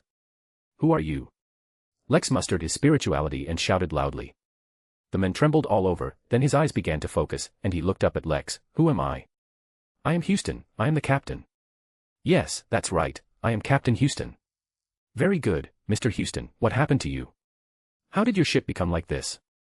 Were you attacked by pirates?" Lex continued to ask, but didn't expect him to answer completely. The captain narrowed his eyes slightly and murmured, "What happened? How did my ship become like this? I remember, we were going to the South Continent. Everything was normal today. Old Wake even said with such good weather, we might catch some trout. But in the afternoon. Houston's eyes began to show fear. His teeth chattered as he said in broken sentences, it appeared. It came from the sea, it emerged from the abyss. It took poor Old Wake and many, many others away. I know they'll never come back. They have to serve on that until their lives are gone, until they turn to dry bones, only then will it let them go. That's a devil from the sea." The captain suddenly lunged up. As he stood, Lex's heart immediately sank. The seemingly normal old captain, but from his waist down, from beneath his long coat, what emerged were not legs, but dark red tentacles, writhing with mucus and with suckers like an octopus. Lex immediately raised blood praise, aimed at Houston's head, and fired a shot. Bang. The gunshot rang out, and the captain's head was much more fragile than a normal person's, like a seemingly hard but actually fragile shell, a piece of which was easily blown off by the bullet. His boat-shaped head flew off, and from his hair, from Houston's blown-open head, segmented black sea cockroaches crawled out. They crawled down the deck like a tide, then scattered in all directions. These insects, with long antennae and multiple pairs of legs, made a hair-raising sound as they crawled in swarms. Lex almost wanted to throw a fireball, but ultimately held back, only firing a few shots at the sea cockroaches crawling towards him. After killing a few, the other insects didn't dare to run in his direction. Looking back at the fallen Houston, looking into the gap in his head, his brain was almost hollowed out, which made Lex unable to understand how he was able to speak and think just now. After all, his brain was gone. The gunshot attracted Ken's attention on the wave breaker, and the captain yelled across, "What happened?" Lex turned back and shouted, "I'll tell you later, I'm coming back now." He returned to the small boat, and a moment later, boarded the deck of the wave breaker, then fully recounted everything he had seen and heard. Celeste. Ken's face was not good, and he grabbed Lex, saying, "Are you sure that person said the word Celeste?" Lex nodded. "I don't think I misheard, Captain." "What is Celeste?" "A ship, a cursed ship." Ken roared at the sailors on the deck, "Go, prepare the cannons, and sink that ship for me. The people on board have been polluted and turned into monsters. Let them rest in peace." After a flurry of activity from the sailors, the roar of cannons sounded. Shells struck the opposing sailboat, sending splinters flying, completely destroying the ship's structure, and accelerating its descent into the sea. As the sailboat sank, the sailor, still pulling the mast ropes, covered in coral and shells, continued his previous actions until his body was submerged in the seawater and disappeared. In the captain's cabin. Lex was playing with a model sailboat when he heard Ken say, "Roger, you must have heard of Celeste, right?" The bosun nodded. "Anyone active on the sea has probably heard the legend of Celeste. Legend has it that Celeste appears on the sea periodically. This cursed ship constantly searches for its captain. Until it finds its captain, the ships it attacks, and the sailors, crew, and even passengers on board will be enslaved by it. Those people will spend the rest of their lives on the ship, working day and night. But no matter how tiring the work, they will not die, because Celeste grants them vigorous vitality. They must stay on the ship for 100 years before they can end their work, sink to the bottom of the sea, and die peacefully." Ken, puffing on a cigar, added, "Also, if Celeste finds its captain, and the captain is willing to free them, they can also leave." Lex asked curiously, "Is it a ghost ship?" "No, worse than that. The ship Celeste itself is a monster." Ken leaned back in his high-back chair. From rumors collected from various places, the surface of Celeste is no different from an ordinary battleship. It has triple main guns, multiple cannon decks, masts, and sails. However, in certain places on this ship, flesh and blood tissue can be seen. It can enslave humans, and even other non-human creatures. Even undead and zombie are among its slaves. Besides that. Chapter 255, Windmill Island. Besides that, the ship could dive to the bottom of the sea, move freely in the sea, sometimes it would stir up tsunamis, affect the weather, create lightning, and even tornadoes. The bosun took over Ken's words and continued to add, sometimes, it would also emit beautiful singing, like the song of a mermaid, which would affect people's minds, making them dazed, or fearful, or irritable, and even lose their sanity. Furthermore, it seemed impossible to destroy, to truly kill. Rumor has it that 100 years ago, it was pursued by high-sequence powerhouses on the sea and suffered some damage, thus falling silent for a period. But when it reappeared, it was restored to its original state. It becomes particularly terrifying at dusk. During that time, it can cause living and even non-living things to rapidly decay, rot, wither, and head towards death. And all the undead killed by it will be forever imprisoned on that ship, unable to be released even after 100 or 1,000 years. When needed, it can release that undead army. Once, it used this undead army to destroy a sea base heavily guarded by troops in less than half a day. Then, those dead soldiers and admirals also became part of that army. This is Celeste, a cursed ship, a devil of the sea. Just discussing it requires enough courage. Lex exclaimed, "This is truly incredible. There's actually such a dangerous ship on the sea." Ken Angus blew out a puff of smoke. That ship should be a type of sealed artifact like the Black Emperor, but its status might be above the Black Emperor. After all, the Black Emperor has a captain, while the last captain of Celeste dates back 200 or 300 years ago. After glancing at Lex, the bosun chuckled twice. There are many more legends on the sea, such as giant octopuses that can corrode many people by spitting out juice, and sea monsters that can overturn a ship with a gentle bump. There are also mermaids whose singing enthralls people, making them unwilling to leave, blue dragons that can create lightning, and large birds whose flapping wings can stir up hurricanes. Some of these legends are true, some are false, and some are just boasts from drunken pirates. However, Celeste is definitely real. For hundreds of years, rumors about it have constantly circulated. I just don't know where the ultimate destination of this ship, which is always searching for a captain, truly lies. Perhaps, it will continue to sail like this forever, until the end of time, or until the apocalypse descends. Because of the legend of Celeste, Lex still had no sleep after returning to his room. A sealed artifact-level ship, capable of freely sailing underwater, capable of stirring up tsunamis, creating lightning and tornadoes, it even sings. Besides that, Celeste is difficult to destroy, capable of self-repair, and can bring death at dusk, and it imprisons an undead army. If he could become its captain, that would certainly be a very prestigious thing, but unfortunately, the last captain was 200 or 300 years ago, so it is clearly not a simple matter to be recognized by Celeste. But thinking about it isn't illegal. People always need some ideals, for example, setting a small goal for themselves, like becoming the captain of Celeste, making the 4 kings of the sea into 5 kings. I think that's pretty good. I wonder if the mystical book can strengthen Celeste. However, for such a powerful sealed artifact, wouldn't strengthening it require a 5-figure number of dimensional crystals? Can't do it, can't do it. I can't even gather 1,000 right now. Based on my experience reading books in my previous life, if a book hasn't reached 100,000 total subscriptions more than a month after being put on shelves, the author of this book is definitely a flop. How unlucky. If I were a character in some great god's book, I would already be fully equipped with divine gear and crushing everything. Why would I be so miserable, even having to be stingy when strengthening items? His thoughts soared freely, and before he knew it, Lex finally fell into a dream. The next day. Immediately after breakfast, Lex and Quincy were summoned to the captain's cabin. The two met outside the captain's cabin. Quincy snorted through his nostrils, then raised his hand to knock on the door. "Come in." After receiving Ken's response, they entered the room and saw the captain looking at a letter. "Captain, you called for us." Lex looked towards the letter, but unfortunately saw nothing, not knowing what was written on it. Ken put down the letter and nodded. "We received news that one of the pirate ships serving the Blood Admiral will recently appear on Windmill Island. They seem to be on orders to search for something, and the higher-ups hope we can figure this out. Around 1 in the afternoon, we will arrive at Windmill Island. At that time, I hope you two go ashore as merchants to inquire about the pirates' news. We will search the waters near Windmill Island to see if we can encounter that pirate ship." Ken opened a drawer and took out a document. "These are the personnel details of that pirate ship. Take a look." Quincy didn't take it, but stood ramrod straight and said, "Captain, I request to complete this mission alone. I refuse." As if he had expected Quincy to say this, Ken said directly without even thinking. Lex, however, paid no attention, took the document, and began to read it, memorizing the important figures on the pirate ship, including their names and appearances. At the same time, he thought that among the sea islands Oswald wanted him to investigate, Windmill Island was one of them. This was a good opportunity to kill 2 birds with 1 stone. 1 o'clock in the afternoon. Lex stood at the bow of the ship and saw their destination for this trip. A sea island appeared in Lex's field of vision. On that sea island, the most eye-catching features were the white windmills, which was also the origin of Windmill Island's name. The wave breaker did not enter Windmill Island. Even though it had a dock, it could not accommodate a ship the size of a 3-masted sailboat. So the sailors lowered a small boat, put a few barrels of wine used to conceal their identities onto the boat, and then Lex and Quincy rowed away. After seeing the two off, the wave breaker turned around and left. Ken, Angus and Lex agreed to meet again 3 days later. On the sea, as the dock approached, the many fishing boats moored there, and the people on board, all looked towards Lex and Quincy. Quincy rowed the boat and said, "Let's be clear, I don't plan to act with you.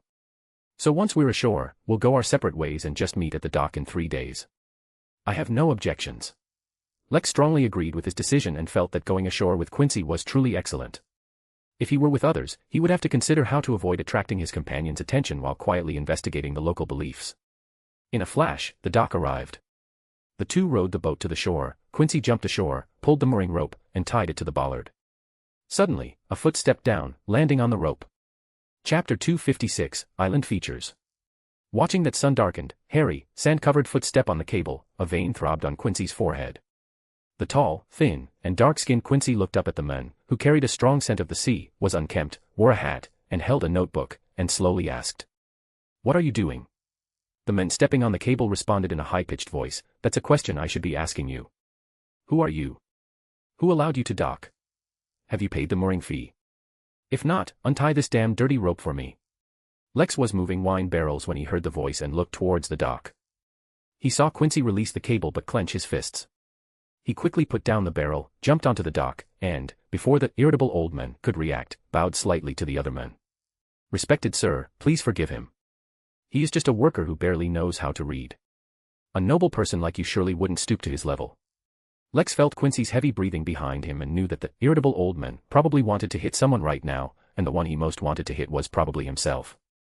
If he could, Lex didn't want to interfere with Quincy's business, but if he let it go, they would probably see a scowling captain on the wavebreaker that evening. Haha. Probably for the first time in his life being called noble sir, the man, who was likely a port official, laughed. The port official's job was to register the entry and exit of ships at the dock. Although there was an official in his title, he was not a true official. They usually only knew basic literacy and a little math, which allowed them to record simple ship information and ensure they didn't collect too little or miss any mooring fees. Of course, I wouldn't bother with a worker. I've seen too many people like him. However, you still need to answer my question, what are you doing? Lex pointed at the wine barrels on the ship. As you can see, sir, I am a wine merchant. I plan to come to Windmill Island to promote my wine. I think the people here might like it. The port official shook his head. We prefer rum. We also have rum, but wine sells better. Perhaps you can try it, you might even come to like it from then on. As he spoke, Lex pulled out a gold coin and slipped it into the port official's hand, smiling. This is our mooring fee. If you need a name for registration, then Rayleigh will do. Although the gold coins of each country, whether loan, intis, or fasak, varied in weight and gold content. However, a gold coin was a gold coin. Gold was the hard currency of the sea. So, the port official, who had received a gold coin, smiled with every wrinkle. All right, Mr. Rayleigh, welcome to Windmill Island. I permit your ship to dock here. Only then did Lex turn around and wink at Quincy. Give me a hand, move the wine barrels from the ship. This was a worker's duty. Quincy was clearly suppressing his anger and whispered to Lex, who are you calling a worker? Lex looked at him without backing down. Are you still a child? We're here to investigate, and the first thing you do is want to punch someone. If I hadn't said that, we might have to go back to the ship now. Do you want to do that?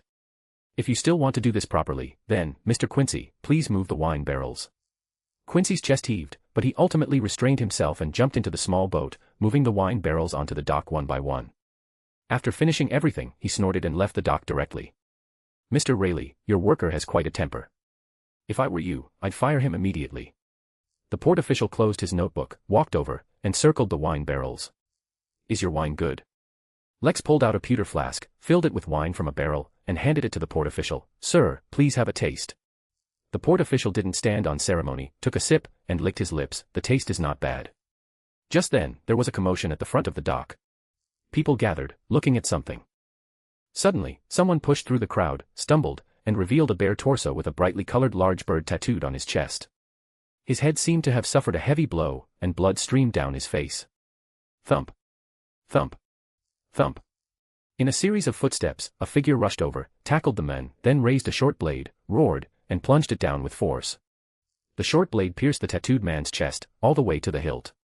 The tattooed man reached out, tightly gripping the assailant's collar, but after a moment, his hand fell limply, and he had stopped breathing. Father, I have avenged you. The assailant roared to the sky, tears streaming down his face. Strangely, he stood up, wiped the tears from his face, and turned to leave. the entire process. No one intervened, and some in the crowd even clapped and cheered for the assailant. Lex was dumbfounded. Such an event was unimaginable in the Lone Kingdom. The assailant would probably have been tackled and arrested by the police the moment he pursued his target with a blade. "Sir, this is murder." Lex looked at the port official beside him. The man took a few more gulps of wine, burped, and said with a smile, "It's nothing, that's Skinny. He was just retaliating against his father's murderer in a just manner." Lex felt his jaw dropping. Just retaliation. "Here, can you do that?" He couldn't find the right words for a moment, only feeling that such a bloody, barbaric event was happening right before his eyes, and the island residents actually thought it was normal. That was the most bizarre part. Normally, of course, you can't. The port official wiped his mouth, shaking the pewter flask. "I'm starting to like this wine." Then he continued, "However, Guinea's retaliation was permitted by the gods and is completely legal." Gods. Lex immediately thought of Oswald's commission. Yes, the gods. The port official turned towards the distant mountains of the island, bowing slightly with a serious expression. "The god of the sky, the pale king, the protector of the mountains and forests, the great Istuka, watches over us, watching over the sky and the sea. Guinea's father went out to sea last month with Barry and a few other old fishermen but never returned. Barry said their boat capsized, and Guinea's father unfortunately drowned. But Guinea didn't believe it because Barry and those old guys had his father's belongings on them. So, the child prayed to the gods, asking them to tell him the truth.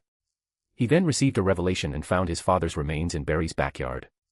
No, it couldn't be called remains.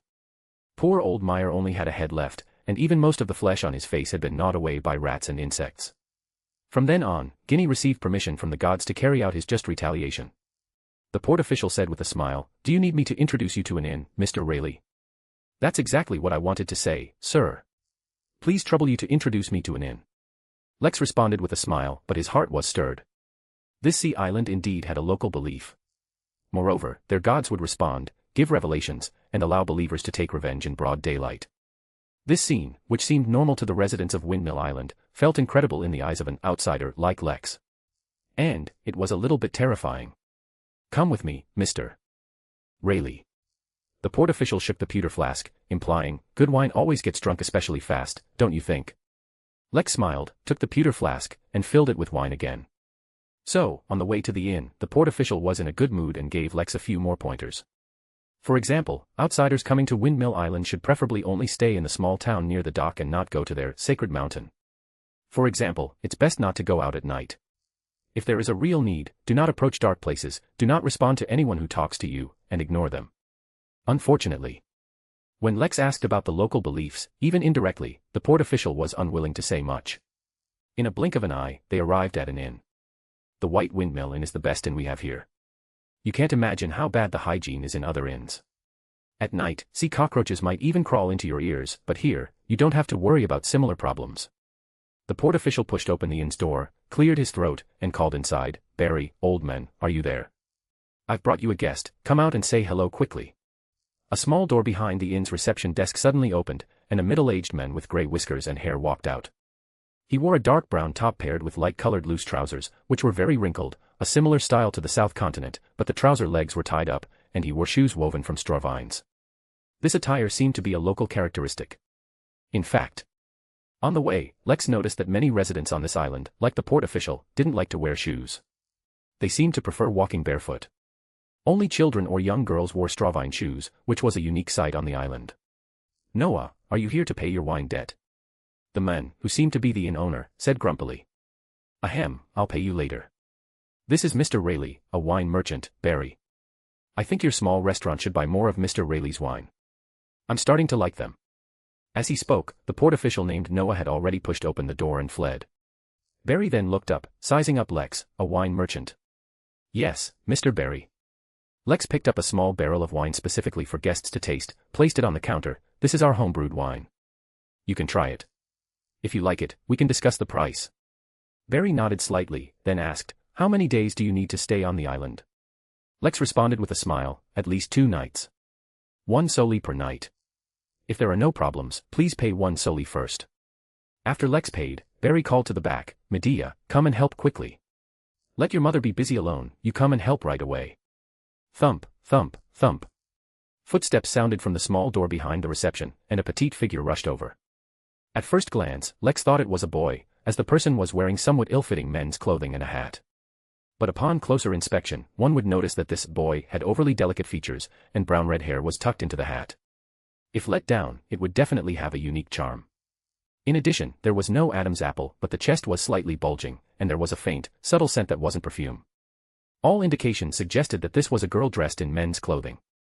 Barry, in a not-so-good temper, threw a bunch of keys onto the counter, the last room on the second floor. "Take the guest up." Medea nodded almost imperceptibly, looked at Lex, and said softly, "Please follow me." Lex glanced at the remaining wine barrels. "Can I store these here?" "Yes, the storage fee is 5 pence per day, to be settled upon checkout," Barry said expressionlessly. "As you say." Lex then smiled slightly at the inn-owner's daughter. "Please lead the way, Miss Medea."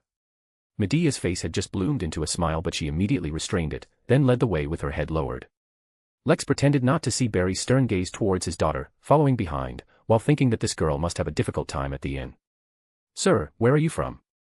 After leaving her father's sight, Medea became more lively, walking and curiously observing Lex. "Lone, I'm from Lone." Lex pressed his hand to his abdomen, smiling, "But I'm an Intis person. I spend most of my years traveling the sea." "Lone, I've heard people say that the Lone Kingdom is very prosperous, is that true?" The girl was full of curiosity about the world outside the sea island. Lex laughed. "Not entirely. Lone also has quiet towns. If you're talking about prosperity, it's Backlund. Backlund is the most prosperous city in Lone, and even the entire North Continent. If you have the chance, you should go and see it to truly understand the meaning of prosperity. Medea's breathing quickened, then she shook her head. Lex thought she was going to say something, but she said nothing. The last room on the second floor was not large, with no distinction between living room and bedroom, but it was simply decorated and at least very clean. Opening the window, one could see the dock and the shimmering sea. "You can rest for a while. For dinner, our inn has a restaurant. Or, you can go to the restaurant at the street corner, their fish soup is quite good." After briefly introducing the nearby restaurants, Medea bid farewell and left. Lex rested for a while, then took out candles and other items from his suitcase to set up a simple altar and summon the spirit world treasure chest. He took out several items, a seer coin, a magic ring, thousand-faced traveler, silent knight's embrace, and 2 magician materials. After the summoning, Lex took out the Conspirer and Reaper potion formulas copied from Raditz. He copied the 2 formulas separately for divination. Lex first took out the Conspirer formula and uttered the divination phrase, "There is a problem with this Conspirer formula." He flicked the coin and, seeing the number side up, breathed a sigh of relief. He performed the same divination on the Reaper formula, getting the same answer. Lex smiled. "Now, I can smoothly advance to sequence 5. He thought for a moment, his cautiousness acting up. He picked up the Reaper formula alone. "This formula will allow me to smoothly advance to sequence 5. He flicked the coin. The coin spun continuously in midair, then landed with a clink on the table. The number side was facing up. Chapter 257, Lack of Ritual. Lex's smile instantly froze. "What's going on? This formula wasn't supposed to have any problems, so why can't it allow me to advance to sequence 5? What aspect went wrong?" Re-examining his divination statement from earlier, Lex quickly found the problem. "I only divined whether these 2 formulas had any problems, which was too vague and not precise enough. I should modify the divination statement." He took out the seer coin again to divine, this time changing the divination statement to, "The formula I have is incomplete." Lex divined both the Conspirer and Reaper formulas, and both times the result was the number side up, meaning Raditz had provided complete formulas. Next, Lex held the Conspirer formula. "This formula can allow me to advance to Conspirer." He tossed the seer coin and saw the side with the wizard's hat pattern facing up, which made him breathe a sigh of relief. But when he performed the same divination on the Reaper formula, he got a completely opposite result. This happened 3 times in a row. Strange, the divination result shows that the Reaper formula is complete, but why can't this formula allow me to advance to sequence 5? Lex frowned, and after some thought, he considered some possibilities. Reaper is already a sequence 5 beyonder, and the seer coin I have is too low in rank, so it can't divine the result. No, if that were the case, it shouldn't give a negative revelation. Instead, it should stand upright, indicating that a result cannot be obtained. Then, is it because I haven't become a Conspirer yet, and there are too many variables between Pyromaniac and Reaper for it to divine? No, that's not right either, for the same reason. I remember the Watcher said that every Beyonder sequence in the late stage requires a ritual to advance. Could it be that rituals are needed starting from sequence 5? Raditz only gave me the formula but didn't mention the ritual, so simply with this formula, I still can't advance. Lex stood up. "That must be it. If not, there's no other explanation for why the formula is correct and complete, yet I can't advance. Ritual. Did Raditz intentionally not give the ritual, or did he not even know it himself? Also, the captain confirmed the formula and didn't tell me about the ritual. They are official personnel, they definitely know more about Beyonder sequences than I do, and they must know about the existence of rituals. But he also didn't plan to detain Raditz, still letting me release him. Why? Does the Black Sail already possess the Reaper's advancement ritual, so they don't need it? Or is it that the captain doesn't want to alert the enemy, intentionally letting Raditz go so he will still go to Byam, allowing Black Sail to secretly monitor him and thus monitor the Iron and Blood Cross Order? Compared to monitoring the Iron and Blood Cross Order, the captain considers a ritual not that important. True, as long as Raditz is monitored, even if Black Sail doesn't possess the Reaper's advancement ritual, there will be plenty of opportunities to obtain it. For example, through spirit mediumship. These are all my guesses, I need to find an opportunity to confirm them. If a ritual is indeed required, then I'll have to find Mr. Raditz again for a chat. Finally, divination is not omnipotent, the results of divination can only be used as a reference. I cannot rely too much on divination, more often, I need to find the answers myself. Putting away the formula, Lex then set up an altar to make an offering to Fool. After establishing the wall of spirituality, Lex first prayed to Fool, asking him to inform Mr. World that he had already obtained the Conspirer formula. However, he could first hand over the Misty Trent's true roots and the corresponding juice, 2 materials, to Mr. World. In exchange, Lex hoped Mr. World could find the Beyonder materials in the Conspirer formula for exchange, and if there was a premium, he would make up the difference. Of course, Lex added other materials to the Conspirer formula to make himself appear less trusting of Mr. World. After receiving a response, Lex busily performed the offering, and by the time he finished all of this, it was already dusk. Above the grey mist, Klein looked at the 2 Beyonder materials on the long bronze table. The Misty Trent's true roots were heart-shaped, brown, and palm-sized. The front was wrinkled, like the skin of an 80-year-old, but the back was smooth, like a young girl's pink back. It subtly expanded and contracted on the long bronze table, as if alive. Its juice was light green and crystal clear, even carrying a hint of mint, looking like some kind of delicious drink. With this, my magician materials are complete, and I can try to advance immediately. Speaking of which, the chariot is quite generous, not at all worried that I wouldn't, or rather, not worried that Mr. World would abscond with the Beyonder materials. Is he trusting me, Fool? If only Hangman was half as trusting as he is. The chariot needs quite a few materials. There should be a Conspirer formula hidden within, but to prevent Mr. World from seeing through it, other materials were intentionally added. Compound eyes of a hunting black spider, brain of a human-faced lion. These all seem like materials that aren't easy to obtain. When Mr. Eye of Wisdom holds another gathering, I'll try my luck there. Miss Bodyguard is also a channel, I can try to inquire when I see her. In short, I should repay the chariot's favor as soon as possible. Windmill Island. After finishing the offering, Lex rested for a while, then left his room and went to the ground floor of the inn, planning to have dinner in the inn's small dining room. In the small dining room, there were only a few people. From their attire, Lex easily judged that these people were all Sea Island residents. 2 tables had different foods laid out, and people were silently eating. The other 2 tables only had wine and dried small fish as snacks, no main course, and people were chatting idly. When Lex entered, the few guests in the restaurant all looked at him. Their gazes were not exactly friendly, but they didn't reach the point of hatred either. He found a corner by the window and sat down. In the afterglow of the setting sun, Lex opened the menu placed on the table. The menu was simple, with only a few main dishes, mostly seafood. "What would you like, Mr. Rayleigh?" Medea's voice rang out. The girl was still dressed like a tomboy, holding a notepad, acting as the restaurant server. "She's really busy." Lex put down the menu and smiled, "Perhaps you could give me some suggestions." Medea smiled, "No problem. I suggest you have a main course, our house specialty grilled fish is quite good. Also, you might consider a clam and mushroom soup, and potato bread. I think the portion should be just right. Oh, and I heard my dad say you gave us a barrel of wine. Perhaps you'd like a glass." Lex nodded in satisfaction, "I'll have what you suggested." "All right, please wait a moment." The girl quickly wrote down Lex's order and then walked towards the kitchen.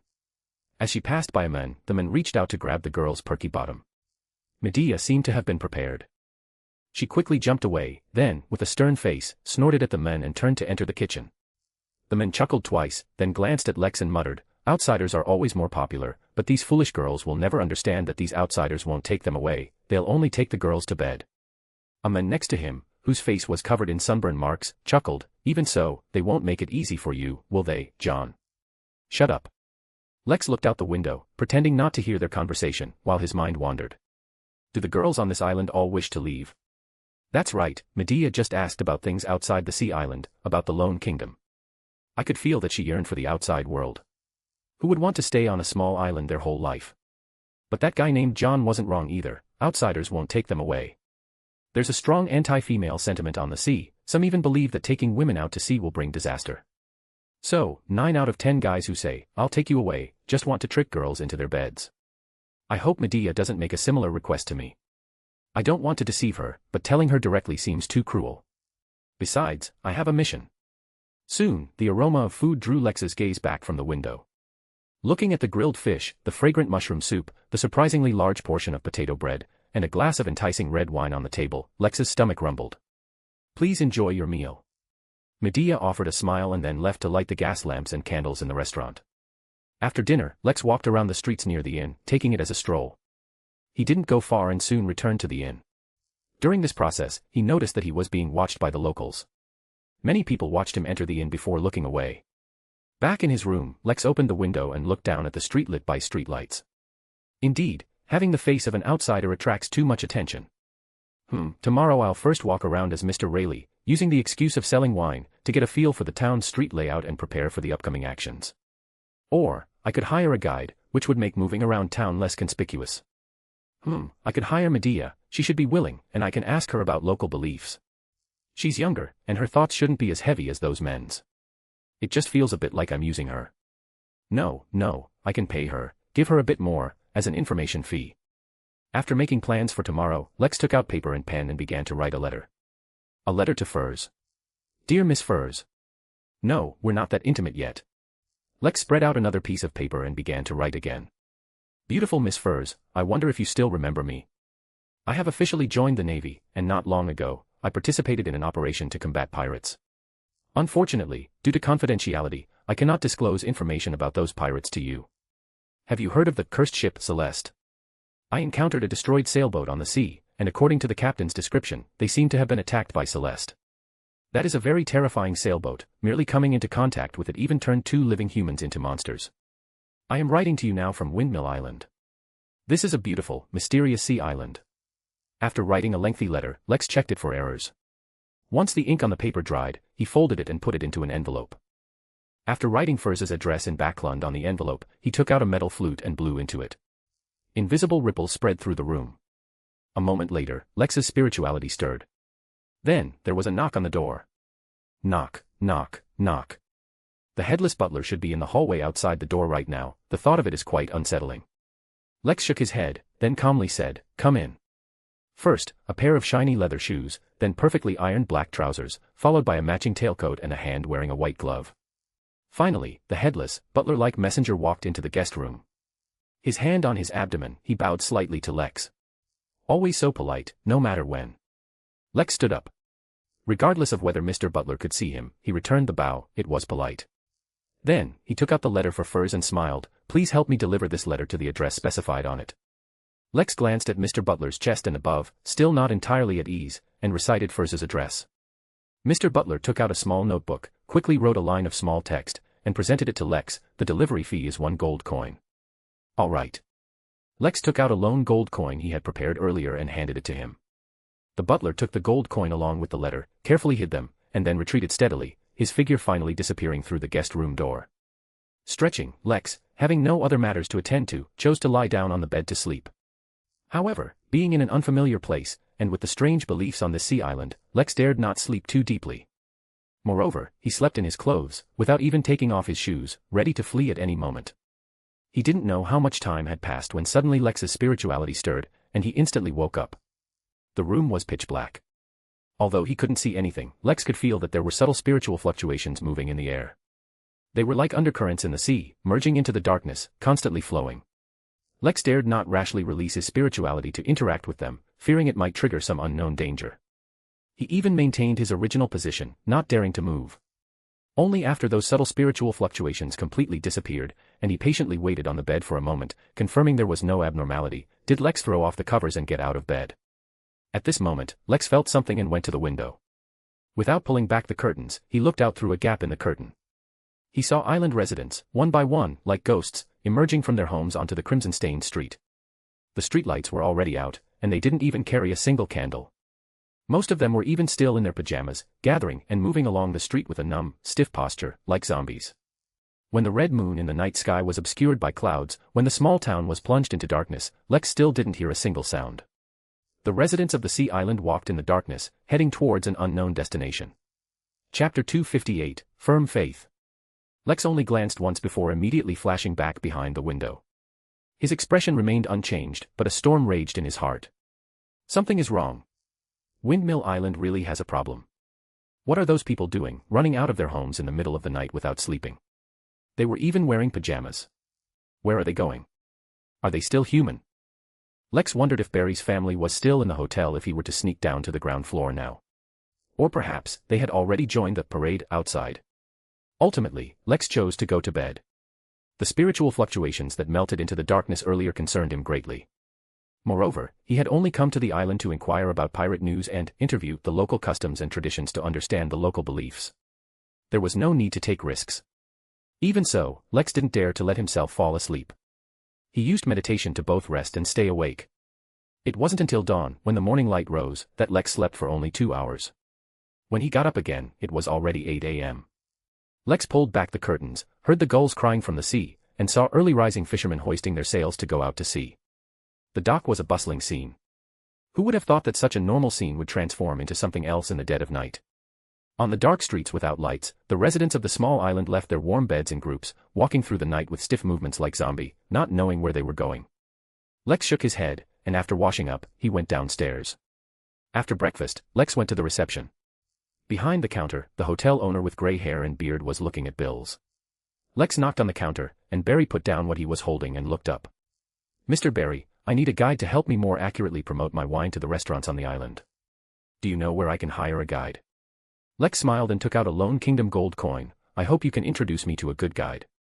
He placed the gold coin on the counter, thinking he would expense it to the captain when he returned. "You are very generous." Barry stood up and took the gold coin. "In that case, I'd be happy to let Medea take this job. She grew up on the island, you could say she knows every single stone on it." "Medea, Medea." Barry called out a few times, and Medea, still dressed as a boy today, came out. She was wearing a dark canvas jacket and a baseball cap, and she held a rag, seemingly helping out in the kitchen. "Did you need me, father?" Medea glanced at Lex again. "Good morning, Mr. Rayleigh." Barry said, "Don't work today. Be Mr. Rayleigh's guide. Go change your clothes and take Mr. Rayleigh around the island." "Okay." Medea seemed very willing. She responded happily and quickly walked back. Lex sat on a nearby sofa, waiting for Medea to arrive. Suddenly, his spiritual intuition was stirred, and then he heard an unreal knocking sound. Knock, knock, knock. The sound came from outside the hotel's main door. Lex glanced at Barry at the reception, who had started looking at the bills again and was lamenting that a certain type of fish had become more expensive. So, Lex lowered his voice and nodded towards the door, softly calling, "Come in." After getting permission, the headless messenger, still dressed as a butler, passed through the door and came to Lex's side. He took a letter from his bolsa and placed it by Lex's hand. Lex was stunned, because it was the letter he had asked to be sent to Furs last night.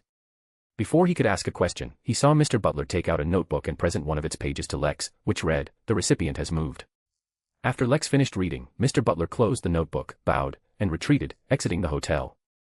"Miss Furs has moved. Why did she move? Could it be to avoid me? No. There's no need for that.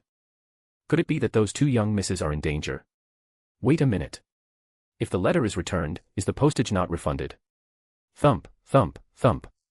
Footsteps approached, and Medea, who had changed into a long dress with a floral pattern, arrived. She also wore a straw hat with a bow tied on it with a silk ribbon. The miss, after changing clothes, was indeed a few shades brighter than before, looking very pleasing to the eye. So Lex temporarily put Furz's matter aside, asked Barry for a few bottles of wine he had stored there yesterday, and then left the restaurant with Medea. Medea was a warm-hearted girl. She was very diligent, and in just one morning she took Lex to several restaurants on the island. Lex's wine was almost all sold, with only one bottle remaining. They had lunch at a restaurant near the sea. In the afternoon, Medea took Lex outside the town. As they passed by the sea, the miss looked at the distant sails, her eyes swirling, lost in thought. "Have you ever left Windmill Island?" Lex asked casually. Medea shook her head, since we were old enough to understand, we've been told not to leave Windmill Island. Why? Your parents don't allow it. Lex thought, that's a bit too authoritarian. Not really. Medea looked around, and seeing no one, she lowered her voice and said, it's because the Great Astuka doesn't allow it. If any island resident leaves the island and doesn't return within 7 days, they will die. Lex was slightly startled, unable to believe it. Someone once left, but a week later, his body was floating on the nearby sea. So, we have never left Windmill Island. Everything about the outside world we hear from outsiders like you. And even if we need to go out to sea, we have to return within a week. Is this a coincidence? No, if their deity responds to believers, then it's normal to kill believers who dare to defy divine will. This is called divine punishment. Lex thought of another thing, I haven't seen any soldiers or police on the island. What do you do if pirates come? Medea laughed as if she had heard something incredible, we are not afraid of pirates. We have never been attacked by pirates, because the Great Astuka will protect us. Your faith is very firm, Lex smiled, not quite believing it. Seeing that Lex seemed unconvinced, Medea said with a hint of pride, it's true. There have been a few times when we discovered pirate ships approaching. Everyone was very worried and prepared to respond. But we soon found that those pirate ships just stayed on the sea and didn't leave. So, some fishermen bravely boarded the ships to search, and found that there wasn't a single person on board. But in the warehouse, we found food, water, and wine, and sometimes even jewelry. After this happened a few times, we knew that the deity was protecting this island. Even if pirates try to attack us, they will disappear and then give us the things on their ships. Lex was dumbfounded this time, thinking, could the pirate ship the captain was looking for have encountered such a situation? At the same time, on the sea 20 nautical miles from Windmill Island, the wavebreaker discovered a sailboat. It was quietly anchored on the sea. On the main mast, a black flag fluttered in the wind. On this black flag, a white skull with bull horns was drawn, which was the pirate ship Ken Angus was searching for, the Sea Cow.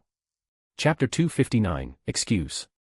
On the deck of the wavebreaker, Ken Angus stood with his hands behind his back, his gaze deep. The bosun and second mate stood beside him. Roger stroked his chin and said, Captain, it looks like there's no one on board. Vincent also narrowed his eyes and said, look, their anchor isn't down, which means the ship has been drifting on the sea. Judging by the ocean currents, it's highly likely it drifted over from Windmill Island. The captain's voice was low, so, the Sea Cow went to Windmill Island, but for some reason, everyone on board left without dropping anchor, causing their ship to drift to the sea. Very strange, Roger murmured. No matter how strange, we have to go up there. Vincent, get everyone ready, Ken ordered calmly. The second mate nodded and left, directing the sailors to maneuver the ship closer to the Sea Cow and prepare for a search. While there was still some time, Ken said to the bosun beside him, have all the reports been sent up? The bosun nodded, yes, Celeste, the contaminated crew, the Iron and Blood Cross Order, and the formula, all have been reported.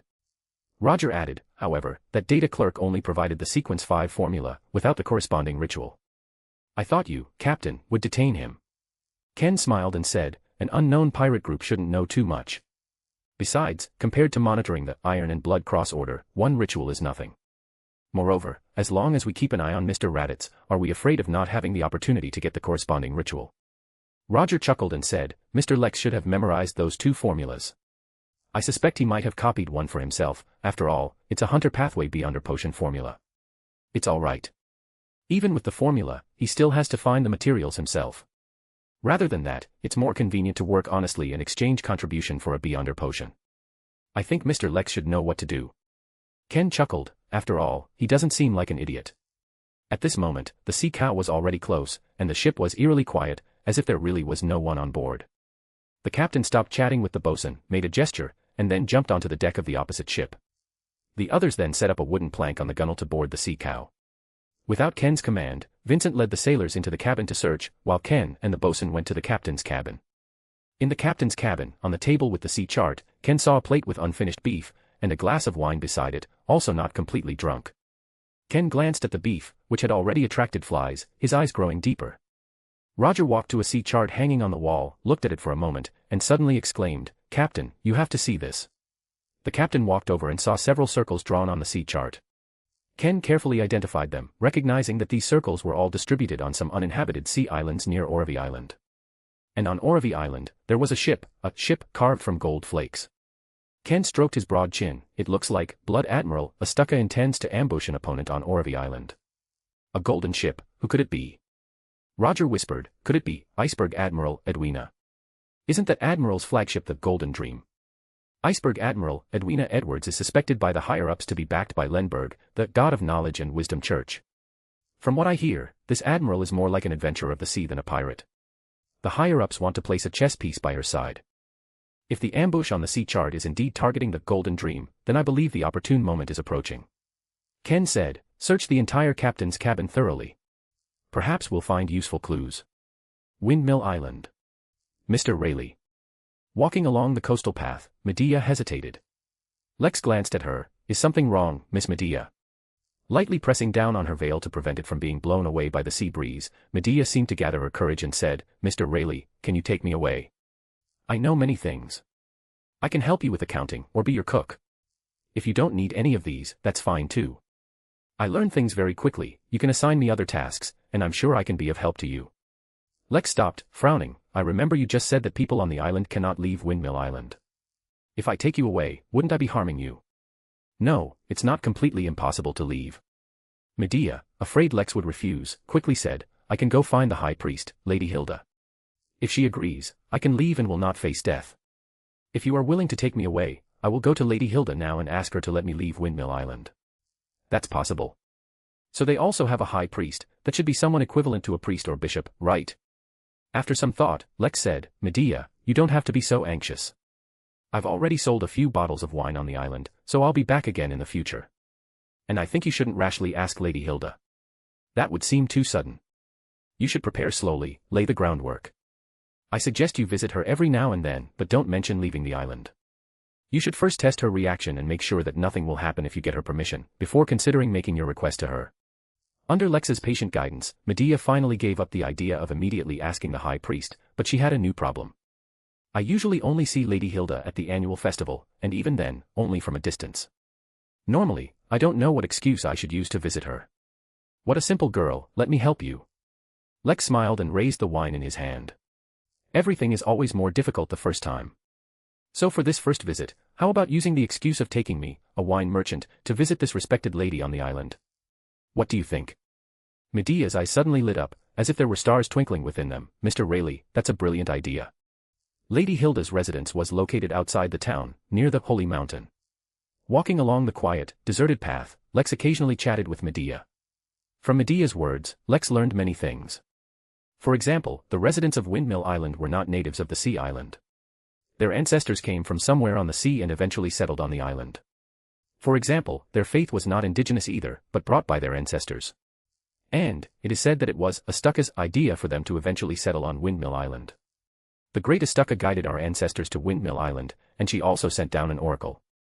She told us that somewhere on this vast sea, there is a treasure trove that has never been discovered. Medea shrugged, but so many years have passed, and no one has ever found the treasure trove, but everyone firmly believes in it. She suddenly stopped and looked at a beautiful garden villa at the end of the path, Lady Hilda's house. Chapter 260, Photos of the Dead. After ringing the doorbell, Medea stepped aside and stood shoulder to shoulder with Lex. About a minute later, the door of the mansion opened, and a lady walked out. She was around 30 years old, with an ordinary appearance, deep brown hair secured with a pearl hairpin, and was wearing a common island dress, walking out barefoot. Good afternoon. The lady had a reserved and friendly smile on her face. May I ask who you are? I am Medea from the White Windmill Inn, and this is Mr. Rayleigh, a wine merchant who just arrived at Windmill Island yesterday. I unintentionally mentioned Madame Hilda, and Mr. Rayleigh, out of respect, asked me to bring him to pay a visit. Medea introduced herself and stated their purpose, though this explanation was taught to her by Lex. So, this wasn't Madame Hilda. Lex had thought this lady was the high priest of the island, but now it seemed she was more likely a maid for Madame Hilda. Oh, what a coincidence. The lady with deep brown hair looked apologetic. In a few days, it will be the day of the ceremony. Madame Hilda will be very busy recently. She'll have to go to the sacred mountain soon and won't return until the ceremony is over. So, I don't think she'll have time to receive esteemed guests. She glanced apologetically at Lex. But at this moment, a very clear voice echoed from inside the mansion. Leanna, who is it? The lady called Leanna turned back and raised her voice. 2 visitors, madam. The daughter of the White Windmill Inn's owner, and a wine merchant. Is that so? Please invite them in. No matter how busy we are, we cannot neglect our guests. It sounded like Madame Hilda was quite hospitable. Lex quickly straightened his clothes, and after Leanna opened the door, he handed over the last bottle of wine. This is for Madam, a small token of my regard. Liana smiled and nodded, then I'll thank you on Madam's behalf. Please come this way. Would you like coffee or honey flower tea? Coffee. Flower tea. Lex and Medea gave different answers. The living room of the mansion was a bit dim and filled with many items featuring witchcraft elements. Lex saw glass jars full of various eyeball specimens, a golden skull-shaped candelabra, bottles filled with powders of different colors, and many other strange objects. Because too many things were placed, the living room appeared somewhat crowded. Stepping on the thick carpeted floor, Lex and Medea carefully avoided these items and took their seats on the sofa.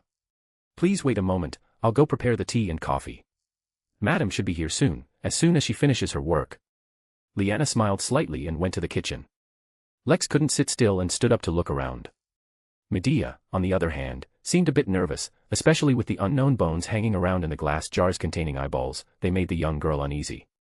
Lex walked near a wall where a display shelf was placed, filled with many strange and curious trinkets. There were bizarrely styled pieces of jewelry, very ordinary crafts, yellowed photographs, and quill pens that could no longer be used. They looked like souvenirs. Among them, Lex saw a red headscarf, very similar to the one Quincy wore. He also saw a necklace, its pendant a silver skull with horns. It felt like he had seen it somewhere before. Lex didn't stay at the display shelf for too long and moved to another side of the wall, which was a photo wall with various sized frames hanging on it. The frames all contained portraits of people, men and women, old and young.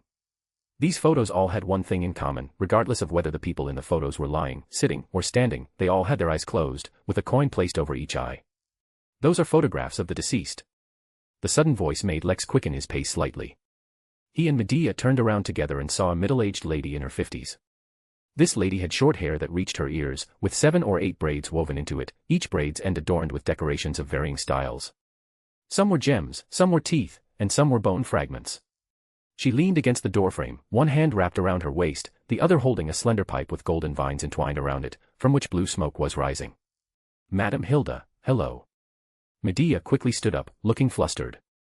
Lex remained calm internally, but a smile, used to mask his surprise, appeared on his face. He pressed a hand to his stomach and bowed slightly. Good afternoon, madam. Hello to you both. Madam Hilda smiled, first looking at Medea. I remember you, you were so small the last time I saw you. Now, you've grown into a young lady. She came to Lex's side and looked at the photos on the wall. This is a tradition passed down by our ancestors. After someone dies, at least one coin must be placed in their eyes or mouth. This is the fare for the ferryman of the underworld. If the fare is not given, one cannot cross the river Styx and cannot enter the afterlife. Lex made the sign of the cross 4 times on his chest and naturally said, Goddess above, before awkwardly adding, I apologize, madam, I hope you don't mind. It's all right, foreign faiths cannot take root here, so you don't need to be too constrained. The great Astuka will not mind hearing the revered names of other deities here. Footsteps sounded, and Liana returned from the kitchen, serving coffee and flower tea to Lex and Medea. Please come and sit here. Madam Hilda walked towards the sofa. I rarely have visitors here, so things are placed quite casually, you'll have to be careful. She sat down and smiled at Lex. Are you a wine merchant? Yes, madam. Lex sat opposite her. Madam Hilda took a puff from her pipe. I like wine, but unfortunately, our sea island is not on a main shipping route, so few merchants come to the island usually. Where are you from, and where do you usually sell your wine? Is she trying to probe me? Lex answered fluently. I am from Intis, our region is rich in wine, and every year I depart from my homeland, crossing the sea to Byam. Our wine sells very well there, and when I return, I bring back spices from Byam, which are very popular in Lone. I can see you are a shrewd merchant. I have been to the Lone Kingdom before. Backlund, in particular, left a deep impression. Madam Hilda showed a nostalgic expression. Medea, next to them, appeared somewhat excited, because Hilda's words undoubtedly confirmed that even residents of Windmill Island could leave the sea island without incurring divine punishment. Just then. Thump thump thump. A knocking sound suddenly came from beneath the living room floor. Hilda shook her head and said, It seems there are more rats lately, Liana, perhaps we should consider getting a cat. Chapter 261, Lost Contact. The visit to Hilda ended quickly, as the lady still had to prepare for the so-called ceremony. Accompanied by Liana, Lex and Medea returned to the path leading to the sea. Under the warm afternoon sun at 5 o'clock, as they passed a large tree whose name Lex didn't know, a cold gust of wind swept by, causing Medea to pull her dress tighter. Lex's spiritual vision was stirred. He was about to activate it, but then, remembering something, he abandoned the idea. Instead, he asked, What is the ceremony that Hilda mentioned?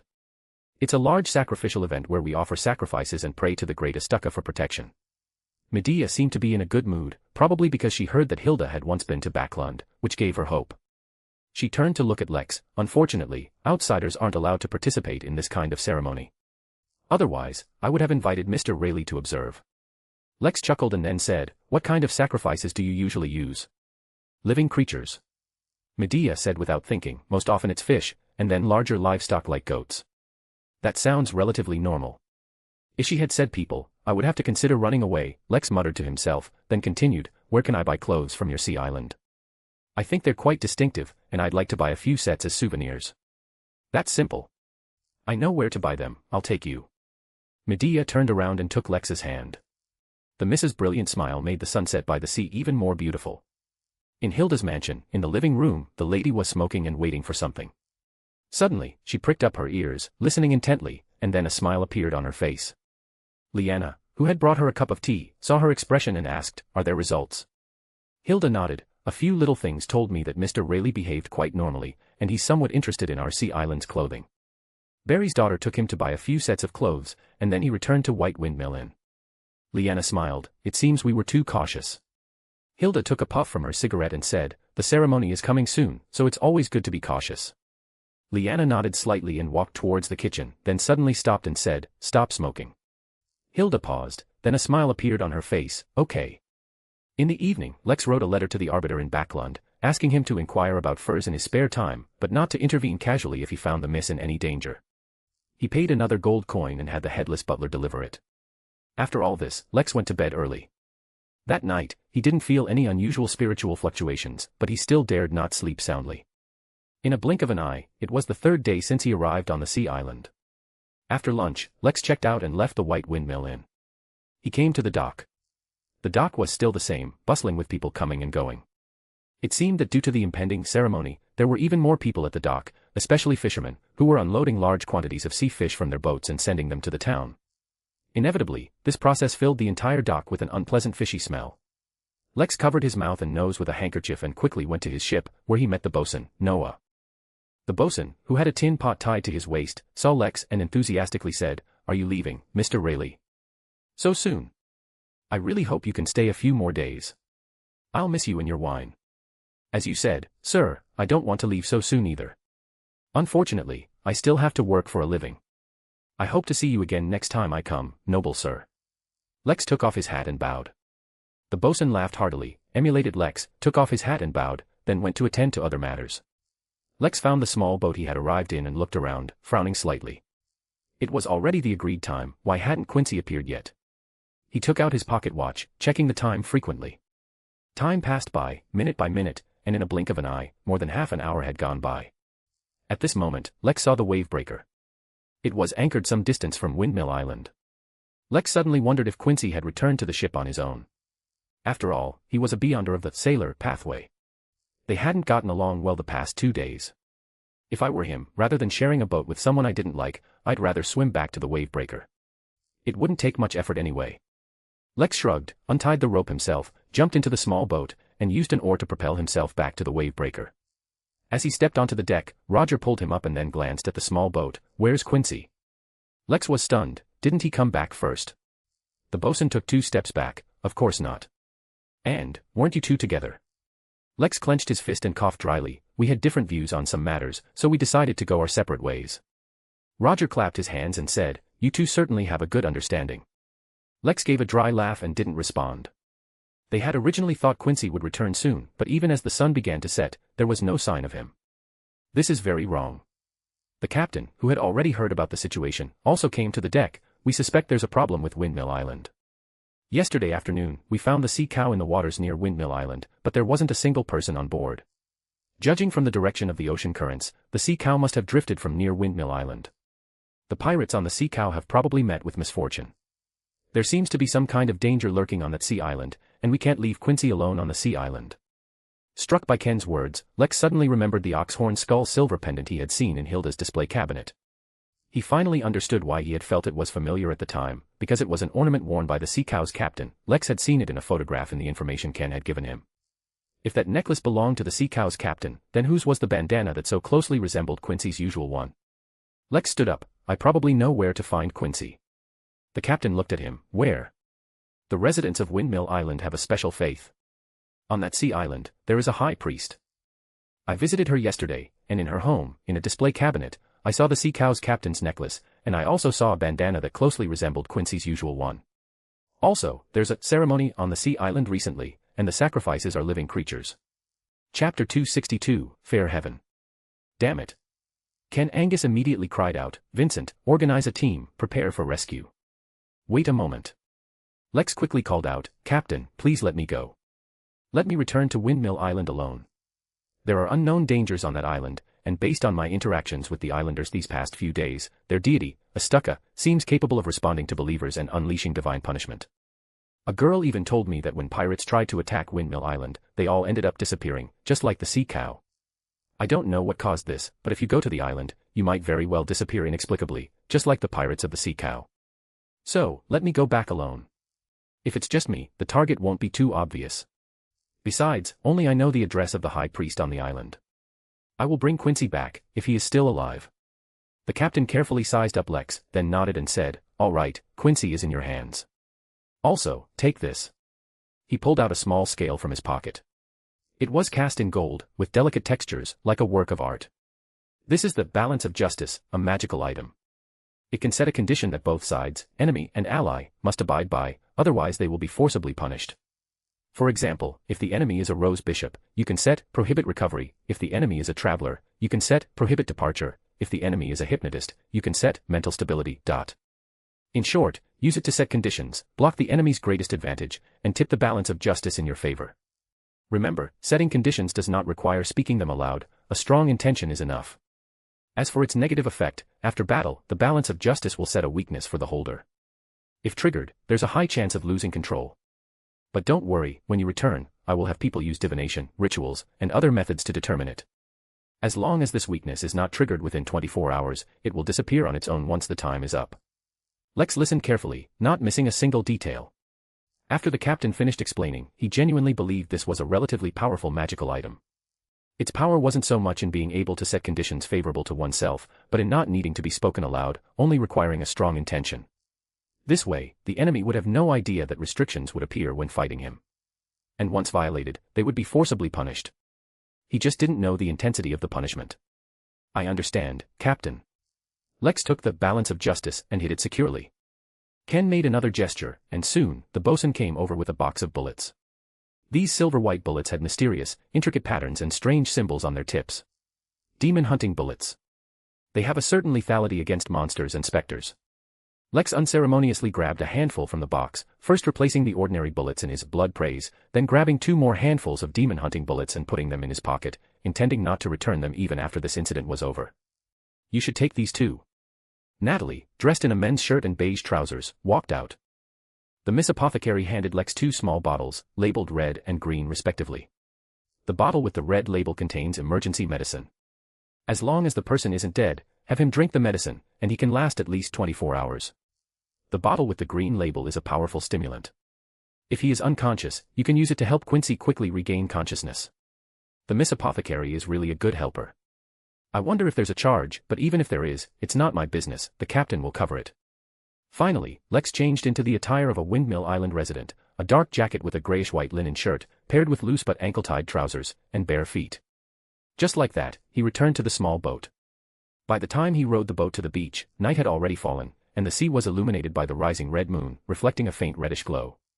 Lex took out the thousand-faced traveler he had retrieved earlier from his embrace. He put it on his face, then mentally conjured a brand new image. This was a rather gaunt middle-aged man with a high forehead and a stubbled chin. His cheekbones were high, and his cheeks were sunken. His skin was bronze and spotted with sunburn marks. He was shorter, at least a few inches shorter than Lex, and he had a brightly colored large bird tattoo on his chest. A moment later, Lex opened his eyes. Without needing a mirror, he knew he had transformed into the image he desired. An ordinary fisherman from Windmill Island. This image was a temporary identity he had fabricated by grasping the characteristics of the island residents through his interactions over the past few days. With this face of an island resident, a shorter stature than Mr. Rayleigh, and bronze skin with sunburn marks, Lex stealthily approached Mrs. Hilda's garden villa. A moment later, Lex could see the villa from behind a patch of bushes. Only the outer corridor of the building had a wind lamp hanging, illuminating a small corner. The other areas were either plunged into darkness or bathed in the crimson moonlight. Lex casually picked up a pebble, observed his surroundings, and flicked his wrist to throw it. The pebble bounced and changed direction between several large trees, finally landing in the garden with a clack sound. If someone were to judge his position solely by the trajectory of the pebble, they would certainly be misled. Having used the tactic of throwing a stone to test the path, Lex patiently hid in the bushes, observing the villa. Leanna had said yesterday that Mrs. Hilda had to leave in the afternoon. She needed to prepare for the ritual and would remain in the sacred mountain until the ritual concluded. Now it seemed that not only had Mrs. Hilda left, but even her maid was not in the villa. Lex cautiously moved to the back of the villa wall, picked up another pebble, and used the same technique, but this time he made the pebble smash the kitchen window, creating a distinct, crisp sound. If anyone were inside the house, they would definitely hear it and not miss it. However, the villa remained silent. Well, if I had known this would happen, I should have brought the seer coin with me. Although divination cannot be fully trusted, it can at least give me a reference. Forget it, I can't rely too much on divination. Lex quietly crept towards the villa wall. He didn't rashly climb over it. He carefully scaled the wall, meticulously checking his surroundings. He soon discovered an inconspicuous alarm mechanism. Lex smiled, maintained his balance as he walked along the top of the wall, and then leaped onto a banyan tree by the wall. He was as light as a cat, using the branches of the banyan tree to cross the lawn below and land on the second-floor balcony. Lex tried pushing the balcony door and found it wouldn't budge, but a window not far away was open. A moment later, Lex climbed through that window into a storage room, which was filled with boxes and crates, especially crates, ranging from wicker baskets woven with tree vines to simple boxes pieced together from wooden planks. These crates were piled up haphazardly, some forming a small mountain, some even having fallen to the ground, spilling their contents. Lex shrugged, having no choice but to tiptoe, stepping through the gaps between these assorted items. When he reached the doorway, he saw the floor covered with photos. They were all photos of the deceased, like those hanging on the living room wall. Lex didn't want to linger, but one of the photos caught his attention. It was a man, unkempt, wearing a hat. Lying on the ground, he wore shorts, revealing 2 hairy legs. On his face, like the other deceased, a coin was pressed over each eye. He was the ship's officer, Noah. Chapter 263, Spiritual Channeling is Prohibited. Looking at the photo on the ground, Lex had a sense of déjà vu, like watching a horror movie. Seeing someone he had greeted that afternoon in a photo of a deceased person felt incredibly eerie, with an unsettling strangeness he couldn't quite articulate. Perhaps Noah's father, or grandfather. Lex shook his head. His spiritual intuition had emphasized more than once that the person in the photo was the ship's steward. As a hunter, Lex could easily remember people's appearances, their scents, and their characteristics. Therefore, he recognized Noah in the photo at first glance. Relatives with blood ties might look similar or share a resemblance, but it was impossible for them to be identical. If the person in the photo was Noah, then what about the other residents on the sea island? Lex crouched down and searched through the photos. Before long, he found a photo of Barry, the owner of the White Windmill Inn. In the photo, he wore the distinctive clothing of the sea island, with his hands placed flat on his chest and a coin on his mouth. He continued searching. In just a moment, Lex found photos of several sea island residents. Some were restaurant owners, some were fishermen. Lex even found a photo of Medea. The girl wore a long floral-patterned dress and a veiled hat, sitting in an unnatural posture on a chair. Her head seemed to have lost its support, drooping to the side, and 2 coins were placed on her hands, which rested on her lap. Looking at these photos, Lex recalled his first night on the island, the residents whose postures were as stiff as zombies, and their late-night walks through the dark streets. An irresistible thought surfaced in his mind. Are the island residents human during the day and corpses at night? Do they die at night and revive during the day? Lex shivered at his own thought. He shook his head, deciding to find Quincy immediately, and once he found him, they would retreat without bothering about whatever strange things were happening on the sea island. Leaving the utility room, Lex silently went downstairs and crept into the dim living room. When I visited yesterday afternoon, I heard knocking sounds from under the floor. Hilda said it was rats, which is a lie.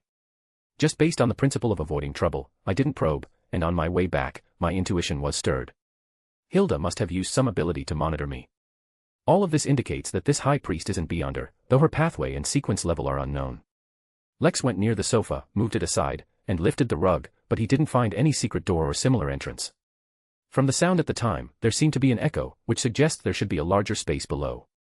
Could the entrance not be in the living room? Lex raised his hand and knocked a few times, discovering that there was indeed another space beneath the floor, but the exit wasn't there. Just then, he felt a prickling sensation on the back of his hand, and a scene naturally appeared in his mind. From an observer's perspective, he saw a pale-skinned, almost ethereal man appear behind him in the dimly lit living room. This man wore the distinctive attire of the sea island, a dark coat and loose but cuffed trousers. His eyes were bruised, his lips dark, and his cheeks were covered in black, spiderweb-like veins. His eyes were deep, and his pale, translucent hands reached out to grab him. The image flashed by. Lex lunged to the ground, rolled, turned, and raised his gun. He was face to face with the Wraith. The Wraith stretched out its hands but grasped at empty air, then took the attack from the demon-hunting bullet with its body. It let out an ethereal shriek, and its body, like smoke, suddenly dissipated. Lex sprang up from the floor, seeing pale, illusory figures emerge from the walls, poke their heads from the ceiling, and crawl from the floor. Wraiths, whether women or men, old or young, gathered around Lex. They reached out to Lex, stretched their chins, opened their mouths, and let out cries filled with resentment. They wanted to overwhelm Lex, to gnaw on the flesh and blood of the living, and to curse the living to their heart's content. Clearly, these wraiths were not naturally gathered but were controlled by an Beyonder. Lex quickly recalled his knowledge of mysticism. Beyonder pathways capable of controlling spirits and wraiths, such as the spirit warlock of the night pathway or the prisoner of the prisoner pathway, could achieve this. However, the most skilled at manipulating wraiths was undoubtedly the corpse collector pathway. A sequence 7 spirit medium could already control and command a large number of natural spirits and wraiths. This was Windmill Island, not Lone, so there should be no Beyonder of the night pathway. Moreover, if it were a spirit warlock, the wraiths would not be so low level. Similarly, most extraordinaries of the prisoner pathway are associated with the Rose School, which is more active in the South Continent. Therefore, the one hiding in the dark, secretly controlling wraiths to attack him, was likely from the corpse collector pathway. In an instant, Lex, grasping the opponent's pathway, immediately pressed his hand to his chest, infused his spirituality into the balance of justice, and a strong thought surged, forbid spirit channeling. An invisible wave of fluctuations rippled and spread rapidly. The wraiths that had gathered around stopped, looking particularly bewildered, then turned and suddenly floated towards the small garden outside the living room. Their figures overlapped, dimly leaving the living room. Lex chased them out, only to see them gather behind a rose bush, then a scream rang out from there, followed by a figure tumbling out of the shade of the tree. Under the moonlight, Lex saw clearly that it was the High Priest Hilda. She was back. Didn't she have to stay at the Holy Mountain? At this moment, wraiths clung to Hilda, tightly embracing her, opening their mouths and biting her, causing Hilda to let out continuous, shrill screams. Seeing this scene, Lex immediately understood that Hilda had violated the rules set by the balance of justice and was now receiving mandatory punishment. The punishment was a backlash of her abilities. However, Hilda then pulled out a small bottle, poured the black, oily liquid inside into her mouth, and swallowed it forcefully. After drinking the contents of the bottle, her skin quickly became pale, slightly bluish. Her aura changed, becoming cold and indistinguishable from the surrounding wraiths. The wraiths stopped, as if they had lost their target, while Hilda sprang up, gritting her teeth, and charged at Lex without a word. Her footsteps were heavy, making thump-thump-thump sounds as she suddenly punched at Lex. What greeted her was the blood praise, the demon-hunting bullet imbued with Beyonder abilities from his gun. Lex had no intention of sparring with the High Priest in combat techniques, responding with the most straightforward means. Bang, bang, bang. With 3 gunshots, blood splattered from Hilda's shoulder, arm, and cheek. Chapter 264, Blooming. When Lex raised his gun, Hilda lifted her arms to defend, taking 2 shots with her arms and shoulders, while a third bullet grazed her cheek as she turned her head. Lex spread his spirituality, creating traps at the instant his feet touched the ground. He felt a fierce gust of wind behind him, and Lex didn't hesitate. A flash of fire beneath his feet, and 2 streams of flames erupted, propelling him into the air, causing Hilda's full-force kick to miss. In midair, Lex held his hands out flat, flames spewing from his palms, propelling him to change direction and land behind Hilda. Next, Lex brought his index and middle fingers together, with his thumb raised, continuously spewing small fireballs from his fingertips, sweeping Hilda like a machine gun. Hilda hadn't recovered from his previous performance before she was hit by several bullets in quick succession. But these bullets were not so easy to take, they caused small explosions upon hitting Hilda, causing crimson to continuously bloom on the High Priest's body. The High Priest raised her hands, protecting her head and chest, but her arms and other parts were torn and bleeding from the explosions. She screamed incessantly, suppressed by this barrage of firepower, unable to lift her head, and constantly retreating. When she retreated to the trap Lex had just set, a flash of fire erupted there, crimson churning, and several flame landmines exploded in succession, the spewing flames instantly engulfing Hilda. At this point, Lex stopped, raised his right hand, and suddenly a large amount of orange-red flames shot out from between his arms.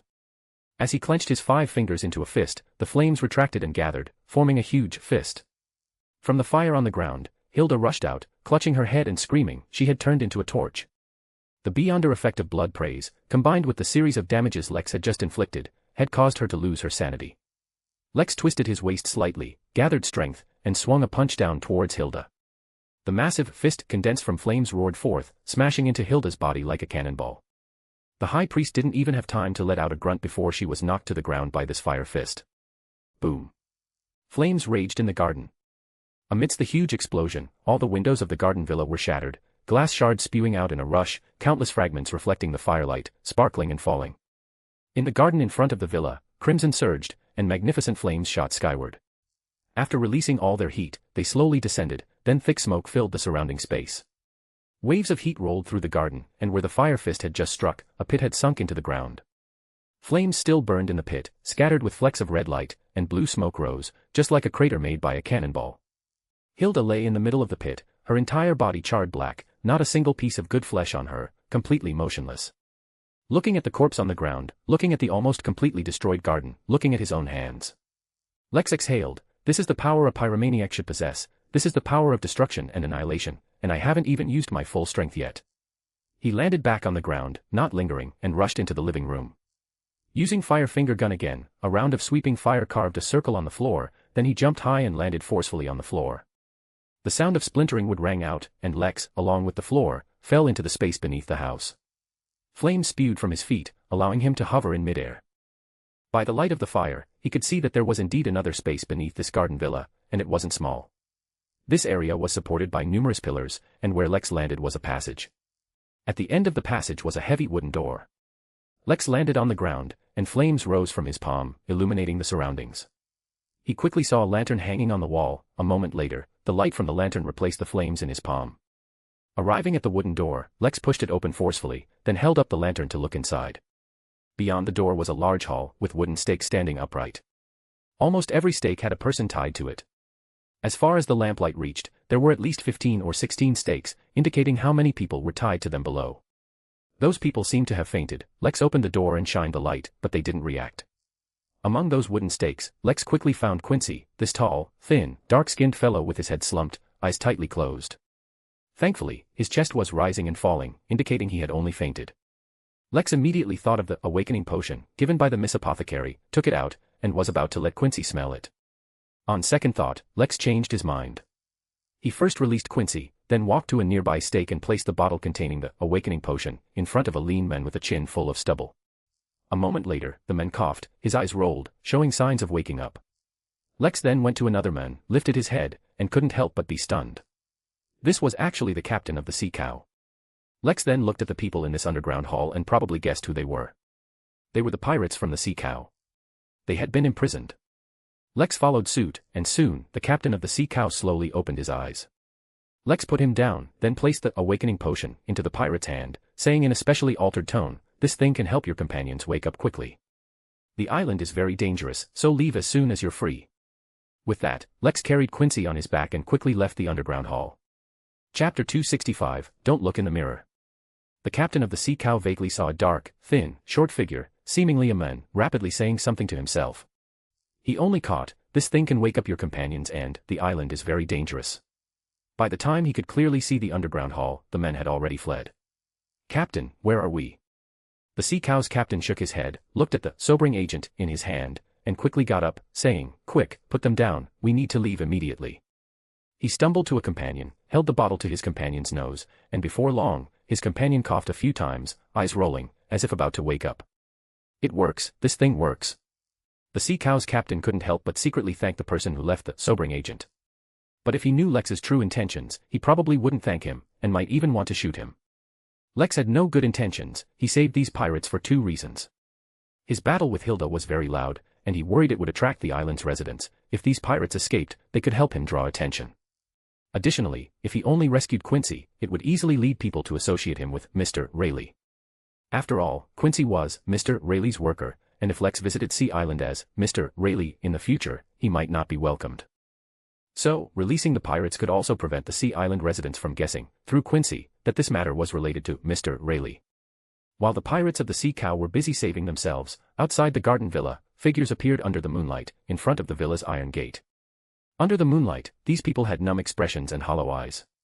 Most of them wore pajamas, with only a few in outdoor clothing. There were many of them, but no one carried lanterns or torches. Even though the moonlight was good tonight, without artificial light, many problems would still arise. Thus, several of these people had scrapes on their hands and legs, but they paid no attention. Someone walked out, a pearl hairpin in her dark brown hair, with an ordinary appearance, around 30 years old. It was Liana, a servant in Madame Hilda's home. She pushed open the iron gate, leading the stiff-postured Sea Island residents into the garden. She saw the lawn churned up by the explosion, a smoking pit, and in the pit, the cold, extensively burned, unrecognizable Hilda. Liana's expression didn't change, she just shook her head and softly said, "This is too tragic, dear madam, even your beyonder characteristics have been taken." At this moment, in a small warehouse in the northwest corner of the garden, the door suddenly opened, and a pirate cautiously poked his head out. Seeing the shadowy figures in the garden, he gasped. He was about to retreat but was roughly pushed out. Immediately, Liana looked over, her eyes meeting the pirate's. The lady suddenly smiled, reached up to tuck a stray strand of hair, and pointed at the pirate, "Go, bring me back the lambs to be offered to the gods." The originally hollow eyes of the Sea Island residents suddenly gained something else. Liana's face appeared in their eyes, and Liana's voice echoed in their ears. These stiff-moving people suddenly became agile and rushed towards the pirate. Beach. The moonlight cast a crimson carpet, and the night wind carried the scent of flowers.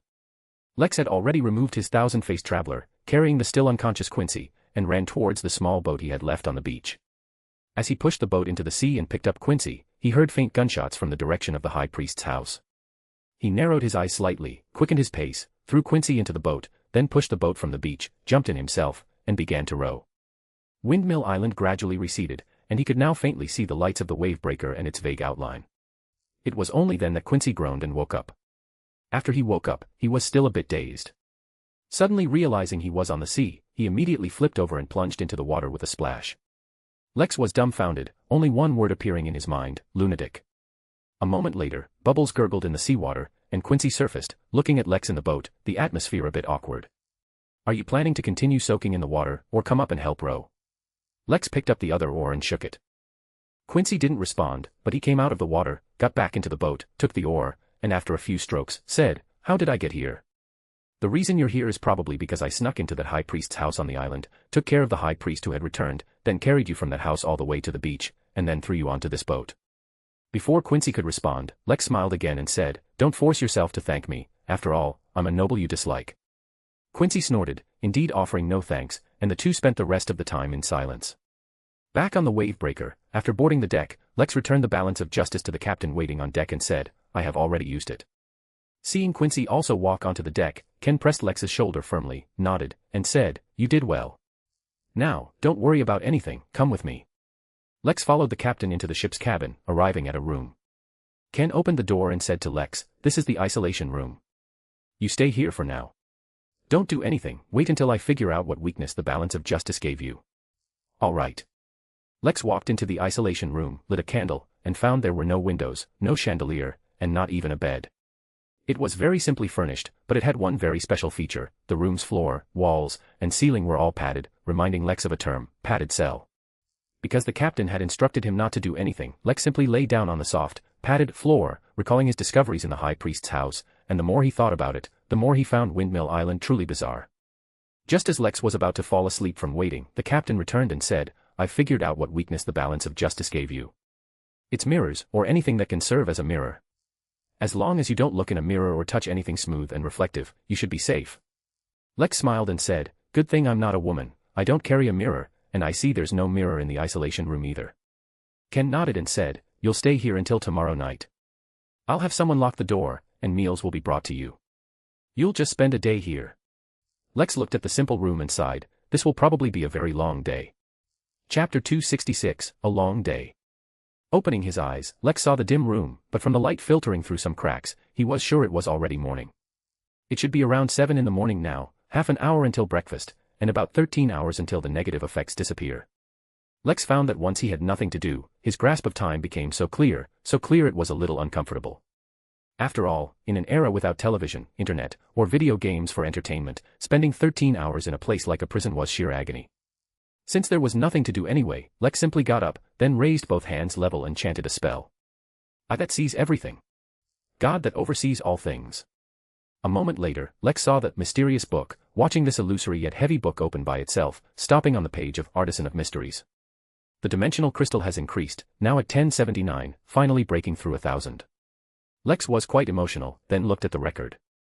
The book you couldn't find told you to guess where I am, and generously rewarded you with 10,000 dimensional coin again, which has been automatically converted into 100 dimensional crystal. This time there was only one record. However, new items appeared on the tag side. You have obtained a new tag. Indestructible Will. This tag has received more than 33 praises. Your will is as hard as steel, and there is a small chance to be immune to the effects of abilities and items targeting the mind. In addition, the number of likes for other tags also increased to some extent. Lord of Traps received 1,019 likes, Crimson King had 785 times, Playboy was 754 times, National Husband had 750 times, Loin Gentleman 639, God Slayer 532, Red of War 316, Future Duke 167 times. With the enhancement of these tags, Lex's trap abilities were significantly improved, the power of his flame abilities and related items were strengthened, and others, such as his attractiveness to the opposite sex, social charm, abilities against True God, and the intensity of leading wars, all received different degrees of enhancement. These were the powers bestowed upon him by the Watcher. Lex turned the page to the Creation section and found that there were more options in this item. Song of the Mermaid, Cup of the Dead, Sleepless Eye. Suddenly, Lex saw two interesting items. Staff of Resentment. This item allows you to master some of the abilities of a wraith and a zombie. It requires one complete beyonder characteristics of a wraith, a sturdy wooden staff, some residual spirituality of an ancient wraith, 10 grams of mummy powder, and 485 dimensional crystal. Baron Emblem. Using it, you can exercise some of the abilities of a corrupted baron and a briber. It requires one complete beyonder characteristics of a corrupted baron, an emblem carved by yourself, 3 berserk grasses, 5 drops of black mandrake juice, and 246 dimensional crystal.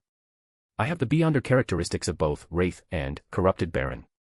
Last night, I also picked up what should be the beyonder characteristics of a spirit medium. Speaking of which, I have quite a few beyonder characteristics on hand now. I even have an incomplete gatekeeper characteristics.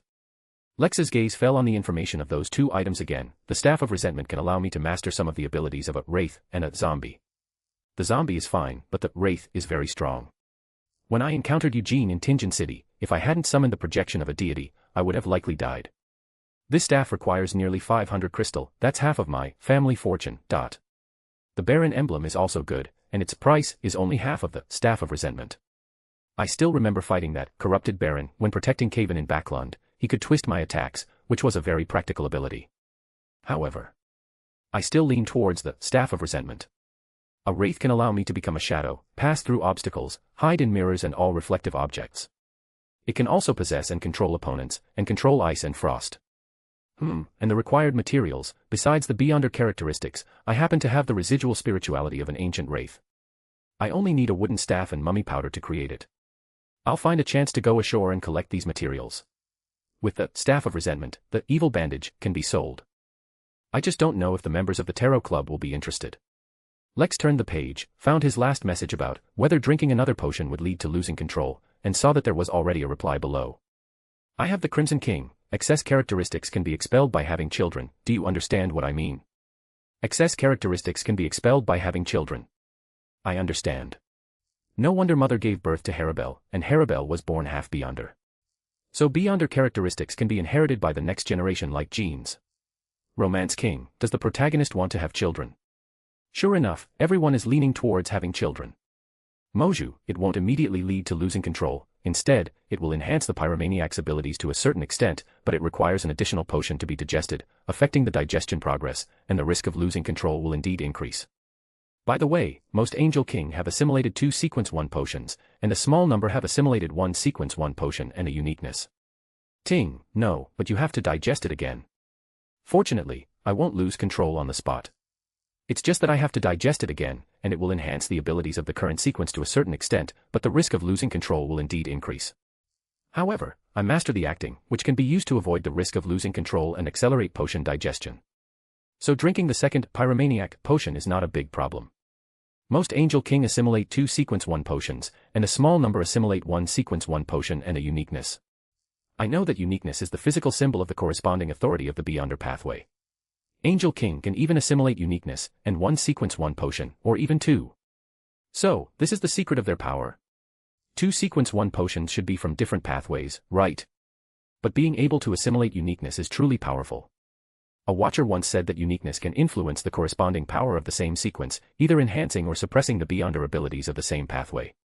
It is the embodiment of authority, like a king and his subjects. An existence capable of assimilating uniqueness is only one step away from a true god, although this step is definitely not that easy to cross. Feeling that his spirituality had noticeably weakened, Lex ended the summoning and wanted to take out his pocket watch to check the time, but worried that the smooth surface of the pocket watch would act as a mirror, Lex had to abandon the idea. He lay back on the ground, waiting for breakfast to be delivered, but after a long wait, there was no movement outside the door. It's only morning, and I still have to stay here until tonight. How can time pass so slowly?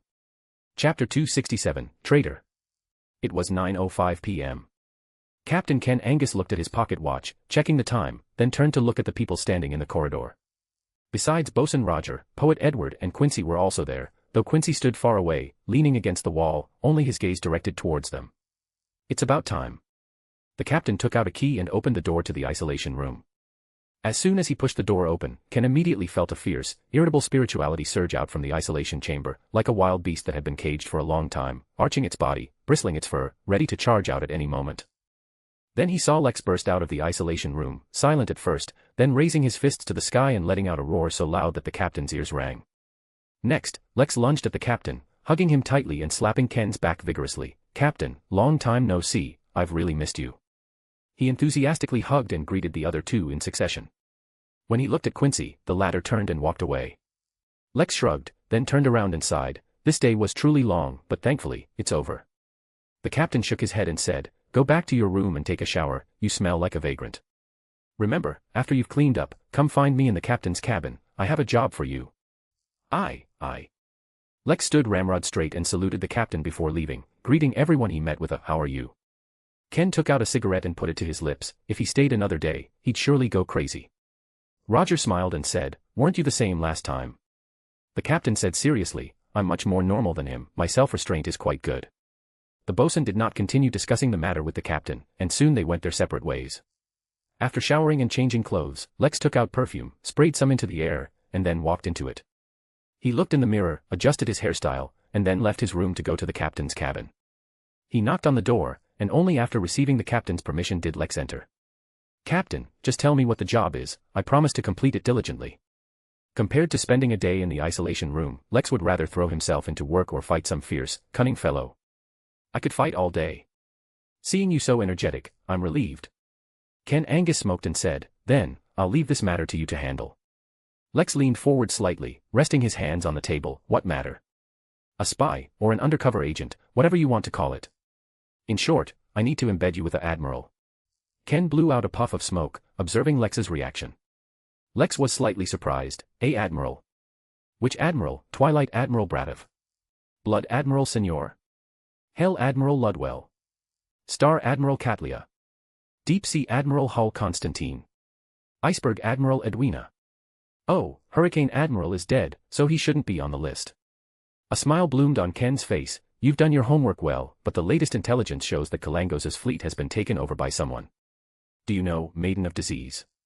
Lex frowned slightly. "I haven't heard of her, but that title makes me very uncomfortable. She wouldn't be a witch, would she? Disease brings suffering, and Maiden is female, a female who can bring suffering points directly to a beyonder of the witch pathway. Whether she's a witch or not, I don't know, but this woman named Tracy has now proclaimed herself Lieutenant Admiral of Disease, and Kalangos' flagship has also been renamed Black Death by her. But don't worry, I don't intend to embed you with such a dangerous person." The captain flicked some ash. "The one you'll be facing is Iceberg Admiral Edwina Edwards. This admiral is very different from other pirates. Instead of plundering wealth, she prefers to search for treasure troves everywhere and collect various ancient artifacts. So, in my opinion, rather than calling her a pirate, it's more accurate to call her an adventurer of the sea. According to the information we've received, Blood Admiral is very likely to move against her. The higher-ups have always wanted to place a chess piece by her side to gain more information about the pirates. And now, the opportunity has come. That's right, we're going to use Blood Admiral's actions to create an opportunity for you to board the Golden Dream and join Iceberg Admiral. Tomorrow at noon, we will arrive at a seaport, and you will disembark there. Before that, I will give you the Pyromaniac Beyonder Potion, so you can increase your strength. I hope your current Beyonder Potion has been completely digested. It's here. I can finally use the abilities of a Pyromaniac openly. It's already digested. Last night on the island, I had a battle with the High Priest of the island. After the battle, I realized that the Beyonder potion had been completely digested, Lex quickly replied. Very good, this way, you'll have enough strength to participate in this operation. The captain stubbed out his cigarette on the table. Listen, you need to arrive at Oravi Island around the middle of next month. Blood Admiral plans to target Iceberg Admiral there. You need to find a way to deliver this message to Edwina and use this matter to gain her trust, thereby boarding the Golden Dream. To do this, you need to quickly write your legend and enrich your past in the coming days. Even if you deliver Blood Admiral's intelligence, Edwina won't trust you so easily. She will definitely investigate you. If she finds you have no past, anyone would become suspicious. To help you become famous quickly, tomorrow we will spread rumors through some channels that you possess treasure trove clues, which will attract some pirates to trouble you. And these pirates will become part of your resume. To avoid arousing suspicion from Iceberg Admiral, after we go ashore, we will no longer contact you until you have established yourself on the Golden Dream. Also, you can do anything, as long as it helps you gain Edwina's trust. You can even betray me. Lex nodded and said, I know what to do, Captain. Good, that's all I have to say. Now you can go back and rest. We'll discuss any questions tomorrow. Okay. Walking out of the captain's cabin, Lex exhaled. So the captain wants me to be a double-crosser. But is Black Sail just trying to get more pirate information so simply? No, there are other ways to get pirate information. There's Northwest need to place a chess piece next to a admiral. However, this is a good thing for me. I can temporarily leave the Wavebreaker, gain some freedom, and do some of my own things. For example, continue to complete Oswald's commission, investigate the missing Morse, and collect the Conspirer Beyonder potion materials. Thinking about it, there's a lot to do. Lex let out a dry laugh, quickened his pace, and returned to his room. Chapter 268, Flying Fish and Wine. The next day, Saturday noon, the Wavebreaker entered a port for resupply. After lunch in the dining room, Lex went to the captain's cabin, knocked, and entered. In his office, Ken Angus stood by the window, watching the sailors busily moving supplies onto the Wavebreaker. On his desk, Lex saw a cup containing a deep red liquid that glowed like rolling magma. Lex was not unfamiliar with it, knowing it was the Pyromaniac potion. Your potion is ready. Drink it. I'll watch you. If anything happens, I can intervene in time. The captain turned and gestured to Lex. Lex nodded, walked over, and picked up the cup of potion. Although the Watcher had told him that drinking another potion wouldn't cause him to lose control on the spot, Lex was still a bit nervous when it came down to it. But in Ken's eyes, it seemed perfectly normal. Every Beyonder felt nervous during advancement, and he was no exception. After adjusting himself, Lex tilted his head back and slowly drank the potion. Perhaps because he had already consumed one, Lex felt nothing amiss after drinking this potion. At most, he was slightly dazed, but he quickly recovered through meditation. How is it? The captain asked. Lex feigned closing his eyes, as if sensing new power in the knowledge that had appeared in his mind, then raised his hand.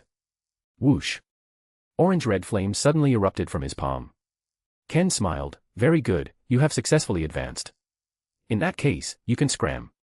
Lex opened his eyes, extinguished the flames, and said, I still need a day or two to familiarize myself with the Pyromaniac's power, then I will begin my operation. By the way, Captain, where are we now? Ken Angus casually uttered a single word, Bansi Port. Oh, so it's Bansi Port, Captain, then I. Lex's expression suddenly froze, then he exclaimed, Captain, where did you say? Bansi Port. Are you sure it's Bansi Port? Ken sized him up. Yes, it's Bansi Port.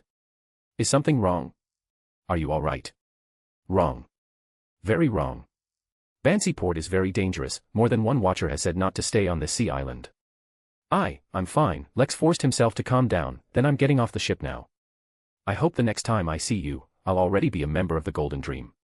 Goodbye, Captain. As he spoke, he retreated towards the door. By the time he said the last word, Lex had not only walked out the door but also closed the captain's cabin door behind him. Ken stroked his broad chin and said, What's that kid in such a hurry for? Thump thump thump.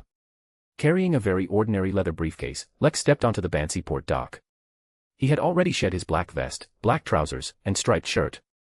He wore a dark hooded cloak with light gray stripes, a dark blue top paired with orange-yellow shorts underneath, and square-toed short boots instead of leather shoes. A backpack was slung over his shoulder, a revolver tucked at his waist, and wearing a straw hat, he looked like an adventurer. After disembarking, Lex had a clear goal and walked straight to the port's shipping company, directly entering the ticket hall. After buying a ticket to Demir Port, he sat down in the waiting area. The Watcher said that Bansi Port only becomes dangerous at night, and it's only noon now, and I can board the ship in 2 hours. That means I can leave before sunset, so there's nothing to worry about. Lex gradually relaxed, then thought about joining the Golden Dream. If it's just going undercover for a day or two, then I can consider wearing the thousand-faced traveler, using a stranger's face to join Iceberg Admiral. I can even use the magic ring and string puppet to impersonate a Beyonder of the Seer pathway. But from the captain's tone, I estimate I'll have to stay on the Golden Dream for a while, so I can't wear the thousand-faced traveler. That would make me completely lose myself. In that case, I can only join Iceberg Admiral as myself.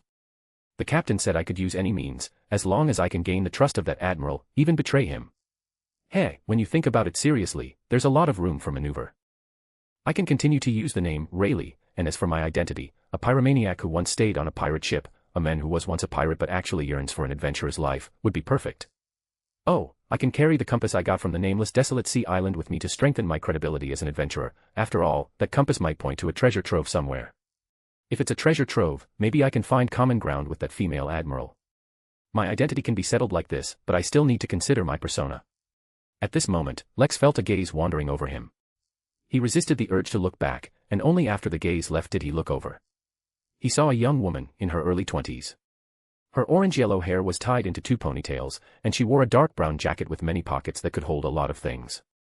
She had an ordinary appearance, with some freckles on her face, and was chatting excitedly with her companions, her eyes sparkling with a light, which Lex interpreted as anticipation and longing. She had 2 companions, both men. The one she was chatting with was a man in his early 30s. He had a well-proportioned build, wearing a red long coat over a white shirt, but paired with dark shorts, revealing 2 hairy legs. The other was a burly man, tall and muscular.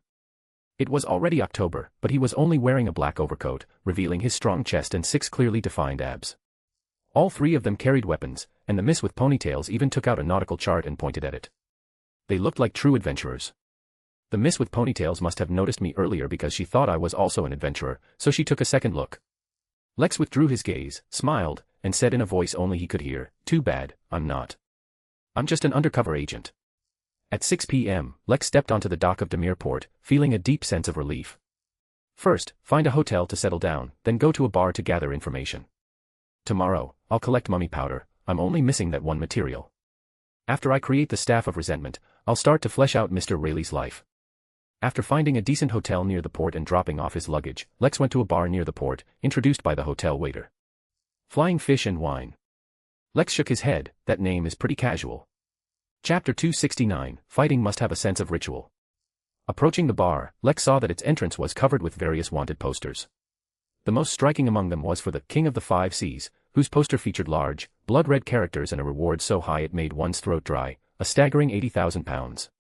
Other wanted posters included great pirates worth thousands of pounds, common pirate chiefs worth hundreds of pounds, and admirals worth tens of thousands of pounds. The posters were layered, from top to bottom, almost completely covering the door. Lex retracted his gaze, pushed open the door, and stepped into the bar. He immediately saw 2 men cursing at each other, displaying their exquisite sea cursing techniques and vocabulary. One of the brawling strongmen wore a blue and white striped navy shirt, while the other had a shaved head with a sea eagle tattooed on it. "You dogshit Navy. No one in Nicknamehere dares to accuse me of serving the master of the Black Tulip." Upon hearing this, Lex glanced at the men with the sea eagle tattoo. The Black Tulip was the flagship of the Hell Admiral. Was this man his informant? No, if I were the Hell Admiral, I wouldn't use such an idiot. Lex paid no mind, walked to the bar, and tapped the wooden counter. "Give me a Nanville beer, and what do you have to fill my stomach?" The bartender, with bronze skin and white teeth, said expressionlessly, "Our special cured meat is quite good, would you like a plate?" Lex nodded, "And a potato bread." The bartender then walked towards the kitchen. Lex turned around and saw that the 2 strongmen had finished their argument, but now, a short, thin man sat down nearby, holding a drink. "You must be an adventurer, right?" He smiled. The man had black hair and blue eyes, his features looked somewhat aged, and his demeanor was rather shifty. Lex, wanting to embellish his life experience, smiled slightly. "Isn't that obvious?" Like a rookie just starting out, he somewhat boastfully pulled back his cloak, revealing the ornate blood praise. "I can tell, you're not a simple fellow. Have you heard of the Death's Treasure?" the shortman whispered, looking left and right, as if afraid of being discovered. Lex made himself look extremely interested. "Tell me about it." Legend has it that hundreds of years ago, a ship sailing from the South Continent to the North Continent sank in the sea. That ship belonged to secret organization, an organization that worshipped death, and I heard there were even members of the ancient Balaam Empire royal family on board. But none of that matters. What's important is that the ship was laden with treasure trove, the shortman recounted vividly, as if he had personally witnessed the ship sinking to the bottom of the sea. My companions and I found some information and know its sinking location. We've decided to salvage it ourselves, which will cost about £1,200. I've already found 10 investors and raised £870. Are you interested in participating? As soon as he finished speaking, someone shouted, "Woody, didn't I tell you not to let me see you in the bar?" The strong man with the sea eagle tattoo on his head grabbed the short man, threw him to the ground, and then sat in Woody's chair. "Don't mind him, friend, this is a rat from our Demir port. He's always scamming people and ruining our reputation. Hey, you don't have to be afraid, Sea Eagle Logan, have nothing to do with the Hell Admiral. I'm not afraid. And why do you emphasize that? Your cured meat, bread, and drink." The bartender's voice came from behind the bar. Lex turned around and saw a plate of clearly red and white sliced cured meat, a somewhat burnt potato bread, and beer in a wooden mug already placed on the wooden counter. £6. The bread and beer are complimentary, the bartender said expressionlessly. Why don't you just rob me? This was Lex's first thought upon seeing the food. Look at this cured meat, so thin and sparse. And this bread, this beer, let alone £6, even £1 is too much. Friend, it's time to pay. Sea Eagle Logan turned his head to look at Lex, revealing a gentle smile, and flexed his arm to display his muscles. Lex sat up straight and smiled. Clearly, this food is greatly overpriced. Is this how you run your business? Forcing new faces to buy. Logan's face fell. Friend, the people of our Demir port are very hospitable, but if someone wants to eat and drink for free, we will certainly not be polite to him. He whistled, and men emerged from all around the bar, walking towards Lex with ill intent. Lex laughed, nodded, pulled out a £5 note and a £1 note from his pocket, placed them on the bar, and then walked towards the door. Logan winked, and the men sat back down. He then picked up the money from the table, threw a £1 note to the bartender, and laughed. I thought I'd run into some tough guy, turns out he's a softy. The bartender was about to complain that he got too little money, but suddenly froze, staring blankly ahead. What are you looking at? Logan turned his head and saw Lex walk to the main door, but instead of leaving, he pushed a table to barricade it. Then he closed each window around the bar and drew the curtains. Throughout the process, Lex's expression was solemn, as if performing a solemn ritual. Afterward, he clapped his hands and walked back, smiling. Looking at the smile on Lex's face, Logan felt something was about to happen. He quickly stood up and drew his ancient pistol, which could have been displayed in a museum. He pointed the pistol at Lex. What are you going to do? Lex ignored him, walked to the side, brought out a high stool, and placed it in front of Logan, leaving the strongman bewildered. Suddenly, Lex darted forward, closed in on Logan, pressed the back of his head with one hand, tripped him with his foot, and simultaneously threw him with force. The strong man immediately lost his balance, his head hitting the seat of the high stool heavily, then he rolled to the ground, screaming in pain. He endured the pain and raised his pistol, but Lex caught one of his fingers, twisted it outwards, making Logan drop the pistol in agony. Lex raised his foot and kicked down hard, striking Logan's chin with a loud crack, dislocating his jaw on the spot.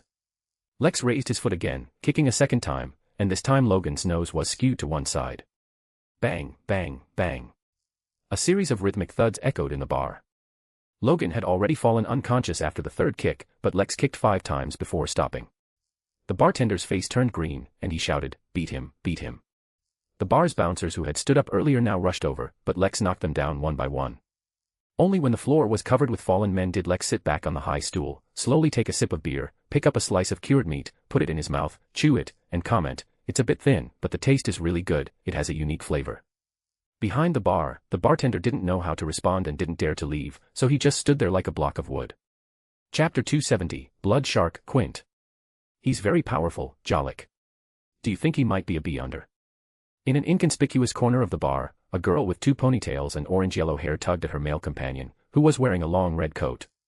The man, in his 30s, held a glass of wine, observed Lex, and shook his head. That Big Oaf and the bouncer are ordinary people, so they can't be used as valid references. To deal with these guys, you don't need a beyonder, a seasoned ordinary adventurer can handle it. Although this person looks a bit dark-skinned, his features are still very young.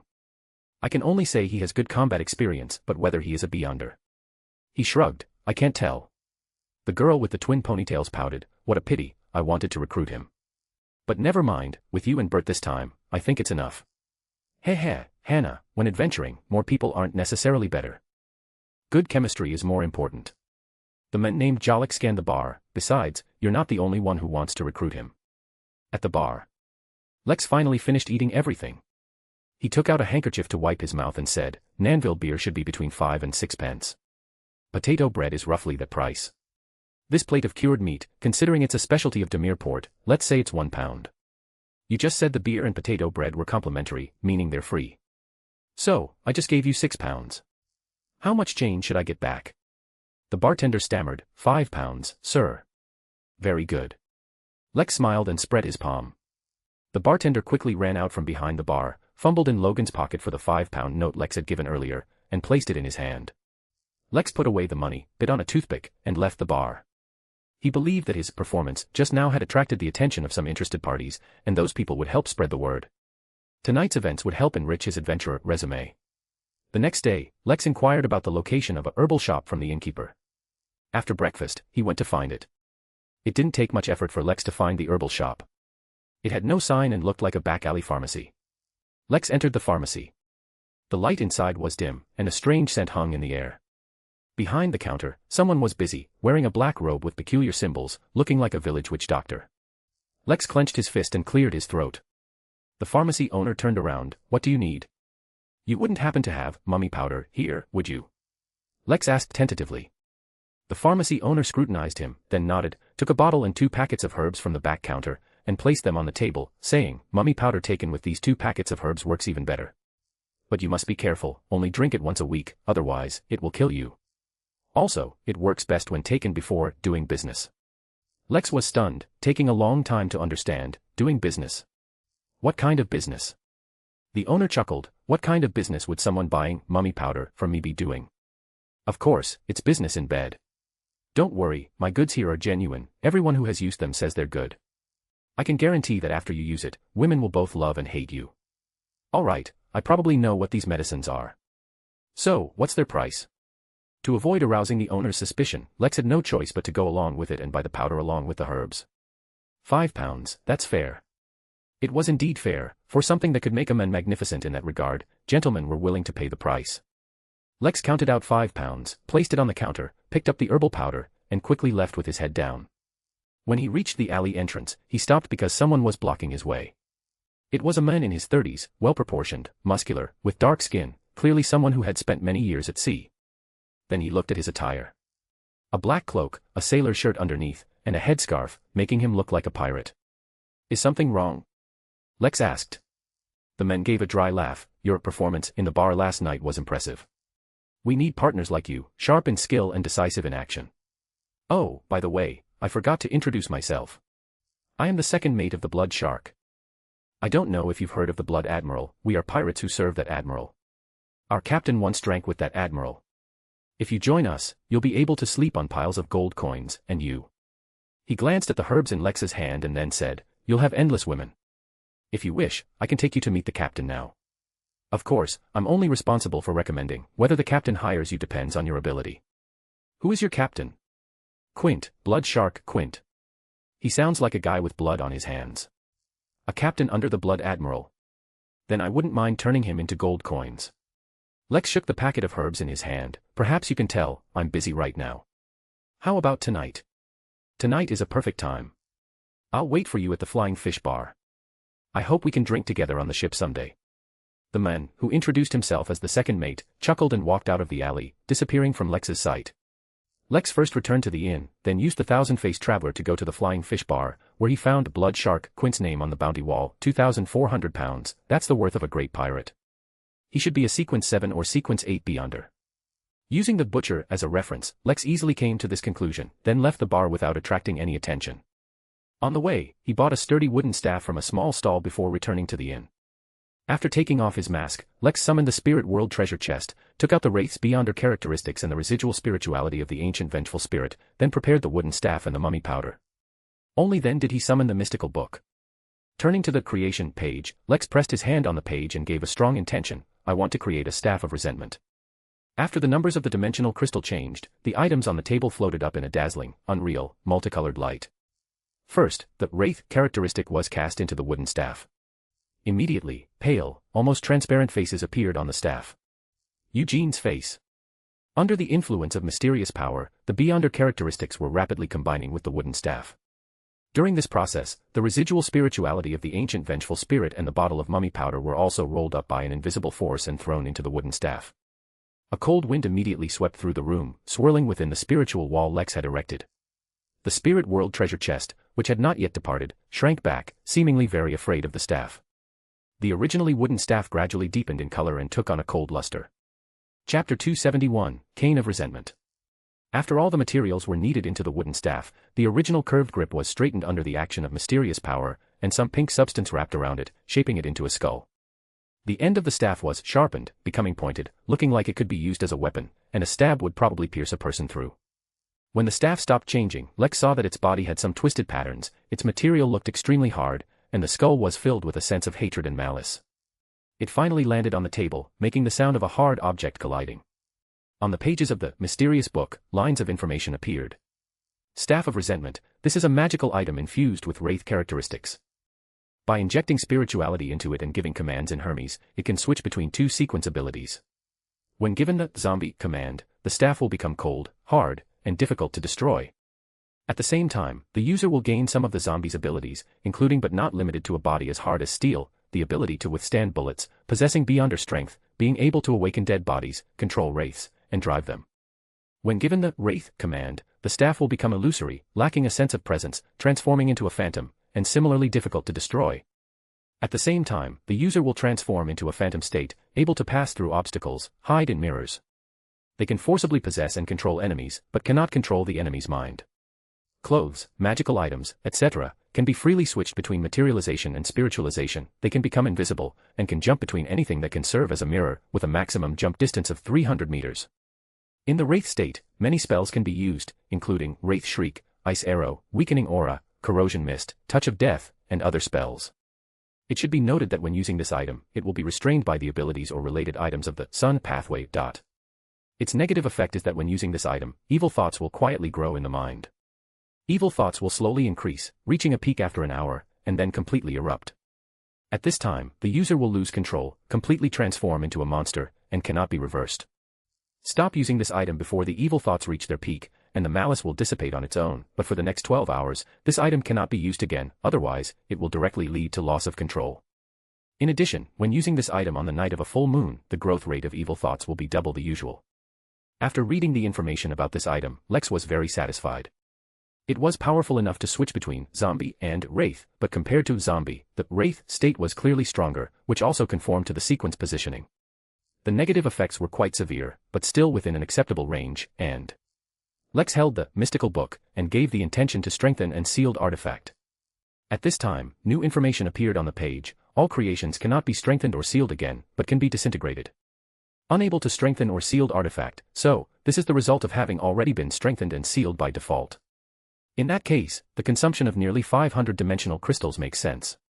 Since it could not be strengthened or sealed, Lex dispelled the summon, picked up the Staff of Resentment, and felt the icy cold emanating from it. Injecting spirituality, Lex softly said in Hermes, "Zombie."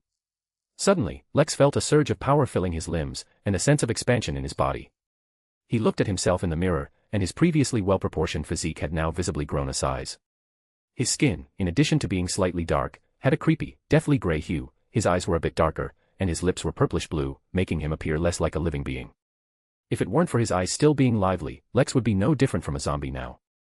He tried to throw a punch, and his fist parted the air, emitting a low whistle. The increase in strength is immense, far exceeding my capabilities as a hunter.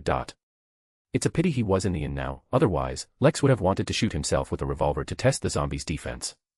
Wraith. With another shout in Hermes, Lex found that his body, along with the items on him, quickly became transparent and slightly blurry.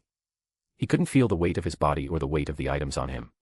He felt as if he had become air, able to fly freely, which made Lex fly around the ceiling several times. He landed in front of the mirror and saw that he had returned to his original physique, but his figure had become transparent, his face pale, and there were no eyes in his eye sockets, only two quietly burning deep black flames. Quite the boss aura. With a thought from Lex, his reflection in the mirror disappeared. This was the power of invisibility. He flew towards the mirror again and suddenly entered the mirror surface. He found himself in a strange world, surrounded by mirrors of all sizes and styles. Lex tried to emerge from a mirror that looked like a bath mirror, but unexpectedly saw a miss taking a bath, so he quickly retreated. A moment later, he returned to his room. It's truly wonderful, being able to jump between mirrors. If I were in a big city, I could go almost anywhere. Lex then raised his hand, and the temperature in the room dropped sharply. Small arrows, condensed from ice crystals, appeared around him. He did not shoot these arrows, fearing to cause a commotion. He then held up a finger, and an orange-yellow flame shot out from his fingertip. Indeed, even in the Wraith state, my own Beyonder abilities can still be used. In that case, even in the Wraith state, other magical items can still function. With proper coordination, I can even attempt to hunt down a quasi-strongman of sequence 5. Cough, don't get too complacent. Tonight, I'll test it out on that blood shark Quint to see what the Wraith can really do. At this moment, Lex saw a black cat jump down outside the window. As he looked at the black cat, a thought suddenly surged in his heart: kill it. Lex quickly deactivated the Wraith state and stopped using the staff, reminding himself, I must control the time. I can't use it for more than an hour normally. No, to be safe, stop using it after about 50 minutes, otherwise, it's easy to lose control. For the rest of the time, Lex was busy researching combinations of magical items to maximize his combat power. It was only at dinner time that he emerged from his room. At this point, he was wearing the Silent Knight's Embrace, a magic ring on his finger, carrying the Staff of Resentment in his hand, and the Blood Praise tucked into his waist. These 4 items, combined with Lex's abilities, meant that unless Captain Quint was a Beyonder of the Sun Pathway or possessed related items, he would simply not be Lex's opponent. Arriving at the downstairs restaurant, Lex had just found a seat when the restaurant door was suddenly pushed open. A figure stumbled in, calling out to the people in the restaurant, help me, please help me. It was a girl in a dark brown coat, with 2 pigtails, and a few freckles on her face. Chapter 272, The Wrathful Spirit Attacks. Lex knew this girl. He had seen her yesterday in the ticket hall at Banseaport when he arrived at Demirport, and she had curiously looked him over. Lex remembered she had 2 male companions, but now they were nowhere to be seen. The girl's clothes and shoes were covered in mud and grass, making it seem as though she had just returned from a primeval forest. On the sea, many adventurers would venture deep into colonial islands, heading into various remote primeval forests to search for abandoned or forgotten temples and altars, places that often held gold and jewels offered in ancient times. If one was lucky enough to stumble upon such a place, getting rich overnight was not uncommon. However, those places harbored many dangers, and not a few adventurers had lost their lives in those ruins.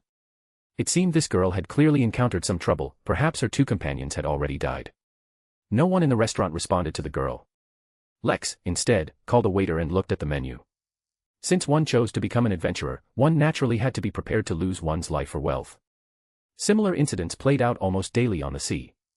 Especially since this girl had clearly encountered some kind of danger, anyone wanting to respond would first have to weigh their own capabilities and whether they could bear the risk. Clearly, everyone in the restaurant felt they weren't capable enough. Lex, on the other hand, had an appointment with pirates that evening and didn't want any unexpected complications.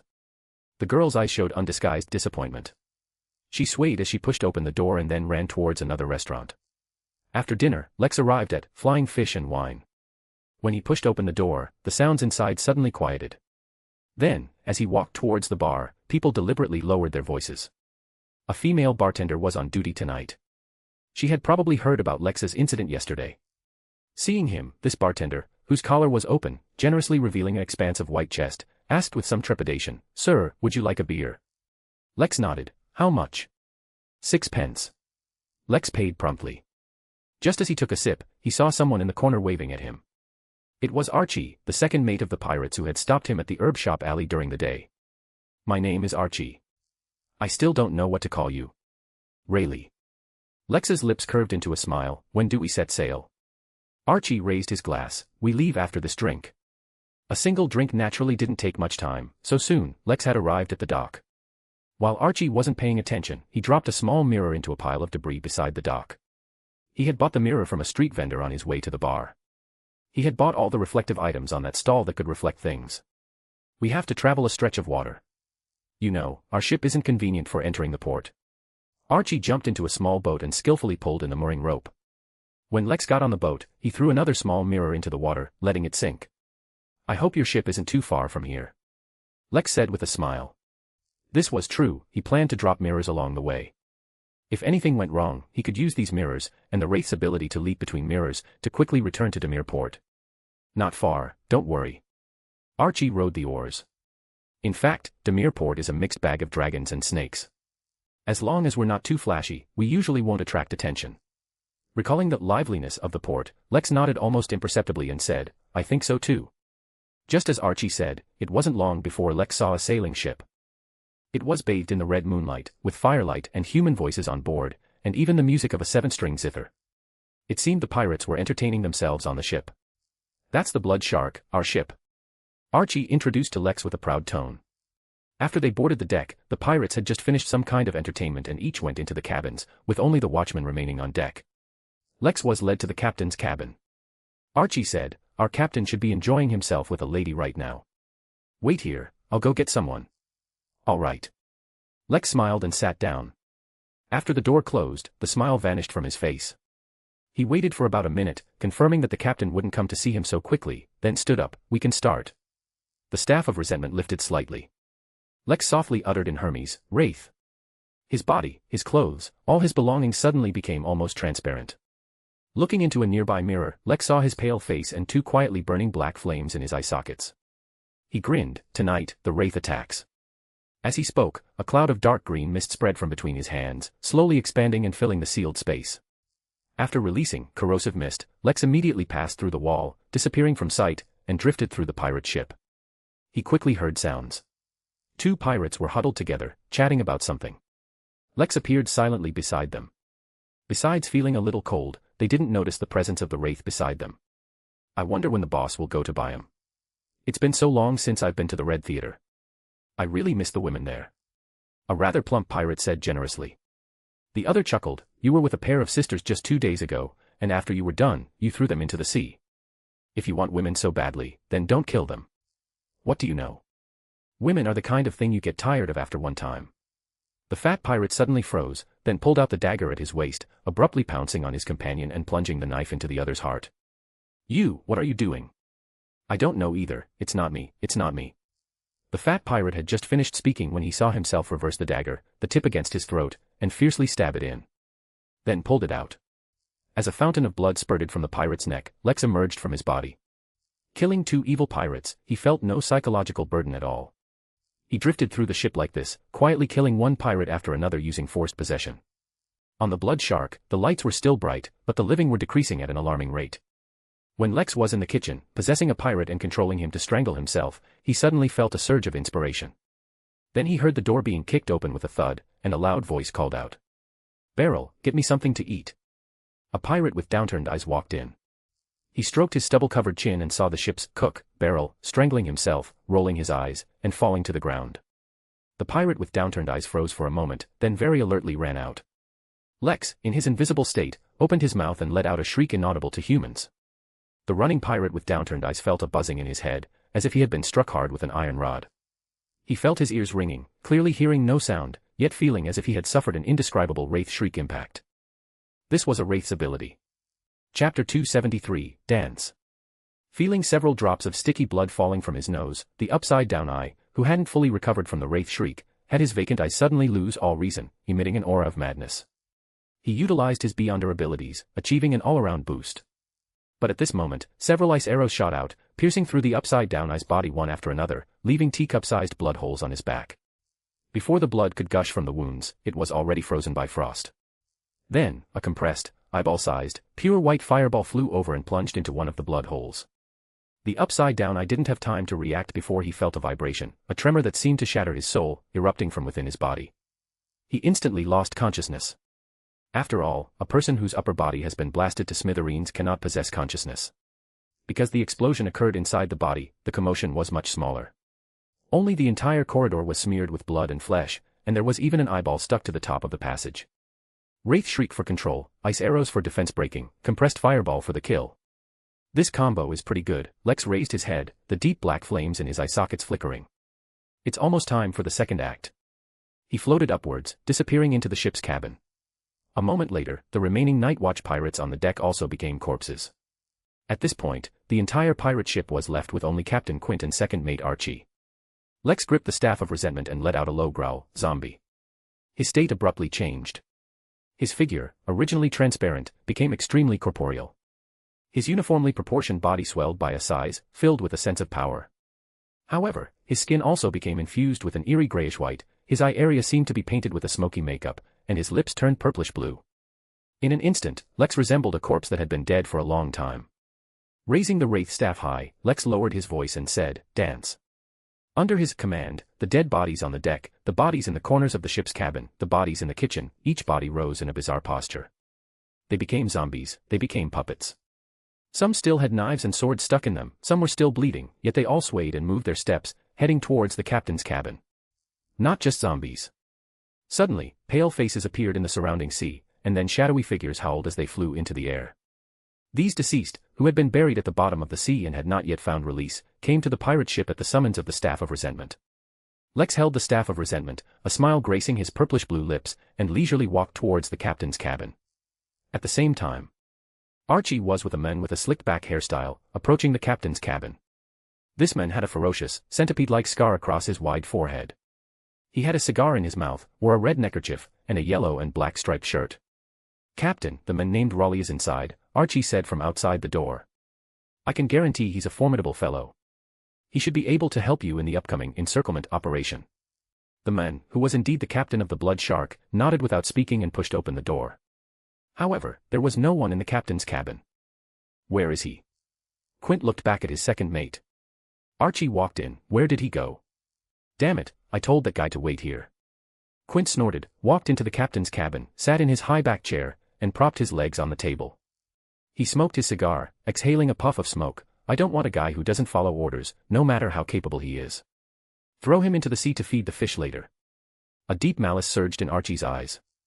Lex had made him look foolish, and even without the captain's order, he had no intention of letting Lex return alive. The second mate strode out of the captain's cabin, banging hard on the wall. "Is anyone there? Where did everyone go?" Just as the second mate was shouting, Quint frowned slightly and took a few sniffs of the air with his nose. "What's that smell?" "It smells like rotten eggs." His expression suddenly changed. He leaped from his chair, reaching for his revolver, but then, as if remembering something, he quickly released it. Instead, he grabbed an empty wine bottle from the table and forcefully smashed it against the window. With a crash, the window shattered, and the evening breeze, carrying a hint of sea salt, poured in through the opening, diluting the strange smell in the room. The second mate looked at his captain in confusion. Quint said in a low voice, "Leave quickly, the person you brought has a problem." Archie immediately pulled out his revolver. Just then, he heard footsteps. Through the dim light in the passage, he saw footsteps coming from both sides of the passage, and figures moving. "Damn it, I thought you were all dead. Why are you only coming now? Hurry up, didn't you eat dinner tonight?" Archie yelled, then his expression suddenly froze, as if he had seen something incredible. On the right side of the passage, a figure stumbled along. It was a man Archie knew well. His name was Roan, and he was Archie's confidant. This guy was a heavy drinker. He could be without money, but never without alcohol. At this moment, Roan stumbled, and he seemed to sense Archie's gaze, so he looked up, slowly raising his head. This allowed Archie to see his hollow, unfocused eyes, to see his entire mouth blown open below his nose, and to see the sticky, bloody liquid still dripping from his gum line, where only a few teeth remained. Suddenly, Roan, like a hungry dog seeing a bone, lunged at Archie. "Get away!" Archie yelled, raising his pistol and mercilessly firing a shot into his confidant's forehead, watching Roan's head snap back and him fall to the ground. Just as he let out a sigh of relief, he heard a series of roars filled with intense hunger, and saw the stumbling figures on both sides of the passage now rushing forward like madmen. They were all pirates from the ship. Their pupils were dilated, and they all had more or less wounds and bloodstains on their bodies. They were all dead. They were now zombies. The second mate was about to retreat into the captain's cabin when he suddenly felt something gripping his ankle tightly.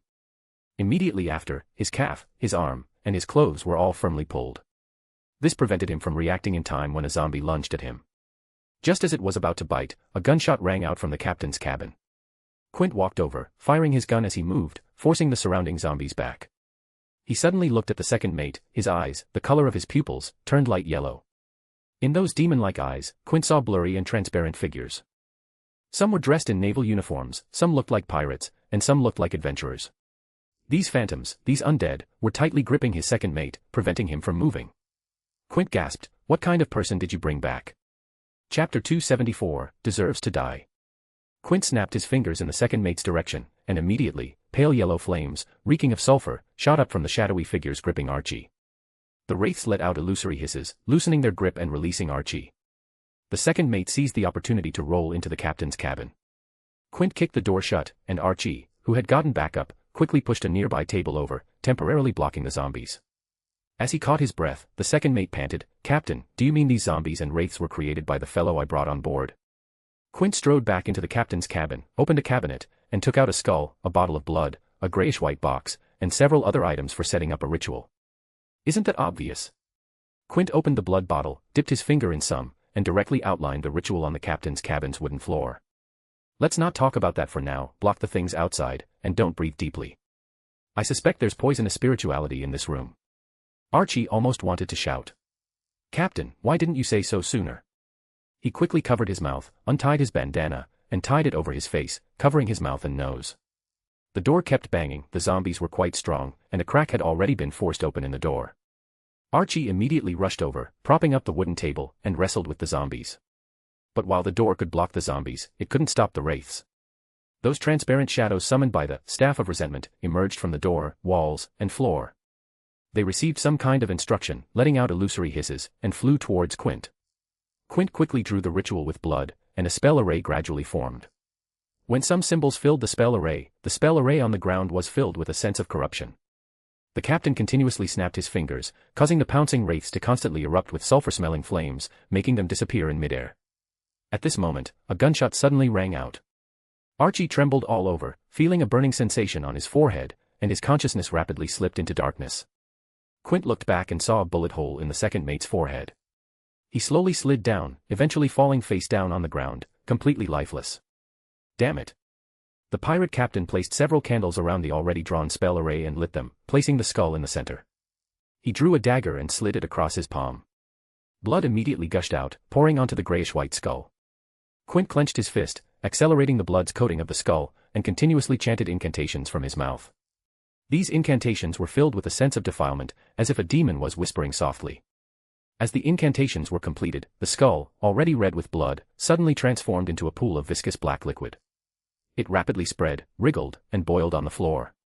Quint stood up, raised his hands high, and loudly shouted a short demonic phrase, "Come forth."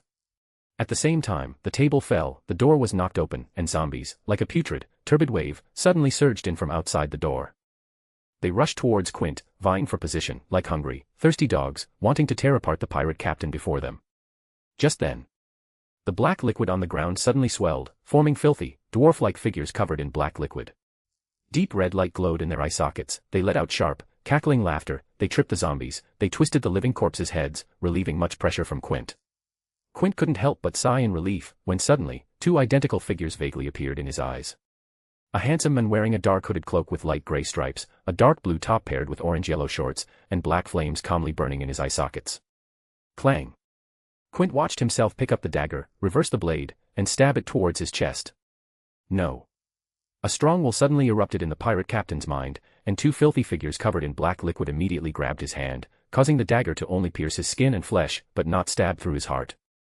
Quint's eye color suddenly turned pale yellow, and sulfur-smelling flames shot up from his body. He endured the burning pain, trying to force out the fellow possessing him. This was the fire of a demon. This was fire from the abyss. It was filled with defilement and a mysterious aura.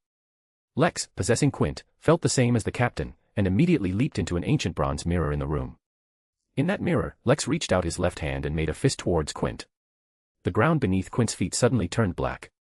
The captain, who had just regained control of his body, suddenly found himself standing in a muddy abyss. From the black ground, twisted, blood-red vines grew out, one after another. Each segment of these jointed plants had fangs and eyes. They grew wildly, immediately entangling Quint and greedily sucking his blood. Touch of death. Quint immediately felt a wave of weakness. He wanted to snap his fingers to summon the flames of the abyss to burn away these vines. But at this moment, he found his arms showed signs of melting, his throat and eyes were burning, as if his windpipe and eyeballs were melting. This was the effect of the corrosive mist.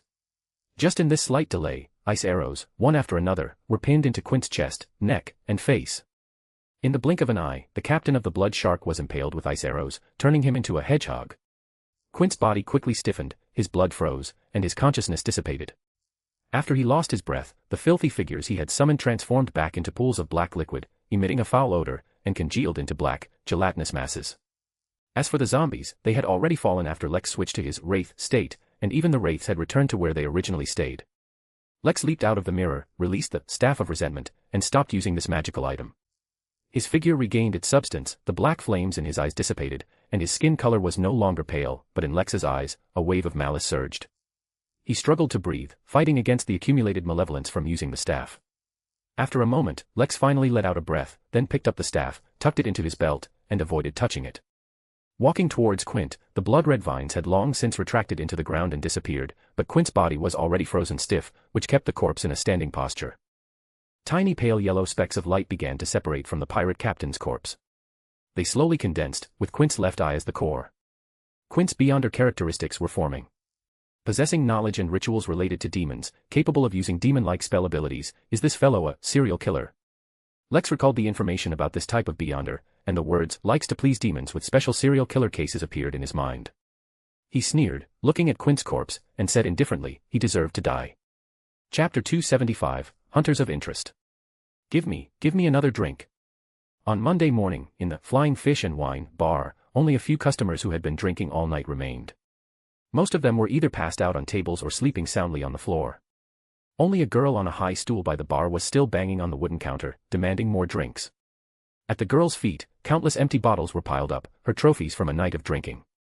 The bartender behind the bar shook his head and said, "Miss, it's already daytime, and we're closing. If you want to drink, come back tonight." The bartender, who had worked all night, yawned as he wiped the last glass clean, preparing to kick out the drunks. Suddenly, the door was pushed open, making the bartender irritably exclaim, "We're closing, hurry." When he saw who had opened the door, he swallowed the word out back down his throat. The one who opened the door was the new face who had severely taught Logan a lesson the night before last. He immediately put on a smiling face and said, "Respected sir, you're early. We were just about to close. But it's no problem, what would you like?" "Breakfast. I'll have the kitchen prepare it right away." Lex nodded and sat down by the bar. He glanced at the drunken girl beside him and realized it was the same twin-tailed girl who had asked for help in the restaurant last night. "Get me something to eat. Also, I heard you can collect bounties here," Lex said casually, forcing himself to suppress a yawn to avoid ruining his image. At this moment, he deeply envied Beyonder of the Sleepless Pathway. They didn't need much sleep from Sequence 9 onwards. "Please wait a moment." The bartender quickly went into the kitchen, woke up a cook, and had him prepare mushroom soup and bread, then swiftly returned to the bar. "Yes, we can collect bounties here. May I ask which villain you've caught?" Lex slapped the wanted posters he had found on the bounty wall onto the bar and pushed them towards the bartender, these few, plus some accomplices. They were sailors on the ship, but they don't have wanted posters. The bartender took the 3 wanted posters. The first was for honest man Archie, with his identity noted as Blood Shark Second Mate on the poster. This guy's bounty was 300 pounds. The second was for villain Johnson, with a bounty of 1,100 pounds. This guy was the Blood Shark First Mate. The last one was Blood Shark Quint, with the highest bounty of 2,400 pounds, noted as Blood Shark Captain. Each of these 3 wanted posters was more terrifying than the last, making the bartender tremble with fear. The second mate, first mate, and captain were all here. Could the blood shark have been wiped out by this guy in front of him? "Sir, are you sure?" The bartender swallowed. "These 3 wanted posters are for the captain, first mate, and second mate of the blood shark. Are you sure you've hunted them down?" Just then, food arrived from the kitchen. Lex gently stirred his mushroom soup with a spoon, took a sip, and said, "The blood shark is docked near the port. The bodies of these pirates are still on the ship, you can go and confirm." The bartender jumped in surprise. "What? You brought the blood shark back? How is that possible?" Lex said lightly, "When you've killed all the pirates on a ship, you can bring the ship back too." "No, I can't kill even one." The bartender nervously said, "Sir, the amount you want to collect is too huge. I can't decide, I need to consult my boss. Could you please wait a moment?" "All right." The bartender immediately ran to the back, and soon the sound of wooden stairs creaking could be heard. Lex continued to drink his soup. By the time he had finished his bread, the bartender returned with a fat man and several people who were clearly bodyguards. The fat man was tall and large, with fair skin, reminding Lex of a great white shark in the sea. The tall, stout man came near the bar, rubbed his shiny bald head, and looked at the bartender, asking, "Which one?" The bartender pointed at Lex, and the fat man walked over, sizing Lex up and down before saying, "I'm the boss here. Perhaps you've heard of White Shark Hamilton?" "Yes, that's me." "If you're a swindler, considering you have the guts to try to cheat a bounty, get out immediately. Otherwise, if I find out you're tricking me, you'll regret ever coming here." Lex laughed. "White Shark Hamilton. What's your relationship with Quint?" "He's Blood Shark, you're White Shark. You two aren't brothers, are you? You don't have a bounty on your head too, do you?" Hamilton didn't get angry. Instead, he smiled. "You have a lot of guts to talk to me like that. So, do you have the qualifications to tell me your name?" "I'm not interested in saying. I'm just here to collect a bounty, and I heard you can help with that. Are you going to help me with this favor or not? If you can't, I'll find someone else." Lex took out a handkerchief and wiped his mouth. Hamilton narrowed his eyes slightly. you said the blood shark is in the port, so you wouldn't mind taking me to see it, would you? Lex jumped off the high stool and walked towards the door. He pushed it open and looked back. Are you coming or not? Hamilton was a little surprised. It seemed Lex wasn't joking. He let out a low growl. Go, let's go see. A moment later, the fat man stood on the deck of the blood shark, seeing bodies neatly arranged, all covered with white cloths. Hamilton had someone lift the cloths, revealing the captain of the blood shark, the first mate, and the second mate. He looked back at Lex and gasped, "Are you a hunter?" "To be precise, I'm actually an adventurer. I prefer searching for treasure trove hidden in ancient ruins. But sometimes, I also moonlight as a hunter, especially when I'm a bit short on cash." Lex glanced at the bodies on the ship. "So, have you confirmed? Can you collect the bounty now?" "Confirmed." Hamilton nodded, "But you still need to tell me your name so I can report to the military liaison and get your bounty." "Rayleigh." Lex winked. "A hunter out of interest." "Out of interest? Only targeting interesting prey." Hamilton's eyelids twitched, then he nodded and said, "I'll contact the military, but you'll only get 90% of the bounty, and it will take at least 2 weeks to get it." Lex shook his head. "I won't be staying here for too long. I still need to rush to Orvie Port. Considering there's a tarot club meeting in the afternoon, I can stay at most until tomorrow. If you're willing to take only 70%, you can get the bounty tonight. I'll advance the money for the military, but I need to earn some fees." Lex gladly agreed. £2,660, fine. "Do you know where to find me?" Hamilton grinned. "Of course." Chapter 276, Listening to Stories. Back at the bar, White Shark, Hamilton pointed at one of his subordinates. "You, go contact Mr. Mike and tell him that the blood shark was taken out, including the captain, all members were hunted down. Report that guy's name so Mr. Mike can come and take the bodies as soon as possible, to confirm or go through other procedures, and then release the bounty quickly." After speaking, the tall, fat man strode towards the stairs leading to the second floor. Behind the bar, the bartender said blankly, "It's actually true, that guy not only hunted down the captain, first mate, and second mate, but also killed all the pirates on the entire ship. What a terrifying man." "What? Who did you say hunted down an entire ship of pirates?" The girl with pigtails and freckles propped herself up, her eyes gazing drunkenly at the bartender. On the second floor of the bar, in Hamilton's room, the fat man walked to a grayish-white safe and crouched down. He pried open the floor in front of the safe, twisted a certain device, and a secret door appeared on the wall. Hamilton opened the secret door, behind which were 3 hidden compartments. The top compartment held some documents and bills, the middle contained weapons such as revolvers and new-style short-barreled guns, and the bottom was stuffed with a complex black machine. He took out the black machine, moved it to the table, found a codebook, and used the machine to send an encrypted message to a distant location. "Blood Shark Quint has been taken out, done by a guy named Rayleigh." After White Shark, Hamilton collected the bounty on his behalf. Lex returned to the hotel and immediately fell asleep on the bed. He didn't wake up until around 12 p.m. After washing up, he went to the restaurant to find something to eat, but as soon as he entered, he found the restaurant was packed today. Moreover, as soon as he came in, countless gazes swept towards him, making Lex feel the urge to frown. Could it be retaliation from the pirates? These guys are Blood Shark accomplices. I had considered that after hunting Quint, I would face retaliation from pirates, but this is too fast, isn't it? Just then, the restaurant owner came out and led the applause, saying, "Everyone, this is Mr. Rayleigh, the hunter who hunted down Blood Shark Quint." A round of applause erupted in the restaurant, and the owner continued, "To thank Mr. Rayleigh for eliminating a threat for us and preventing us from pirate attacks, I have decided that all of Mr. Rayleigh's expenses at the hotel and restaurant will be covered by us." Only then did Lex realize that the news of him hunting Blood Shark had spread, and the people on the sea island thought that Quint was going to attack Demir Port, but he had stopped him. Many things must have been distorted in this process, and he didn't know which busybodies had created this version. After all, he never intended to be some great hero who saved the sea island. Lex was invited by the restaurant owner to a table specially prepared for him. The table was already laden with a sumptuous meal. As soon as Lex sat down, the owner walked behind him, and a restaurant employee took out a camera to take a commemorative photo of the owner and Lex. When the owner said he would display this photo in the most prominent position in the restaurant to publicize Lex's heroic deeds to other guests, Lex, as the person involved, was dumbfounded and almost wanted to pull out his revolver to threaten the owner to destroy the film. It was not until his ears were finally quiet that Lex could eat in peace. He had just finished a portion of specialty grilled meat when his vision blurred, and someone pulled up a chair and sat next to him. The girl with dull orange hair tied into 2 pigtails, a few freckles on her face, and a strong smell of alcohol, the same girl who came to the restaurant for help last night, appeared again. "Mr. Rayleigh, please help me. My friend is in danger, and only a powerful hunter like you can help me." As the girl spoke, her eyes had already turned red. "I've searched all the adventurers and hunters on the sea island, but none of them are willing to help. They frankly said they couldn't help me. But if it's you, you can definitely do it. After all, you single-handedly annihilated an entire ship of pirates. This level of strength, you won't find a second one on the entire Demir Island. Miss, even if you flatter me, I won't just agree so easily. Picking up a fruit wine gifted by the restaurant, Lex took a sip, feeling it was a bit like sweet iced tea, but with the taste of ale. He took out his handkerchief to wipe his mouth before saying, Miss, you can tell me about your difficulties, but I may not necessarily help. I have to evaluate the situation based on what you tell me. If the difficulty is too great, I can only say I'm sorry.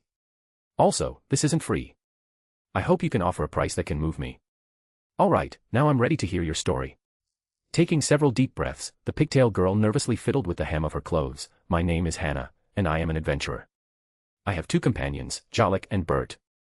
Bert and I are beyonder, and although Jalik is just an ordinary person, he is proficient in various languages, has a good understanding of local legends, and is also very intelligent, often offering us advice.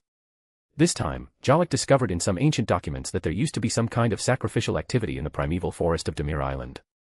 He believes there might be ruins similar to a temple, and within it, undiscovered treasures might be hidden. Indeed, with the help of those documents, we found an underground temple. We found an incredible amount of gold and jewels. At the same time, we also found several strange coffins. They were placed at the very bottom of the temple, in the hall dedicated to the gods. There were 3 of them in total, stored upright, and the coffins were tightly bound with huge iron chains, connected to iron bolts in the ground. Coffins. Upright coffins. Lex interrupted Hannah. Let me guess, you opened one of the coffins. No, we didn't. Hannah's words made Lex a little disappointed. The girl shook her head and said, although we are young, we have had several adventure experiences. We know that in such places, it's best not to casually open coffin-like objects, especially when they clearly show signs of restraint and sealing. This indicates that dangerous things might exist inside the coffin. We didn't even dare to touch anything in that hall. We just took a glance and retreated. We focused our attention on the sacrificial hall at the entrance of the temple. Those candelabras and statues made of gold were what we truly wanted. We cautiously conducted a series of tests, checking that these artifacts were not poisonous, would not trigger insidious traps, and were not cursed, before putting them into our bags one by one with gloves on. Everything was normal until Jalik started growing some strange things on his body. Lex couldn't help but recall the sailors and captain on the contaminated shipwreck, whose bodies were covered with various shellfish, and he couldn't help but say, he wouldn't have grown seashells, would he? Chapter 277, Mold Spots. Hannah looked astonished. Seashells? Of course not. Why would a human body grow seashells? Lex said with a hint of awkwardness, when I was traveling on the sea, I once encountered a shipwreck.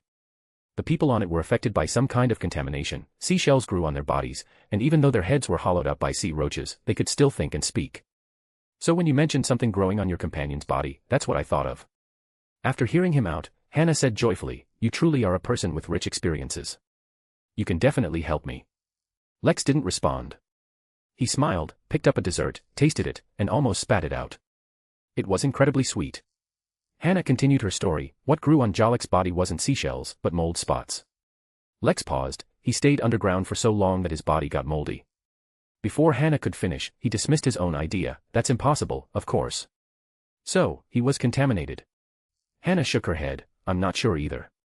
But at that time, Jalik's hand did indeed have mold spots, just like a damp wall growing mold. Initially, Jalik himself didn't feel anything. It was Bert who discovered it. At first, we just thought he had gotten his hand dirty. But when we couldn't wipe off those damned mold spots, and then realized they were expanding and growing, we knew things weren't simple. Jalik was still relatively calm then.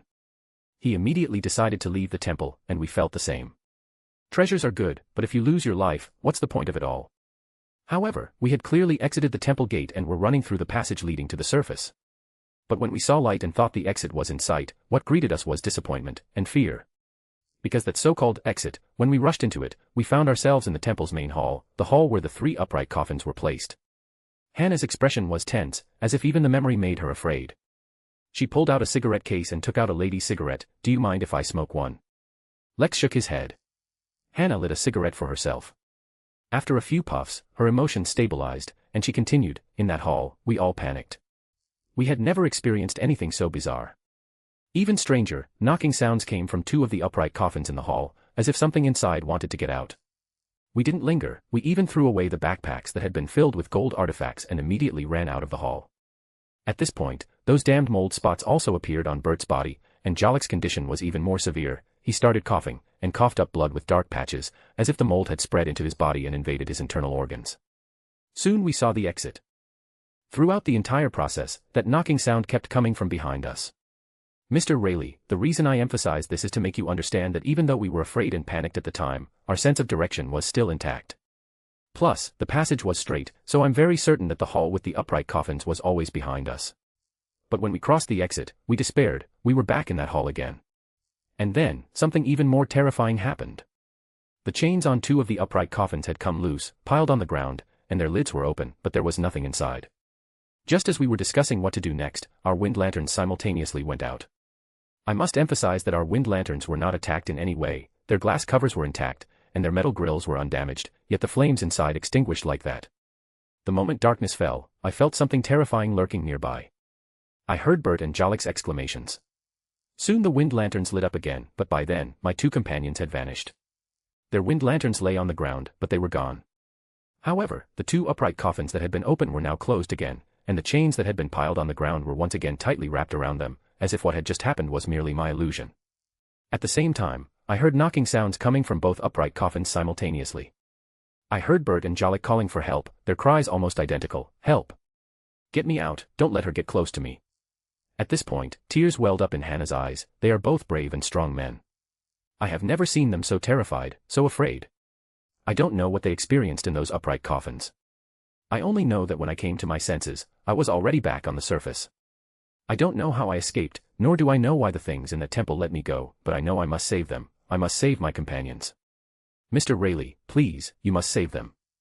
I am willing to give anything. Lex put down his cutlery and gently but very firmly pushed away Hannah's tightly clasped hand. "I'm sorry, Miss Hannah.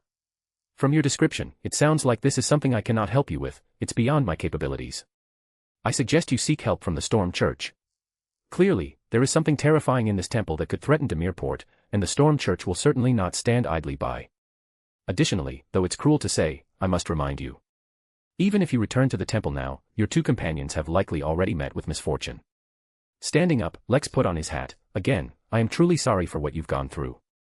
After walking a distance, Lex turned back to glance at the poor girl. Hannah was hunched over the table, holding her head and sobbing, which allowed Lex to see her fair neck. Suddenly, on her neck, Lex saw a small, inconspicuous, dark brown patch the size of a fingernail. It looked just like mold growing on a wall that had been damp for many years. Lex frowned, genuinely hoping the girl would quickly seek help from the Storm Church. He quickened his pace back to his bedroom, determined to collect his bounty tonight and leave Demirport tomorrow. He admonished himself not to meddle with or touch things he didn't understand. Back in his room, after a short rest, Lex took out stationery and a pen. He flattened the paper and wrote on the letter with his fountain pen. "Mr. Oswald, I recently visited Windmill Island and investigated the local beliefs there. I discovered they worship a deity called Astuka, who bears titles such as God of the Sky, Pale King, and Protector of the Mountains and Forests. Additionally, the residents of the Sea Island act strangely at night, and they have all taken post-mortem portraits, which are photos taken for the deceased. Almost every resident on the island has taken such a photo, and I suspect their state is not normal." Just as Lex was writing his report to Oswald, at Demirport's dock, an adventurer boarded a ship bound for another port. He bathed in the afternoon sun and enjoyed the sea breeze. Suddenly, he coughed. He held his fist to his mouth, and on the back of his hand, there were several dark brown patches. Chapter 278, Miss Magician. That's the basic situation. Additionally, on a sea island, I saw ruins that seemed to have been inhabited by ancient Balam people from the South Continent. In them, I observed some customs related to the worship of the god of death. I would like to learn more about death to enrich my occult knowledge and better complete the commissions and tasks you assign. Therefore, within the scope of your abilities, could you provide me with some information in this regard? After writing down the signature Duke, Lex checked it, confirmed there were no issues, then took out his metal flute and blew it. A moment later, his spirituality was stirred, and then he heard an unreal knocking sound. "Please come in." The very polite headless messenger immediately passed through the door and entered the room. With a hand on its abdomen, it bowed slightly to Lex. Lex handed it the envelope. "Please deliver this to Oswald."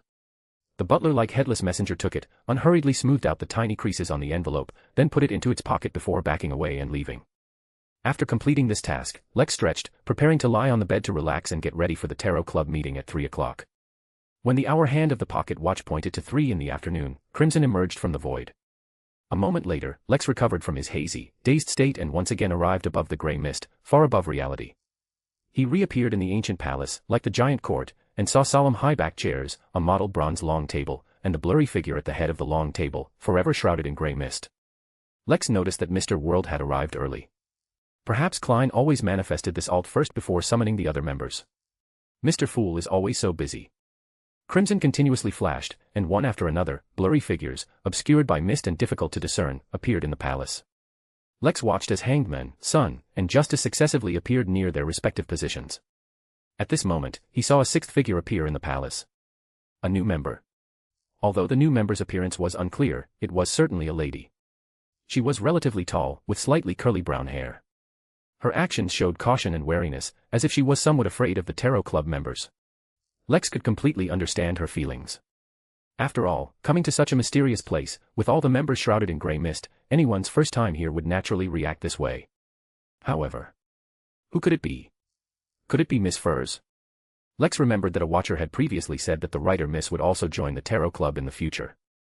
If it was her, then it could be confirmed that even though she had moved, she was at least safe for now. Lex was certainly not the only one to notice a new person at the gathering. Audrey, who always had a sense of proprietorship, was so busy observing the newcomer that she didn't greet Mr. Fool immediately. It's a woman. Could it be Zio? No, her height doesn't match. Is it Furs? Or someone else? It doesn't matter, even if the other person's figure is blurry, I can still make out their hair color and outline, and hear their accent and common phrases. I can observe from these aspects. I'm becoming more and more like an audience, a true audience. Audrey turned around, held up her skirt, and said to Klein at the head of the bronze long table, "Good afternoon, Mr. Fool." She did not proceed to greet the others. Her curiosity led her to look at the newly joined member sitting in the same row as her, and she asked with a smile, "And this is?" Klein made himself appear very leisurely. He looked around and then said, "This is Miss Magician, our new member." Then, he looked at Miss Magician and introduced them one by one, "In the same row as you are Miss Justice and Mr. World. Opposite you are Mr. Chariot and Mr. Hangman. And the last one is Sunday." The one attending the Tarot Club for the first time was indeed Furs. On Wednesday's blood moon night, she almost lost control. By chanting the honorific name of Fool, she was pulled above the grey mist by Klein and became a member of the Tarot Club. After listening to Klein's introduction, she matched the codenames with the individuals and memorized them, nodding to them in greeting, all while observing the members. Miss Justice is a blonde lady, very young, and sits elegantly. Mr. Hangman has dark blue hair, which reminds me of seaweed. He gives me a very unsettling feeling, he must be the leader of some faction. Sun seems to be just a teenager, looking very introverted, probably as weak as I am. Mr. World's gaze is so cold, quite gloomy, looking unapproachable. Mr. Chariot also seems to be not very old, a young man. His figure looks a bit familiar. Is he someone I know in reality? While Furs was observing others, the others were also looking at her. After a moment of observation, Mr. World was the first to speak. "I want to know information about the Devil and Guardian sequences." Lex suppressed the urge to look at the head of the long table. Mr. World's statement was equivalent to Klein himself. Has Mr. Fool provoked Beyonder of the Devil and Guardian sequences in Backlund? I know that Devil is a sequence 6 of the criminal pathway. In Enki Town, I killed a newborn devil. Last night, I even fought a Beyonder of this pathway. I have some understanding of this pathway. Guardian is a sequence 5 of the warrior pathway. My understanding of this pathway is limited to Nafi. This is a pathway where one gradually grows taller as the sequence increases. Lex cleared his throat. I have some understanding of Devil. Hangman, who was sitting in the same row as him, glanced at Lex and also spoke. If it's just a devil, I know some things. At this moment, Sun, who had been very silent during the previous meeting, straightened his back and said with a confident tone, I am very clear about both of these sequences. It sounds like Sun is determined to win this time. Lex smiled and didn't try to answer the question before the tall young man, leaning back in his high-backed chair. Sun continued, my reward is information related to the true creator. Whether the two pieces of information are of equal value will be determined by Mr. Fool. Lex sighed inwardly. Little Sun is still too young. Mr. Fool is Mr. World, so whether they are of equal value is simply his word. But this can't be blamed on Little Sunday. After all, who would have thought that Mr. World would be Mr. Fool's alt? If the Watcher hadn't spoiled it for me, I wouldn't have known either. Indeed, at the head of the long table, the figure shrouded in grey mist chuckled, all right. Chapter 279, The Cautious Magician. Since Mr. World had requested a private conversation, the other members could only remain silent, staring wide-eyed, letting their imaginations run wild, and guessing what kind of information about the true creator and those two sequences might be revealed. Considering he would be active on the sea for a period and would likely confront the Blood Admiral, Lex decided that after returning, he would consult the observers for detailed information about the Blood Admiral, as well as the Admiral characteristics of each sequence in the criminal pathway. The latter question was because the Blood Admiral seemed to have many Beyonder under his command who followed this pathway. Specifically, they were almost all from the prisoner and criminal pathways.